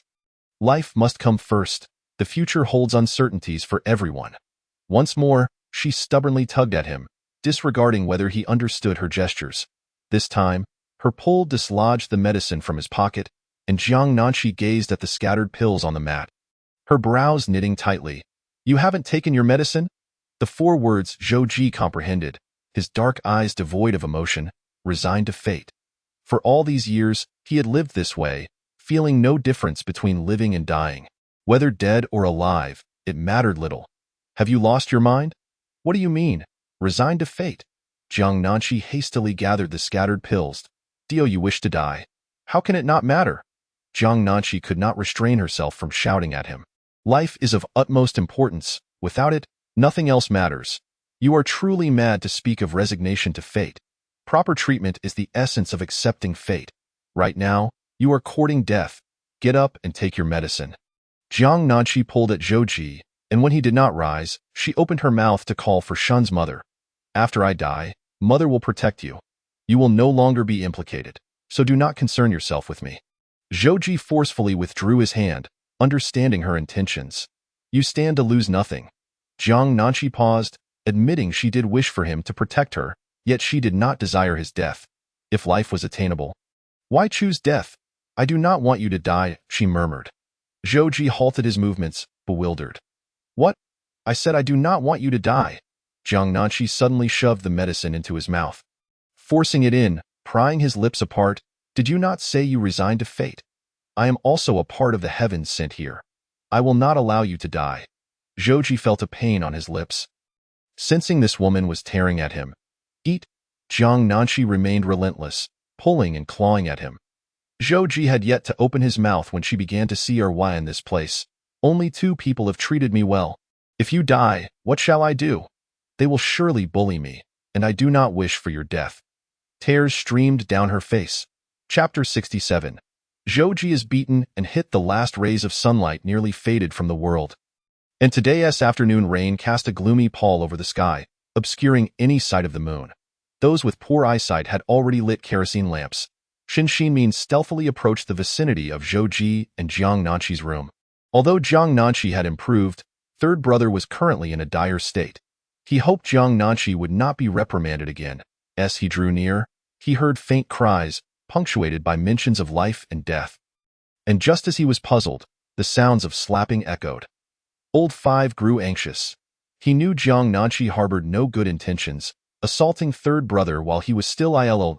As he prepared to rush in, Someone seized him, and Shen's mother delivered a sharp slap to the back of his head. Shen Xinmin felt somewhat aggrieved, but upon witnessing his mother's fierce countenance, his expression turned innocent. Shen's mother quietly approached, pushing open a crack in the door, and he curiously followed. Inside, the sound of slapping continued. Will you rise or not? Even if you do not wish to, you must get up. Through the crack, Shen Xinmin observed Jiang Nanqi yanking Zhou Ji upright. Striking his shoulder, even slapping his face, he could vaguely see bloodstains on third brother's otherwise impassive face. Shen Xinmin. Jiang Nanqi has truly lost her mind. She struck a man on the face when her third brother is still unwell. Previously, it was merely insults, but now she resorts to violence. It appears she believes Zhou Ji to be easily bullied. She misunderstands his indifference as weakness. However, anyone in the village who has interacted with Zhou Ji knows he is a formidable character. Having been by Zhou Ji's side for years, he appears indifferent to trivial matters, but once provoked over something he values, he can be ruthless. Jiang Nanqi is in for a severe reckoning for daring to strike a man in such a manner. If she angers Zhou Ji's temper, she might find herself in grave danger. Flustered and enraged, she has never encountered such stubbornness. In a daze, she hurriedly insists he take his medicine and drink water. The medicine was administered, yet the ginger syrup remains untouched. That is the true remedy. Get up. Will you rise for me? She exhorted, breathless and on the verge of delivering a kick, for her arms have grown weak. Shen Xinmin observed with a twitch at the corner of his mouth, thinking how remarkably patient his third brother is. Just as his expression settled, he saw Zhou Ji sit up. Zhou Ji's brow remained furrowed, his lips marked with blood, and his face reddened. Yet, Shen Xinmin perceived a newfound simplicity in Zhou Ji's gaze, even a hint of confusion. Jiang Nanqi sighed with relief upon seeing Zhou Ji rise. Having come to understand him over these past few days, she knew his action indicated a willingness to drink. She rushed to fetch the bowl. Touching the bowl, she noted the air had cooled, causing the warmth to dissipate more swiftly than usual. Moreover, ginger syrup must be consumed while hot. Hurry and drink, it will do you good swiftly. She placed the bowl before Zhou Ji, having previously forced the medicine into his mouth. But uncertain if he had swallowed it, she gently coaxed, "You must take your medicine. I've saved you a piece of cake, and even snuck an egg into the ginger syrup." Shen Xinmin. He cast a furtive glance at his mother beside him. Noting her frown deepening, his heart fluttered with trepidation. Shen Xinmin was momentarily bewildered by Jiang Nanqi's actions. Just moments ago, she was striking him, and now she was coaxing him to drink ginger syrup. And she even dared to pilfer an egg under the old woman's nose. Zhou Ji stared at the bowl of ginger syrup before him, a deep crimson hue with wisps of white steam rising, revealing a white egg within. The steam wafted upwards, and he caught a whiff of sweetness. A glint of darkness flickered in his obsidian eyes, his thin lips forming a straight line, his features growing increasingly stern. "Will you drink?" Jiang Nanqi's patience wore thin. She had never encountered such obstinacy. She lightly slapped his shoulder, wishing she could use both hands if not for the bowl she held. Quickly, she nudged the bowl closer to him. If he refused to drink again, she had already resolved to summon Shan Mu to pry his mouth open and force him. Just as she contemplated calling for her, Zhou Ji took the bowl, sampled its contents, swallowed the medicine, and then quietly began to sip the ginger syrup. Shen Xinmin. Shen Xinmin found himself at a loss for words. The elders often remarked that marriage changes a person. Indeed, it seems to hold true. How could one end up in such a state without properly taking their medicine, their face marred in scratches? Others could be excused, but how did Zhou Ji come to this? Perhaps he should delay marrying. Just as Shen Xinmin wished to observe further, he was tugged away by Shen Mu, who led him to a secluded area of the courtyard, frowning as she asked, "Old Five, what do you think of their relationship?" "It's fine, except Jiang Nanqi struck him, leaving my third brother's face all scratched." "You fool! Can't you see she's trying to get him to take his medicine?" The old woman scolded. "Look at Zhou Ji's eyes, observe his demeanor. What does that imply? Zhou Ji might meet an untimely end." Though she cared for Zhou Ji, Bao Zhu was her daughter, and over the years, she had never wronged him. The more she pondered, the more anxious she grew, leading her to pound on old Five's back in exasperation. Cough, cough, cough. Shen Xinmin nearly coughed up a lung. "What terrible luck I have to have raised you rascals. What use is raising a son? She vented her frustrations in the courtyard. The family believed she was angry over Shen Outyin, each one too fearful to speak. Shen Tianko, locked away in his room, felt as if he might faint, his head spinning and an unbearable thirst tormenting him. During his previous illness, Yu Mei had been by his side, ensuring he could always access water and food. Now, his thirst became unbearable, and he cried out from his bed, "Water, water." After calling for quite some time, no one responded. Sun Suihong had begun moving her belongings into Shen Outyin's room, and upon hearing her mother-in-law's scolding outside, she trembled in fright. During her widowhood, she had always feared Shen Mu, who was a fierce character, unafraid to strike or scold, and even wield a knife if necessary. Never did she imagine she would one day become her mother-in-law. Having never endured the hardships of a mother-in-law, and with Shen's blood still within her, she felt a slight sense of reassurance. "Outyin, how are you feeling? You seem to be sweating. Hurry and change your clothes," Sun Suihong said as she approached, pulling at Shen Outyin's shirt. "What are you doing?" Shen Outyin exclaimed, exasperated, especially upon noticing the room cluttered with Sun Suihong's belongings, most of which were dark in color. Being so close, he felt enveloped by an unpleasant odor.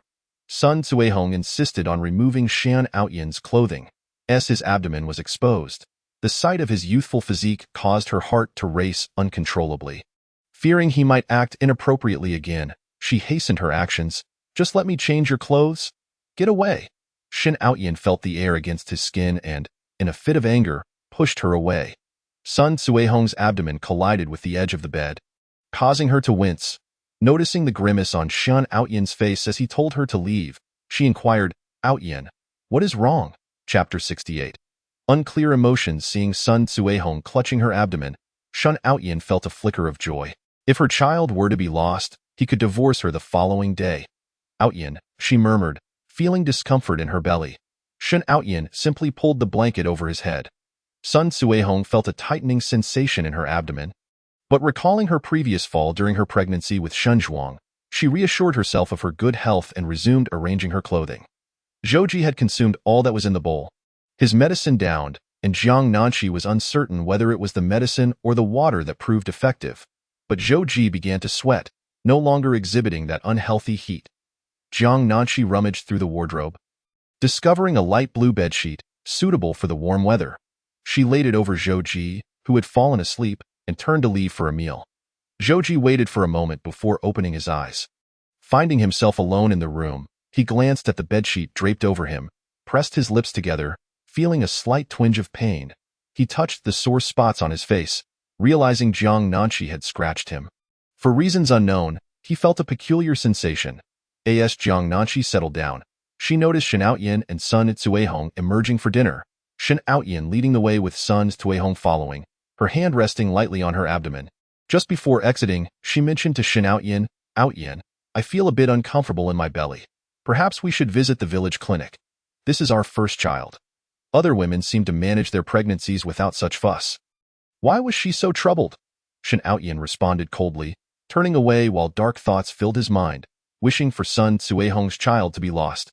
Stunned, Sun Suihong sensed the shift in Shen Outyin's demeanor. Though she wanted to ask if he no longer wished to marry her, she hesitated, lowering her head as she followed behind him.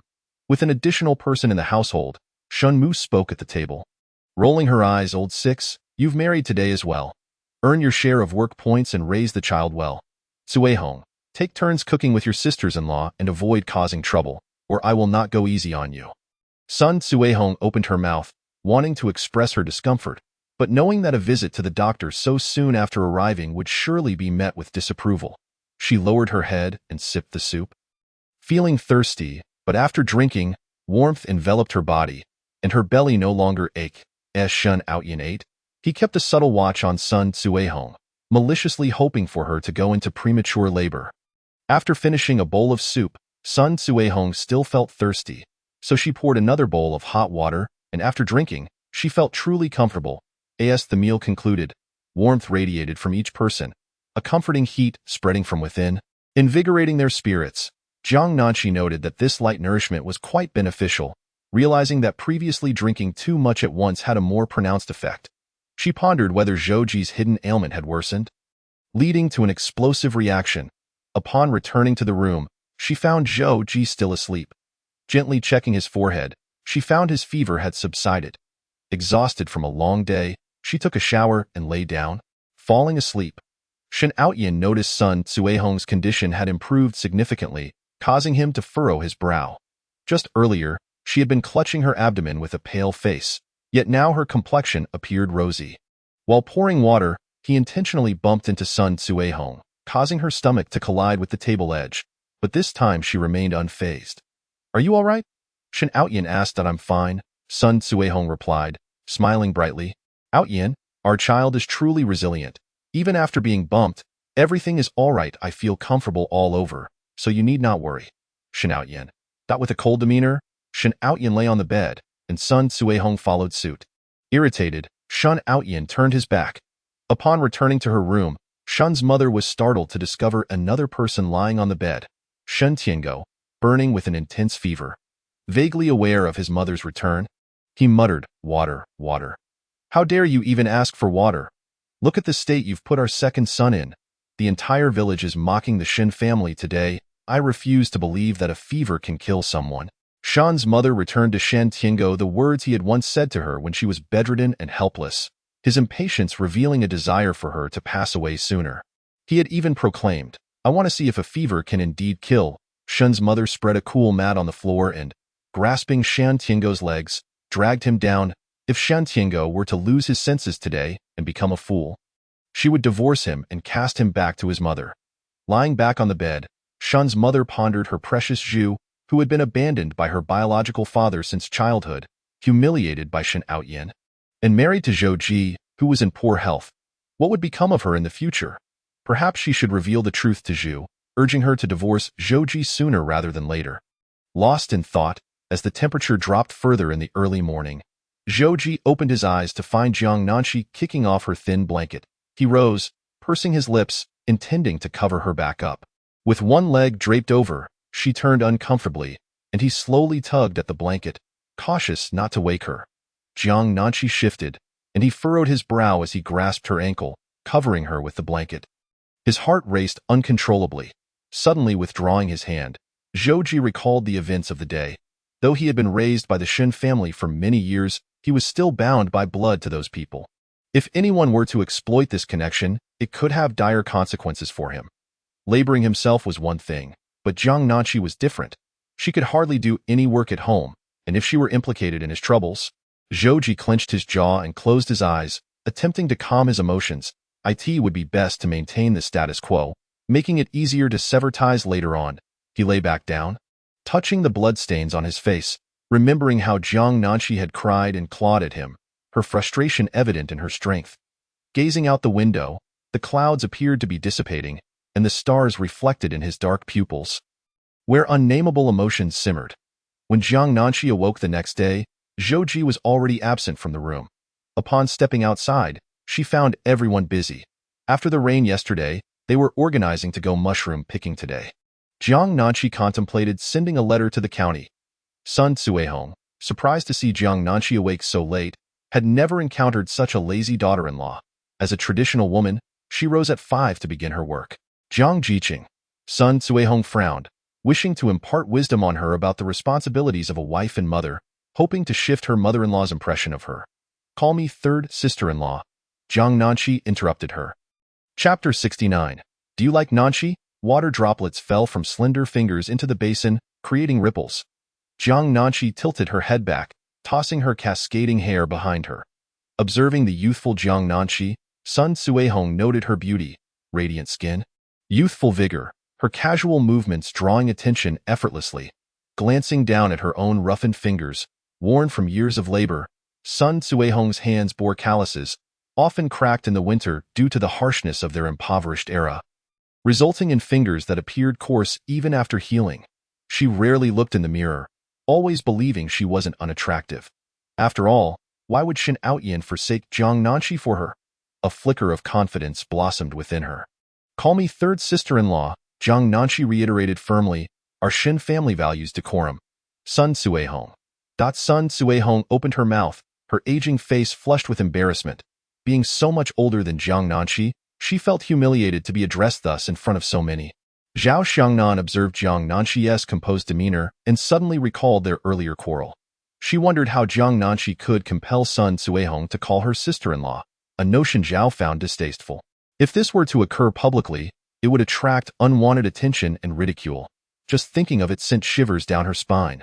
Why not call her Cuihong? Today marks your second day in our home. And you ought to acknowledge the family. Or do you not wish to marry our Outyin? Or perhaps you refuse to recognize us? Shin's mother frowned. Mother, I did not. Sun Cuihong cast a pleading glance at Shin Outyin, who was utterly disinterested, irritably retorting, Would you hurry up and call? He was thoroughly vexed by her presence. Sun Cuihong glanced at the family, feeling utterly humiliated. With no time to confront Shin Outyin, she began to address everyone. Eldest brother, eldest sister-in-law, second brother, second sister-in-law. Her voice trembled, almost in tears.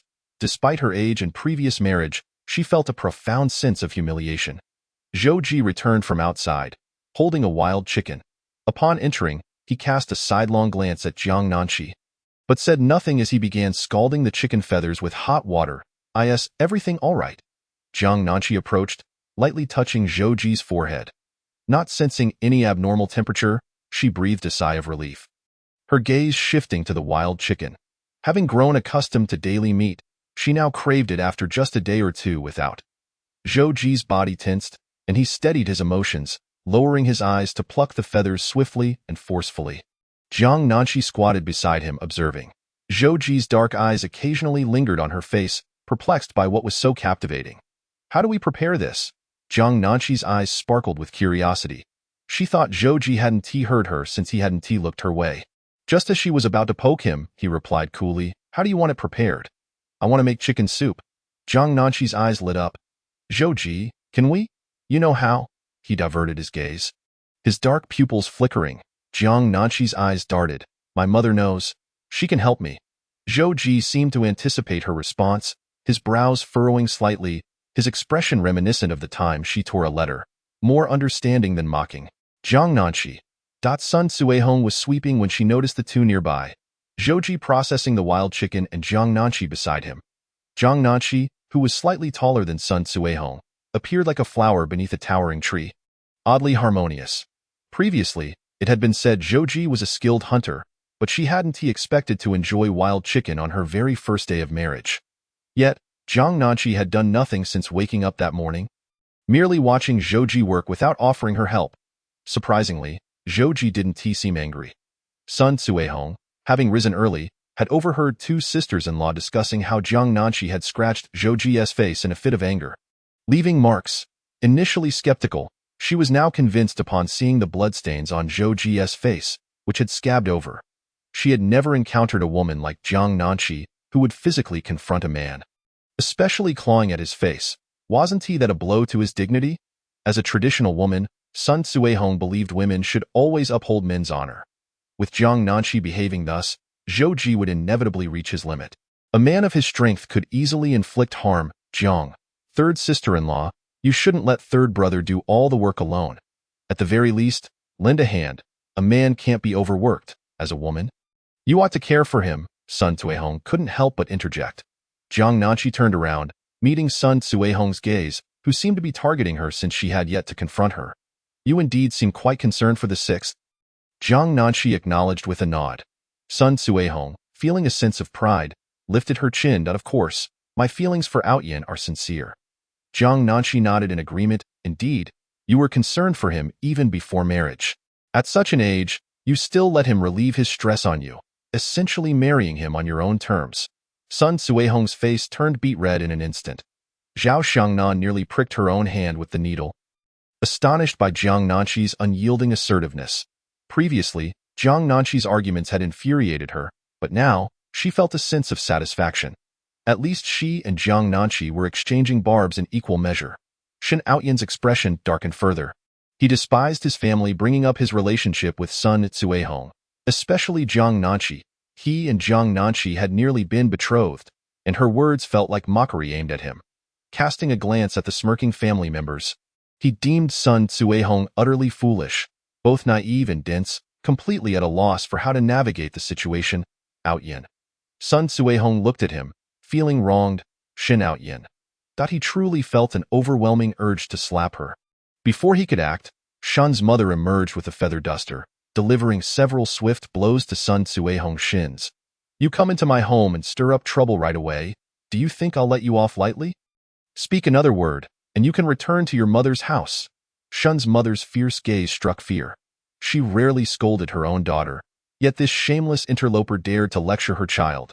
Sun Tsuehong jumped in pain. Having never experienced such treatment from her mother-in-law, and dared not speak, standing there with her head bowed, her face burning with humiliation. She was carrying a child from the Shin family, yet her mother-in-law showed no concern for the baby's well-being. Upon contemplating this, Sun Tsuehong clutched her abdomen, exclaiming, "Mother-in-law, I doubt I have a stomachache." It was quite the perfect moment. The elderly matriarch immediately discerned that she was feigning, raising her eyebrows and casting a knowing glance. I suggest you collect your wits. I have 2 grandsons, 5 granddaughters, and 2 sons yet to marry. What is this unborn child of yours to me? Do not think that just because Shin Outyin is a bastard, you can leverage me so easily, even if he were my own son. Chapter 70. Women's Federation Work. Tian-go tackles the manure Shin Outyin, shedding his previous despondency, found himself wishing fervently that Shan Mu would strike Sun Tsuehong's belly to rid them of this wretched offspring. He dared not step outside, feeling as if the world had turned dark. Jiang Nanshi sensed that the Shin family would soon become lively. At 8 o'clock today, there was a mandatory meeting at the village office. And everyone was required to attend? The loudspeaker blared throughout the brigade.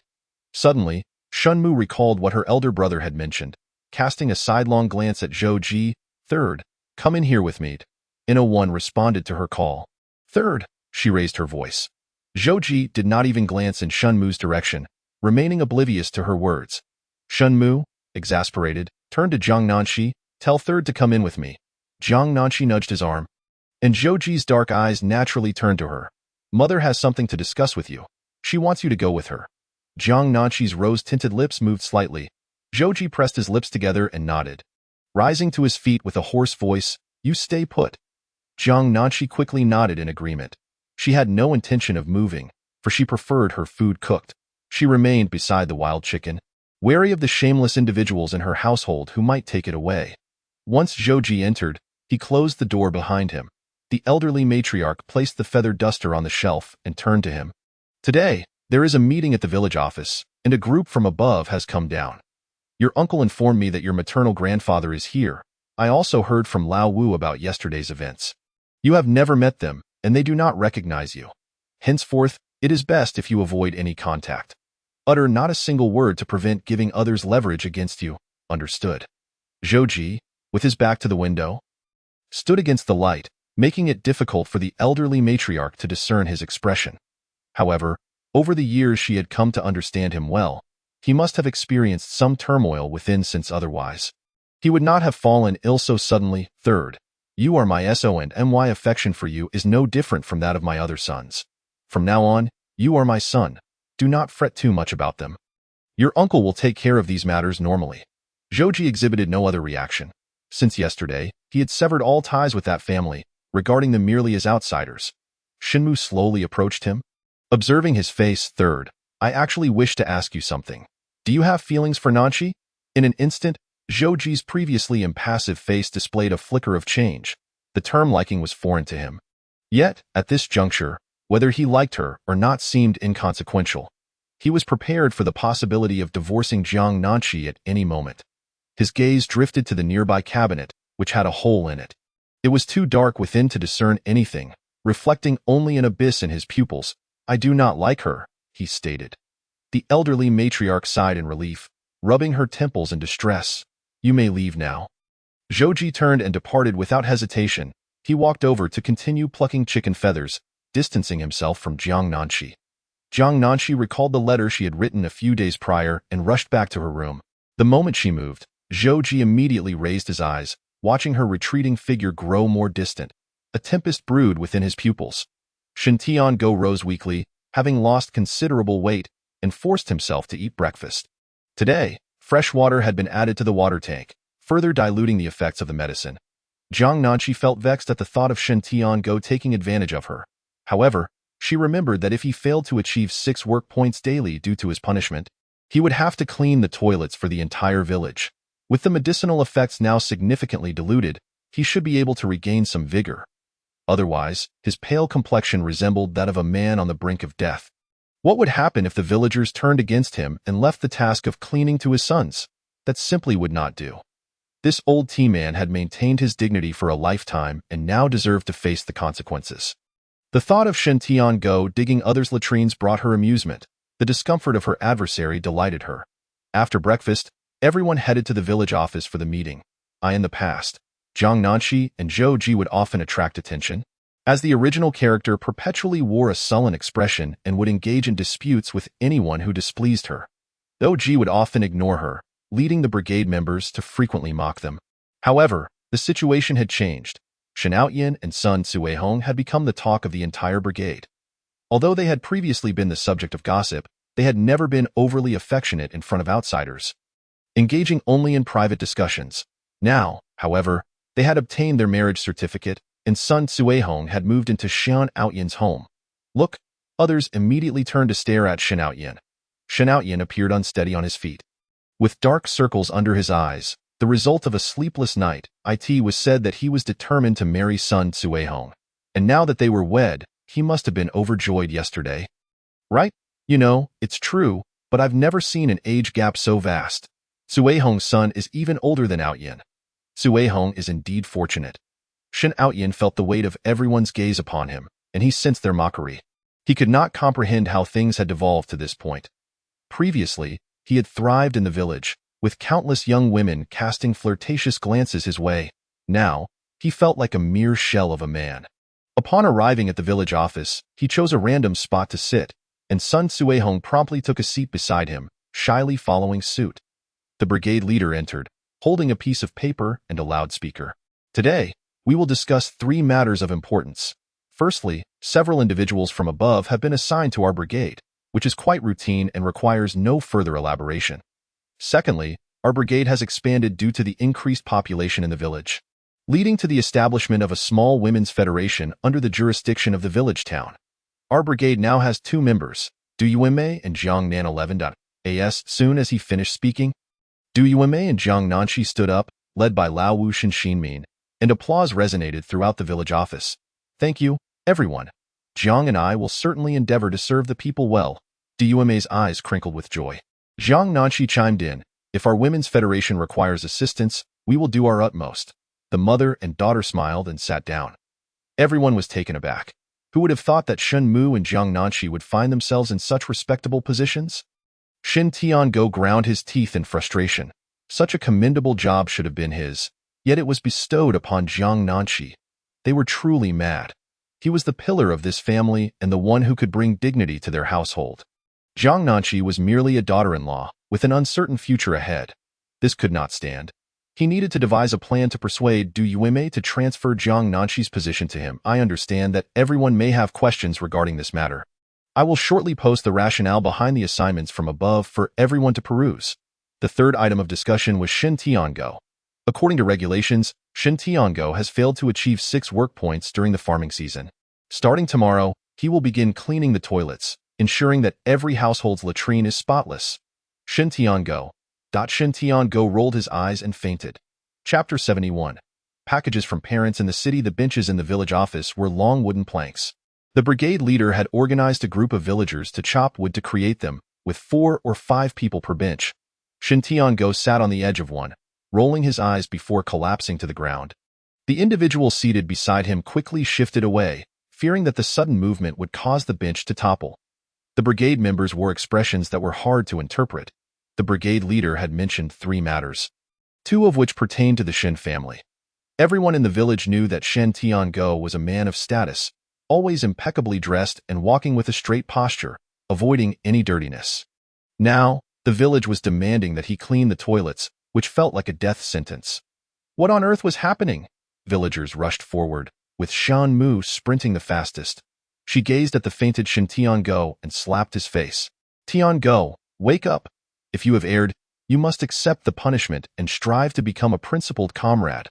Shen Tian-go awoke with a start, his face flushed crimson, growing redder by the moment. For years, he had not even cleaned his own toilet, and now he was being tasked with cleaning the latrines of the entire village. He would rather die than endure such humiliation. Yume. Shin Tiango opened his mouth, intending to request that Du Yume transfer the job to him, allowing the children at home to handle the latrine cleaning. Everyone had been living their previous lives in peace. My head aches. I haven't eaten in days. Shin Tiango struggled to sit up, nearly toppling over due to weakness. Jiang Nanchi felt a pang of irritation at his theatrics. The breakfast he had consumed that morning should have nourished him. There was no way he could be this weak. This man was quite the actor. Mother, perhaps we should take father to the village clinic for a checkup. He seemed fine this morning, so how could he suddenly be like this? Jiang Nanchi's expression was filled with concern, though her tone carried a hint of curiosity. How could he have changed so abruptly? Even a fool could guess. He simply did not want to clean the latrines. The brigade leader, remaining unfazed, directed, "Everyone, please take your seats. Let us continue the meeting." The others returned to their places, and the more they observed Shin Tiango, the less he resembled a man, or rather, he did not resemble a woman either. Which woman in the village simply lounged about. Even Jiang Nanchi, who typically did less, still had to participate. Stepping back, they harbored a certain malicious delight. Shan Tiango typically held himself aloof in the village, maintaining an air of superiority. They were eager to see how someone like him would stoop to the task of carrying dung. Tiango, this is your punishment. 6 work points. Even a 12 or 13-year-old child can manage 6 work points these days. How can you claim you cannot? Reflect on whether your mindset is correct. Furthermore, your son has established his own family. After all these years, it is time for him to shoulder some responsibilities. You have only done a few days of work. Besides, when I saw you enter just now, your complexion was flushed and your spirits high. Moreover, carrying dung does not require excessive exertion. Shan Tiango surveyed the villagers, noting that not a single person stood by him. And his countenance fell to despair. He sat on a chair in a daze, feeling as though he could no longer hear anything. The thought of himself performing such a menial task, and in front of every household in the village, made him feel nauseous. Captain Du had long harbored a disdain for this brother-in-law. He had opposed his sister's marriage to him in their youth. Yet, Shan Tiango's sweet words had swayed her, and she, being obstinate, had been resolute in her decision. At last, he had the opportunity to vent his frustrations. The remaining content primarily consisted of official documents issued from above, dense with bureaucratic language. Each word was comprehensible. Yet the overall message eluded understanding, leading the members of the brigade to feel a collective sense of relief. After half an hour, the meeting concluded, and just as Jiang Nanchi prepared to leave, Captain Du called her over. "Nanchi, someone from the county sent you a package, and I brought it back when I attended the meeting." "Me?" Jiang Nanchi was taken aback. According to the original owner's memories, the captain had never taken a liking to her, and they had scarcely exchanged words. Previously, when the Jiang family sent her parcels, it was always through Zhou Ji, who fetched them from town. The original owner feared the Shin family might pilfer her belongings and never dared to let them handle anything. Yet she could not manage it alone. Zhou Ji, it was said, would not even accept her items if offered. Thus, she felt assured letting him carry them. She informed Shin Mu before following the captain to a nearby office. Upon entering, Captain Du scrutinized Jiang Nanchi closely, realizing she bore a striking resemblance to their family. He had 2 sons and no daughters, and his sister had only given birth to Baozhu, a single girl. Observing Jiang Nanchi's attire, it appeared she was thriving in her adoptive family, receiving generous monthly packages. "Baozhu," he began with a smile. "What?" Jiang Nanchi replied, puzzled. She noted that Captain Du was 6 years older than Du Yume.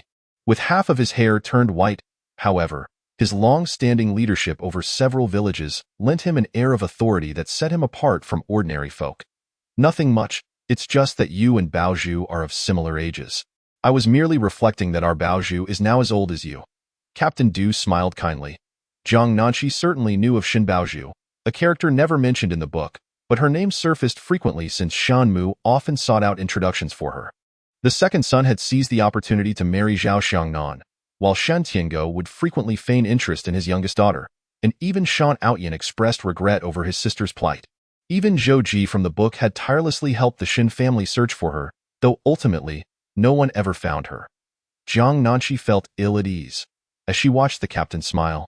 It seemed as though he was gazing past her, perceiving another individual entirely. The sudden shift in his demeanor left her uncertain of how to respond. We will continue our search, she thought, recalling that the book had indeed failed to provide any clues regarding Shen Baozhu. Had the narrative included such details, she could have utilized them to locate Shen Baozhu sooner. It was heartening to know that Shen Baozhu was cherished, having not been forgotten over the years, and that everyone remained steadfast in their quest to find her. Nanchi was a kind-hearted girl, markedly different from before. Captain Du had listened to Jiang Nanchi for quite some time, but upon closer observation, he recognized that she was indeed of the Du lineage, capable and benevolent. Jiang Nanchi, unsure whether she was being complimented. Captain Du produced a large bundle, advising her, "These items are for you alone. Do not share them with your family. They were intended solely for you." Previously, when items were confiscated, it was because everyone contributed equally to the labor, pooling resources together. You need not feel obligated to share, as only those shameless families covet their daughters-in-law's belongings. Just ignore your father-in-law. Jiang Nanchi confirmed that yet another person harbored disdain for Shen Tiango, silently cursing him. She approached and hefted the parcel, noting that, according to her memories, the Jiang family had never sent such a substantial amount of items before. Why was there so much this time? Captain Du, seeing that Jiang Nanchi struggled with the load, finally remembered that his niece was not particularly strong, as his family was filled with strapping young men. Even his sons were expected to produce grandsons.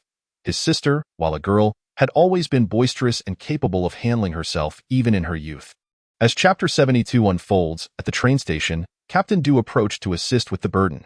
Just as Jiang Nanchi opened the door, Zhou Ji stood a short distance away, and upon seeing them emerge, he walked over, expressionless, and extended his hand to take the parcel. Jiang Nanchi was taken aback, surprised that Zhou Ji had been waiting for her outside. He nodded at the captain before turning to leave, prompting Jiang Nanchi to hurriedly say, "Uncle, we shall take our leave now." Hey, take it easy. The sun rose again today, yet the muddy roads remained damp. As she traversed a particularly muddy stretch, the more footsteps that were made, the more treacherous the path became. Jiang Nanchi found it nearly impossible to find solid footing. After a moment of hesitation, she gritted her teeth and prepared to lift her foot when Zhou Ji swiftly wrapped his arm around her waist and lifted her up. One hand carried the package while the other guided Jiang Nanchi along. Zhou Ji had not given much thought to this action. He merely noticed Jiang Nanchi frowning and gritting her teeth, shifting left and right in search of a solid place to step. Upon holding her, he realized she was quite light, her body soft to the touch, distinctly different from anyone he had previously encountered. An involuntary swallow escaped him as memories of that night flooded back. Although he had been drugged and remembered little, the sensation in his tailbone lingered. After navigating through the muddy passage, Zhou Ji set Jiang Nanchi down just as she regained her balance. Quickening his pace, Jiang Nanchi hurried after him, and as she drew closer, she noticed Zhou Ji's ears were flushed. At first, she thought he was shy, but then she saw that his face was red, and beads of sweat glistened on his forehead, likely from the heat. Several onlookers had witnessed the earlier scene. "You know," someone remarked, "Zhou Ji may lack in some areas, but he certainly possesses strength. He's been robust since childhood." I see their relationship has improved over these past few days. They haven't quarreled, so perhaps they can make a life together. Zhang Mingyuan observed the pair as they walked further away. He had refrained from approaching Jiang Nanchi, waiting for her to seek him out. Yet, despite the passing days, she had remained silent, seemingly growing closer to Zhou Ji. Could it be that she had spoken the truth? Zhang Mingyuan suddenly recalled Jiang Nanchi's words about Zhou Ji's strength. Watching Zhou Ji stand beside Jiang Nanchi, he noted the man's physique. He grit his teeth. Strength alone was of little worth.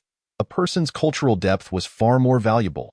He refused to believe that Jiang Nanchi had completely forgotten him.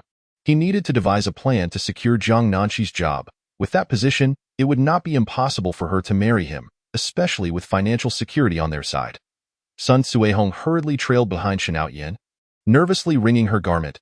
"Outyan, wait for me." Laughter echoed nearby. "Outyan, I just glanced at the position list your uncle posted at IT. Says that the job with the Women's Federation was exchanged for Zhou Ji's work. But if the position has been split into two, surely one should be allocated to our family, right? If you were to work at the Women's Federation." Sun Suihong attempted to advocate for Shen Outyan, believing that elders always favored their youngest sons, and indeed, their mother had shown particular favoritism toward Outyan over the years. Shen Outyan hesitated, his brow furrowing. The Women's Federation was typically associated with women. Why can't I work there? Why shouldn't you? I've seen men working at the Women's Federation. I've heard that the job is particularly easy, just attending meetings and mediating disputes. Nothing too demanding, is that so? Shen Outyin pondered. Outyin, you know I'm pregnant. If you secure a job, it will ensure a better life for our child once I give birth. Let's not discuss that for now. Shen Outyin quickened his pace, feeling that in a month's time, he must feign an accident to make her lose the child, as having a baby would bring him a lifetime of discomfort. Sun Tuehong hastened to catch up. Today, Jiang Nanqi was particularly joyful. Not only had her adoptive parents sent her a package, but Zhou Ji had also caught a wild chicken, and she had secured a job. Her circumstances were indeed looking up. Zhou Ji carried the parcel to her room, and Jiang Nanqi quickly retrieved a pair of scissors to open it. Inside were several articles of clothing, fabric, and shoes, as well as a can of malted milk powder. As she examined the contents, she reflected on the original owner's tumultuous departure from home, realizing that their relationship had once been quite amicable, although she had no memories of it. Among the items was a small tin box. Inside were a few remaining white rabbit milk candies, along with a letter beneath. Jiang Nanqi, filled with curiosity, opened the letter, and after reading a few lines, her expression changed dramatically. Before the younger sister's return, the original owner had remained oblivious to the fact that she was not biologically related to her adoptive family. In this era, registering a household was quite simple. She was, in fact, discovered by Jiang Mu at the train station. After losing her daughter, Jiang Mu had been in a daze, hearing of a location to search for her child, only to stumble upon Jiang Nanqi instead. Initially, Jiang Mu had no intention of keeping the child. She waited at the train station for an entire day, and on the following day, when she noticed a woman approaching, she suddenly found herself reluctant to leave. She pondered whether this was a compensation bestowed upon her by fate. As this child was meant to be her daughter, my conscience prevented me from simply taking her away. I thought to myself, given the number of girls being abandoned these days, perhaps she too was discarded. Yet the child was so tender and delicate, I could not deceive myself. Still, I wondered, if she hadn't been abandoned, why was she here? I consoled myself while waiting for an entire day, and just as I was about to depart, a woman approached, looking quite disheveled, her hair a mess. Perhaps she, like me, had received word from somewhere. She clutched at passers-by, asking each in turn. I couldn't bear to leave, so I hid around the corner a few meters away. Watching the woman, who was akin to me, break down in tears. Nanqi, your mother loves you. She did not abandon you. I thought I could keep this secret for a lifetime. But Qingyin returned, and your relationship was fraught with tension.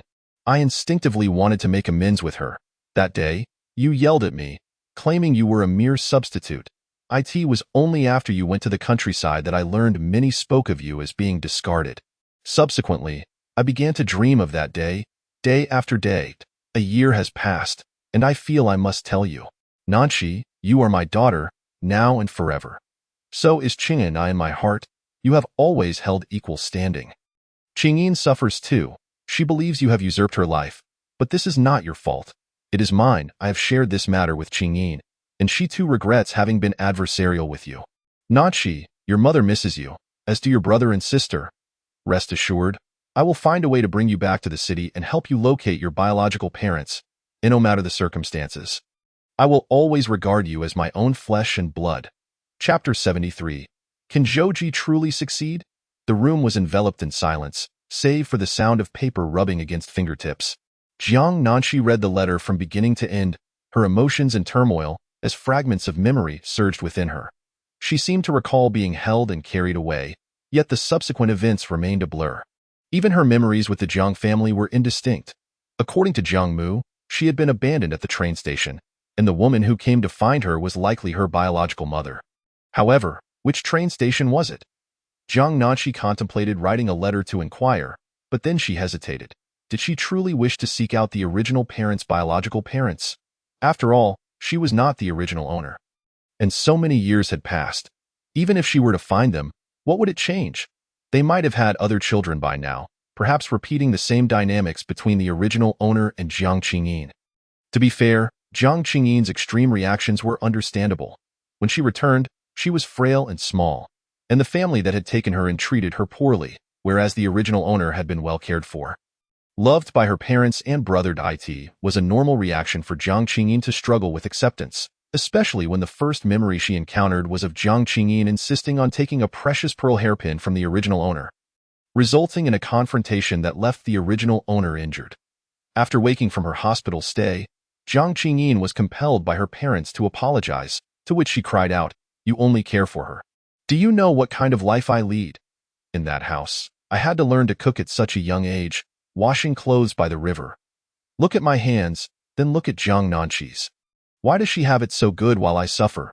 Why should she get one of those hairpins? I want both. This life was meant to be mine." Following a couple more altercations, the original owner chose to leave for the countryside. The original owner felt wronged. She was not a replacement but rather an adopted child. Ultimately, such matters were too convoluted to untangle. Jiang Nanqi resolved that aside from caring for her parents, the best she could do was to keep a distance from her adoptive parents and allow Jiang Qingyin to bond more with her biological family, as their shared blood would surely foster closeness over time. At her age, she should not intrude.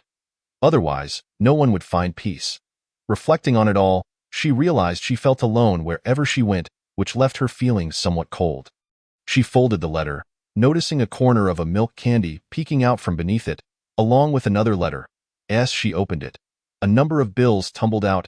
After emptying the contents, she discovered a letter beneath the money.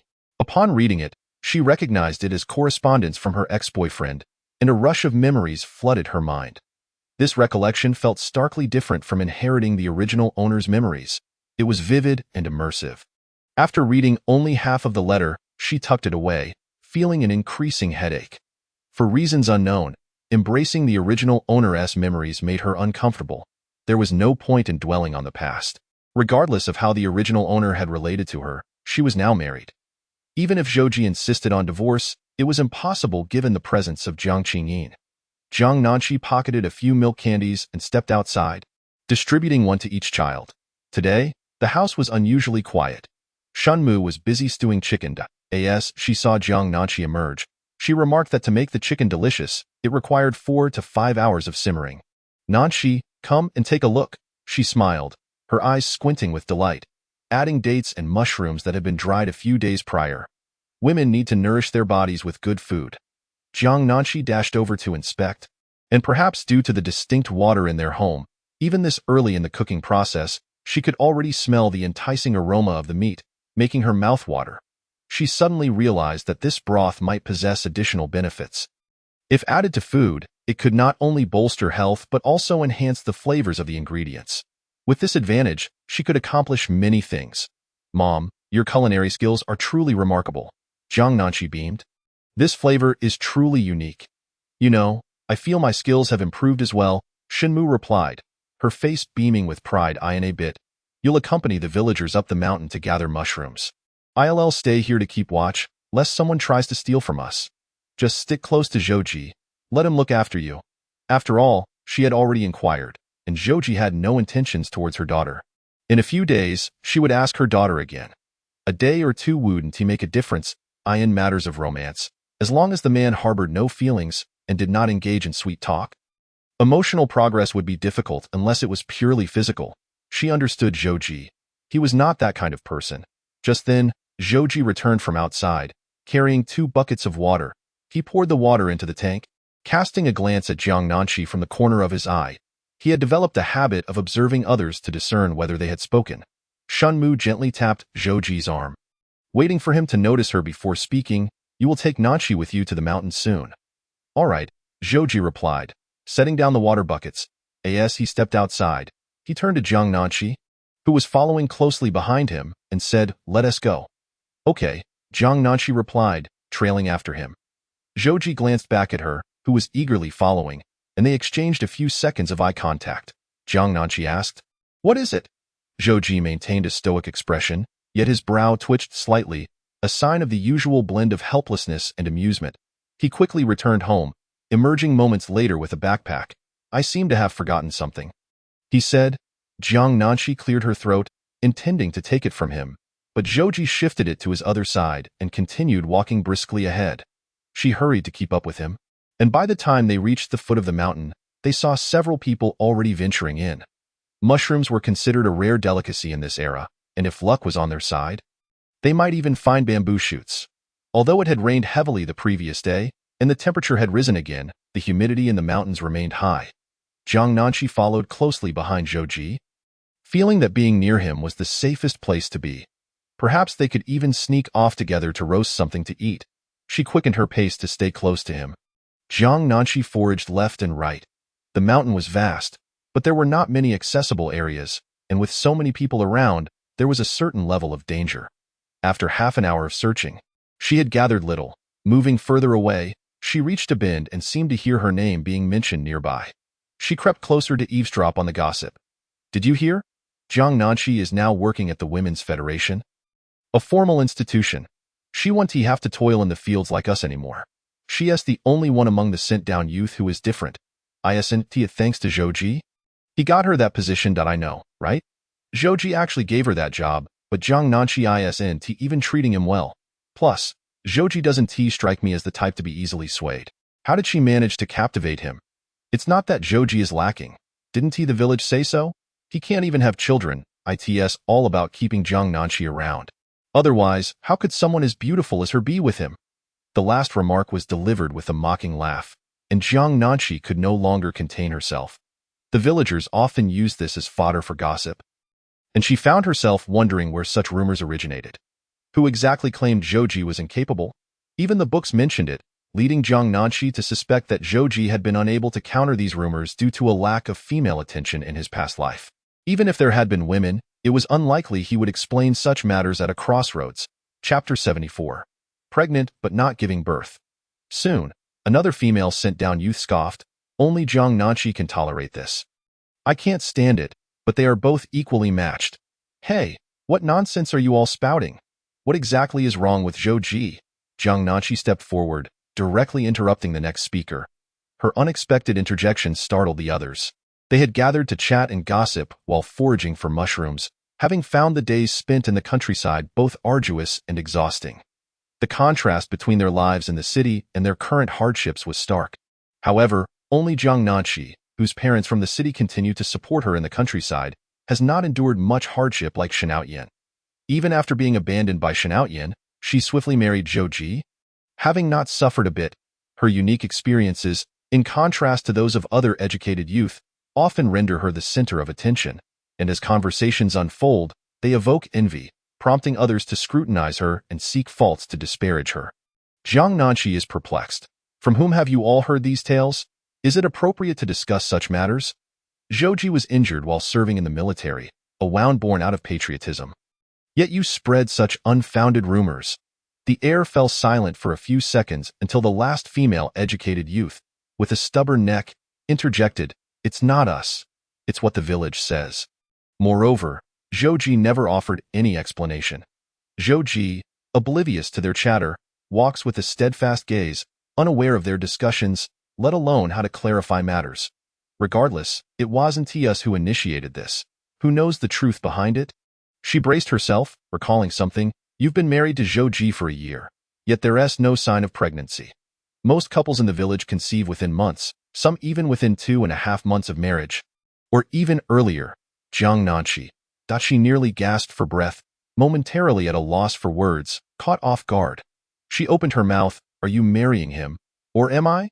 Am I unaware of his capabilities? Besides, we are too young and not ready for children yet.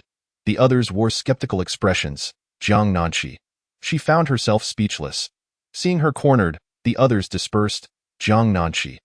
Almost fainting from frustration, this was her first encounter with verbal defeat from outsiders. Taking a deep breath, she turned to see Zhou Ji not far away. He stood tall, his coat removed, revealing a black tank top, muscles taut, scars on his hands accentuating his imposing frame and stern expression. Jiang Nanqi suspected he had frightened off those female educated youths. Jiang Nanqi. Realizing Zhou Ji couldn't hear, she understood he would only know what she said when facing her directly. How troubling, she sighed, allowing time to pass. She turned to continue foraging for mushrooms when Zhou Ji suddenly spoke from behind. What were you all discussing? He had arrived late, only catching the mention of pregnancy. What pregnancy? Is Jiang Nanqi pregnant? Zhou Ji felt a surge of panic, a rush of joy flooding his mind. He thought maliciously, If Jiang Nanqi were indeed pregnant, she would have no choice but to remain by his side. Unable to leave, however, in mere seconds, he suppressed this dangerous thought, considering instead that if Jiang Nanqi were entangled with him, she would only suffer more. He needed to take responsibility, yet he couldn't let her be implicated by him. There was only one solution. Having already achieved considerable merit, he must publicly sever ties with those people before it could affect him, even leading the charge in disparaging them, ensuring Jiang Nanqi and the child would be safe. In an instant, Zhou Ji contemplated many things. He had previously only wished to go with the flow, indifferent to whether he was implicated or not. He recognized this was a prudent approach, yet one that many would scorn. Even his adoptive mother would disapprove. The only prerequisite was that Jiang Nanqi must not suffer due to his actions. Zhou Ji initially believed the safest route was to distance himself from Jiang Nanqi, to divorce her. Yet how could Jiang Nanqi, pregnant, raise a child alone? If he divorced her, she would struggle to survive in the commune. Jiang Nanqi heard footsteps crunching on branches behind her, drawing closer. She thought to herself. She couldn't possibly tell Zhou Ji what those people had said about him. She turned around. Oh, it's nothing, just a casual chat. We were good friends at the educated youth station. Zhou Ji. His dark eyes fixed intently upon her, making Jiang Nanqi feel slightly uncomfortable under his gaze. He asked in a low tone, pregnant? Jiang Nanqi. What nonsense are you thinking? Just as she began to accept the situation, she suddenly remembered the book stating Zhou Ji's alleged incapacity was false, and her assumption that he couldn't father a child was merely conjecture, which meant there was a possibility she could indeed be pregnant. Jiang Nanqi's face turned pale in an instant. She truly felt faint. She was so young and hadn't even contemplated having a child.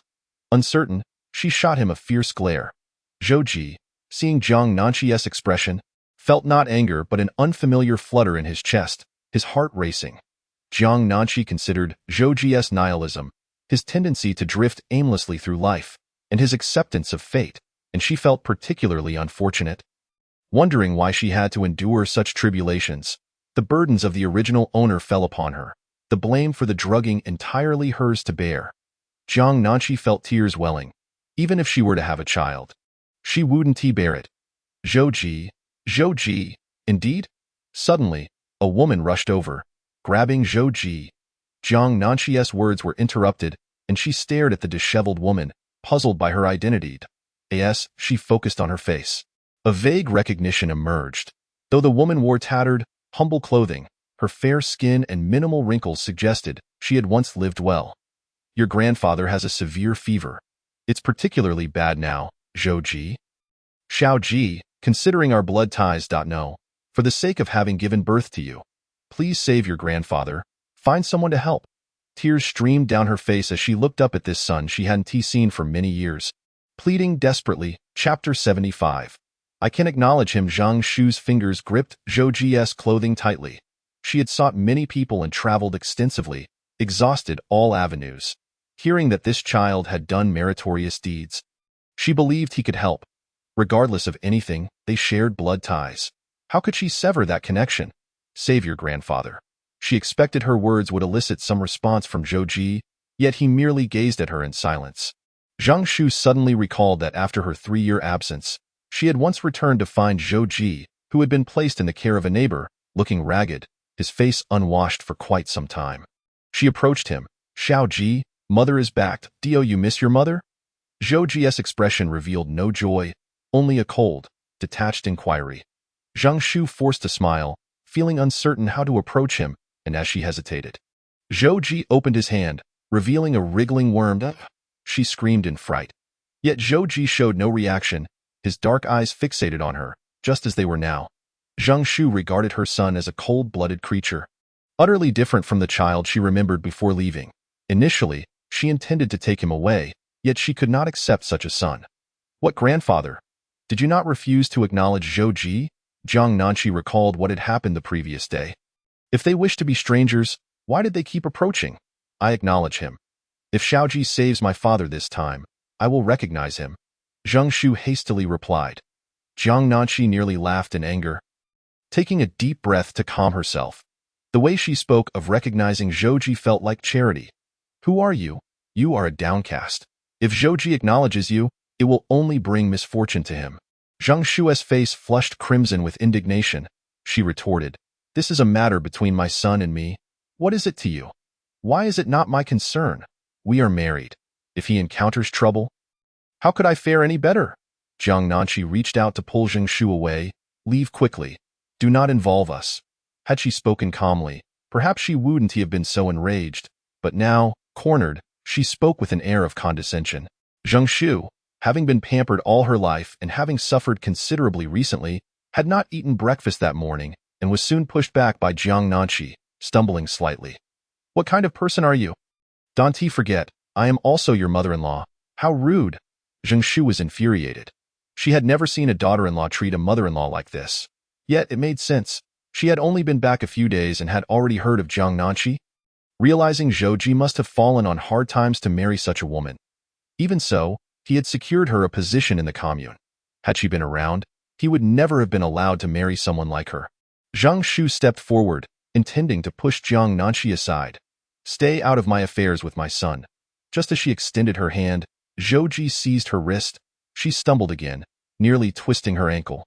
Seeing Zhou Ji act against her, her eyes instantly filled with tears. "Xiao Ji, I know you're angry with me. We can discuss this later. This woman is no good. I gave birth to you. Are you really going to let her strike me?" But you cannot hit her."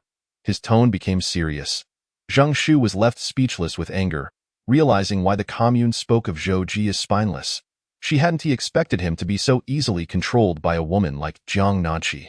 Jiang Nanqi, feeling triumphant, lifted her chin, standing beside Zhou Ji, as though she would wag a tail if she had won. "Let us go." Zhou Ji reminded Jiang Nanqi, and she picked up the nearby basket. Zhou Ji's long fingers reached out for it. "Zhou Ji," Zhang Shu called out loudly. However, Zhou Ji could not hear. Zhang Shu, unable to pursue, watched as Zhou Ji gave her not even a glance. Her heart sinking to the depths of despair. She did not misjudge back then. This child is indeed cold-blooded. However, apart from Zhou Ji, she has no one else to turn to. Zhang Shu knelt down. Kneeling before Zhou Ji, the two of them, in fact, halted their steps.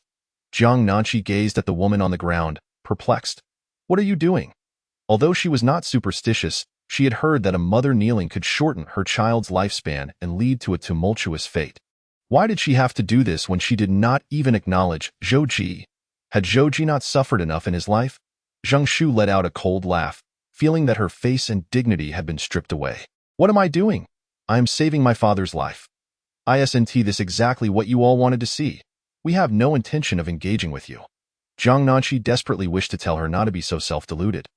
Yet she did not want her to remain kneeling, lest others see and Zhou Ji be mercilessly criticized. Zhang Shu was pressing Zhou Ji to assist them, but once he intervened, there would be no way to untangle the consequences later. Zhang Shu glanced at Zhou Ji, eager to discern his emotions, yet all she found was a pair of black eyes devoid of sentiment, and as her gaze met his, a flicker of danger and impatience surged within him. Despite her desperate actions, he exhibited no sign of response. "Zhou Ji," Zhang Shu called out. Jiang Nanqi, witnessing her fearlessness, pulled out 2 packets of medicine from her bag. "You have a fever, right? My mother prepared some medicine for Zhou Ji yesterday, and there are 2 packets left. The rest is up to fate." "What kind of medicine? What can he take?" "Yesterday, Zhou Ji sought you out and was drenched in rain all afternoon, returning with a high fever that wouldn't subside. Had he not taken the medicine, he might have been rendered a fool." Jiang Nanqi recalled Zhou Ji's nearly lifeless state from the previous day. Frustrated, she thought about how she had discovered the possibility of being pregnant after ascending the mountain. Jiang Nanqi did not wish to linger here. "We did not intend to implicate him yesterday, which is why we spoke so harshly." Zhang Shu admitted her disdain for this son, but she never wished for him to be caught in her troubles. Her father, even more so, wanted nothing to do with him. It was for the best for both parties. Jiang Nanqi departed first, and Zhou Ji, without hesitation, followed closely beside her. This time, Zhang Shu did not chase after them but hurriedly took the medicine and ran. Around 11 o'clock, Jiang Nanqi hastened home. Though it had only been a little over 2 hours, she feared the chicken soup might be nearing completion and needed to check. As she stepped onto the path close to home. A rich aroma wafted towards her, and the scent of meat was so enticing that it made one salivate almost instantly. A crowd had gathered along the way. Mrs. Shin angrily shut the door. She had made chicken soup before, but secretly and tightly closed. The aroma had never been this overwhelming. What on earth was the Shun family cooking to emit such a fragrance? So fragrant. This morning, I went to gather firewood at the foot of the mountain and saw Zhouji catch a wild chicken.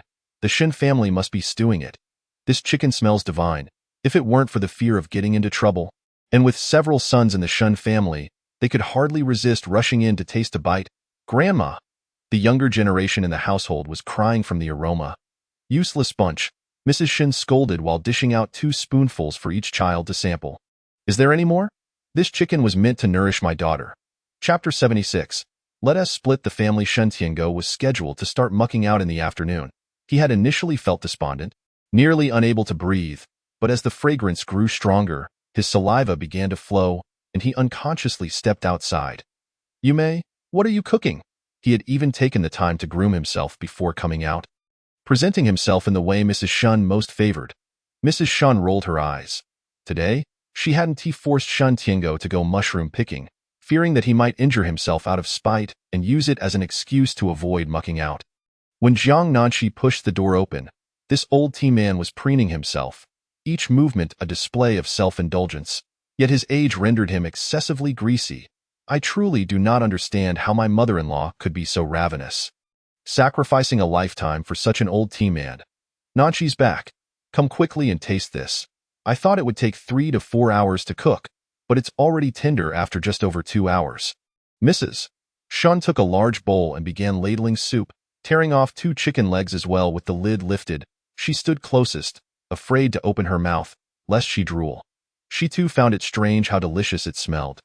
Nanshi, let me serve you a bit to taste. Mrs. Shun placed it on the nearby table. Hurry and eat.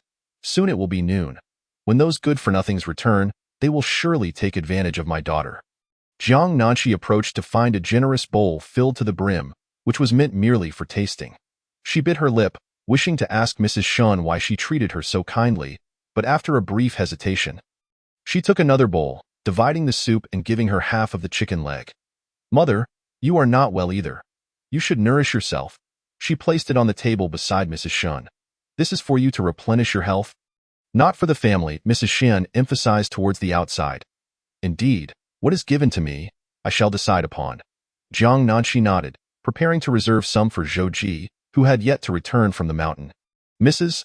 Shun initially intended to hold back, but the aroma wafted into her nostrils, too close to resist, and she took a sip of the broth, the rich meatiness almost sending her spirit soaring. Why is this chicken soup so delectable? I must remember the recipe. It seems I added more ingredients this time. Shen Tiango stood nearby, drooling.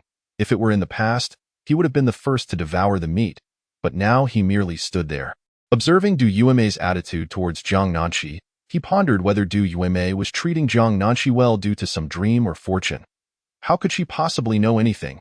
After all, the events from back then were known to no one else. And how could Du Yuemei be aware? Perhaps Du Yuemei was truly treating her well because of that dream. After all, she had once shown him kindness too. Yuemei, pour me a bowl of soup as well. Shen Tiango shamelessly approached. Pa, you want soup? If it weren't for your illness yesterday, I would have scolded you for marrying such a large daughter-in-law behind my back, with such improper thoughts. Now you're being sent out to muck out, and you still have the audacity to drink chicken soup. Mrs. Shin pointed a finger at his nose in reprimand. In the past, she would have slapped him, and when she pointed her finger at him as a child, her elder brother would have chastised her for such disrespect. Du Yuemei, unable to think of a more humiliating way to insult him, extended her finger today, almost jabbing it at his nose. Shan Tiango's eyes turned red. In the past, when unhappy, he would sulk in silence, letting Mrs. Shan guess his feelings, subtly playing the victim. Jiang Nanshi realized this old tea man had begun openly playing the victim. Yuemei, what have I done wrong? Why the sudden change in your treatment of me? Father-in-law, do not say that. Mother simply believes you lack integrity, have no manly spirit, cannot earn work points, and most importantly, now you don't even look good. Aside from that, there's nothing else. Shen Tiango glared at Jiang Nanshi.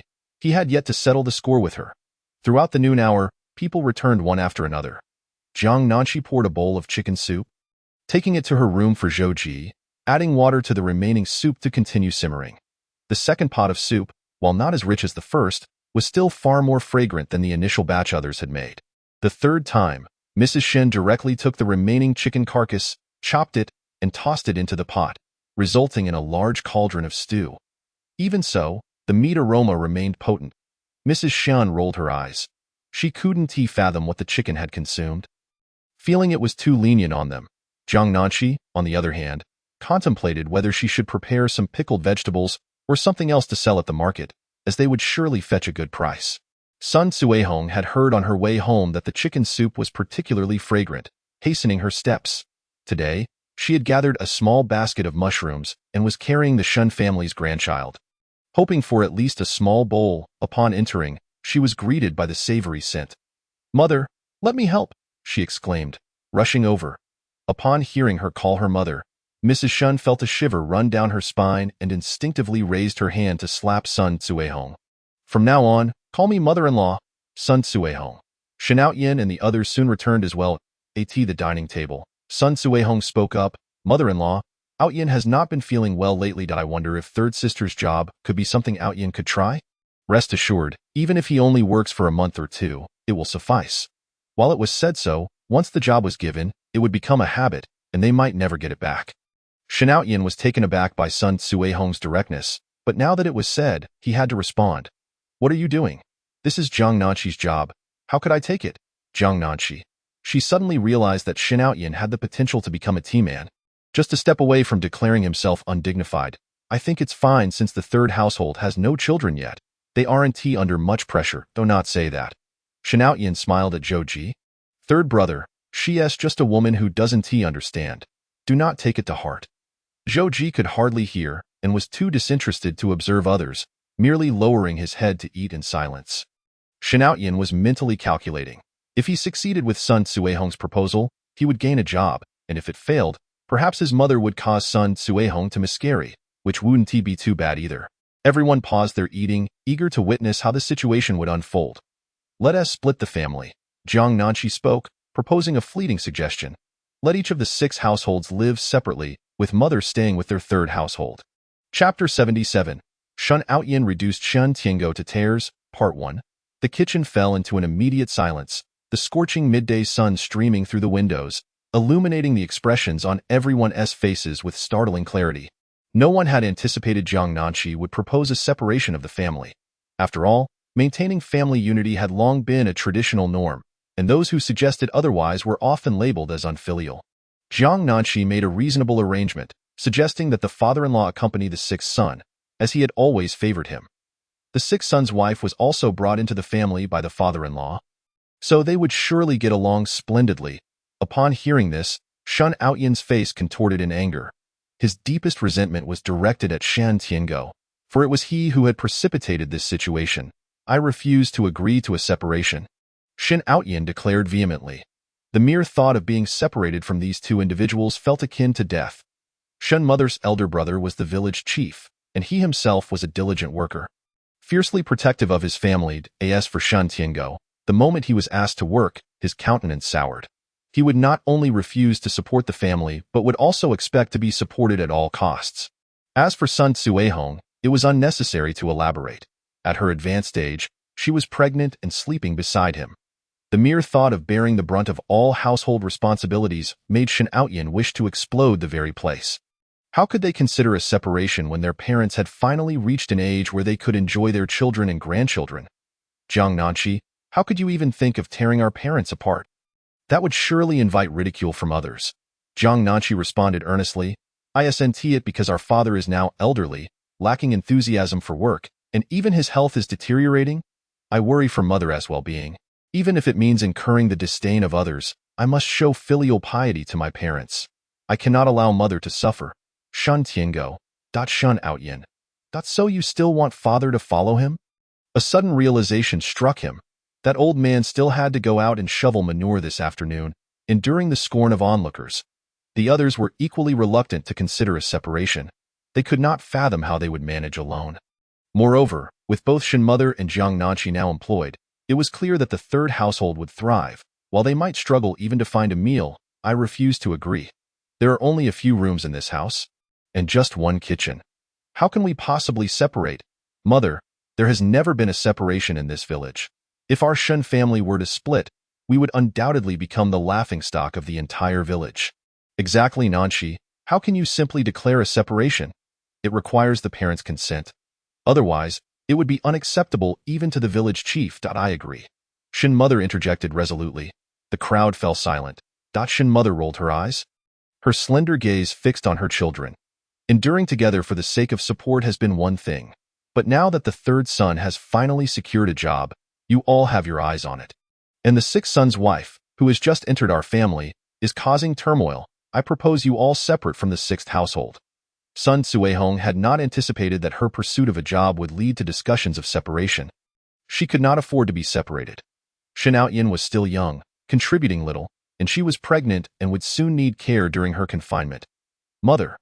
With that ultimatum, it was either the sixth household would separate, or the entire family would. Shen Mother declared, now that Shen Outyin and Sun Suehong were married, she had no desire to let them continue to benefit at the family's expense. Yet, she recognized that it would not do for the whole family to attack them at once. It was best to approach the matter gradually. Such words were best spoken by her, as her daughter was still young. Had she voiced them, the gossip would have been out of control. Shen Mother's words were always taken seriously. And Jiang Nanshi stated, I agree with Mother. There is no other choice. The moment I step outside, I am ridiculed because of the sixth son, and he even wishes to take my job. I also agree to let the father stay with the sixth household. First and foremost, his mindset is exceedingly poor. The village has given him opportunities, requiring only 6 work points a day to remain safe. Everyone knows how easy it is to earn 6 work points. Even a child in their teens can manage that.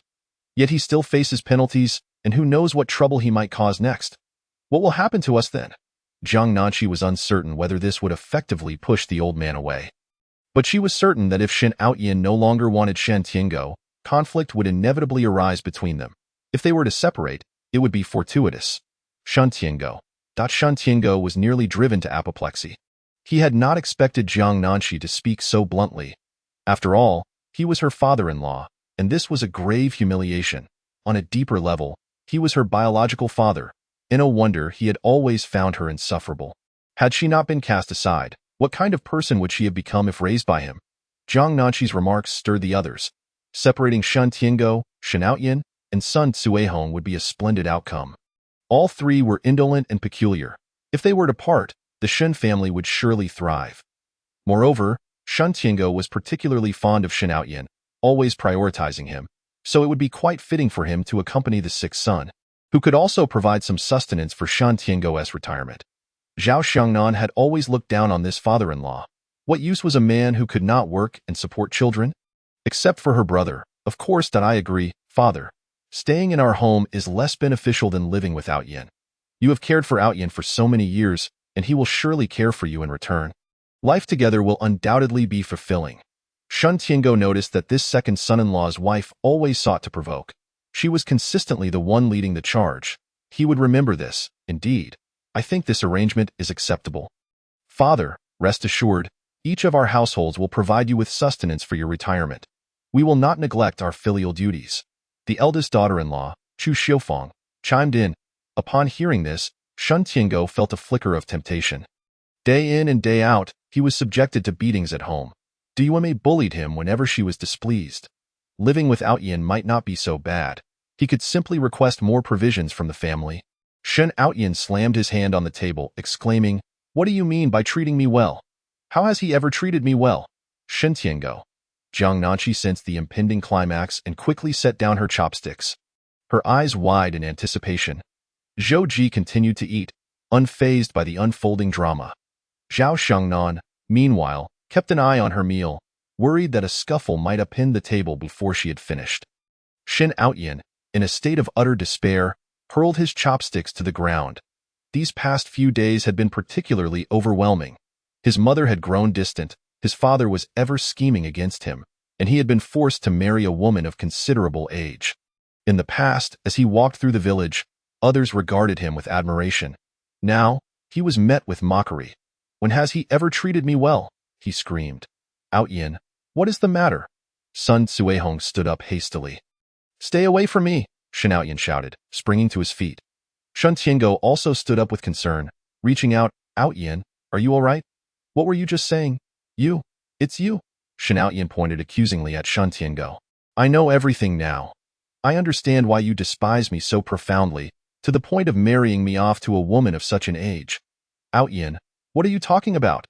Sun Suihong was bewildered. What do you mean by a woman of such an age? Wasn't it you who expressed a desire to marry her? It was only because of family circumstances that it didn't happen. Chapter 78. Shen Outyin reduced Shen Tiango to tears. Part 2. Are you unwell? Are you upset that father took me to get our marriage certificate? But you were ill at the time. And we couldn't go together.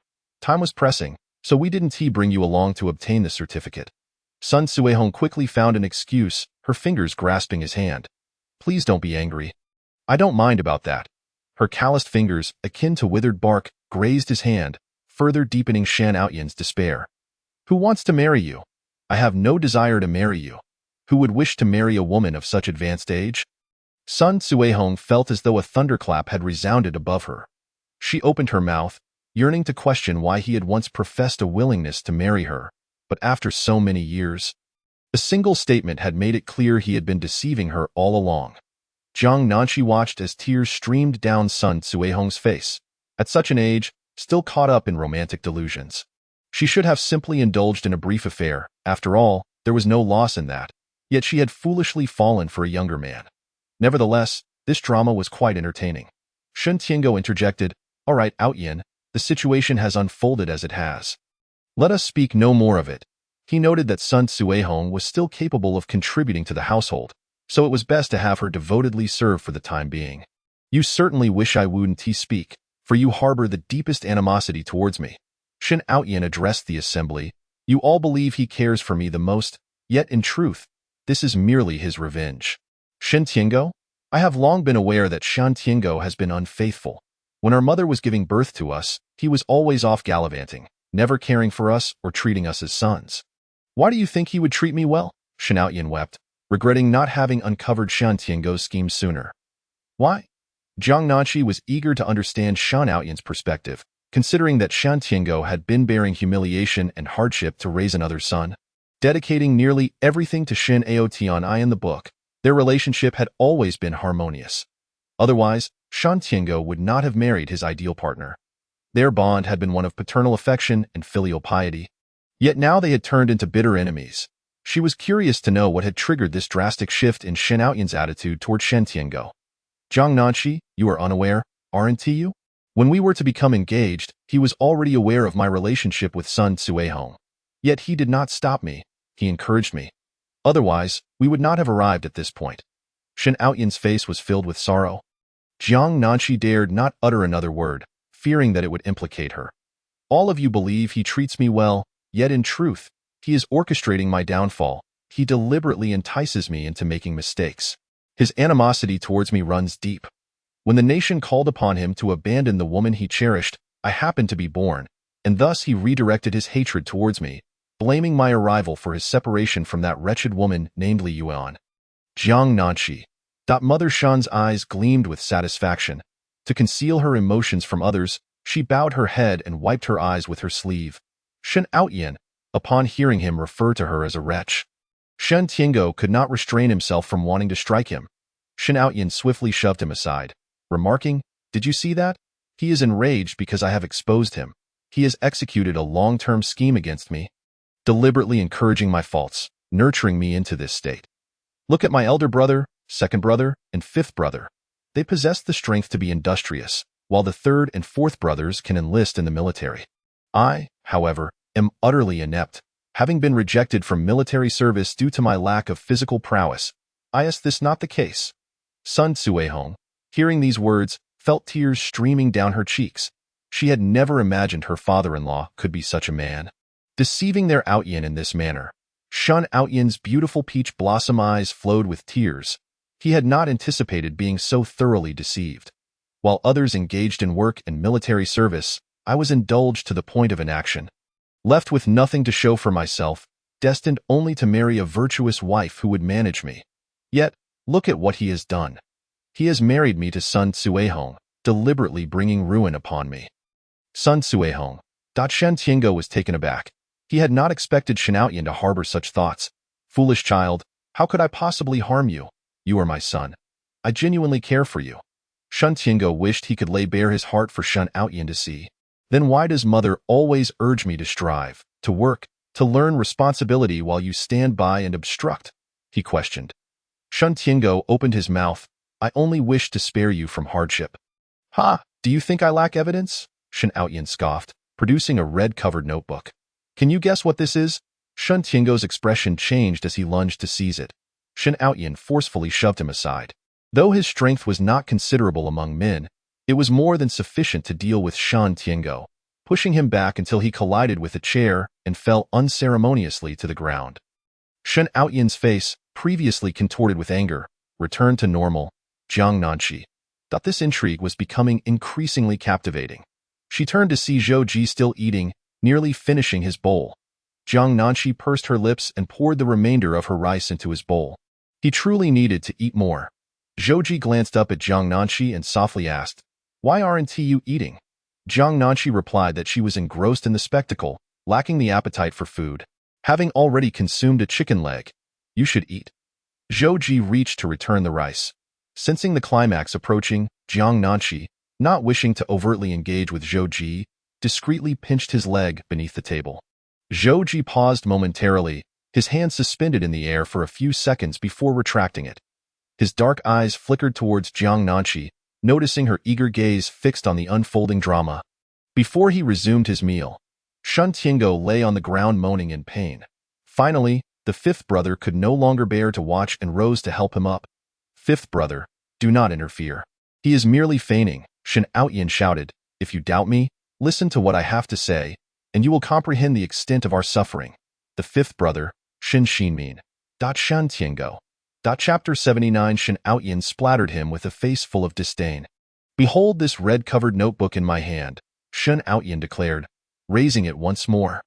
The notebook's surface was leather-bound, adorned with a prominent star, and appeared somewhat worn, as if it had been touched many times.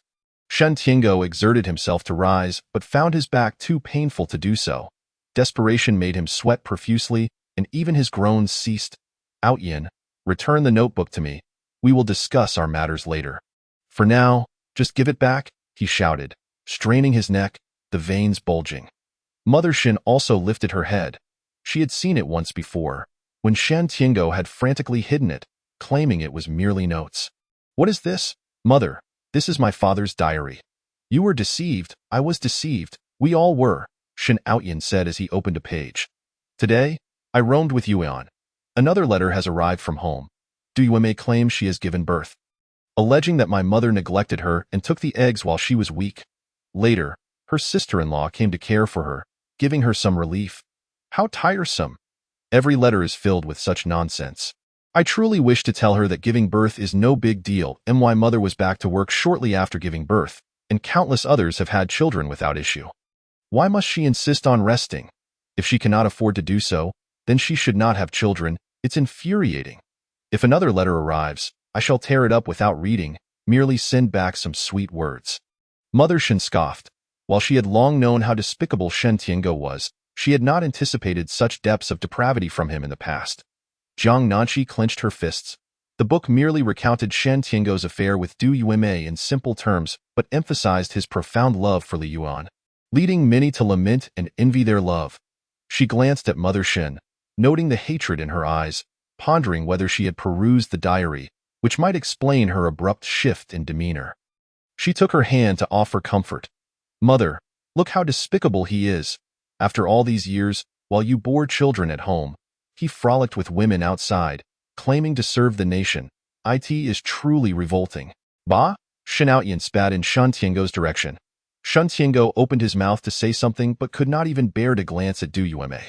Shen Outyin flipped to the back, glancing at it and feeling an immense sorrow. "This was his intention toward me. Allow me to read this to everyone. Due to certain circumstances, I must part with Yuan, taking only what she left me back to Shangxing village. Du Yuemei has given birth to twins. Gazing upon the children fills me with hatred, for she has stolen so much from me. Yet, it matters not. They are still young, and I have ample opportunities to deal with them." The subsequent entries ceased.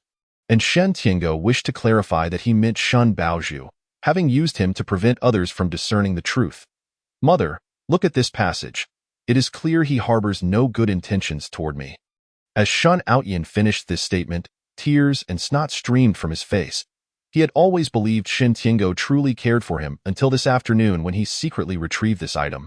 Confirming his suspicions were entirely correct, Shen Outyin surveyed the varying expressions of those present.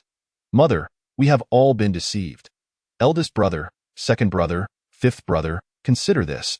We are all his biological sons. If he treats you poorly, how could he genuinely care for me? He spat directly in Shan Tiango's face, declaring, I shall sever all ties with him. He shall never harm me again. No, that's not true. Shan Tiango wiped his face, momentarily feeling no pain, as he clambered to his feet. You may listen to me. Those things were not written by me. You know I occasionally write. They are merely my emotional expressions using our names. You think. Mother Shen suddenly erupted, ready to strike, but Shen Tiango had already fallen. Jiang Nanqi observed her numbed hand, involuntarily twitching. She realized that striking someone also inflicted pain upon oneself. After striking, she turned to Mother Shen and said, Mother, divorce him. I will support you with Zhou Ji. Jiang Nanqi believed their trio could thrive together. She and her mother-in-law had jobs, and Zhou Ji was capable, allowing for recuperation, ensuring a comfortable life ahead. Jiang Nanqi, how naive you are. Why should mother divorce and follow you? Zhao Xiangnan immediately stood up. You are so lazy, you can't even wash your own clothes, yet expect Zhou Ji to do so. What benefits could mother possibly reap from following you? What benefits? Zhou Ji and I do not seek mother's money. Her wages can be saved. Zhou Ji can hunt, and we can provide her with good food. Jiang Nanqi asserted confidently, regarding laundry, she did not prevent mother from doing it. I merely asked Zhou Ji to wash. From the moment Jiang Nanqi stood, Zhou Ji had been watching her. Upon hearing her words, he softly interjected, I will wash. I won't let mother do it. Zhao Xiangnan. Jiang Nanqi had to admit that Zhou Ji could indeed be quite impressive at times.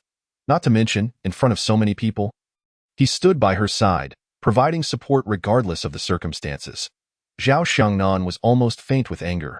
She could not comprehend how Jiang Nanqi, with merely a pretty face, a family that sent her money and goods, and some education, could be so fortunate.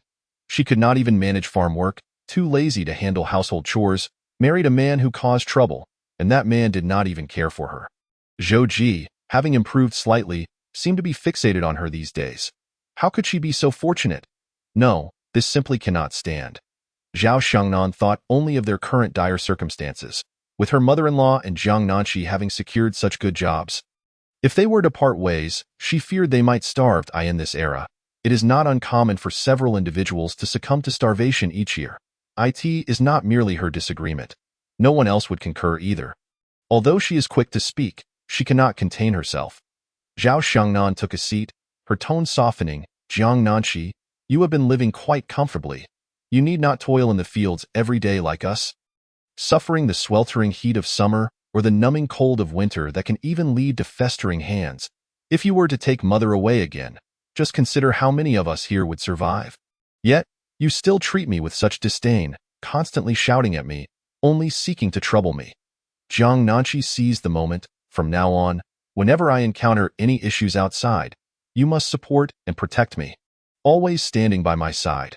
When I engage in a brawl, you must charge ahead.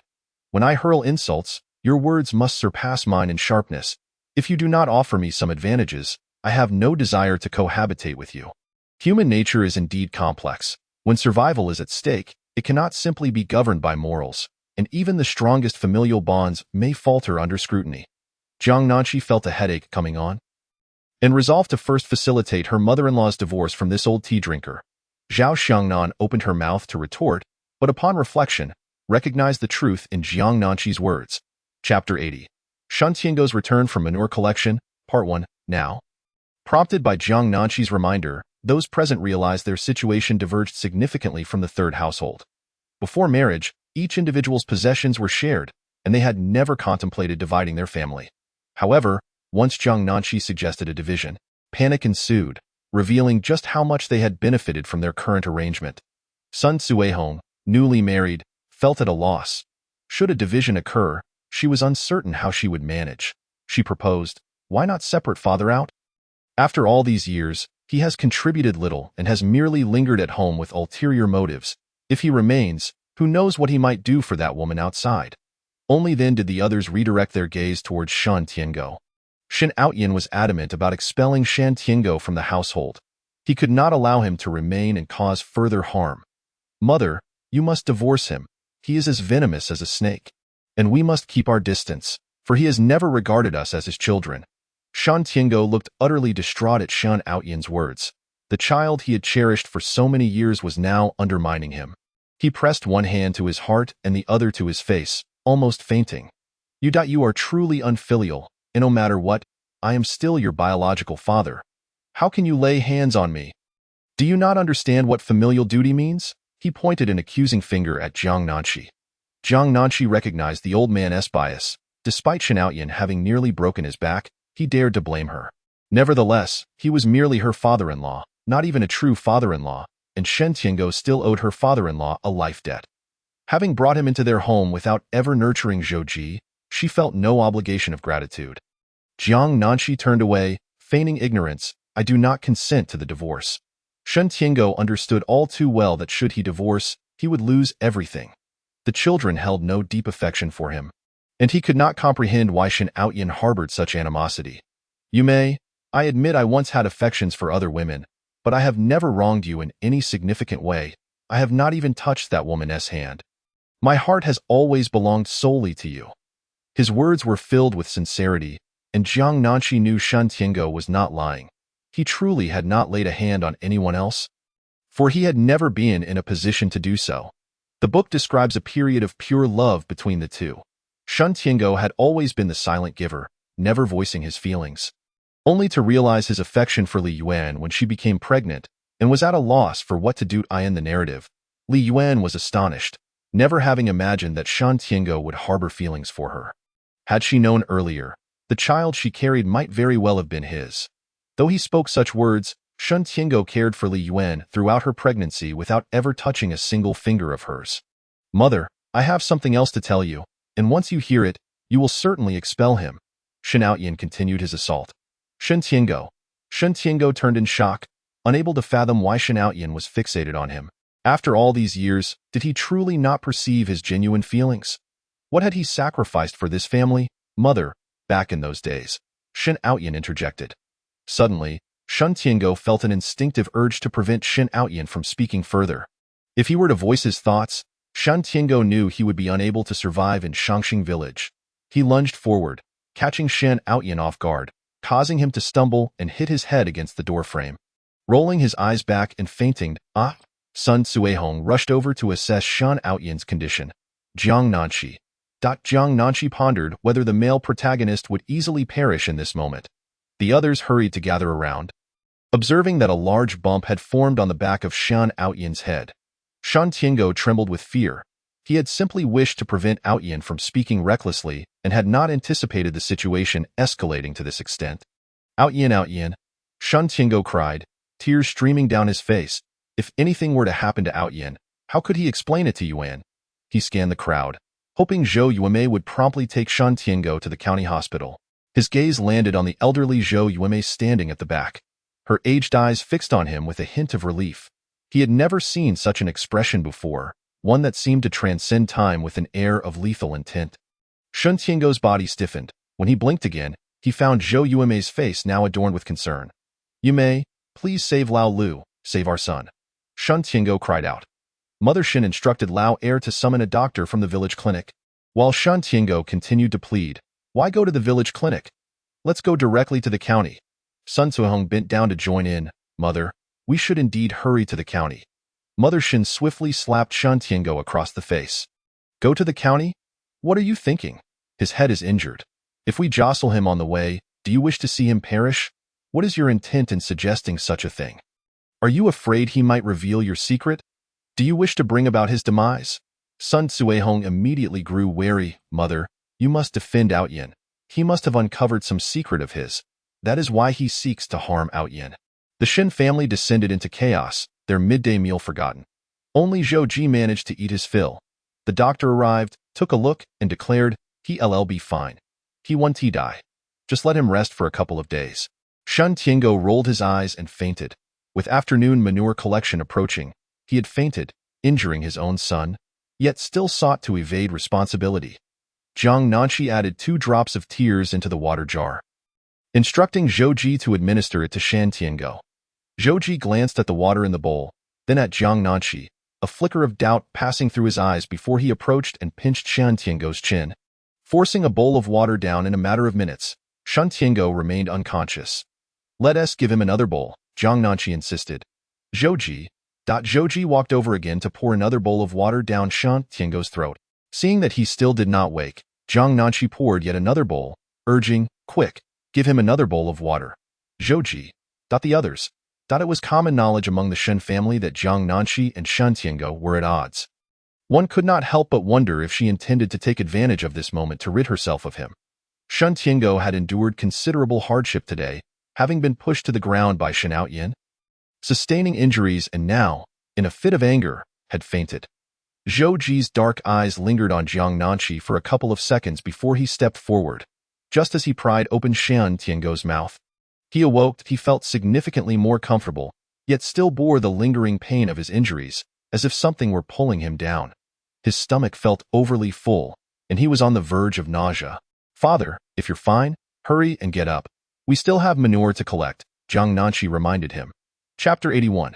Shan Tiango's return from manure collection, Part 2. The Shen household was in disarray by noon. Earlier, there had been shouts, but they soon ceased. Someone noticed the village doctor entering the Shen home. Upon exiting, the doctor was approached halfway down the road. What happened? It was a fight between Lao Lu and Shan Tiango. Shen Outyin hit his head and fainted. The doctor sighed. Shen Outyin has suffered a significant blow. No one can predict the outcome. We'll just have to leave it to fate. However, most will recover in a couple of days. What? Shen Tiango and Shen Outyin fought. How can that be? Shen Tiango has always doted on Shen Outyin. Who knows? I saw that Shen Outyin definitely did not want to marry Sun Suihong, yet Shen Tiango insisted he do so. Perhaps he has gone mad. How do you know he doesn't want to marry? If he didn't, why would he let him? Sun Zhuang strolled past, having heard that the Shen family was in turmoil. Engaged in a fierce altercation, he wondered how his mother was faring. She was pregnant, and if the Shen family caused her to miscarry, that would be unfortunate. After all, it would be quite a scandal to lose a child mere days after marriage, suggesting it was a pregnancy before the wedding, which would leave no one with a good reputation. After a moment's hesitation, he decided to visit the Shen household. Sun Suihong had just brought out a basin of hot water, tears streaming down her face. Mother. Upon hearing her name, she turned to see Sun Zhuang at the door. After a moment's hesitation, she approached him. Zhuang, what brings you here? Mother, I heard there was a fight at the Shen household. Are you all right? I'm fine. That's good to hear. But your father is in trouble. Sun Zhuang really did not want to admit that Shen Outyin was his father, who was even younger than him. Mother, I think you should come home with me. We need to find a way to deal with this child. I see you are not faring well here. What is there to go back to? I am already married. I am a traditional woman, following my husband as the chicken follows the chicken, and the dog follows the dog. What other options do I have? You should hurry back. Sun Suihong's eyes glistened with tears. Sun Zhuang pondered for a moment, realizing that his earlier words were overly simplistic.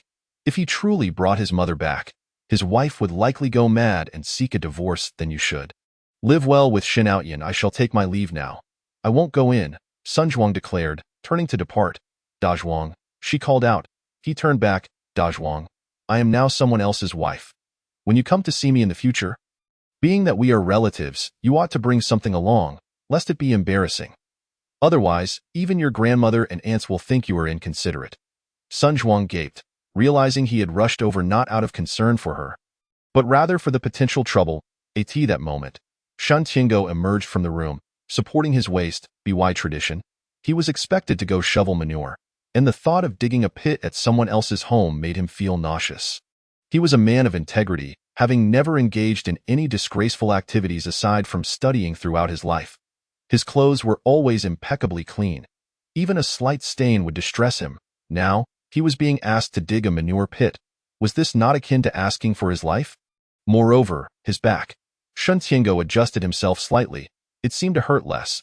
Zhao Xiangnan could no longer tolerate Shan Tiango's demeanor. Standing beside Jiang Nanshi, she exclaimed, "Father, stop pretending. The doctor just examined you, and there isn't even a red mark." Remarkably, the old man was quite resilient. Despite his condition, he appeared full of vigor. Jiang Nanshi cut to the chase. "Sigh, my father-in-law simply does not wish to go. The village doctor has already confirmed he is fine. If he refuses, who knows what the Shin family will be said about. Even if he were to be ill, he must still go to work. Does he think that just because he fell ill, he can avoid labor? Look at those who went to the countryside, starving, burning with fever, with wounds yet to heal. They still have to work. They face penalties, laboring until they drop," Zhao Xiangnan shouted. Shen Tiango was exasperated by Zhao Xiangnan's loudness, which threatened to summon the entire village. Jiang Nanshi interjected, "Father, the tools for shoveling manure should be in that small room over by the village hall. You should go fetch them." Shen Tiango. Resigned, he departed.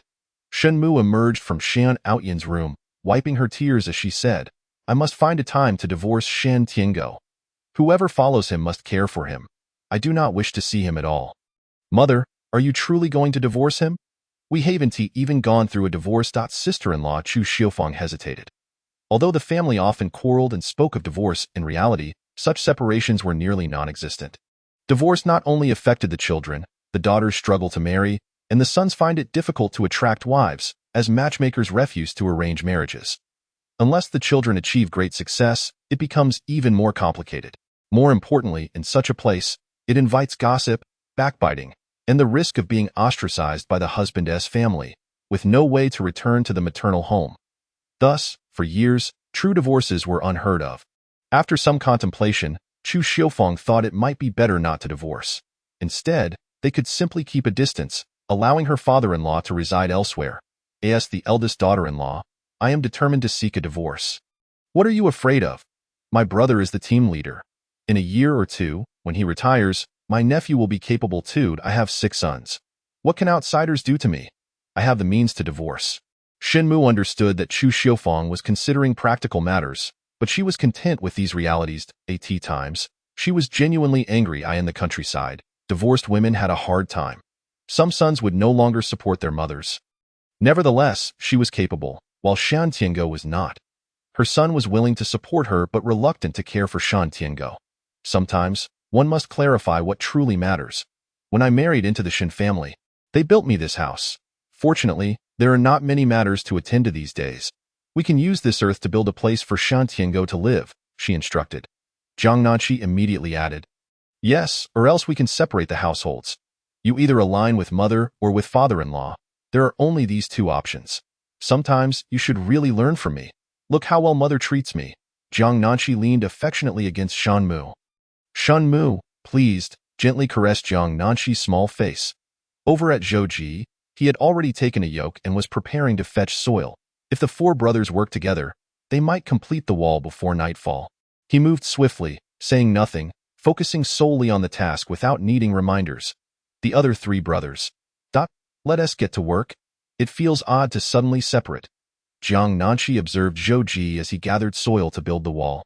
Realizing no wonder he made so much money in the book, he needed no reminders and stayed focused on the task at hand. He worked efficiently, without any inclination to shirk responsibility, unlike her father in modern times, who was a complete wastrel, preoccupied with women and bringing home illegitimate children, completely clueless. Her grandfather had invested in a company for him, yet within 2 months, it was all squandered. She had contemplated seizing power, but her grandfather and father favored sons, while her mother had been abroad since childhood, surrounded mainly by nannies. The people around her taught her various skills, yet no one ever imparted political acumen. By the time she had such thoughts, she was already in her teens. Just as she began to stake a claim, it was all taken from her. Chapter 82. Shan Tiango returns from shoveling manure and is sent away. Part 3. Jiang Nanshi stared blankly at Zhouji. The book described his entrepreneurship only briefly, without delving into details about how he achieved it. Zhouji was indeed a pioneer in entrepreneurship. Jiang Nanshi pondered, resting her finger on her lips, considering that if she became pregnant, there was nothing to fear. Zhouji appeared responsible. In the book, he had no descendants. If she bore a child, that would be the only one, and everything would revolve around that child. Even if she did not want to keep it, Jiang Nanshi was aware of the medical conditions now. Putting aside whether the hospital would discriminate against her if she attempted it at home, she might lose the baby. She simply feared she would not do well as a mother. It would be best not to conceive. Even if she did, it should be mutual affection between her and Zhou first. The summer heat was stifling. Even the slightest movement caused beads of sweat to form. And the men at home had switched to short sleeves, revealing their biceps. Zhou, tall, was particularly striking in his attire. Jiang Nanqi noticed that Zhou had a remarkably handsome profile, a rugged charm. It was evident that Zhou's mother must have seen some appeal in his father, given that she herself was quite beautiful. Zhou was usually taciturn and rather aloof. Conversing with him required one to look up. His eyes held an imposing intensity, causing many to avoid his gaze. In truth, he was far more attractive than Shen Outyin, who appeared more flirtatious and unfaithful. Jiang Nanqi rested her chin on her hand, tilting her head as she continued to observe. Zhou instinctively glanced in Jiang Nanqi's direction, and in that instant, he quickly averted his gaze as if it had been scorched. He felt a slight awkwardness in his movements, uncertain of how to position his arms and legs, as if nothing felt appropriate. Zhou pressed his thin lips into a straight line, straightening his back. When bending to pour water, he moved with deliberate slowness. Fifth brother Shen Xinmin. Why the sudden sluggishness? Shenmu's alarm bells rang. At this age, young girls are naturally curious. Zhou was handsome, and during his home visit after military service, countless matchmakers had come to propose marriages. However, due to instability and the inability to bring family along, no marriage had materialized. Zhou was adamant about not marrying before achieving a steady position, allowing his wife to accompany him once his rank improved. This irritated her, as fourth brother shared the same sentiment. But considering she had many sons, she let it be. Afterward, when trouble arose, no matchmaker came to propose. She even bribed matchmakers, hoping for a meeting, and Zhou met 3 women in succession. The girls rejected him, and he also found them unsuitable. They simply did not see eye to eye. The girls were not dismissive of him, but rather felt that marrying Zhou would mean living as a widow. Moreover, they had not interacted enough to form a bond, leading to their initial refusals. However, if they spent more time together, the women's hearts might sway, and they would be willing to commit to a lifetime together. Just as she was about to ask Jiang Nanqi about it, a sudden scream pierced the air from outside. Although it was somewhat distant, the frequency was unmistakably high, startling the birds at the mountain's foot. It sounded like Shan Tiango. Jiang Nanqi felt a surge of curiosity, and since Shan Mu was not going, it would be unwise for them to be discovered. Thus, she and her 2 sisters-in-law stealthily slipped outside. Sun Cuihong quietly followed behind. Shan Tiango, having entered the small room to retrieve the tools, began to retch. It was not uncommon for villagers to be punished by shoveling manure, and the tools carried a potent odor that made him feel as though insects were crawling all over him as soon as he stepped inside. With no other choice, he removed his outer garment to cover his nose, trudging out with the tools in hand. Others noticed his peculiar appearance, thinking to themselves how fortunate Shan Tiango was, having likely never shoveled manure at home. Aside from those sent down from the city, who else lived like this? Tiango, what is this demeanor? Are you looking down on us farmers? Someone inquired. Shan Tiango. Indeed, you are being punished. What does this pose signify? Shan Tiango. More and more people joined in to criticize him, leaving Shan Tiango to blush as he removed his clothing. As soon as he did, a wave of scent assaulted him, making him wish to faint. Trudging from the village's entrance to its end, he dawdled, and upon entering someone else's home, he promptly vomited. Shan Tiango slumped against the doorway, wishing he could blind himself and die there. I can't do this anymore. I truly can't, he retched again. Shan Tiango, whether you want to or not, you must continue. If you refuse, you will face labor. Exactly, Tiango, you are a person of dignity. You must see your tasks through. Shan Tiango. After a moment of mental preparation, he stepped inside, screamed, and dashed back out. Shan Tiango felt utterly on the brink of collapse, unable to comprehend why such a punishment existed in this world. When others were sent to the countryside to endure punishment by shoveling manure, he felt little concern. It was only when it was his turn that he realized the sheer disgust of it all. Get to work. Who has the luxury of time to dawdle? Someone nudged him. Shan Tiango accidentally stepped into it, and his scream grew even louder. If not for his grip on the wall, he would have fainted. By the time Jiang Nanqi and her 2 sisters-in-law arrived, Shun Tiango's face was already contorted in agony. Previously calm and unassuming, his eyes now bulged as if they might pop out, his nose scrunched up, and his mouth agape in a silent wail. It was evident that he had endured tremendous torment. Is it merely shoveling manure? How could his father be so cruel? Hurry up and finish so we can leave. Doing this in one village is nothing short of a waste of time. Isn't this how we fertilize the crops anyway? Zhao Xiangnan pondered. Jiang Nanqi. Jiang Nanqi felt as if her scalp might explode. Fortunately, she now had a job and was spared this dreadful task. Otherwise, she would undoubtedly be as deranged as Shen Tiango. That person even shoved her father-in-law.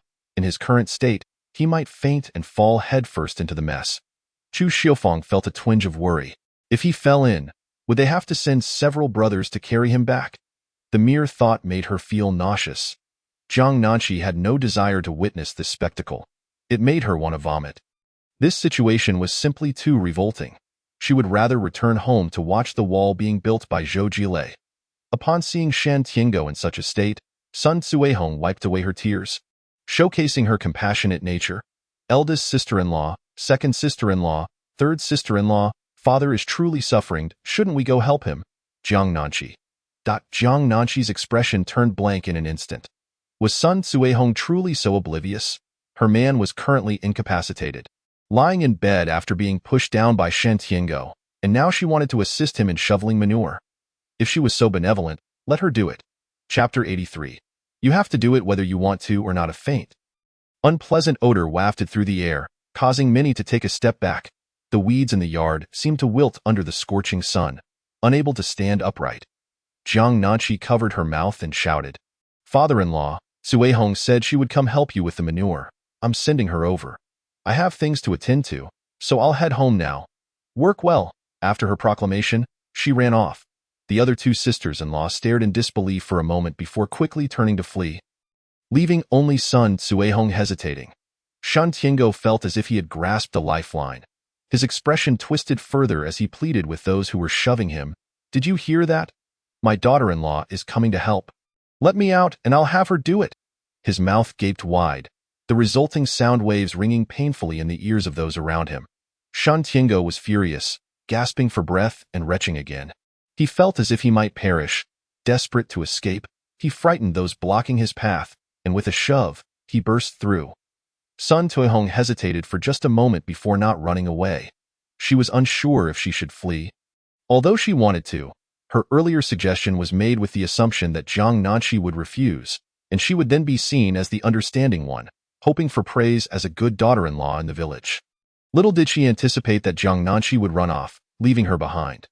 Before departing, Jiang Nanqi even called out to her father-in-law, and the other two sisters-in-law fled as well if she ran too.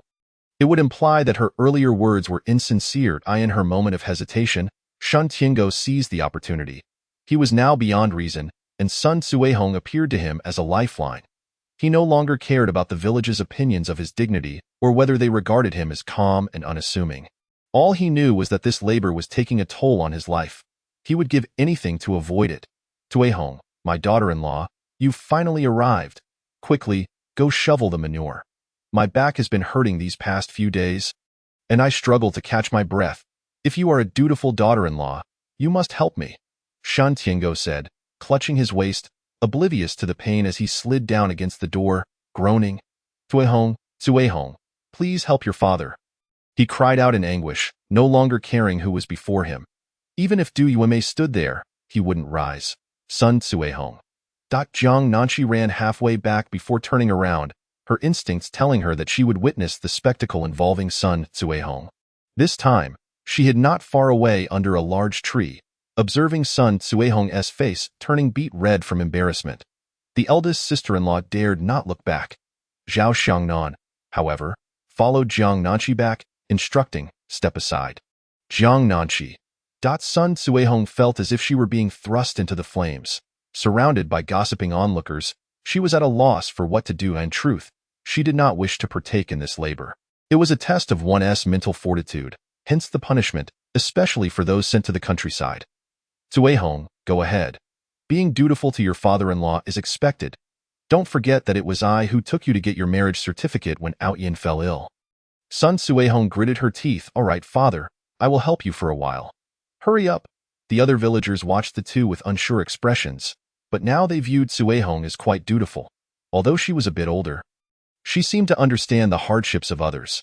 Suehong is truly commendable. She is willing to do this for her father-in-law right after marrying into the family. If it were me, I would have my husband do it. I wouldn't lift a finger. You know, Suehong raised her child all on her own. She clearly is capable. Even if we previously thought she did little work, that child has grown quite large. Hasn't it? Truly dutiful. I must have my daughter-in-law learn from Suehong. She sets the standard for filial piety. The praises came from the older villagers. Those with sons were eager to extol Sun Suehong as a flower. Now, however, Sun Suehong found herself in a precarious position, becoming the example. Jiang Nanqi's large eyes sparkled with amusement. Weren't they all praising her? Zhao Xiangnan scoffed. What do you know? You think these people are genuinely praising her? They were merely speaking to their own daughters-in-law, conveying that only those who are dutiful will be commended, while those who are not will be scorned. Regardless of whether they currently have a daughter-in-law, they are creating an environment for it. Now, Sun Suehong has no choice but to comply. Jiang Nanqi cast Zhao Xiangnan a knowing glance, recognizing that most people are products of their environment. Zhao Xiangnan seemed to grasp the sentiment. Not far away, Sun Suehong found herself with no option to refuse. She braced herself and entered the fray, only to be overwhelmed and immediately had to lean against the wall to vomit. She had never done such labor at home. It was always her son who worked. When her husband passed, her son was already 8 years old, capable of handling many chores. Da Zhuang was a hard-working lad, understanding his mother's feelings from a young age, with a pleasant disposition and a diligent nature. Otherwise, he wouldn't have easily found a wife as a single parent. After their child was born, Da Zhuang also helped with the baby and household chores. So while Sun Suehong was not an exemplary mother-in-law, her daughter-in-law tolerated her, as they were not living together. Overall, Sun Suehong had not endured much hardship. Without a mother-in-law, her daughter-in-law was amiable, but now she was experiencing the harshness of human nature as a newlywed. She felt as if she would vomit her lunch, fearing she might collapse into the mess. Sun Suehong struggled to escape, and this time no one stopped her. After all, she was not the one being punished. Initially planning to feign compliance, she now realized she could not bear it. Father, I can't do this anymore. My stomach. Sun Suehong thought of how few days had passed since her marriage and couldn't use pregnancy as an excuse. I am just feeling nauseous. Shan Tiango was beside himself, lamenting, look at this. This is the daughter-in-law I married. When you choose a daughter-in-law, think carefully, for if your father-in-law falls ill, she won't even help a little. This is what we have in the Shin family, Sun Suehong. Sun Suehong. Jiang Nanqi recognized that this old tea merchant had some skill. He wielded public opinion effectively. This struck a chord with the villagers. They married daughters-in-law to ensure they would be dutiful. What if one daughter-in-law was unfilial? Wouldn't the others follow suit? Suehong, you mustn't act this way. Your father-in-law is of advanced age, and you should at least help him. Besides, now that you've married into the Shin family, you are one of them. Being unfilial to your father-in-law is something that people will criticize. Some people leaned in, even pointing fingers at Sun Suehong. What do you mean by being of advanced age? Sun Suehong wanted to retort that she was only a few years younger than Shan Tiango. They were of similar ages. Suehong, even if you feel unwell, you must do something to us children. We must be dutiful to our parents, regardless of our own discomfort. Moreover, didn't you come here to help? Many gathered at the door, eager to witness Sun Suehong shoveling manure. The quantity was irrelevant. What mattered was that she had to do it. Especially those older villagers, who watched her closely, fearing she would set a poor example for their own daughters-in-law, Sun Suehong. Indeed, she had offered to help, but she merely said it without intending to follow through. Now, Sun Suehong struggled to breathe under the pressure. Ultimately, facing the multitude of eyes upon her, she had no choice but to proceed. Enduring immense psychological pressure as she began shoveling manure, tears streamed down her face, and she wept bitterly, wishing she had never uttered that fateful suggestion. Chapter 84. She is just a bit beautiful. Zhao Xiangnan suddenly came to a realization. I understand now. My father-in-law is too insidious. He uses these people to pressure Sun Suehong. Fortunately, we ran away quickly. Had we been any slower, we might have ended up shoveling dung ourselves. That is something I would never do. Because everyone in the village knows I am not a good daughter-in-law. My reputation is already tarnished enough, so there is no need to add to it. Jiang Nanqi solemnly patted Zhao Xiangnan's shoulder, saying, sometimes, having too good a reputation can be a disadvantage. Zhao Xiangnan remained silent. Jiang Nanqi quietly returned home. Sun Cuihong came back an hour later, her steps unsteady, her complexion pale, as if her vitality had been drained. Swaying as she entered the house, only to gag at the threshold. Where have you been? I told you to keep an eye on your man at home, yet you're out gallivanting every day. If anything happens to Outyin, I won't spare you. Mother Shen scolded, nearly fainting from the stench before even getting close. Mother Shen. Mom, the sixth brother's wife, just helped my father-in-law shovel dung. She is truly a good daughter-in-law. Jiang Nanqi silently gave her a thumbs up in her heart. What? You shameless wretch. Mother Shen exploded. He has done such terrible things to the entire family, and Outyin is still unconscious. Yet you go help him shovel dung? Am I not giving you face? If it weren't for Sun Cuihong reeking terribly, she would have slapped her long ago. Mother Shen had never encountered such a fool. Mom? It wasn't me, it was Sister San. What's wrong with us? Didn't you say my father-in-law was pitiable and wanted to help him? Jiang Nanqi retorted.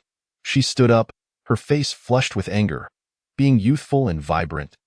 She appeared almost like a daughter compared to Sun Cuihong. Sun Cuihong, relying on her foul odor to keep others at bay, felt nauseous at the memory of the earlier incident, her eyes instantly reddening. Then why did you run away? We didn't find him pitiable.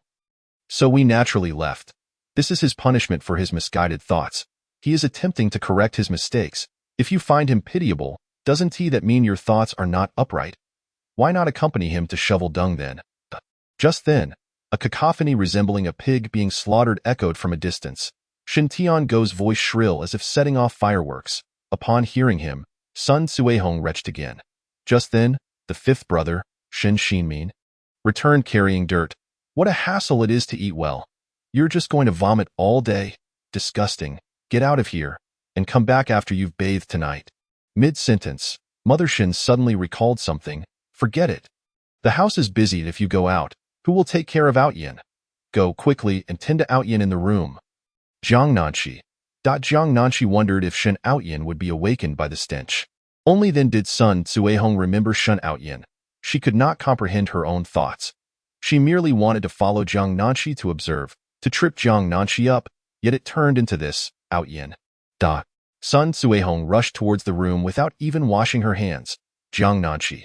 Jiang Nanqi found a task, sitting at the door mending clothes, allowing her to work while enjoying the spectacle of Sun Cuihong and Shen Outyin's predicament. Upon returning to the room, she noticed a tear in Zhou Ji's clothing. In her memory, it was always Zhou Ji who sewed alone, and in the past few days, he had been too busy to repair his torn clothes. So this was a perfect opportunity for her to showcase her skills. She observed Zhao Xiangnan's technique, thinking it seemed simple enough, just a matter of sewing back and forth without much skill involved. Jiang Nanqi threaded the needle, struggling several times, her eyes aching before finally piercing the fabric. Oh, you've actually taken to sewing. Zhao Xiangnan's voice took a surprising turn. After these days, she truly meant no mockery. But it came out sounding provocative. Jiang Nanqi. The fifth brother, hearing the voice, turned to see Jiang Nanqi actively working, even helping Zhou Ji mend clothes, and he approached her. Zhou Ji turned his head to look at him. Shen Xinmin curled his lips. Look, Jiang Nanqi is helping you sew. At that pace, she'll ruin the clothes. No wonder she is a city girl, incapable of doing anything. Zhou Ji glanced at him after he finished the first sentence, and then turned away. In the sunlight, Jiang Nanqi diligently twisted the thread, the rays filtering through her hair and illuminating her face, warm yet distant, leaving one feeling as though it was within reach yet untouchable. He froze.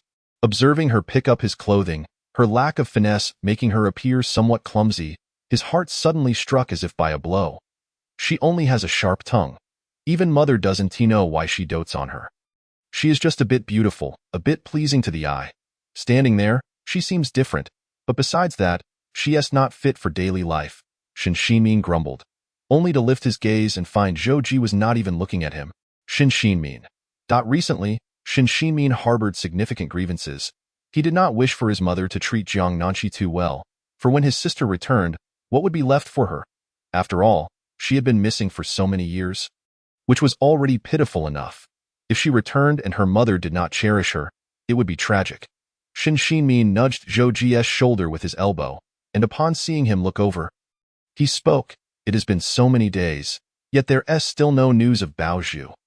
You remember how Mom didn't he want me to search for her, saying it wasn't he worth it? But the more I think about it, the more uneasy I feel. Before he could finish, Zhou Ji shifted his gaze away again. As Shin Xinmin spoke, he followed Zhou Ji's line of sight. Jiang Nanqi found the torn area and began to sew. Initially, it was awkward, but not lacking in technique. Although her stitching was crooked, it was finally mended. However, when she tossed the clothing aside to examine it, she realized it seemed misaligned. Jiang Nanqi, feeling guilty, glanced around and immediately caught the gaze of two people watching her from a distance. Jiang Nanqi. Shin Xinmin. Jiang Nanqi calmly took scissors to undo her work, pretending she hadn't made a mistake, and with some distance between them, they likely hadn't noticed. As she unpicked the stitches, she raised her head to see Sun Cuihong gently massaging Shen Outyan's head. With each breath Shen Outyan took, his brows furrowed. Chapter 85. I absolutely detest Shen Tiango. The scent of summer is inherently strong, lingering long after even the slightest contact.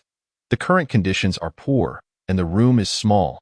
Even the slightest movement from Sun Cuihong fills the air with an indescribable odor, especially given her proximity to Shen Outyan. Memories flooded Shen Outyan's mind, taking him back to his childhood. He and Shin Baozhu were twins. At the age of 5, they were already quite aware, capable of remembering many things. He recalled sitting on the bed playing with a small wooden ball when Shen Tiango entered. Holding a piece of candy, Outyan, take this candy outside to find your 5th brother. Your 2nd brother just made a slingshot. If you go late, you won't get to play with it. Upon hearing this, Shen Outyan disregarded Mother Shun's earlier admonition to watch over his sister and dashed out with the candy. Shen Baozhu had turned her back to Shen Tiango as soon as he entered.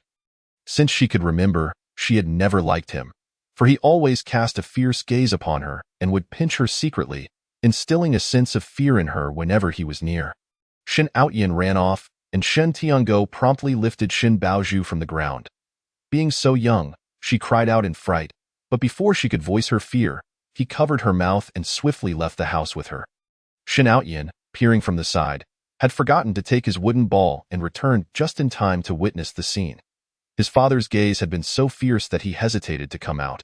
Later, his sister went missing, and Mother went mad searching for her, but to no avail. The villagers speculated that an outsider had taken her. At the time, he did not comprehend what had transpired that day. But as he grew older, Shen Outyan realized the disappearance of his sister was inextricably linked to Shen Tiango. However, after his sister vanished, Mother Shen treated him exceptionally well, leading him to gradually suppress the urge to disclose the truth to her. He feared that if Mother knew, she would confront Shen Tiango, causing a ruckus that would alert the entire village, or worse, she might leaving him without a mother. As Shen Outyan drifted into sleep, he was suddenly struck by an unbearable stench, feeling as though he were in a restroom, stepping into filth, making him nauseous. The dream repeated itself, trapping him in an unending cycle. Finally, unable to endure any longer, Shen Outyan took a deep breath and leaned over the edge of the bed, retching violently. Ugh, Outyan. Outyan, you're awake?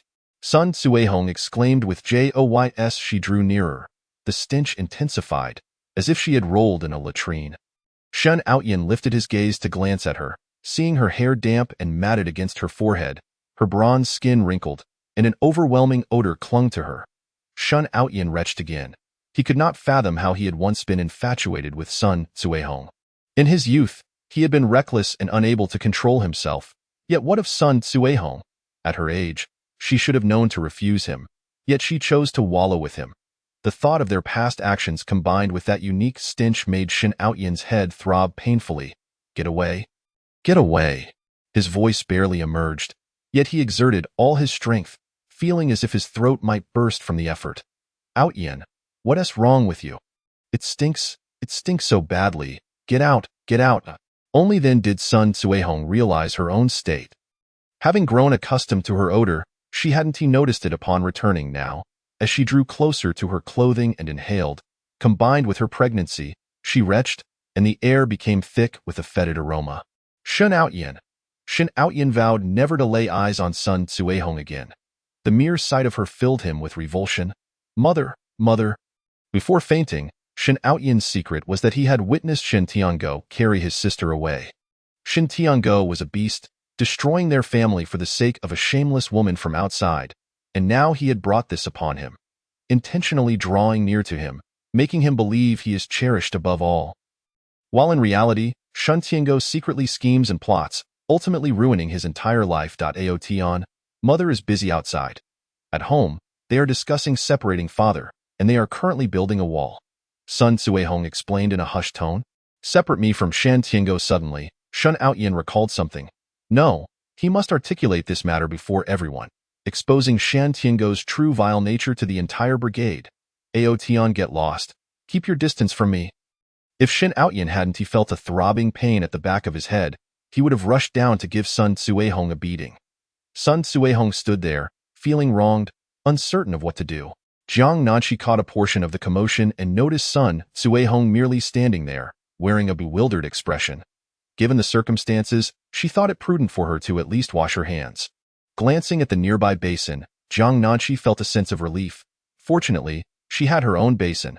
Before long, sounds of objects crashing echoed from Shen Outyin's room. Zhao Shengnan couldn't help but approach to investigate, witnessing Shen Outyin panting as he hurled items at Sun Cuehong. Just a few days into their marriage, how had life devolved into such chaos? Before they wed, they were secretive, engaging in everything. Now, it was nothing but quarrels and disturbances. Shen's mother, having caught wind of the noise, felt nauseated upon approaching Sun Cuehong. You wretched creature, still standing there? Why don't you go wash up? Sun Cuehong, feeling wronged, replied, I only wish to care for Aotion here. If I leave, who will look after him? Shen's mother. Jiang Nanshi. You filthy thing. Shen's mother was at a loss, feeling repulsed at the thought of even touching her, fearing her feather duster might be ruined. She turned to Shen Outyin. Look at the wife you've married. How can she be so filthy? She just went to help your father muck out the stables and returned without even washing her hands to care for you. It is utterly disgusting. How did you find her appealing?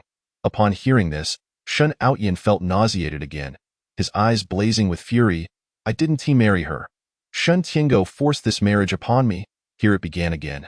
Jiang Nanshi recognized that Shen Outyin was once more deflecting all blame onto others. In the novel, Shen Outyin retaliated against Sun Cuehong for the original owner's role in her miscarriage, insisting on taking advantage of the original owner to exact revenge, even attempting to coerce her under the pretense of avenging Sun Cuehong.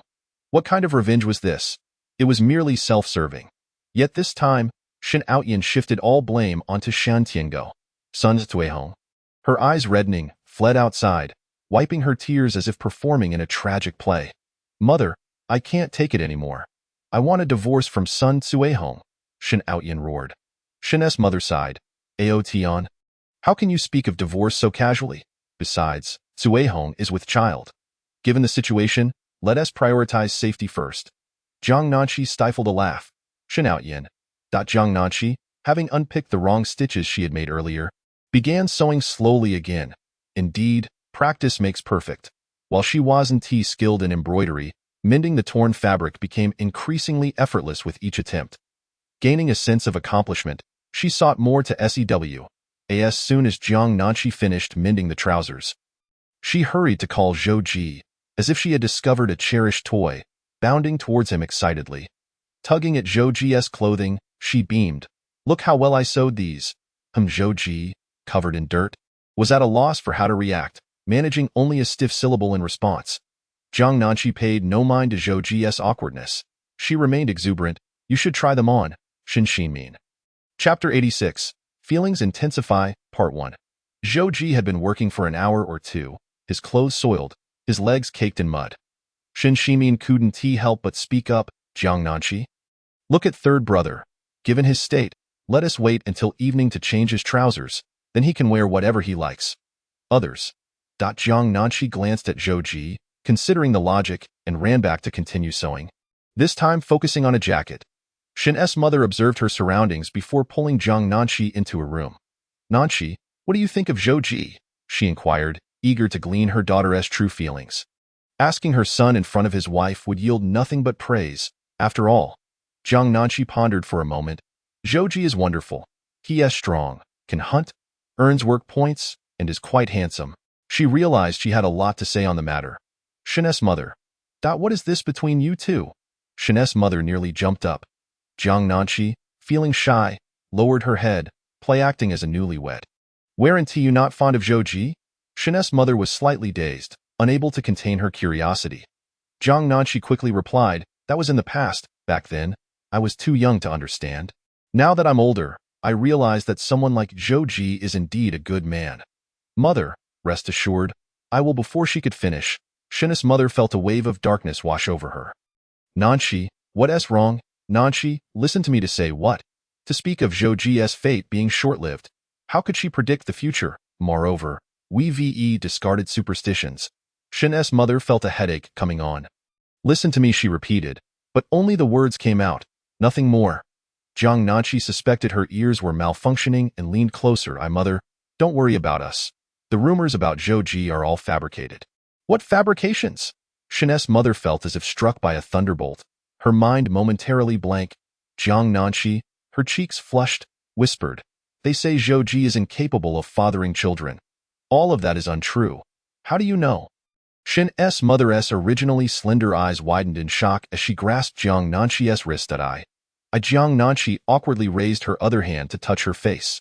After all, she was married to Zhou. How could she not know? Mother. Before Jiang Nanqi could fully process her embarrassment, she noticed Shen's mother had fainted. For a moment, she was unsure whether to summon someone from outside. Had she truly angered her mother to the point of unconsciousness? What was happening? Shen's mother should be overjoyed, or so she thought. No, perhaps this was indeed a reaction of joy. Jiang Nanqi assisted Shen's mother onto the bed and listened for her heartbeat. Everything seemed fine. With no other option, she hastily pinched her acupoint, calling softly, Mother. There was no need for such overwhelming joy. Yet upon reflection, the elders in this era held a strong obsession with their descendants. If Zhou were indeed capable, it would lead to future generations. No wonder she was so overwhelmed. Had she known, she would have revealed it gradually. Shen's mother awoke slowly, seeing Jiang Nanqi exhaling in relief. Why am I here, daughter? I had a dream. Jiang Nanqi smiled. Mother, you weren't dreaming. You merely fainted from excitement. Shen's mother. You're pregnant? Shen's mother was filled with pent-up anger, after finally reclaiming her daughter. If she were indeed pregnant, it would mean being a widow with children. She felt an impulse to rush out and confront Zhou. Jiang Nanqi wasn't even certain if she was pregnant herself. Fearing her mother's disappointment, she thought, let us take it one step at a time. Mother, everything depends on fate. How do you know? Shen's mother was puzzled. All this speculation on your part? Zhou was injured. You all made wild guesses, and Zhou is deaf. He has no idea what you've been saying behind his back. He probably still doesn't know what you've said. Jiang Nanqi logically deduced that even if Zhou were aware, he would likely be indifferent to clarifying. Shen's mother. How do you know all this? She seized the crux of the matter. You two, have you slept together? She asked cautiously. Jiang Nanqi blushed and nodded. Shen's mother felt as if her heart had been struck by a hammer, her head spinning. Mother, Jiang Nanqi thought she had fainted from joy again. Hastily pinching her acupoint once more, Shen's mother was roused by her touch. Nanqi, don't be too agitated. You needn't worry about Zhou. He will be just fine in the future. Not at all. Zhou is the most promising among my children. He seems healthy, yet suddenly suffers from a grave illness. I couldn't even process it at the time. What should we do? My daughter would be left to raise children alone. Shen's mother sat up straight. Nanqi, listen to me. You must not engage in such activities with Zhou again. Do you understand? Huh? You don't know? You don't know, just listen to me. I'll figure the rest out later. Jiang Nanqi was puzzled. Was there some secret about Zhou? Logically speaking, she should know the most about him. Jiang Nanqi left with a bewildered expression to continue sewing, and soon after, Shen's mother emerged, casting a displeased glance at Zhou. Her life experiences informed her that a woman remarrying was already fraught with difficulties. And having lost her purity made it even more challenging. What would happen to her daughter? Mother, what's wrong? Did I do something wrong with third brother? Youngest son Shen Xinmin reflected on himself. Everything had seemed fine upon entering, so why had it changed so drastically afterward? Did Jiang Nanqi say something? What had gone awry? Shen's mother contemplated Zhou Ji's life over the years, her head starting to ache again. Zhou Ji was indeed a pitiful soul. Even after marrying, it seemed he couldn't avoid the inevitable. She immediately thought of Zhou Ji, that stubborn child who clings to his beliefs with unyielding tenacity. Even if he were to meet his demise, he would not let go. It is no wonder that the dynamics between the two have shifted during this period, particularly if Zhou Ji harbors an aversion towards certain interactions. Chapter 87. The Intensifying Affection, Part 2.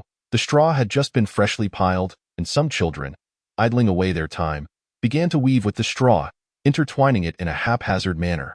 Mother Shen observed this with growing irritation. Shen Xinmin noticed his mother's sour mood and dared not speak, suspecting it was due to something Jiang Nanqi had said. He hoped that the two wouldn't end up clashing, for it would make things exceedingly difficult for third brother. Jiang Nanqi spent the entire afternoon mending her clothes, having only one tattered garment that had been snagged by a branch during her recent excursion up the mountain. Once she finished sewing, she found herself with no further tasks at hand. She searched her room in vain for something to occupy her time. With nothing else to do, Jiang Nanqi went to fill a bowl with water for the chickens. Ever since the two chickens at home had begun laying more eggs, she occasionally managed to keep one for herself. It was quite peculiar. Their chickens laid 3 or 4 eggs a day, while those of others produced but one. Zhao Xiangnan salivated at the mention of eggs, recalling how Mother Shen had once given her a solitary egg, which had made her mouth water as soon as she peeled it. Although it was divided among the 3 children, the remaining morsel was truly delectable, surpassing any egg she had previously tasted. Jiang Nanqi remained silent, just as she was preparing to chop some feed when Shen Tiango returned from outside. By this time, the family's wall was nearly completed. He slumped in with drooping shoulders, his eyes devoid of spirit, his face pale, and emanating a most peculiar odor, as if he had returned from the dead. Upon entering, those nearby were nearly overcome by the stench. Shen Tiango, usually a well-groomed gentleman, appeared disheveled and unkempt, and this punishment felt akin to being stripped bare and paraded through the village. He collapsed onto the floor, leaning against the wall, remaining silent for a long time, as if decomposing. Sun Cuihong also returned, having been forbidden to wash by her in-laws. She took a stroll by the lake, but since it was daytime, she could only wash her hands. However, the odor clinging to her clothes would not dissipate. Reluctantly, after much deliberation, she returned home. When Sun Cuihong entered, her daughter-in-law was busy soothing the child. Upon seeing her return, she paused. "Mom, why are you back?" "I came to see how you're doing with the child. I thought I might help with some laundry," Sun Cuihong replied, her face reddening. Her daughter-in-law, upon hearing this, thought to herself how considerate her mother-in-law had become since marrying. "Mom, it's nothing much, just a few diapers. When Dazhuang returns, I'll have him wash them," she replied, trying to dismiss the matter. As she stepped forward, an almost imperceptible odor wafted above her daughter-in-law's head, causing the child to start crying again. "Ingzi, it's so hot. I'm going to take a bath at home and we'll head out again later," she said. Sun Cuihong then proceeded to fetch a basin from home, filled it with water, and carried it into her usual room, changing into a set of clothes she had left behind. After bathing, she returned home, and her daughter-in-law learned from the neighbors that her mother-in-law had gone to help Shen Tiango with the manure collection. As evening fell, just as she was about to scoop water for cooking, she noticed an unpleasant smell emanating from the ladle. Leaning in to smell it, her daughter-in-law nearly retched. The basin, though less odorous, was still quite off-putting, and the discarded clothes remained uncollected. Sun Cuihong entered the house with an air of calm, but not long after, a commotion erupted in the village. Jiang Nanqi, observing her change of clothes, surmised that she must have changed at Sun Zhuang's home, as the shouting seemed to be coming from that direction. "Where are your clothes?" Mother Shen asked coldly. Sun Cuihong, mistaking her inquiry for suspicion of infidelity, quickly clarified, "Mom, you misunderstand me. I am a traditional woman. I would never betray Aotian. But I smell, don't I?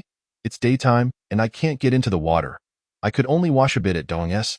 She defended herself, feeling aggrieved.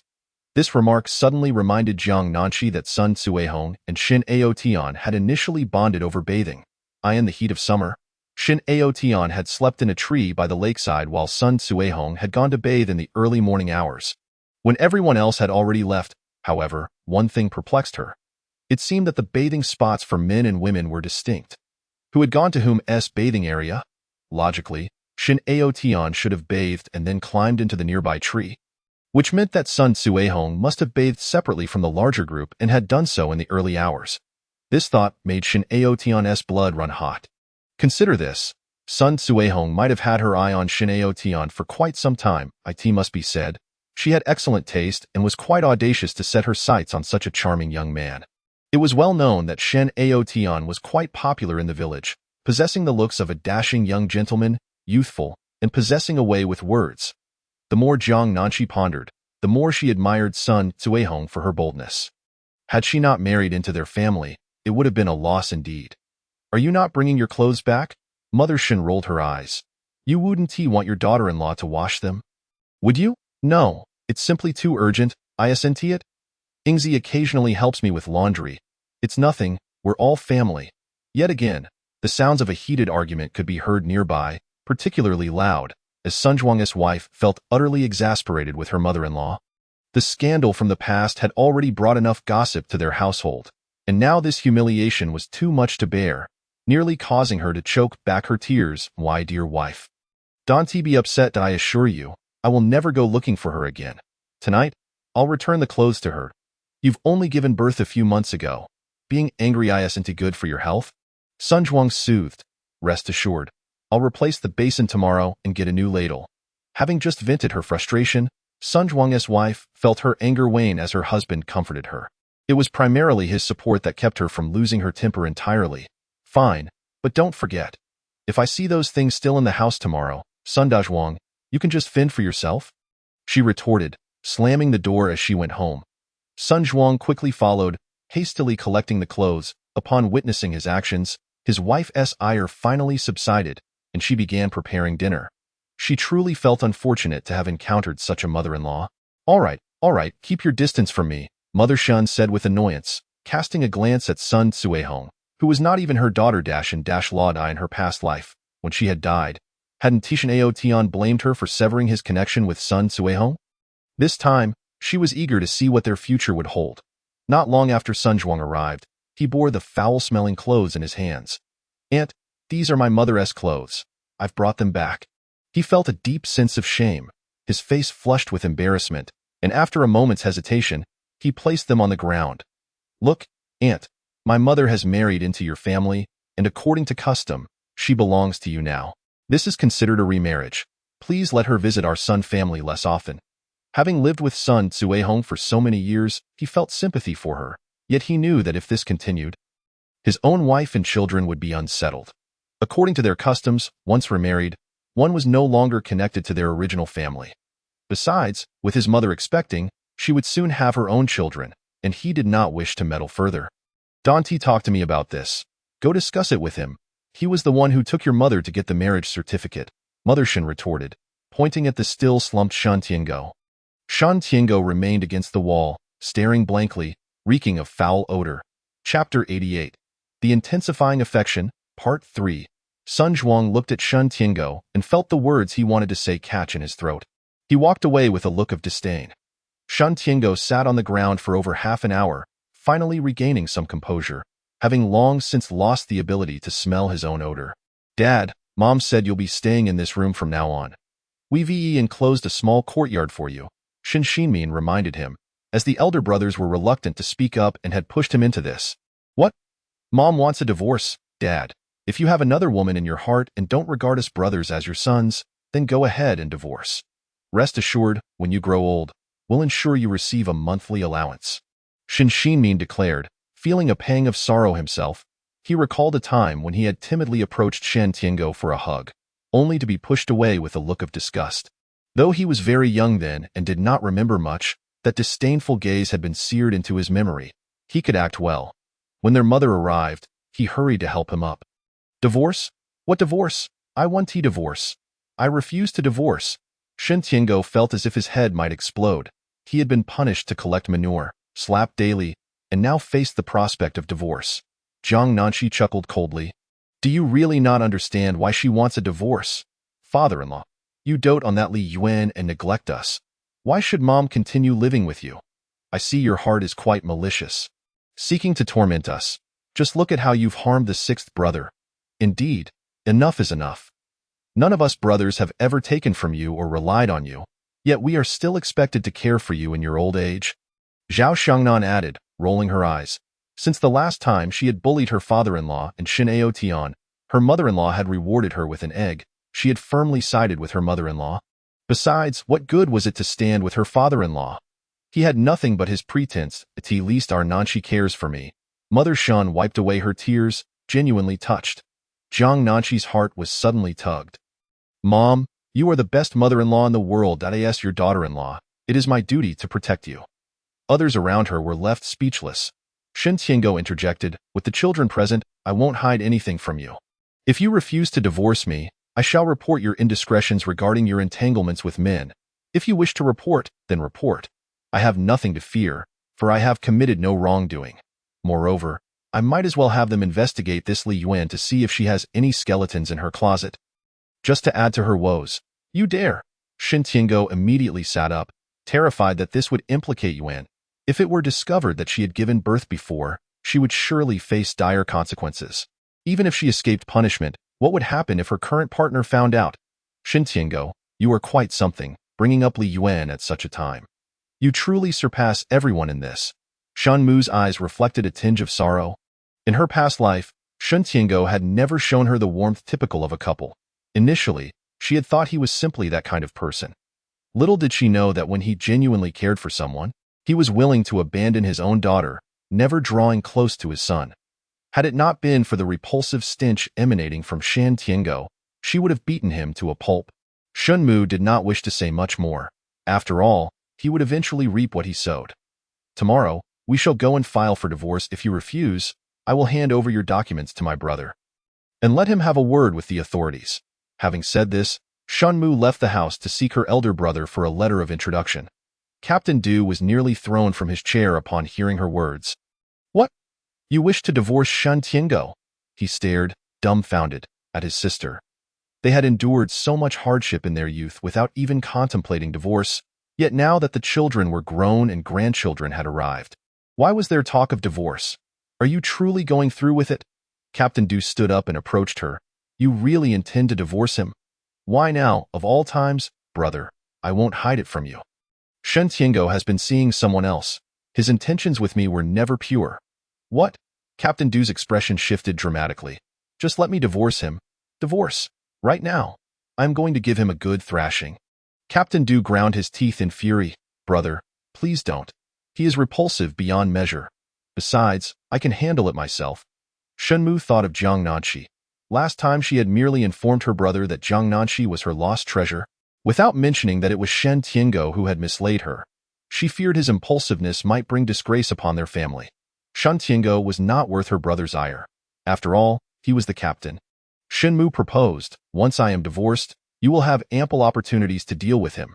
There is no need to confront him directly. He should be left to wallow in his own filth. Captain Du replied, very well, I shall prepare the letter of introduction for you. The letter was swiftly composed, flowing effortlessly from his pen. As he observed the wrinkles on his sister's face, a sigh of sympathy escaped him. You, how much suffering have you endured? How did you end up with such a scoundrel? Not much suffering. You were right beside me watching. Who could bully me? Shen Mu retorted. Upon her return, Shen Tiango was still sprawled on the floor, bewildered by the sudden turn his life had taken. You may doubt he began, attempting to plead. I have done nothing with Yuan. Since my return, my heart has been solely with you. Are you still trying to put on a show for me?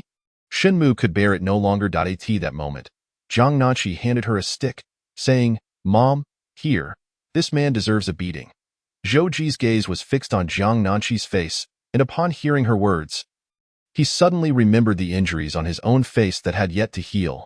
The house was soon filled with howls of anguish as Shen Mu, in her moment of fury, struck with more force than intended, fearing that he might not be able to rise for their divorce the following day. Thankfully, the water was good, and after drinking, it revived her spirits somewhat. That evening, after Zhou Ji finished his bath, he subconsciously began tidying up, folding his clothes neatly. Jiang Nanshi's belongings were in disarray. so he helped organize them, only to discover a letter hidden beneath one of her garments. Not paying it much mind, he turned it over to find the words, "Nanchi, I am waiting for you. Liao Yongrui." The handwriting on the envelope was neat, even exhibiting signs of hesitation, indicating that it had been pondered over for quite some time. The writer seemed to fear that Jiang Nanchi would not read it, directly stating his intentions on the envelope. Zhou clenched the envelope tighter, the thin paper crumpling under his grip. He needed no guesswork to know who the author was. Jiang Nanchi possessed a charm that would naturally attract suitors. It was only a short time after her arrival in the countryside that the local men began to vie for her attention, and it had taken considerable effort for Shen Outyin to win her affection. As Zhou squeezed the envelope tighter, he hesitated before placing it back, but the opening faced downwards, causing the letter to inadvertently slip out.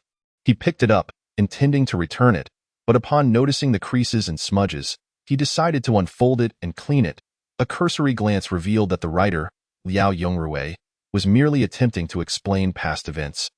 Claiming that his relationship with Jiang Qingyin had been a setup, asserting that they had no real connection. He also mentioned his efforts to bring Jiang Nanchi back to the city. Zhou wondered if Jiang Nanchi had replied, or if her current distance from all men was a result of lingering feelings for Liao Yongrui. After all, they had grown up together, and their bond was cultivated over many years. How could anyone else compete with that? Zhou narrow phoenix eyes narrowed slightly, an inexplicable agitation stirring within him as he returned the letter to its envelope. Numerous, dangerous thoughts flooded his mind, yet he forcibly suppressed them. Upon Jiang Nanchi's return from her bath, she found Shen Outyin had also bathed. He lay on the bed, drenched in cold sweat, his body reeking, and the fact that Sun Cuihong had touched him that day made him feel utterly revolted. At the entrance, he spotted Jiang Nanchi, her hair cascading by her ears, her delicate, fair face strikingly beautiful, making it hard to look away. Had he not run off with Sun Cuihong, he and Jiang Nanchi would have been a legitimate couple, living happily together instead of in their current predicament. He could almost smell the lingering scent of age on Sun Cuihong. "Nanchi," he spoke, his tone imbued with a hint of longing. "Are you sick?" Jiang Nanchi ignored him and walked into the yard. Shen Outyin, his voice hushed, called after her, "I regret it. If I hadn't left that day, everything would be different. Do you remember when you first came to the countryside? You got lost on the mountain, and I brought you back. You were so shy then." Jiang Nanchi turned her head to glare at Shen Outyin, nearly colliding with someone. Instinctively, she raised her hand to block, knowing without looking who it was. Zhou, at that age, was full of vigor and warmth, and Jiang Nanchi felt his heat upon contact. Upon seeing Zhou, Shen Outyin immediately fell silent, refraining from speaking further.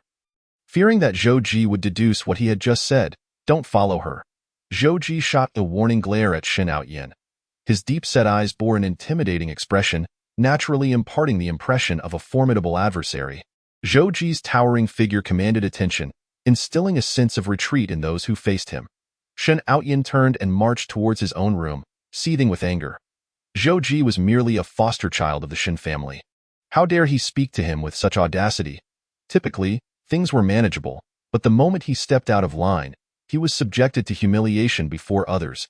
If it weren't for the Shen family taking him in, he would likely have perished long ago. Shen Outyin wished fervently that Shen Mu would expel both him and Zhou. Once Jiang Nanchi began to suffer alongside Zhou, she would realize exactly who had treated her better.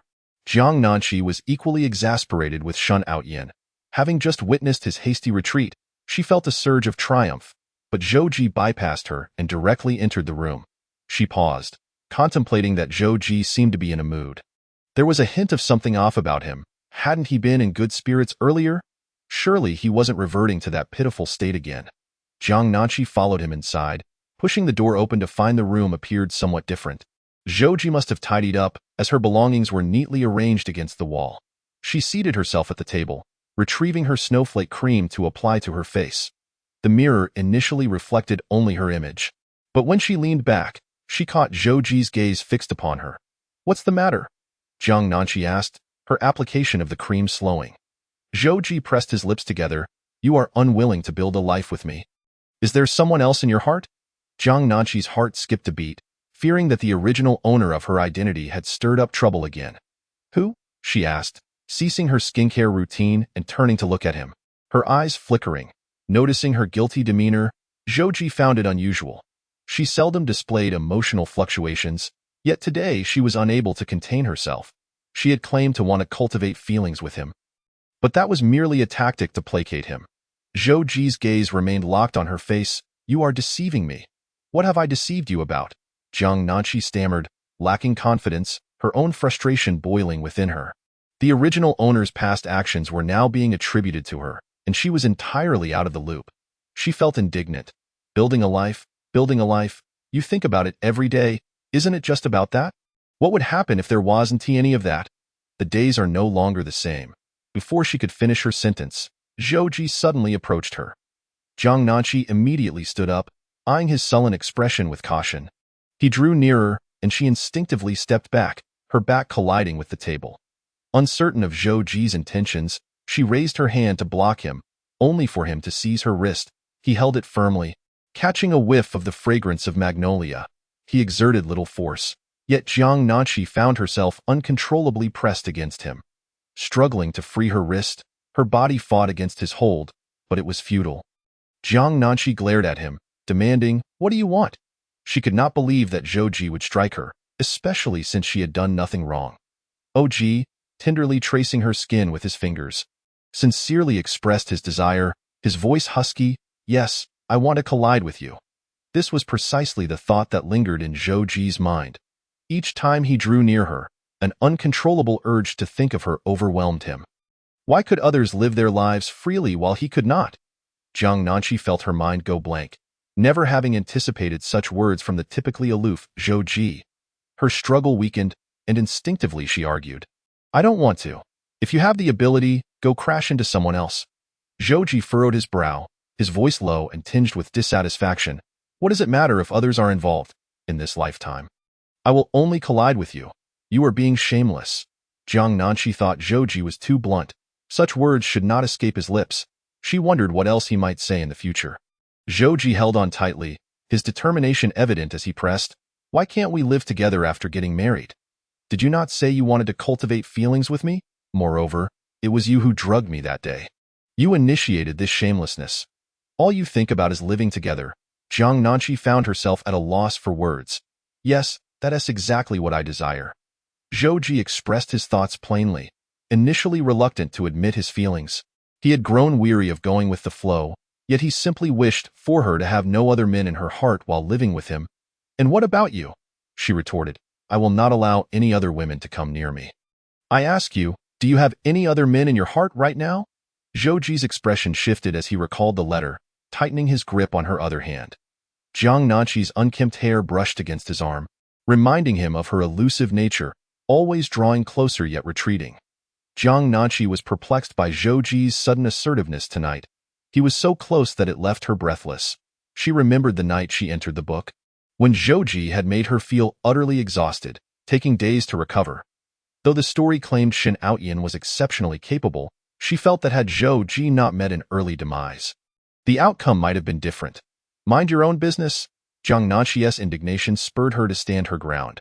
Zhou recalled the married men around him who remarked that life was manageable as long as they got through it together. He realized that he and Jiang Nanqi had yet to experience such a life, which was why his wife lacked feelings for him. These men claimed that time would strengthen feelings, and Zhou believed he could do the same. He wrapped his arms around Jiang Nanqi's waist, suggesting, "Then let us live together." Jiang Nanqi sensed that Zhou was unlike other men, always surprising her. After he released her from his embrace, she playfully hit him. But he showed no reaction. Instead, his own hand hurt from her strike. Observing his stubborn demeanor, she quickly declared, "No, there are no other men." Zhou halted in his tracks. "Truly, there are none." Jiang Nanqi felt a surge of frustration. Since entering this world, she had no good men around her aside from Zhou. Zhou's brows knitted together, a hint of hostility evident as he considered the implications if he continued to engage her in conversation. He feared what he might do if he discovered any truth. "What is the meaning of this letter?" Zhou pointed to the note resting on the table. Jiang Nanqi felt her heart race. The original character had made a spectacle of herself, openly cuckolding Zhou without consequence. The fiery man was indeed troublesome. Despite his initial reluctance, he had quickly grown interested in such matters. As she followed his gaze, Zhouji kindly brought the letter closer for her to see. We have broken up, Jiang Nanqi stated succinctly. He has a relationship with my sister. Whether or not they marry is of no concern to me. So you two were previously. Zhouji's throat tightened, suppressing further thoughts, though dangerous images flooded his mind. Jiang Nanqi looked at him incredulously. You cared back then? Zhouji fell silent. After a moment, he replied. No. Jiang Nanqi was taken aback. Actually, I don't know what's been happening lately. Zhouji's voice softened. Since realizing Jiang Nanqi might be pregnant, he resolved to let her in on everything, wishing for her to understand him. What's wrong? Jiang Nanqi sensed there was something different about Zhouji. He drew closer, nudging her lightly, his touch gentle yet unmistakable. Whenever I see you, it's always like this, uncontrollable. Jiang Nanqi's cheeks flushed crimson. Her thoughts scattered, unsure of where to direct her gaze. She felt Zhouji had transformed. Once so cold, he now spoke to her in this manner. Though she desperately wanted to tell him he was being inappropriate, she doubted he would listen. Zhouji had never interacted with women before, and upon returning, he had remained oblivious. Otherwise, he wouldn't have been devoid of female company in the story. Then bear with it, she exclaimed in frustration. Suddenly, a loud bang echoed from outside, causing Zhouji's expression to change as he recalled Shen Outyan's actions. Glancing at the bow and arrows on the wall, he stated, I am going hunting in the mountains today. You should rest early. The topic shifted abruptly, leaving Jiang Nanqi momentarily disoriented. As Zhouji prepared to leave, he cast a backward glance at her, still bewildered. His fingers clenched tightly. If we are to live together, it must only be the two of us. He was both warning her and reminding himself, as he stepped through the door, having decided to take charge of their life together. He recognized her fear and resolved to give her time before addressing matters further, especially since he had other issues to resolve that evening. As Zhouji departed, a gust of wind rushed in, cooling Jiang Nanqi, who had begun to sweat. The magnolia fragrance on her skin intensified. She sat back down, still in a daze, her thoughts swirling. Shen Outyan burst from his room in a fit of rage. Unsure of where to go, he could not bear the thought of sharing a bed with Sun Cuehong, feeling as though she had not bathed properly, and he fought the urge to vomit. He had endured it until now, but after Sun Cuehong climbed into bed, she began to touch him, nearly driving him to madness. Pregnant and still restless, he had fled in disgust. He deeply regretted his impulsive decision to reject Jiang Nanqi. Young and beautiful, she deserved better.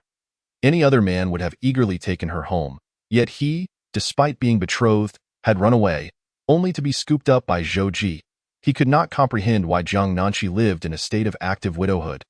Refusing to even glance back at him, did she resent him for marrying Sun Cuehong?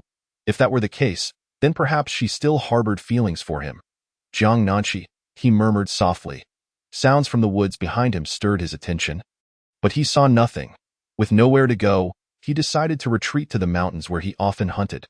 Shen Outyan knew this could not be a long-term solution, but facing Sun Cuehong was simply unbearable.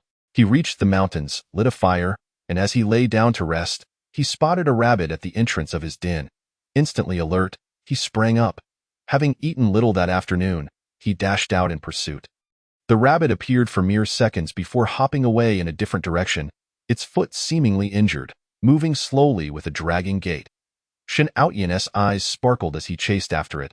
But as he reached the tree, he found his foot caught in a trap. He cried out in pain, his features contorting in agony. Sun Cuehong awoke with a start, having dreamt that Shen Outyan was insistent on marrying her, relentlessly kicking her in the stomach. As her surroundings came into focus, she touched her belly, relieved. Recalling the events of the evening, she felt a twinge of discontent. Before their marriage, they had explored every avenue together. Yet now that they were wed, Shen Outyan shunned her. Today, she had made an effort, but he had stormed out in fury. Sun Cuehong could no longer deny a painful truth. Shen Outyan truly did not wish to marry her. Previously, she and her peers had joked about how men's words in bed were often unreliable, but now she found that to be painfully true. Yet she did not regret her choices. After all, finding a man like Shen Outyan at her age was not a loss. She would endure a bit of hardship if necessary. However, she had never considered the possibility of pregnancy. The thought of carrying Sun Zhuang had cast a shadow over her, that experience nearly costing her life. The memory of feeling cold and weightless still haunted her. Yet, as a traditional woman, she believed that since she was pregnant and married, she should strive to live harmoniously with her husband. She must bear a plump child for Shen Outyin. Perhaps, once the child arrives, Outyin will have a change of heart. Sun Cuehong had just turned over when a loud knocking echoed from outside. UMI UMI. The incessant noise was enough to keep anyone from sleeping, and she was irked by the disturbance at such a late hour. Was there nothing that could wait until tomorrow? She was pregnant now. And a sleepless night was detrimental to the fetus, jeopardizing the well-being of her son. Jiang Nanqi, still in a daze, had yet to succumb to slumber. Tonight, Zhou Ji had laid everything bare to her. A stark contrast to his previous reticence where he concealed his thoughts, often leaving her to guess. Now, he divulged everything. She no longer sensed any secrecy from him. Jiang Nanqi felt that Zhou Ji had resolved to spend his life with her. While others merely lived, Zhou Ji's existence was not just a state of being but an active engagement in life. She turned over, contemplating a lifetime with Zhou Ji, feeling no discomfort in the thought. Yet the idea of divorce sent a wave of unease through her. As she drowsily sought sleep, she suddenly recalled the incessant emphasis on Shen Outyin's prowess in that particular matter within the pages of her book.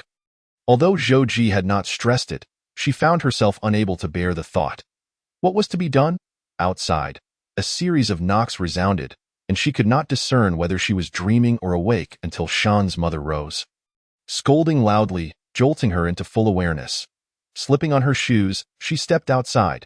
As Jiang Nanqi opened the door, she was met with the sight of Zhou Ji carrying Shen Outyin, who groaned in pain, followed by a few villagers. UMI, your sick son went up the mountain without realizing he had stepped on a trap. Thankfully, Zhou Ji arrived in time to pry it open. Otherwise, Outyin's leg would likely be ruined. A villager lamented. They marveled at how fortunate the Shen family was to have taken Zhou Ji in, as he had rendered them considerable assistance, even hunting late into the night. Jiang Nanqi cast her gaze downward. Though the light was dim, she could see blood dripping from Outyin's leg. Outyin. Shen Tiango rushed out from a small room. The trap had clamped down on Shen Outyin's calf, his black trousers nearly soaked through with blood. The wound grotesquely swollen. Shen Tiango took one look and fainted.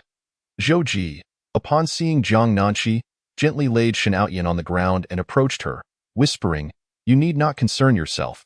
Return to your rest." Jiang Nanqi had an instinctual feeling that Zhou Ji's departure was closely linked to Shen Outyin's injury. Just after Outyin had left, Zhou Ji had also departed, and Outyin had intentionally spoken cryptic words to her more than once. In the narrative, while Zhou Ji appeared to flow with the tide of fate, seemingly indifferent to life, there was a ruthless side to him when provoked. Before Zhou Ji's demise, Shen Tiango had already exhibited signs of a connection with Li Yuan. It remained uncertain if Zhou Ji had uncovered something, but Shen Outyin's illegitimate identity was swiftly exposed, prompting the main family to launch an attack, leaving Outyin with little refuge. Although Zhou Ji had fallen ill, and Outyin had inherited a substantial fortune, even after Outyin's eventual success, his status as an illegitimate child continued to be a source of ridicule behind closed doors. Zhou Ji, when indifferent, had once rescued the original owner to quell the Shen family's criticism. Subsequently marrying her, now, having crossed into Zhou Ji's forbidden territory, Outyin's leg was broken by the next day. Jiang Nanqi lowered her eyes and turned away, inadvertently catching sight of the blood on Zhou Ji's hands. She bit her lip, suddenly fearful that one day he might employ such methods against her. Zhou Ji seemed genuinely interested in her now, perhaps even fond of her, but did he cherish her as a person or merely her physical form? Not far away, Shen Outyin lay on the ground, groaning, while Shen Xinmin cast a glance at the third brother who had quickly set down the sixth brother. Zhou Ji, still in Jiang Nanqi's presence, escorted Outyin into a room. Shen Xinmin was at a loss for words. As soon as Sun Cuehong stepped outside, she saw Shen Outyin sprawled on the ground, and with a cry, she rushed over. "Outyin, my Outyin, how have you come to this?" Heartbroken, she lamented the injury to the man she had longed to marry. The moment she touched the wound, Outyin's cries grew louder. The village doctor, called in the dead of night, swiftly assessed the injury to Outyin's leg, prompting Sun Cuehong to grasp the doctor's arm, pleading, "Please, save our Outyin." Jiang Nanqi listened to the commotion from a distance, glancing back at Zhou Ji, who was about to leave. reaching out to grasp his sleeve. Her rose-colored lips pressed tightly together, and after a moment, they parted slightly without sound. Will you not treat me this way? Based on their time together, Jiang Nanqi believed she understood Zhou well. He was a man of his word, bound by few principles. No, he replied without hesitation, and a wave of relief washed over Jiang Nanqi. Zhou had chosen her. Aside from Jiang Nanqi, he could entertain no other affections. If another man were to enter the picture, she would have no choice but to live with him. What? Outyin, what are you saying? How did you fall? Sun Suihong exclaimed. Jiang Nanqi thought to herself that if this was the case, she wouldn't feel drowsy anymore. Initially, she had intended to sleep, but now all she wanted was for Zhou to step aside so she could witness the unfolding drama. Hurry, let me through. She squeezed past him, eager to exit. If Zhou weren't so tall, she would have already made her way out. Chapter 92. From Father-in-Law to Father-in-Law, Part 2, Shen Outyin trembled, the pain not confined to his leg but radiating throughout his body. He had caught a rabbit but had also stepped into a trap. The pain had caused him to lose his balance and fall onto a tree branch below. Gazing at the moon above, he felt as though the earth was shrouded in darkness. When the village doctor arrived, he was more interested in examining what had happened below than his leg. Sun Suihong's previous scream had nearly caused him to faint. He gripped the hem of his clothing tightly, wishing he could knock Sun Suihong unconscious. Others, upon hearing, were also stunned. Shan Tiango, who had just regained consciousness, fainted once more, but the others paid him no mind. Shun's mother quickly instructed her sons to carry Shen Outyin inside, her lips barely suppressing a smile. Sun Suihong's face flushed with panic. The village doctor was surely speaking nonsense. How could their young Outyin be incapacitated by a mere accident? Once inside, the village doctor insisted on removing Shen Outyin's trousers for examination, deeming it a matter of utmost importance. The door closed behind them, leaving the women outside, denied entry. Jiang Nanqi refused to go to sleep. She was determined to await news. After all, Shen Outyin was a character whose significance was reiterated throughout the book, and now that he was incapacitated, how would the story unfold? Sun Suihong's unborn child would become his sole heir. The narrative had depicted Outyin as a man who sought pleasure and forcibly wed unwilling young women, and now, this incident seemed to resolve the situation at its root. Jiang Nanqi pressed her lips together, fearful of laughing if she didn't brace herself. Return to sleep, Zhou murmured, leaning against a tree, one leg propped up. Jiang Nanqi shot him a glare, recalling the original owner's relationship with Shen Outyin, and to prevent any discomfort in his heart, she remained silent and communicated through her lips, I'm just watching the excitement. You needn't worry about me, go back to sleep. Beneath the moonlight, her eyes sparkled with mischief, her delight unmistakable. Zhou regarded her, inexplicably uplifted by her presence, a subtle smile tugging at the corners of his mouth. The house was not soundproof. The astonished voice of the village doctor emerged. How could it swell to this extent? I have no idea how to treat this. He typically dealt with minor ailments, and this injury was beyond his expertise. He could only prescribe anti-inflammatory medication. The injury was severe, and he suggested they prepare for the worst. What nonsense are you spouting? Our Outyin is perfectly capable, Sun Suihong cried. Jiang Nanqi remained silent. The village doctor sighed and turned to tend to the injury on Outyin's leg, using sterilized scissors to cut away the fabric. Though Outyin felt as if he had already succumbed to despair, the pain still elicited blood-curdling screams. Shen Tiango sobbed nearby. What are we to do? What are we to do? Jiang Nanqi. Shen Outyin fainted from the agony, convinced that everything was a dream. Perhaps he had never truly chased a rabbit and was instead still asleep in a cave. After the village doctor treated the wound, he instructed the second son to accompany him to the village clinic for medication, primarily anti-inflammatory drugs. Before leaving, the doctor advised Shen's mother and Shan Tiango. I cannot treat this. You should take him to the county for a consultation. There may still be hope. Hearing this, Shan Tiango sprang to action, abandoning his tears. Yes, we must take Outyin to the hospital right away. Shen's mother was reluctant to run errands, delegating the task to the eldest and second sons. She had already seen the extent of the injury. It was beyond repair. Providing false hope would only lead to greater despair. Let us go. It coincides with my trip to the county to divorce Shan Tiango tomorrow. No time wasted. Sun Suihong was devastated, nearly fainting at the thought that if Shen Outyin were truly lost, What difference would it make whether she married or remained single? Reflecting on their cherished memories, her heart ached with an overwhelming sense of loss.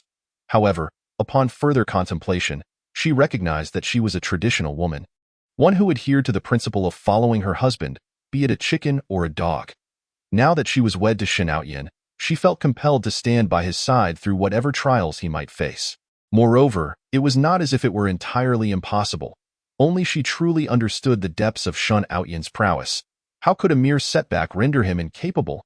Her skepticism remained unwavering. Jiang Nanshi returned to her room around 1 or 2 in the morning. Even now, she was watching as Shin Outyin was lifted onto a stretcher. His complexion was pale, occasionally contorting in pain. Zhao Xiangnan offered some comfort, saying, "Old Lu, it's really nothing to fret over. If he can't perform, then so be it. At least it simplifies matters for us. We can retire early each night, which is beneficial for our health." Indeed, Jiang Nanshi chimed in sincerely, "Look at us women. We manage just fine as long as we are alive." Zhao Xiangnan found her reasoning sound. Shin Outyin was on the verge of uttering a curse, but before he could speak, Sun Cuihong gritted her teeth and interjected, "What do you all know? A bunch of young girls spouting sweet nothings. Do you wish to be sisters with your man?" Shin Outyin remained silent. The events of the night had stirred quite a few people. Those who had come to see Shin Outyin off could hardly contain themselves. And by dawn, the news had spread like wildfire. Shin Outyin had suffered a serious injury. At such a young age, he might lead a life of chastity. The sixth son of the Shin family is quite handsome. How could this happen so suddenly? I was even considering marrying my daughter to him, someone remarked. Poor Cuihong.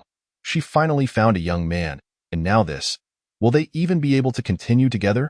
Another mused, why not? They're already married. Divorce is always an option, as Cuihong said. Marry a chicken, follow the chicken. Marry a dog, follow the dog. Dan Ti jumped to conclusions. Sun Zhuang's wife cradled her child and returned home with a heavy heart. Just after she had married, her new father-in-law had already become a grandfather. What would become of their future? She had spent some time with her mother-in-law and sensed that she was not the type to lead a life of solitude. She hoped there would be no divorce. Moreover, she was pregnant. What a predicament, De Zhuang. Have you heard the news? Sun Zhuang's wife asked, her face a mask of resignation. What is it? Sun Zhuang replied, busy tending to the fire. I am almost embarrassed to say its about your father-in-law. He might be in trouble. Sun Zhuang was taken aback. Chapter 93. He lay beside her, wood drying in the sun, tiny insects crackling as they met the flames, sparks leaping from the stove, some faintly landing on Sun Zhuang's shoes. The statement felt encrypted to him. After pondering, he still failed to comprehend. Wife, what are you talking about? Did you hear something while you were out? He tossed another piece of wood into the fire, appearing relaxed. De Zhuang, I heard some news, but I can't confirm its truth. Many villagers witnessed. She hesitated, cradling her son, feeling embarrassed. Sun Zhuang paused, a realization dawning upon him. His instincts hinted at something concerning Sun Cuihong, likely stirring up trouble again. He remained silent. The couple sat in silence for a few moments before Sun Zhuang's wife broke the hush. It's about Shin Outyin. He was seriously injured last night. They say it's quite grave. Who knows if he can father children in the future? Her words struck Sun Zhuang like a bolt, and he suddenly grasped what she meant about the father-in-law's predicament. His mind went blank. He had only ever heard of such occurrences in relation to Zhou Ji. How could this involve Shin Outyin? Surely, the villagers were just gossiping. Shin Outyin was so young. How could this be possible? He has already been taken to the hospital, and several villagers helped carry him back. Everyone saw it. Should we go pay him a visit when he returns? Despite having quarreled with Sun Cuihong over clothing the previous day, the gravity of the situation quelled her anger. Sun Zhuang stared blankly at the flames, his heart racing as if it were placed in a frying pan. How had this calamity befallen them? His mother could not possibly go mad over this. Jiang Nanshi rose late today, having endured a night filled with tumultuous events, only managing to sleep as dawn approached. Zhou Ji, bloodied, had rushed out to wash himself and, for reasons unknown, ended up lying beside her. After swimming, he had initially felt cold, but it wasn't long before he radiated warmth like a furnace, awakening Jiang Nanshi from her slumber. Startled, she realized they had perhaps been too close. The heat had roused her, and she wiped the fine sweat from her forehead. Her cheeks flushed. "What are you doing in my bed?" she asked, still a bit dazed, blinking her eyes to dispel the remnants of sleep. Zhou Ji, noticing her bewilderment, pouted slightly in dissatisfaction, his gaze dropping momentarily before averting as he thought, one must sleep in bed to live life. Jiang Nanshi, drowsy, kept blinking, then shifted slightly away. "Could you move a bit further?" "It's too warm." Without the luxury of pondering further, she nestled back into sleep. The outside world remained shrouded in darkness, the temperature just right at this hour. She leaned closer, and upon contact with her pillow, drifted off again. With her back turned to him, her dark tresses cascaded onto the cool mat. Zhou Ji, already at the edge of the bed, shifted inward, contemplating that perhaps Jiang Nanshi might already be carrying his child. If so, they must live well together. He pressed his lips together, deciding it was better to adapt early to this possibility. Jiang Nanshi's strand of hair lay perilously close, and Zhou Ji caught a stronger scent than usual wafting from her. His rough fingers brushed against it, drawing it gently toward her. Then retreating, he fiddled with it for half an hour, not quite understanding why he was so fascinated. The dawn light began to break through, and on ordinary days, he would have already risen or been preparing for a trip to the mountains or fetching water or chopping wood for him. It mattered little what task he undertook. He was accustomed to being busy, yet today, he felt no inclination to rise, finding Jiang Nanshi's hair far more captivating than any chore outside. At that moment, Jiang Nanshi turned to face him, her gentle breaths filling the air. Her arms resting on the pillow. Her complexion, always fair and delicate, had taken on a healthy, creamy hue after some nurturing. Zhou Ji had never paid attention to other women, but Jiang Nanshi was different. She was enchanting, untouched by hardship, youthful and vibrant, effortlessly drawing the eye. Zhou Ji found himself swallowing hard, his fingers brushing lightly against her palm. The contrast between them was stark. His fingers, though long, were rough and sun-kissed, amplifying the softness of Jiang Nanshi's skin. As he touched her palm, his heart raced, and his mind drifted back to that fateful night.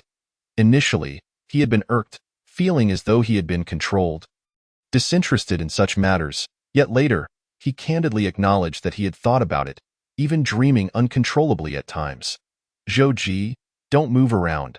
Jiang Nanshi stirred, feeling the warmth rise again, letting out a soft hum as she drifted back into slumber.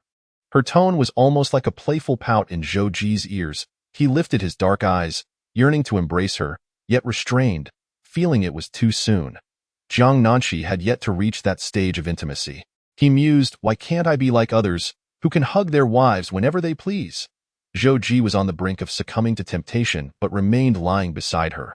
The Shun family rose particularly late that day, all struggling to open their eyes. Had it not been for the recent harvest, they would have all had to push themselves to rise. Shen mother called for the fifth son, instructing him to accompany her to the county to finalize Shun Tian's divorce. This crucial matter could not slip her mind. When Jiang Nanshi awoke, Zhou Ji was still asleep. She gazed at the man beside her, who occupied a significant portion of the bed, thinking she must be mistaken. Rubbing her eyes, she confirmed Zhou Ji lay beside her. Fragments of last night's memories flickered in her mind. Zhou Ji had called her over, suggesting they share the bed. Why had he not risen yet? Usually, by the time she awoke, Zhou Ji had already completed countless tasks, often leaving her searching for him. How could he sleep longer than her? Yet, while asleep, he was surprisingly quiet. She bent down and noticed his long, slightly curled lashes. If not for his usual stern demeanor, one might not realize how endearing he could be. Jiang Nanshi gently tapped his shoulder, trying to wake him. Calling out hadn't he worked? Zhou Ji felt sturdy. No wonder he could hunt wild boar. With such a physique, he would struggle to return from the mountains if he lost any weight. After a couple more nudges, he remained unresponsive. Jiang Nanshi decided against pursuing it further. She had often been the lazy one, so perhaps she could allow Zhou Ji to sleep a little longer. She slipped out of bed and closed the door, and almost simultaneously, Zhou Ji opened his eyes, exhaling a warm breath as he sat up and rubbed his brow. Zhao Xiangnan and Chu Xiufang were busy preparing breakfast. Every morning, Jiang Nanshi instinctively sought out Shen mother, but today, no matter where she looked, she could not find her. Zhao Xiangnan hummed softly, "Look at them. It's only been a few days, and they're already this close. I've never seen a mother-in-law and daughter-in-law get along so well." They read practically like mother and daughter. Mom has gone to the county. She is likely checking on the sick son, Zhao Shengnan explained. Only then did Jiang Nanqi recall that today was the day of the divorce. Chapter 94. Breakfast was ready, yet Zhou Ji had yet to emerge from his room. Jiang Nanqi pushed the door open to call him. Zhou Ji was seated on a chair, mending his bow and arrow, which appeared to be quite old, crafted by a seasoned artisan. His fingers displayed strength, manipulating the bowstring as if it were a mere toy. Zhou Ji felt a surge of restless energy within him. Rising, he began to work. Dinner time. As Zhou Ji was unable to hear and was particularly absorbed in his work, Jiang Nanqi often had to gently poke him to capture his attention. She raised her hand, about to tap his shoulder, when suddenly someone seized her hand. Zhou Ji's palm was exceedingly warm as he asked in a husky voice, "Is something the matter?" "It's time for dinner."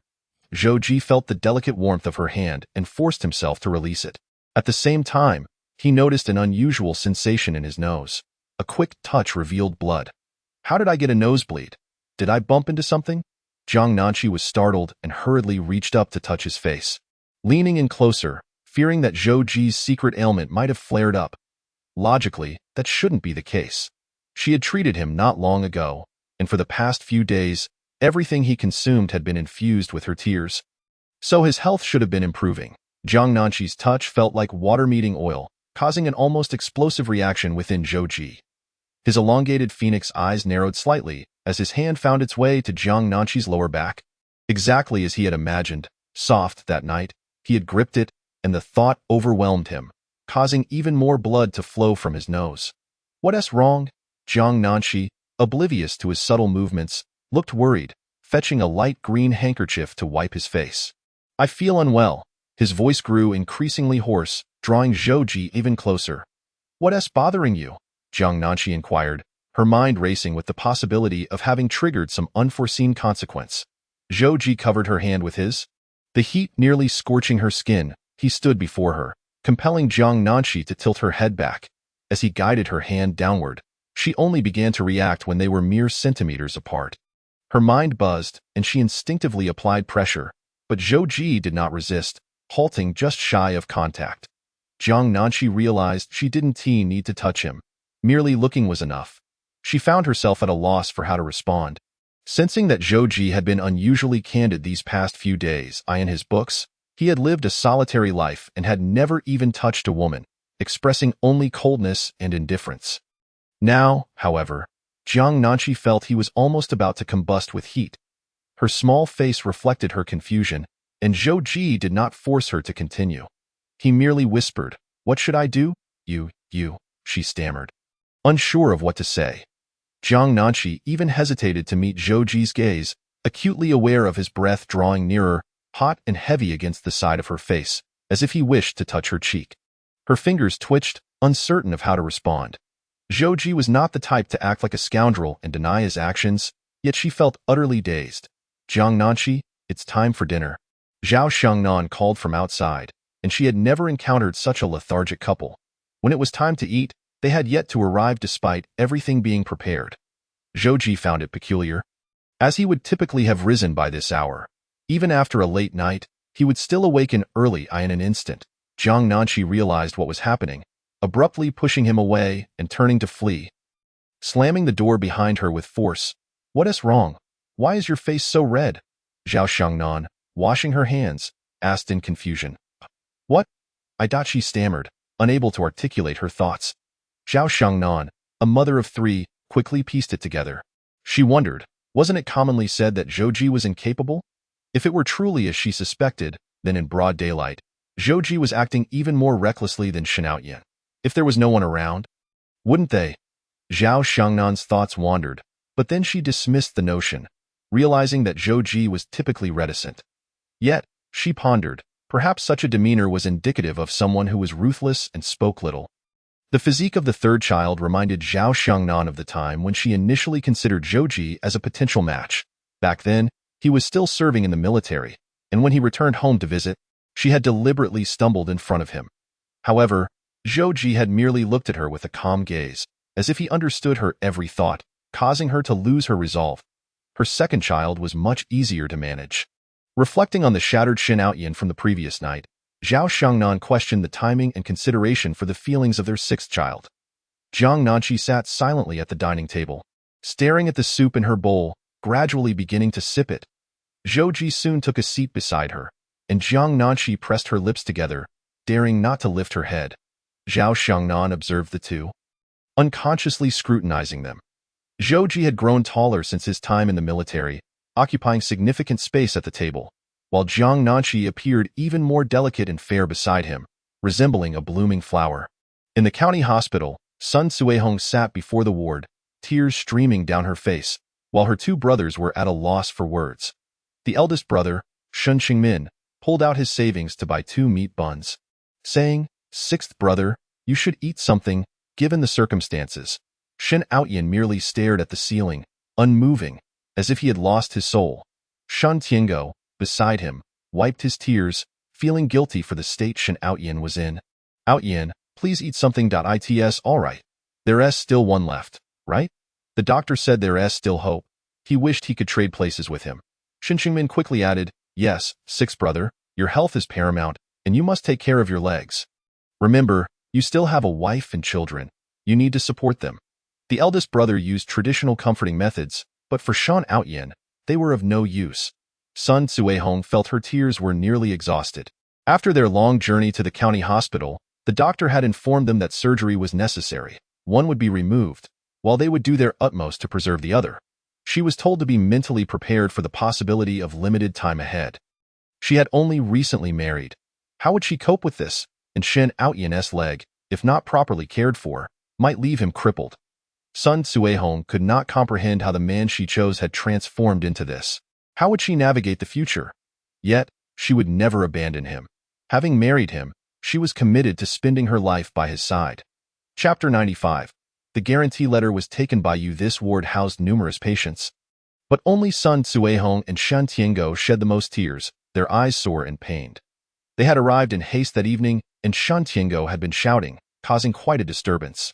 Sun Suihong had insisted on having Shan Outyin examined first, leading many to learn of the injured patient. The eldest and second brothers of the Shin family heard Shan Tiango's cries and remained silent, their legs drawn up in worry. Upon their mother's arrival, they rushed over. "Mother, you are here." Their mother had summoned the eldest and second brothers, pretending to faint before entering, rubbing her eyes vigorously beforehand. Now, her eyes were red and puffy, her demeanor lacking vitality. Hearing the commotion, Shen Outyin finally moved his eyes, having not drunk a drop of water. His throat felt as though it were being sliced open as he called out, "Mother." Their mother sat on the bed and patted Shen Outyin's hand, saying, "Sixth son, you have suffered.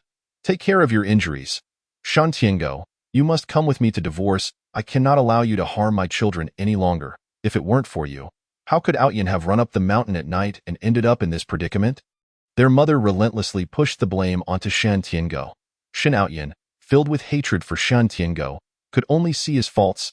Even without him, he would have conjured the same narrative. "What does this have to do with me?" Shen Tiango replied, feeling weary from the previous day's exhaustion. Shen Outyin's eyes burned with intense hatred.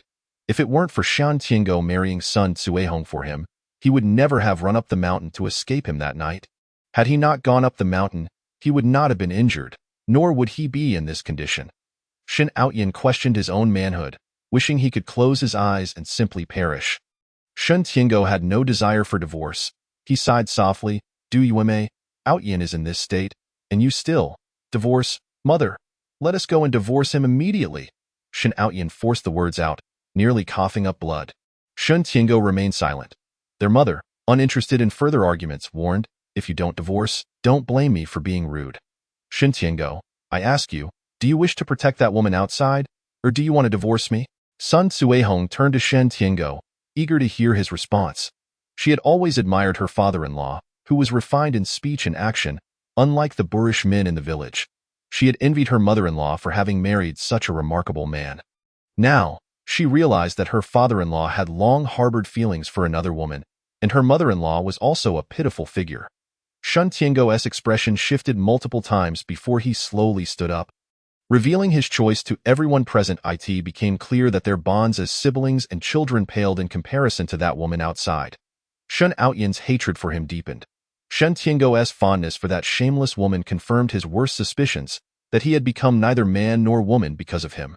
Zhou Ji prepared to make a trip to the county, while Jiang Nanqi remained unaware of his intentions.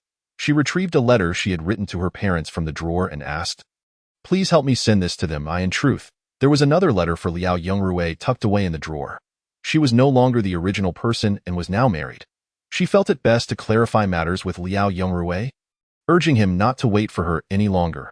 Regardless of whom he ultimately married, it was no longer her concern. Zhou Ji glanced at the letter, noting the different address, and stepped forward. Jiang Nanqi's heart raced at his movement. Her fair hand rested on the table's edge, the corner pressing against her soft palm, leaving her unsure of where to look. In recent days, Zhou Ji has exhibited peculiar behavior. He speaks freely and dares to express anything to her. Jiang Nanqi finds herself articulating thoughts she has never dared to voice in her lifetime, and he does so without hesitation, seemingly oblivious to the concept of embarrassment. "Where is this?" Zhou Ji inquires. "This is for Liao Yongrui," she replies. "He sent a letter, and there are matters that need clarification. I cannot continue to conceal them. Moreover, my family is unaware of my marriage, so it is an opportune moment to address everything." Jiang Nanqi considers herself to be generous and candid. Yet, Zhou Ji feels a sense of discomfort, his fingers tightening around the envelope. The individual known as Liao Yongrui has grown up alongside Jiang Nanqi, and he muses that had it not been for Jiang Nanqi's foster parents having given birth to a daughter, perhaps she would have married him. They are unlikely to ever meet again. But upon reflection, he realizes that Jiang Nanqi would not have had to endure the hardships of rural life. Zhou Ji has always prided himself on his clarity of thought, yet now he feels ensnared in a dead end. He furrows his brow, discomfort, and the source of his emotions remains inexplicably elusive. Zhou Ji stows the letter away and responds with a non-committal sound. Noticing his lack of a pronounced reaction, Jiang Nanqi turns to leave. But Zhou Ji's broad hand encircles her arm. "There is something I need to discuss." He retrieves a neatly folded piece of paper from his pocket. Jiang Nanqi regards his actions with bewilderment as he unfolds it before her. It is the guarantee she wrote upon her arrival in this narrative. Jiang Nanqi's eyes widen in astonishment. She recalls how Zhou Ji had scoffed at her when she first penned it, completely disbelieving her, and how she had crumpled the paper and discarded it in a drawer, only to find it missing later. "So you took it?" she exclaims incredulously. "It was meant for me," Zhou Ji asserts in a low voice, his stern demeanor betraying no hint of guilt. "I took it merely to ascertain whether you would lie," Jiang Nanqi replies. "But didn't you say you didn't want it?" "I never said that," he retorts coolly.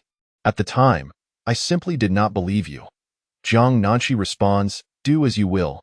Keep it if you wish." She conveys her indifference. He replies with a single syllable, refolding the paper, on which he writes, "Do not lie. This merely guarantees that I shall not cause further mischief. It is not a pledge of servitude, so do not misuse it. Indeed, you merely agreed to live harmoniously with me? Yes, to live together. In that sense, yes, to coexist." Jiang Nanqi's small face tightens as she emphasizes, "I am referring to the noun. Do you comprehend what a noun is? I recall you attended school." Zhou Ji turns his head away, and from the moment she speaks, he no longer gazes at her face. He releases her arm and turns to depart, entirely oblivious to her words. Jiang Nanqi thinks to herself, is this how deafness manifests? She feels an urge to strike him from behind. After their meal, two sisters-in-law take Jiang Nanqi up the mountain to gather wild vegetables. Times are hard. Each year they must submit grain, and their share is scarcely enough to sustain them. It is summer now, the trees are lush, and there are plenty of edible plants on the mountain. One might even find wild fruits. Their primary goal is to seek bamboo shoots, mushrooms, and wild fruits, while also gathering pig fodder to feed the village's pigs and cattle, thus earning labor points. Jiang Nanqi is set to commence her official duties tomorrow, so today she accompanies them to do some casual work. At noon, a villager returning from the county hospital reports having seen Shen Outyan, who is in poor condition, though the specifics remain undisclosed, as he refuses to elaborate no matter how they inquire. Alas, he seems to be in dire straits.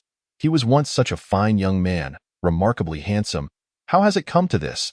Foolishness. I sensed something was amiss from the start. You all say Jiang Nanqi? That radiant girl spurned him and ran off with Sun Cuehong when they were betrothed. Is that the behavior of a rational person?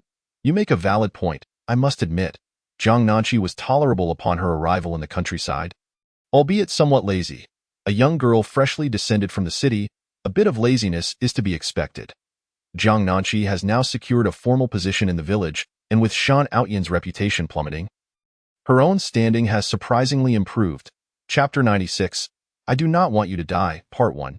In the afternoon, Shan's mother returns home, shortly followed by Shen Tiango, who has been utterly exhausted from the turmoil he has endured. His mood swings wildly, and after a sleepless night, Shan Outyan forbids him from staying by his side, compelling him to return home. Most importantly, he must come back to tend to the pig manure.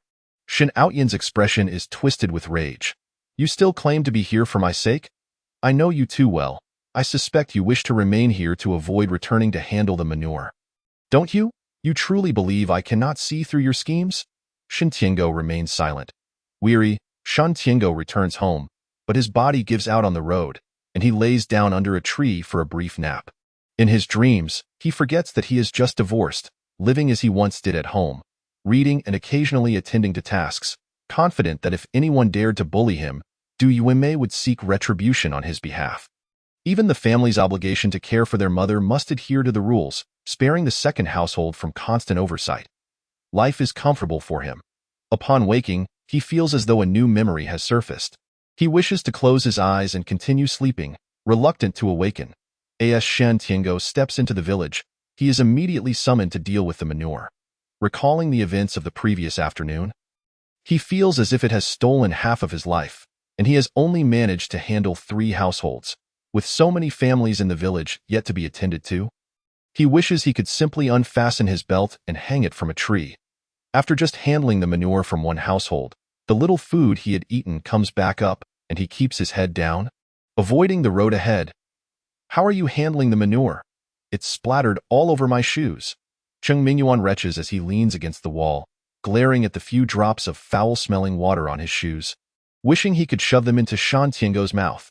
The moment Shan Tiango sees Cheng Mingyuan, he recalls that this is Jiang Nanqi's former lover. With his current state, he must consider Shan Outyan more. Outyan's health is poor, and if Jiang Nanqi's job could be transferred to Outyan, it would provide him with a better standing. Aren't you that Cheng Mingyuan? Shan Tiango feigns ignorance. Cheng Mingyuan, irritated, has no desire to engage and turns to leave. Don't you want Jiang Nanqi's position? Shan Tiango presses. Cheng Mingyuan turns back, intrigued. What do you mean? I can help you secure that position. Would you like to hear more? Why would you be so kind as to offer me this job? Zhouji's father has done me a favor. Jiang Nanqi is flighty, and I cannot trust her to remain by Zhouji's side. You must act quickly to remove her. After all, she already has a job. Even if divorced, you two could still lead a decent life together. The air grows silent for a moment. So how do you propose to assist me? Cheng Mingyuan inquires. Shan Tiango glances around. I can help you lure Jiang Nanqi out. When the time comes, you can have a good talk with her. Jiang Nanqi still harbors feelings for you. Shan Tiango plans to stir up trouble within the Shan family. Once Cheng Mingyuan and Jiang Nanqi are alone, he will summon Zhouji. He cannot fathom why, even in such a state, Du Yuanmei would be so kind to her, or how Zhouji could still tolerate her. Why then, Jiang Nanqi would not be able to take that job away. Outyan is currently the most pitiful in the family, and he will surely secure that position for Outyan. The mountain air is noticeably cooler than that of the valley below. Jiang Nanqi sits beneath a large tree, reluctant to move. After sitting for half an hour, she shifts slightly and, while wandering, discovers bamboo shoots. She rushes over and begins to dig. Having unearthed 2 vibrant green shoots and placed them in her basket, she hears footsteps behind her just as she is about to turn around. Jiang Nanqi, do not move. Recognizing Zhouji's voice, which carries a grave and foreboding tone, Jiang Nanqi freezes in place, unable to move an inch. Tension fills the air until she suddenly senses a disturbance behind her, something brushing against her ear. Turning her head, she sees Zhouji gripping a slender green snake between his fingers, causing her heart to race. She harbors an intense fear of such slithery creatures, particularly snakes, and instinctively retreats. She suddenly recalls a lesson from school about the mountains, where untold riches abound, yet so too do countless dangers. She had thought that populated areas would be safe. But that is not always the case. Zhouji firmly snaps the snake's body, then swiftly retrieves a small knife, making a cut at the bite site to squeeze out the venom. Her panic Jiang Nanshi only now realizes that Zhou Ji has been bitten. Her gaze flits to the lifeless snake not far away. She remembers that the smaller and prettier the snake, the more venomous it is. And in this era, there is a high likelihood of no available antivenom. Zhou Ji. She rushes toward him. Zhou Ji deepens the incision slightly, allowing more blood to flow, and instructs Jiang Nanshi, "You must find the village doctor and have him come quickly. He will know what to do." "All right, I will go right away." Jiang Nanshi hurries down the mountain, wishing desperately for 8 legs to hasten her pace. Zhou Ji turns to find Jiang Nanshi's figure has vanished, and his narrowed eyes relax as he examines the darkening wound. He quickly searches for medicinal herbs. The village doctor cannot treat the mountain's venom, and having done all that he can, the rest is left to fate. The snake that bit him is highly dangerous. Zhou Ji had initially resigned himself to whatever may come, but now he does not wish to perish. He is uncertain if Jiang Nanshi carries his child. If he dies, he cannot fathom how difficult her life would become, how much she would suffer at the hands of others. Zhou Ji searches for herbs that counteract snake venom, crushing them to apply to the wound. Before he can complete the treatment, he feels his body stiffening, his heart racing abnormally, and an indescribable pain radiating throughout him, forcing him to grit his teeth. The symptoms manifested with alarming rapidity this time, rendering the previous treatment ineffective. Zhou Ji felt a surge of relief that it was not Jiang Nanshi who had been bitten. Otherwise, given her slight frame, she would likely have succumbed before he could endure the pain. Jiang Nanshi, upon encountering others, desperately sought assistance, her pace insufficient as she feared wasting precious time.